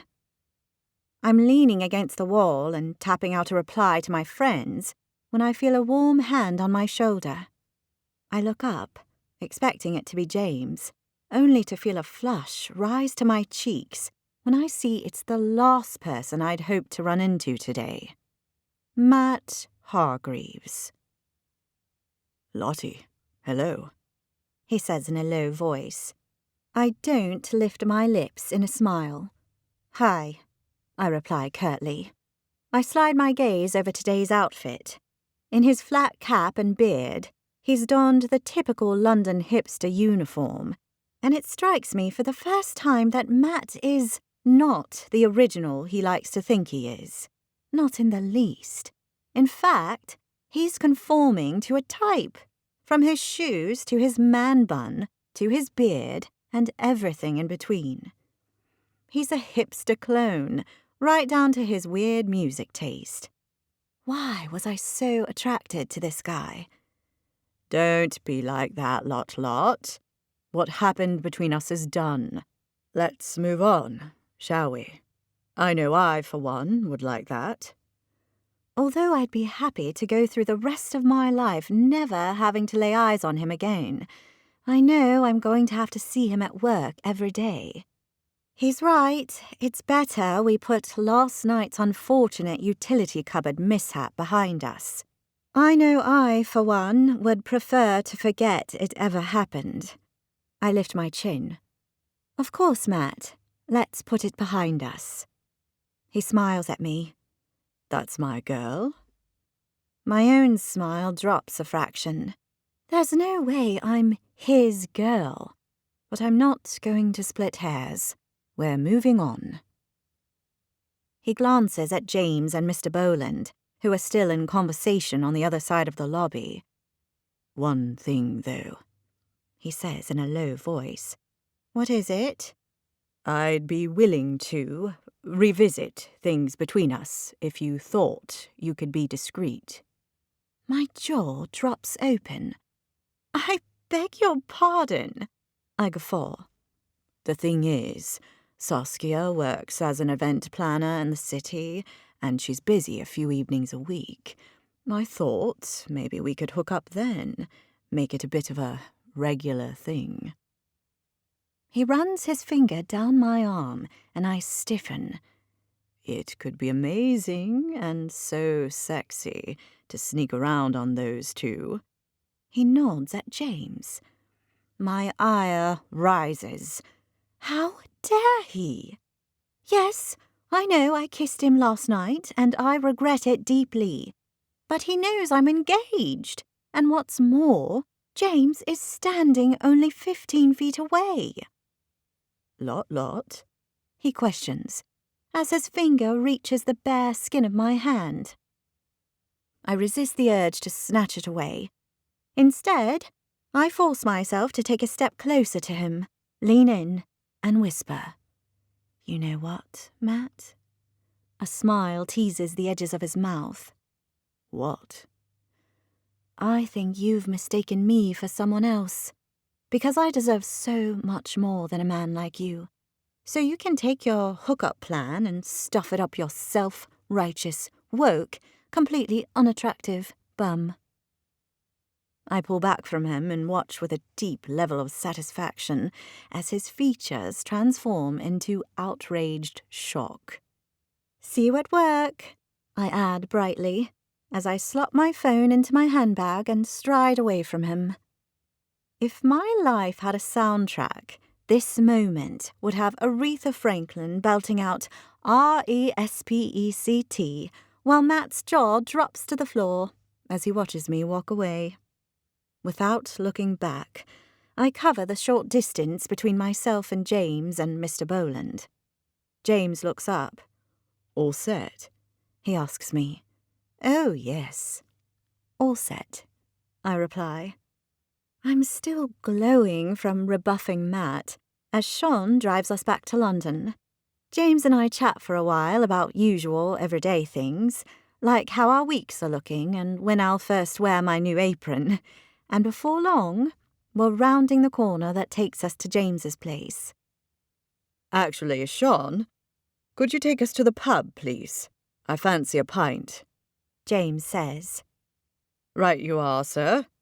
Sean replies. You fancy a pint? I question. At 11 a.m.? He shrugs. Why not? It's Sunday and I'm thirsty.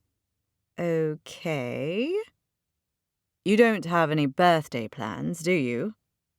It's all very low-key because Zora and Asha are in Paris for the weekend, and Kennedy and Charlie aren't back from South America for ages. I'm going to a Thai place for dinner with Tabitha tonight. Sean pulls up outside the Black Cat, the pub with the famous cottage pie, and James holds his coat above our heads as we dash through the freezing rain and into the pub. As he holds the door open for me, I step into a room filled with people, all watching me. A sign hanging from the ceiling that reads, "Happy 30th, Lottie." What the? Surprise! Everyone yells, and I blink out at the group, spotting Zara and Asha and Tabitha, along with Stanley and a bunch of my university friends. I turn to gawk at James. You did this? Not at all. I'm merely the transport. It was all your friends. Does that mean you're not staying? I ask cautiously. I'm thirsty, remember? He replies with a glint in his eye, and I grin back at him, glad he's here, even if it's just as my fake fiancé. Happy birthday, babe! Zara collects me in a hug, and I breathe in her floral perfume. Welcome to being 30. It's so much better than you think it will be. She slides her eyes to Asha, and they share a smile. That's because you've found your guy. What are you doing here? I thought you two were in Paris. We wouldn't miss your birthday for the world, babe, Zara tells me. How are you finding 30? So far, being 30 is pretty good, I reply. Next, it's Asha's turn to greet me, which he does by lifting me off the ground and spinning me around. Ash, you'll make her sick, Zara protests, and Asha returns me to the floor. Happy birthday, Lottie. You don't look a day over 29, he tells me. I let out a laugh. Thanks, Ash. He's right, you don't look 30, Tabitha says as she pulls me into a hug. but you do look tired. I glance at James. Late night. I see, she replies, her brows pinging up her forehead. You'll have to tell me everything, she adds in a whisper. I will, don't worry, but I warn you. It's not pretty, I reply in a low voice. Right, let's get the birthday girl a drink, shall we? Asha suggests, and I'm inundated by a host of my friends, all wishing me a happy birthday and giving me gifts. After having told yet another one of my university friends that no, being 30 isn't nearly as bad as some people like to think, I feel a hand grasp my arm and turn to see my parents beaming at me. Mum, Dad, I say as I hug them both. How lovely that you're here. We couldn't let our Lottie's birthday go by without celebrating with her, Dad says with a warm grin. Oh, never, Mum proclaims. Only, it's a shame you're not dressed up. That man of yours should have made sure you were at least in a nice frock. I glance down at my jeans, boots, and V-neck jersey. Does it matter? I ask. No, I don't suppose it does now that you've bagged yourself a fiancé, Mum replies with a broad, beaming smile. I think you look just lovely, Dad tells me. A little casual, but lovely all the same. Thanks, Dad. I spot Stanley moving through the guests and offer him a smile. Stanley, it's so nice of you to have come, I say, as I take his hands in mine. I couldn't miss your big celebration, love. Happy birthday. He presses a gift into my hands. You're the best, Stanley, I tell him as I give him a quick hug. I notice a grey-haired, bespectacled woman hovering at his side. Evelyn? I exclaim in surprise. Happy birthday, Lottie, she tells me sheepishly. I flick my eyes between her and Stanley. They're close, and as they glance at one another, their faces light up. Are you two? I gesture between them.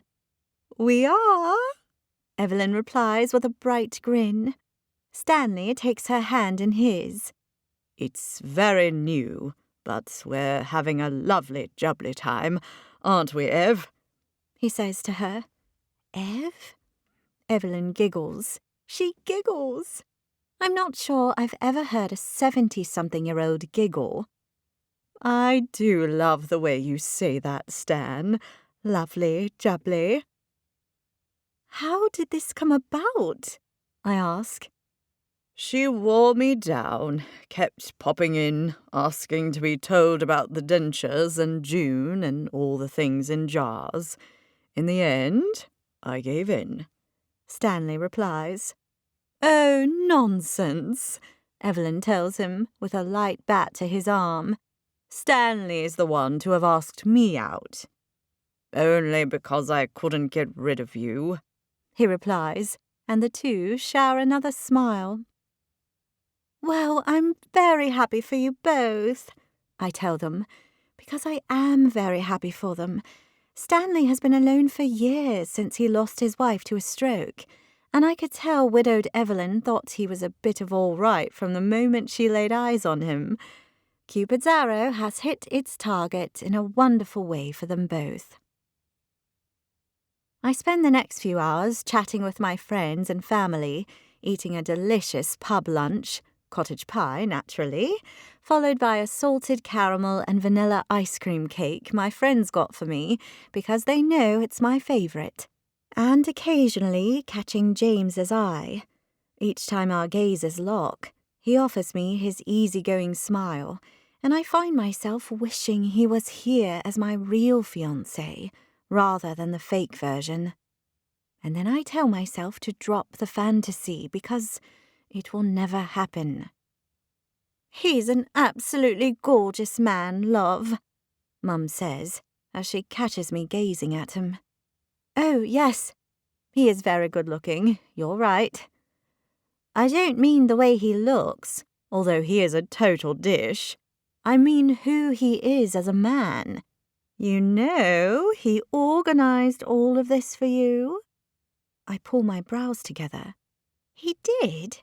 I thought it was Zara and Tabitha." Mum shakes her head. "It was James.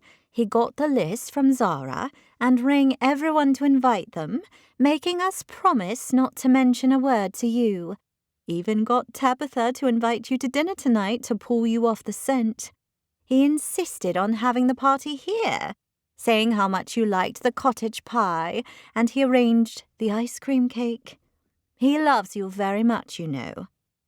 My heart does that weird contracting thing in my chest when I think of James, and I search the room until I find him. He's chatting to Tabitha over by the bar, and she's got her hand to her mouth as she laughs at something he said, her eyes bright. "You know, love, I can't tell you how happy it makes me to see you with a man like James." "Oh, yeah, thanks," I reply, uneasy. If only she knew the truth. "I've always worried about you." I smile back at her. "I know, Mum. You think I'm wasting my life working with a bunch of bugs and bones, unmarried at 30, I reply in good humour. "Is that what you think?" "Well, yes. That's why you sent me on all those blind dates. And you don't like me to tell people what I do for a living because you think I should be working in the city doing more important things." She presses her lips together, her face suddenly tight. "All I wanted was for you to find someone, and I thought you telling them about the bugs and bones might have put them off, that's all." "But, Mum, it's who I am. I love my job. I love Pinkerton House." "I know you do, and I'm so glad." I regard her with surprise. "You are? I thought you wanted me doing something more glamorous." She pauses, looking down. When she lifts her gaze to mine once more, I see a sadness in her eyes I've not seen before. My pulse quickens. "Mum? What's going on?" "It's nothing, really. This is your birthday party, Lottie. You should be enjoying yourself." "Mum?"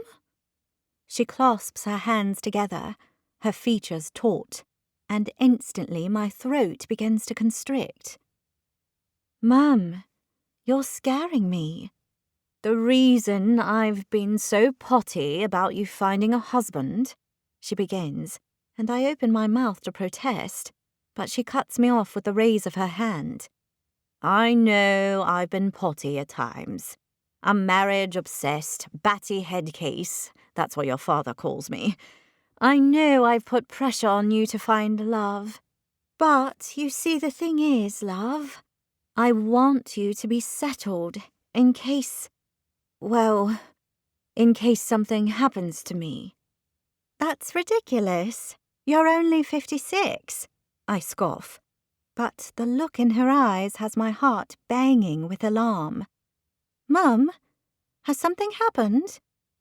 "Oh, love, I don't want to talk about it. Not on your birthday. Let's have a chat tomorrow." "Tell me now, please." I've had cancer, love. Breast cancer." "What?" I guffaw, my eyes wide. "Mum's had cancer? How?" I stutter, not sure which of the hundreds of questions that spring into my mind to ask first. "Oh, love, they don't know how it happens. The important thing is, I had treatment for it and I'm okay now. I'm in remission." "But it's cancer, Mum." My voice catches as tears fill my eyes. Oh, Lottie, love, don't cry, Mum says as she pulls my head against her shoulder and smooths out my hair, the way she did all those years ago when I was an upset child. I brush my tears away with my fingers. But you've never said anything. I didn't want to worry you, not when you were all alone down here in London. Your dad and I decided to deal with it on our own. And the important thing is, I'm all better now. You promise? You really are better? I am, love. It scared me at the time, which is why I think I went a little potty about you. I let out a choking laugh, relief flooding my chest. Oh, Mum. I know you were only humouring me, going on those blind dates, when all the while you were completely hung up on that Matt person with the terrible hair. You knew? I ask, embarrassed. She gives a grim nod. I knew a man like Matt would never love you, Lottie. The only person he's in love with is himself, as far as I can see. Who knew my mum could be so insightful? That's why I tried so hard for you. But in the end, you didn't need me. You found your own happily ever after. With James. Instinctively, we both look over at him. He's now in conversation with some of my university friends, looking relaxed, confident, and ridiculously handsome in his off-duty dark jeans and navy open-neck jumper. My heart gives a little squeeze. He's a good man, Lottie. You make sure you hang on to him. I pull my gaze from James, my throat thick with emotion. Mum had cancer. She thinks I'm marrying James. Suddenly, I know what I need to do. I know I need to come clean. I need to tell the truth. I can't keep lying, not to the people who matter the most to me, especially not to my mum. Can we sit down over here? There's something I need to tell you, I say, as I gesture at a couple of comfy seats by the fireplace. All right, love. I sit on the edge of my seat, close enough to her so we can speak privately. I swallow, my throat hot, and begin. Mum, I need to come clean to you. I need to tell you the truth. About what? Well, the first thing to tell you is you were right. I was hung up on Matt, but I'm not anymore. I'm sure James is pleased to hear that, she replies with a laugh. Yeah, about that. James and I, well, we're not actually engaged. I hold my breath and watch her closely. She pulls her brows together. But you've got a ring and I've met his lovely mum. I glance down at the ring on my left hand. James asked me to wear this ring when we agreed to be one another's fake fiancé. Fake fiancé? She questions, her eyes wide like saucers. I don't understand. Why would the two of you do something like that? Why, indeed. It was both of us, really. I was feeling the pressure from you, and I thought that if I was engaged to someone, you'd be happy and you'd stop sending me on all those dates. I hang my head as I toy with the ring. It was wrong of me, and I should never have done it. And James? He needs to look like a family man so he can progress his career. It's a business deal, nothing more. Nothing more. She sits back in her chair, stunned, staring into space. I collect her hand from her lap and hold it in mine. I'm so sorry, Mum. I couldn't keep lying to you, not after you told me you've been sick.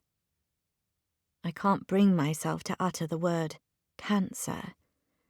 She looks from James and back to me. It's fake, you say? I press my lips together and nod, a heavy brick settling in my belly. All of it. I nod again. But Lottie, he loves you. I know he does.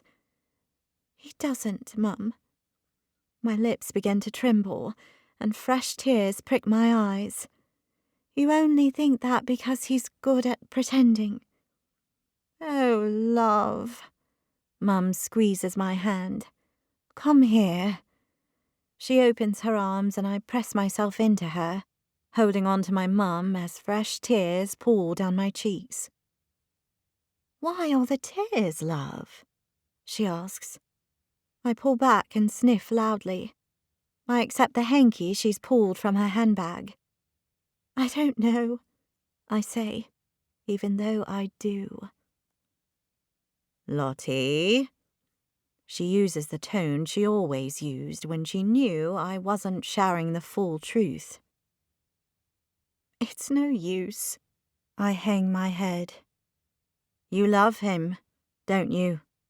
She asks, and I give a reluctant nod. I only just realised when we were at Horston Hall, but it's been creeping up on me for a while now. Since the day you met? I bite down on my lips and nod, my chest squeezing tight. She takes both my hands in hers. You need to go and get him, love. You need to tell him how you feel. I sniff loudly as I swipe the tears from my cheeks. It's no use. He doesn't love me back, Mum. He told me so. Her eyes widen. He told you that? Not in so many words, but after we kissed, he... You kissed him? She guffaws. It was only after a speech he gave at dinner last night. It was for an audience, to show them we're engaged. Was it a real kiss? She asks, and I can hear the hope in her voice. It felt real to me, but not to him. He doesn't love me, Mum. And now I know you've had cancer, and there's no way I can make you feel like I'm happy and settled by getting married. It's all just a big, horrible mess.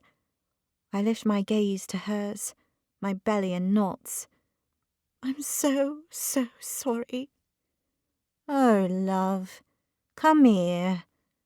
She pulls me into another hug, and I let my tears flow. I cry for my mum with the cancer she faced. I cry for the love she's shown me all this time. And I cry for the unrequited love I have for James, the fake fiancé I wish with all my heart was real. Chapter 25. I reached the office on Monday morning, having managed successfully not to even lay eyes on James at his house. Since I've been staying there for a while now, I know what his regular movements are, so I simply stayed in my room until I heard him leave the house, and then snuck out myself. Grabbed a croissant for breakfast on my way, and got to work earlier than usual.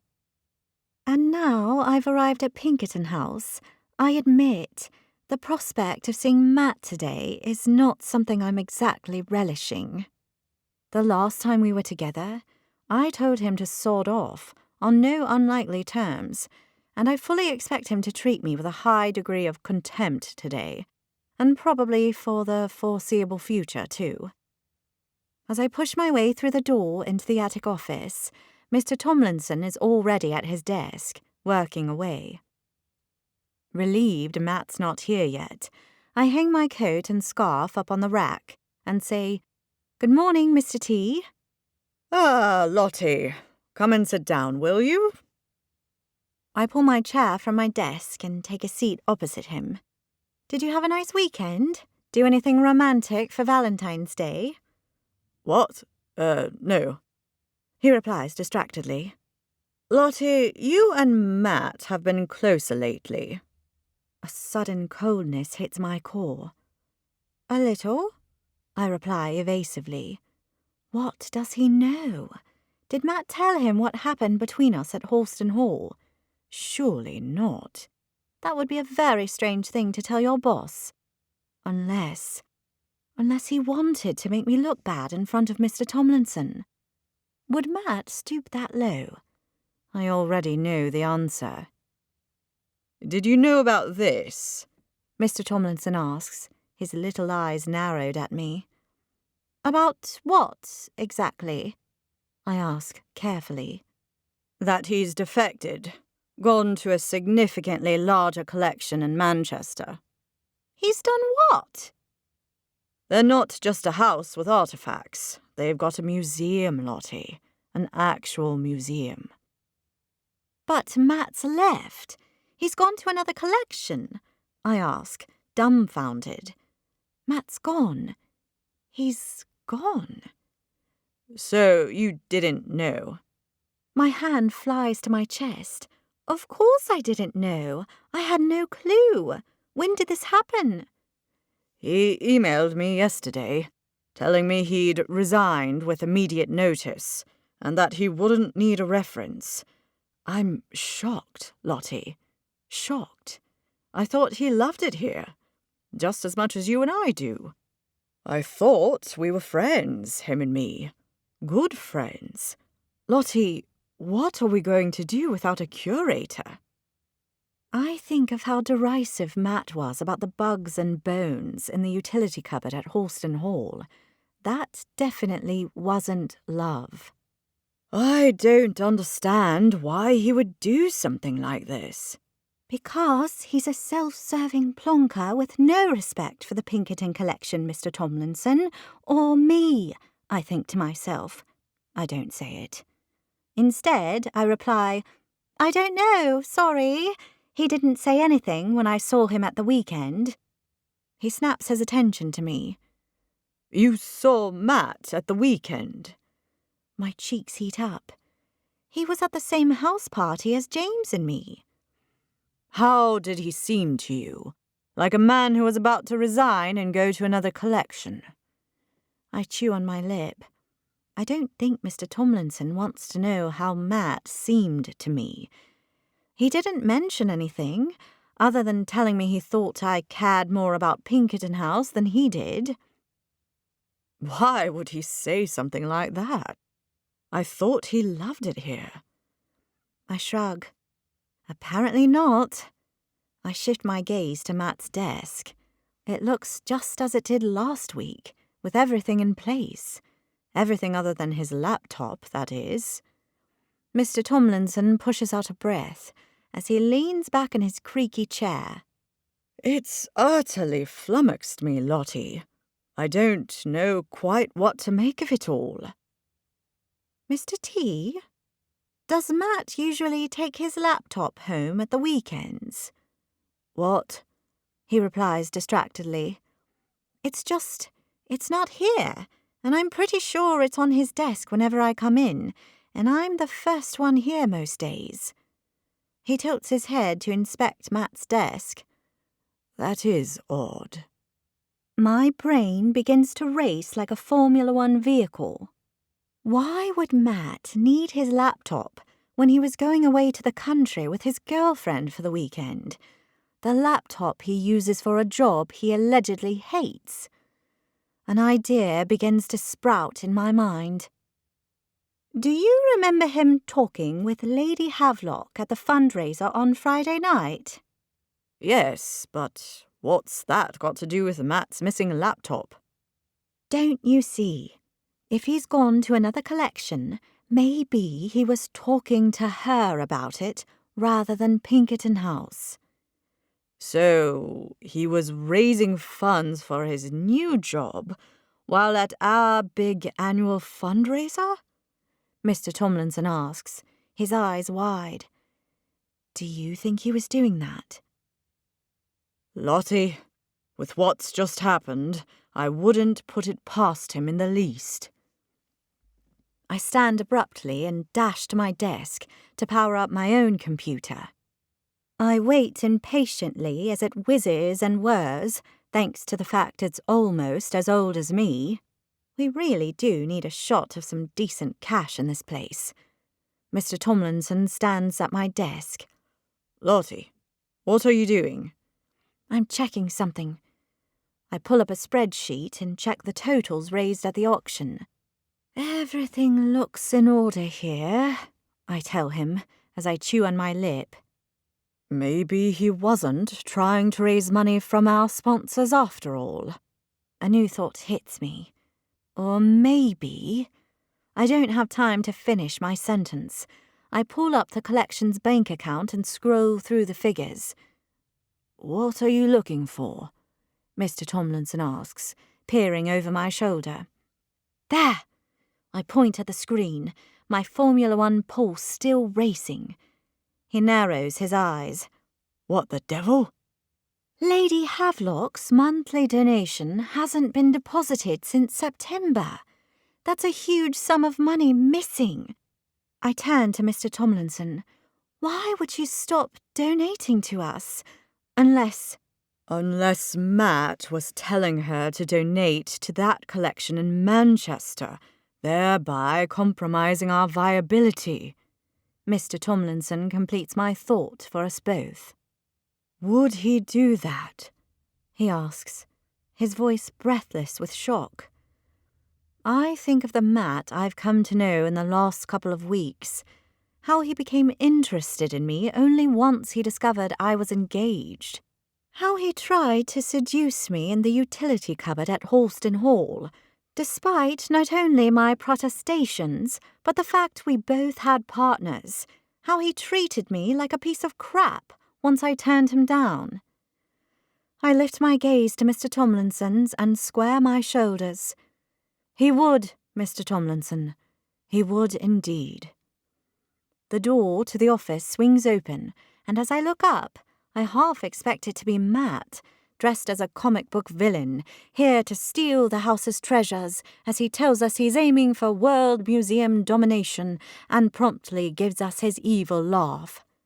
It's not. It's Stanley, who shuffles into the room and greets us all with a cheerful hello. Lovely jubbly day today, isn't it? I think I spotted a patch of blue sky on my way in today, Stanley tells us. Stanley, take a seat, Mr. Tomlinson instructs, and the flatness of his tone has Stanley's brows pulling together in question. Everything all right? Not really, Mr. Tomlinson replies with a sigh. I've got something to tell you. As Stanley sits down in the chair I recently vacated, I suggest I make everyone a cup of tea, as Mr. Tomlinson shares the news that Matt's left and we suspect him of some devious behaviour. By the time I place the hot tea in front of them both, Stanley is offering his less than favourable opinion on the guy. Good riddance to bad rubbish, that's what I say. I can't say I'm going to miss his poncy clothes and superior opinions.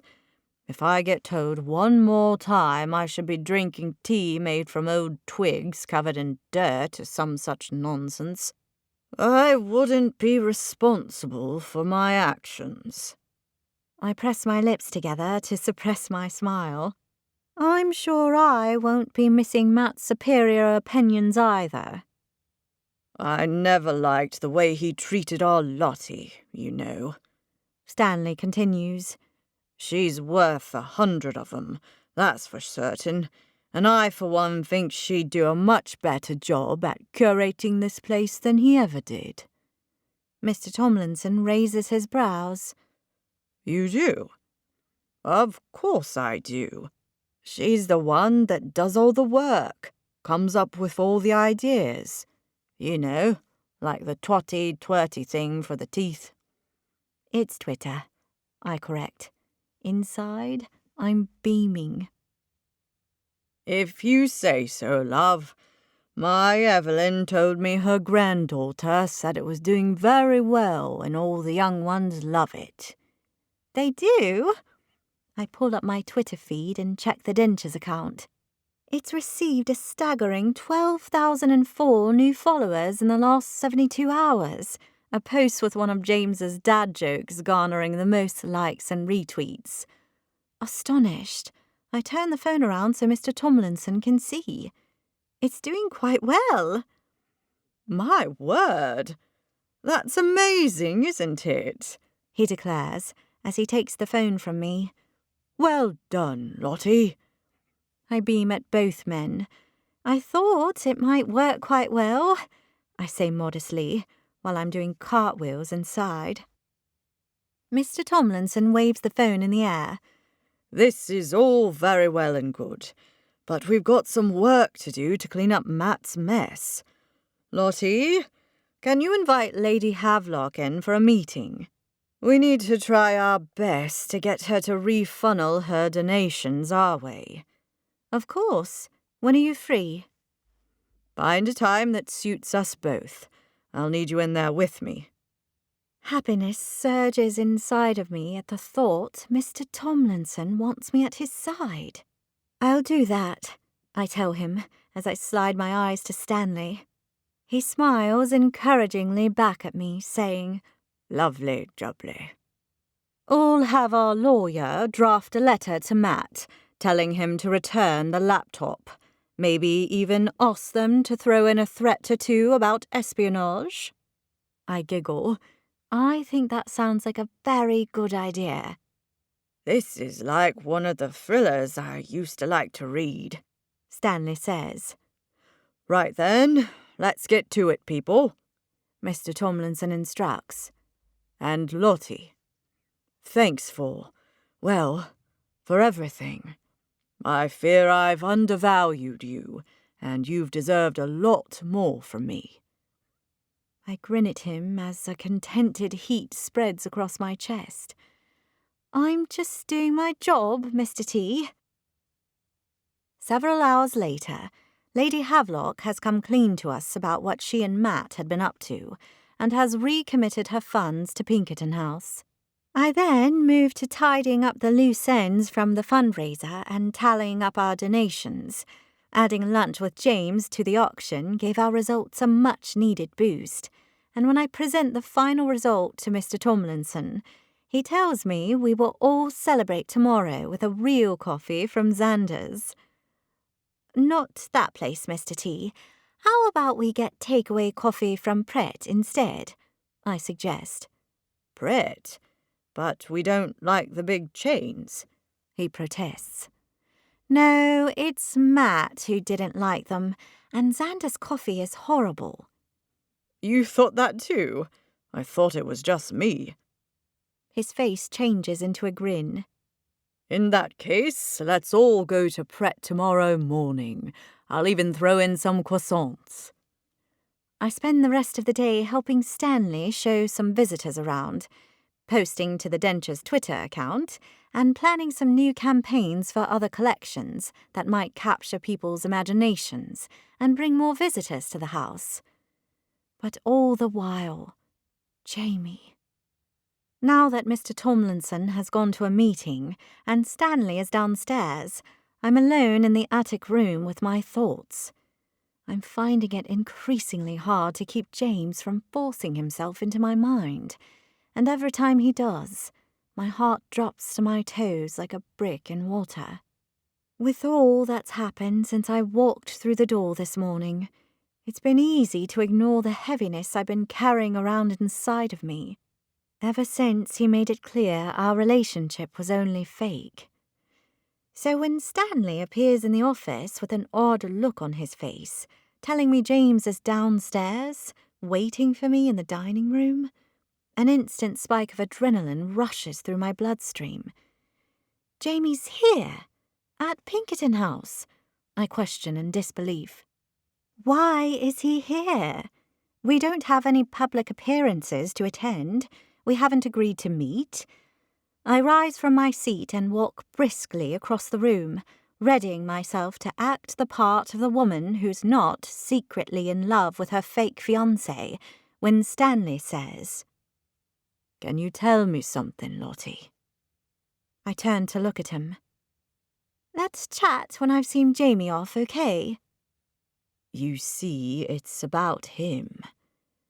What is it? I ask, hoping he's not going to question me about our relationship again, because I'm not sure I could deal with it right now. Are you in love with him? He asks. The wind is sucked from my lungs. What? I ask. Do you love him? Do you love James? Because if you do, Lottie, I'll stop worrying about you, and I'll stop worrying about why you've been lying to us all. With my heart hammering in my chest, I open my mouth to reply, and then close it again. How can I tell him that he's right? I have been lying to everyone. How can I tell him, now everything has changed for me, that I've fallen in love with the man I'm pretending to be in love with? That it's all become a big, horrible mess?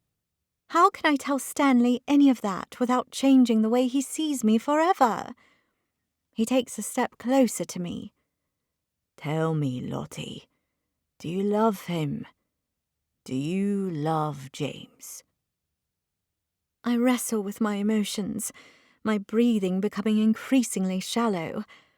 I lift my gaze to see him watching me closely, and I know I can't lie to him. Not anymore. As tears threaten my eyes, I swallow and reply, I know all of this has been a big ruse. I've been lying to you and to everyone. I know you must think I'm a truly, truly terrible person.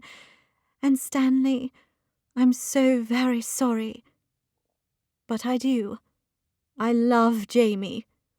I love him like I've never loved anyone before in my life. His features soften.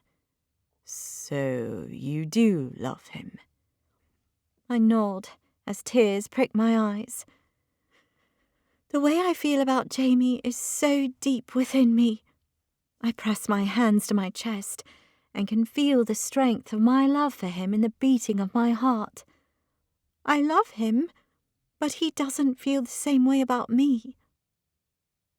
Stanley's face glows back at me. I think you'd better tell him that, then, don't you?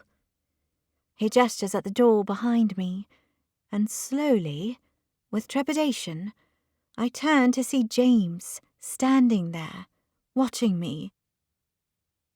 No, no, no, no, no, no, no, no, no! This cannot be happening. Jamie! I exclaim in shock. What are you doing here? And more importantly, did he hear my speech? Does he now know that I love him? I missed you at breakfast, He tells me. I came in early. He nods, his eyes boring into me. He heard. Oh no, he heard. I'll just slip past here then, shall I? Stanley says. He takes my hand in his as he passes and gives it a quick squeeze. You deserve the world, my girl. You deserve the world. Tears prick my eyes once more as James stands back for him to leave the room. And then we're alone in the attic together, the man I love and me, and I can't stop my heart from threatening to bounce out of my chest. Lottie, your mum called me and James begins, but I'm not going to let him speak. Not when I'm almost certain he heard me declare my love for him, and the very real possibility Mum told him how I feel too. I need to retain what's left of my dignity. It'll pass, I'm sure of it, I say, not feeling in the least bit sure the love I feel for this man standing in front of me right here in my office will ever lessen, let alone pass. It's just a silly, messy feeling, that's all. But I'll hold up my end of the bargain, don't you worry. There's no reason why we can't keep being each other's fake fiancé, and then you can become mayor, and it'll all be okay. So really, don't go worrying that this changes anything, because it doesn't. Not a thing.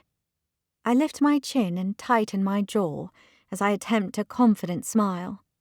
He closes the space between us until he's now only a couple of feet from me. All the hairs on my body prick up. We entered this arrangement to help us both. You to make your mum happy and keep her out of your dating life, and me to improve my chances of becoming mayor. I watch him, wondering where he's going with this. That's right. You see, there's a bit of a spanner in the works, one I don't think either of us saw coming. I'm the spanner. I'm the one that's messed it up. But nothing needs to change. We can keep up the pretense, I protest. I don't want to keep up the pretense. The thing is, Lottie, I've realized something. Something that's changed everything. What is it? I ask, as my heart beats so loudly I swear the visitors must be able to hear it down the stairs. Could he?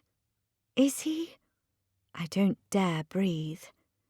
He reaches for my hands and takes them tenderly in his, and the touch of his skin against mine electrifies my already tense body. With our eyes locked, he murmurs softly, I've realized I'm in love with my fake fiancé. It takes a moment for the words to sink in. I blink at him, not even daring to think I heard him right. You're what? He's in love with me. James is in love with me. Unless he's got another fake fiancé stashed away somewhere, then it must be me. Lottie, you must know I am 100%, totally and utterly head over heels in love with you. I didn't know, I reply, as he gets so close to me I can breathe in his delicious, intoxicating, uniquely Jamie scent, the scent that makes me dizzy, the scent I love. His gaze is intense. That kiss gave me a glimmer of hope I hadn't dared allow myself. A hope that perhaps you returned my feelings. That perhaps you weren't in love with another man. That perhaps you could grow to love me. I shake my head, my mouth dry. I'm not in love with him. I know that now. Your mum told me everything.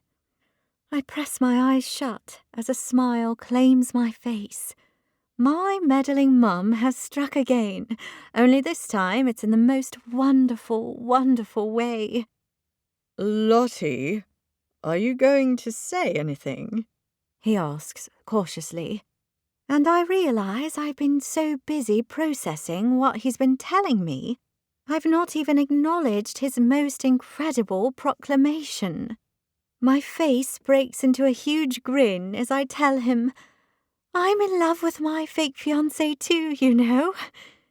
The smile I know and love stretches across his face. Really? Really, but there is one thing.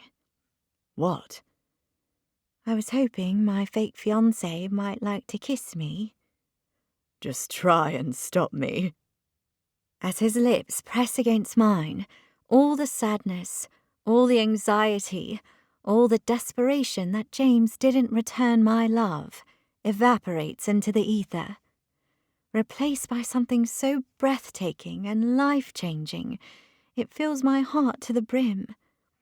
After the most seductive, satisfying, loving, and emotional kiss of my life, my head is spinning and my body is weak. I love you, Jamie. I love you too, Lottie, he murmurs. And then his mouth claims mine once more in the most heart-stopping, truly seductive kiss of my entire life, and I melt into it, wrapped up in this new, wonderful love we share. A love I never want to end. Epilogue. Summer in London can be absolutely perfect, especially when you're in love. Warm sun, birds chirping in the trees, The long, hazy days stretching out in front of you with markets and picnics in the park and strolls along the Thames. The memory of the short, cold, grey days of winter, with its sleet and rain, are long gone. And in love I most certainly am, and it's nothing short of miraculous. After that day when James and I declared our love for one another in the attic office at Pinkerton House, we went on our very first official date as a real couple. James insisted. He told me that I deserved to be treated like a queen, and when you're told something like that by a man like James Brody, you can't help but agree. James most certainly treated me like a queen. He told me to get dressed up, telling me I could choose any colour in the rainbow to wear, and if it happened not to be funeral black, that would be just fine. So, in a green strapless dress that hit just above the knees and always made me feel pretty, James took me to the Victoria and Albert Museum for a special him and me only dinner in the new musical instruments wing, complete with a string quartet playing George Michael songs and a delicious meal of steak au poivre. It was utterly magical. Since then, we've been on quite a lot of dates, actually, including our very first mini-break to a chateau in the Champagne region of France, where we ate croissants, wandered the cobbled streets hand in hand, and French kissed. Always appropriate when one is in France, you know. In fact, it's probably the law. We've continued to act for the public as an engaged couple, only this time our families know the engagement might be fake, but the love is very real. Our two meddling mums are beyond ecstatic, of course, although hints about when we'll make our love official are dropped at least once a day. We've been learning to deal with it. And work? Well, things have changed on that front too. Have you seen the newest figures, Mr. T? I question, as I sit at my desk in my yellow summer dress with the bumblebees that Stanley likes so much. All social media accounts are performing well, and visitor numbers have skyrocketed in the quarter to June. Mr. Tomlinson regards me with a smile over his reading glasses. I did see them, and it confirmed one thing to me. I made a most excellent decision in appointing our new curator. That you most certainly did. Stanley agrees from his chair over by the window, where he's currently cupping a mug of tea in his hands. You two are too kind, I reply, beaming at them both. That's right. I, Charlotte Jane Sullivan, a.k.a. Little Lottie, as Mr. Tomlinson used to refer to me as, am the new curator of Gerald Edward Pinkerton's collection of bugs and bones and collectible oddities, including, of course, June the skeleton. It all came about when Matt left so suddenly, that day back in February, and tried to steal our sponsors. Mr. Tomlinson got the house's lawyer to write him a stern letter, telling him that what he did was unethical, but it had no effect. As I pointed out to him at the time, a man like Matt doesn't care about something as annoying as ethics. So, instead, together we wined and dined Lady Havelock's friends, with the goal of bringing them and their deep purses back to us. Lady Havelock has been extremely helpful, and I'm not ashamed to admit it, but it did help that James came to a few of the dinners and dazzled the ladies with his good looks and charm. The way I see it, it's not what you know, it's who you know in this game, and keeping Pinkerton House from having to close its doors permanently is most certainly top of my agenda. And Matt? The last I heard of him, he'd lost his job at the collection in Manchester and has since been spotted selling mock Victorian dolls at Camden Market. I haven't been to visit him. Loving James has shown me that when it came to Matt, I had been infatuated with what I thought I wanted in a guy. But in James, I have got everything I want and deserve, and a whole lot more. What did the dentures do on Twitter today, Lottie? Stanley asks me. If you miss out on the new dentures exhibit at the Pinkerton collection, it may come back to bite you. I read from my phone. And it's Twitter, Stanley, not Twerter or Twerky or any of the other names you come up with to make me smile. He shrugs. What can I say? I like it when you smile, Lottie. And you've been doing rather a lot more of that in recent months. It's lovely jubbly. Right on cue, my smile grows. That she has, Mr. Tomlinson says. Well, I'd say that's a good week's work done and dusted. He closes his laptop. Tessa, are you coming tonight? I wouldn't miss it for the world, Mr. Tomlinson, Tessa, our new development manager, says. Both Mr. Tomlinson and I chose her out of a list of applicants. And so far, she's not only doing a great job, but she's fast becoming a friend too. Now, Tessa, we talked about this, Mr. Tomlinson replies sternly. Sorry, Mr. T, Tessa says with an embarrassed grin. That's better. We're all a team here at Pinkerton House. No one is the favourite. Stanley and I share a smile.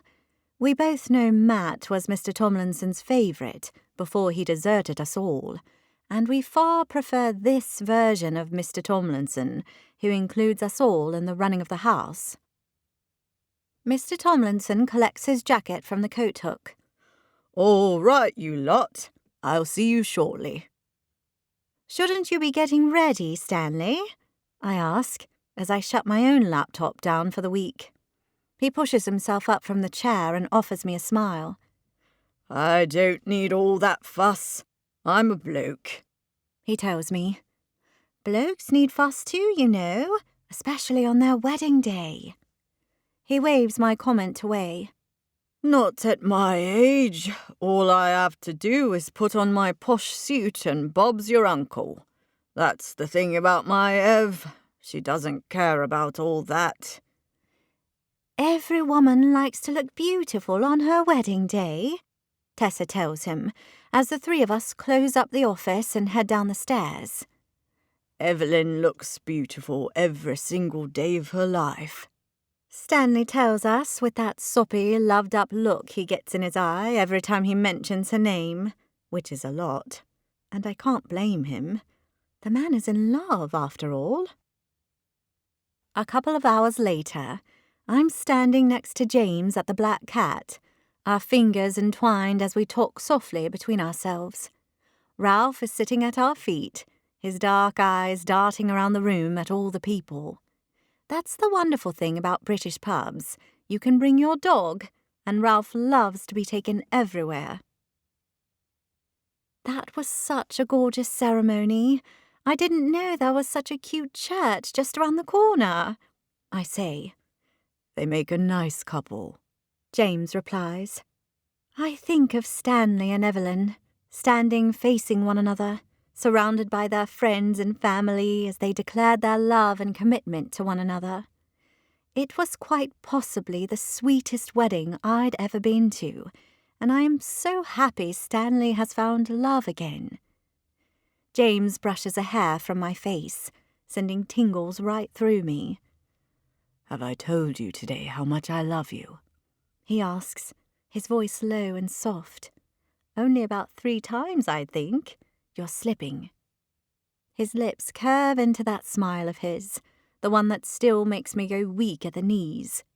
Well, in that case, Lottie, I love you.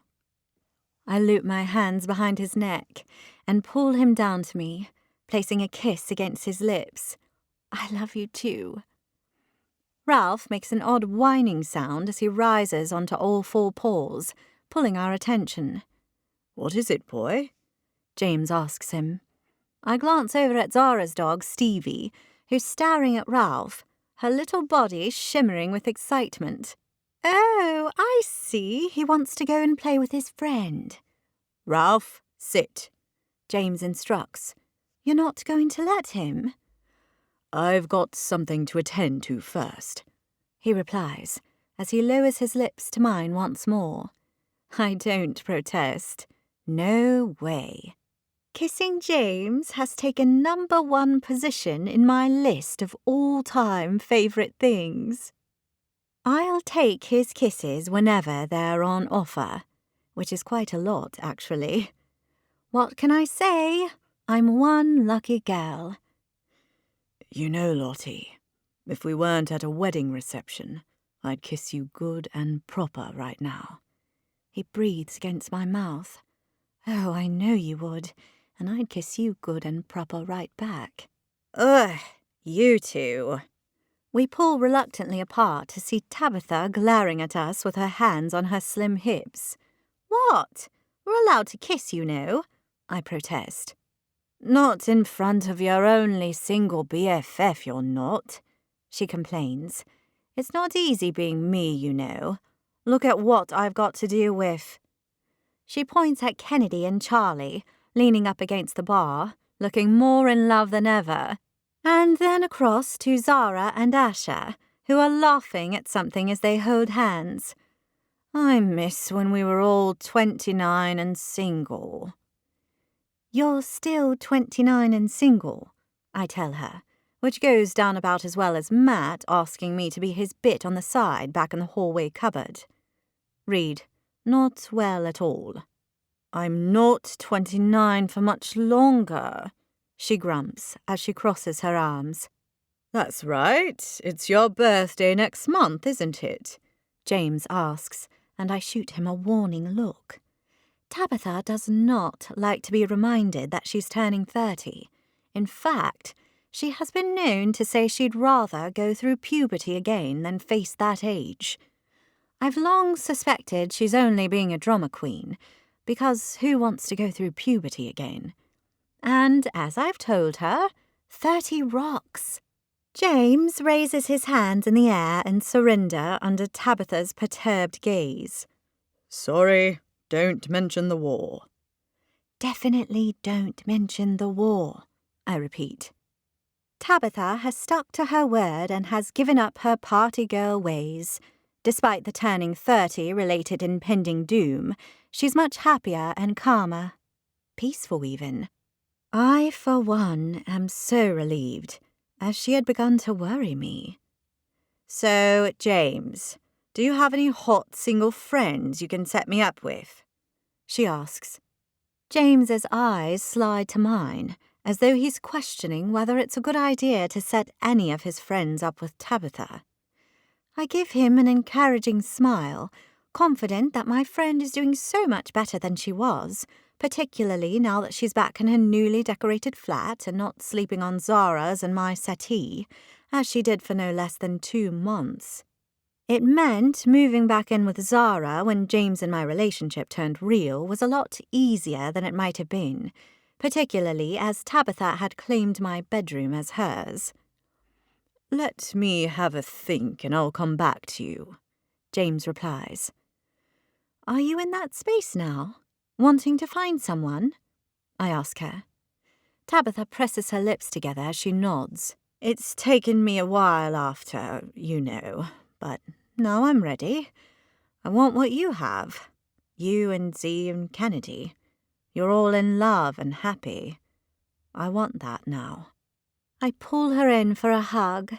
That makes me so happy, babe. She offers me a sheepish grin. It's about time, don't you think? You so deserve a good guy, and he'll be worth the wait. I smile at my friend and notice as her features suddenly drop. What is it? I ask, concerned. It's... Tabitha, you're worrying me. You look like you've seen a ghost. He is a ghost, she whispers. I follow her line of sight to see a guy I've never laid eyes on before in my life. Wearing a suit and tie, he looks like any of the other male guests at the wedding reception, but for one thing, he's extremely handsome. I think I might need to go, she tells me as she backs away carefully, her eyes still trained on the guy. "Who is he?" "It's him, Lottie," she tells me urgently. I flick my gaze back to the guy to see he's now turned our way, smiling at something someone has said. I'm struck by how much he resembles a young Matrix Keanu Reeves. I notice his features tighten as his eyes land on us. Well, as they land on Tabitha. There's no need for him to have any feelings about me, a perfect stranger. But Tabitha seems to have as much effect on him as he's having on her.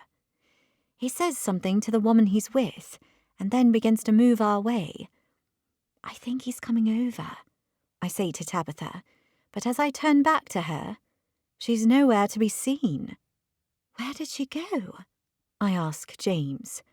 "She just left, looking like she'd seen a ghost." That's exactly what I said. I watch as Keanu's doppelganger stops in his tracks and begins to scan the crowd, clearly looking for my friend. "There you are!" Mum bustles over to us, with Dad trailing behind. "Wasn't the ceremony just lovely?" She plants a kiss on James's cheek. "Hello, James. I didn't see you earlier. Darling, you're looking absolutely gorgeous in that pink dress. What a fabulous colour." "Thanks, Mum." Mum is still well, and she's got a much calmer outlook on life these days. She and I are so much closer now that she's dropped the whole "get my daughter married off" stat malarkey she was focused on before James. It's been nice. More than nice. "You know, that little church is really quite gorgeous for a wedding, don't you think?" Mum widens her eyes meaningfully at James and me. Jan and I both agreed. "All in good time," James replies smoothly, and my belly does a flip at the thought of being James's bride someday. As an update on that front, James and I have agreed that not only will we remain fake engaged, but we won't go staging a conscious uncoupling breakup once the 6 months are done, as we'd once planned. There haven't been any proposal questions posed to date, but we're both incredibly happy with how things are progressing between us, and who knows, maybe one day we'll drop the fake from our engagement and take a trip down the aisle together. But you'll have to watch this space. There's a clink, clink, clink of cutlery against glass, and as the room quiets, we turn to see Stanley and his new bride side by side, beaming out at us all. "I'm not much for speeches, so this won't be long," Stanley begins. "All I want to say is that I know I'm an old codger, and this lovely lady here at my side has changed my life for the better. I can barely believe I'm standing here in front of you all today with my new wife." He shares a smile with Evelyn. "But when you find love, you grab onto it and you don't let go, even at our age." Evelyn bats him playfully on his arm. "Watch what you're saying, Stan. I'm 4 years and 3 months younger than you. So drink up and have some fun. I know I will. Lovely jubbly." They share another smile that touches my heart, and I find tears springing to my eyes. "Those two are so cute," I whisper to James. "He's right, though," James says, and I tilt my head to look at him. "About what?" "When you find love, you should never let it go." As our gazes lock, my heart expands in my chest, the love I feel for this man filling me up. James Brody started out as my fake fiancé, a decoy to keep Mum from interfering in my dating life. Now, he's become a part of my life, holding my heart in his hands, the fake becoming 100% real. The end. This has been Never Fall for Your Fake Fiancé Book 3 in the It's Complicated series. Written by Kate O'Keefe. Narrated by Holly Warren. Produced by Blake Long Audio.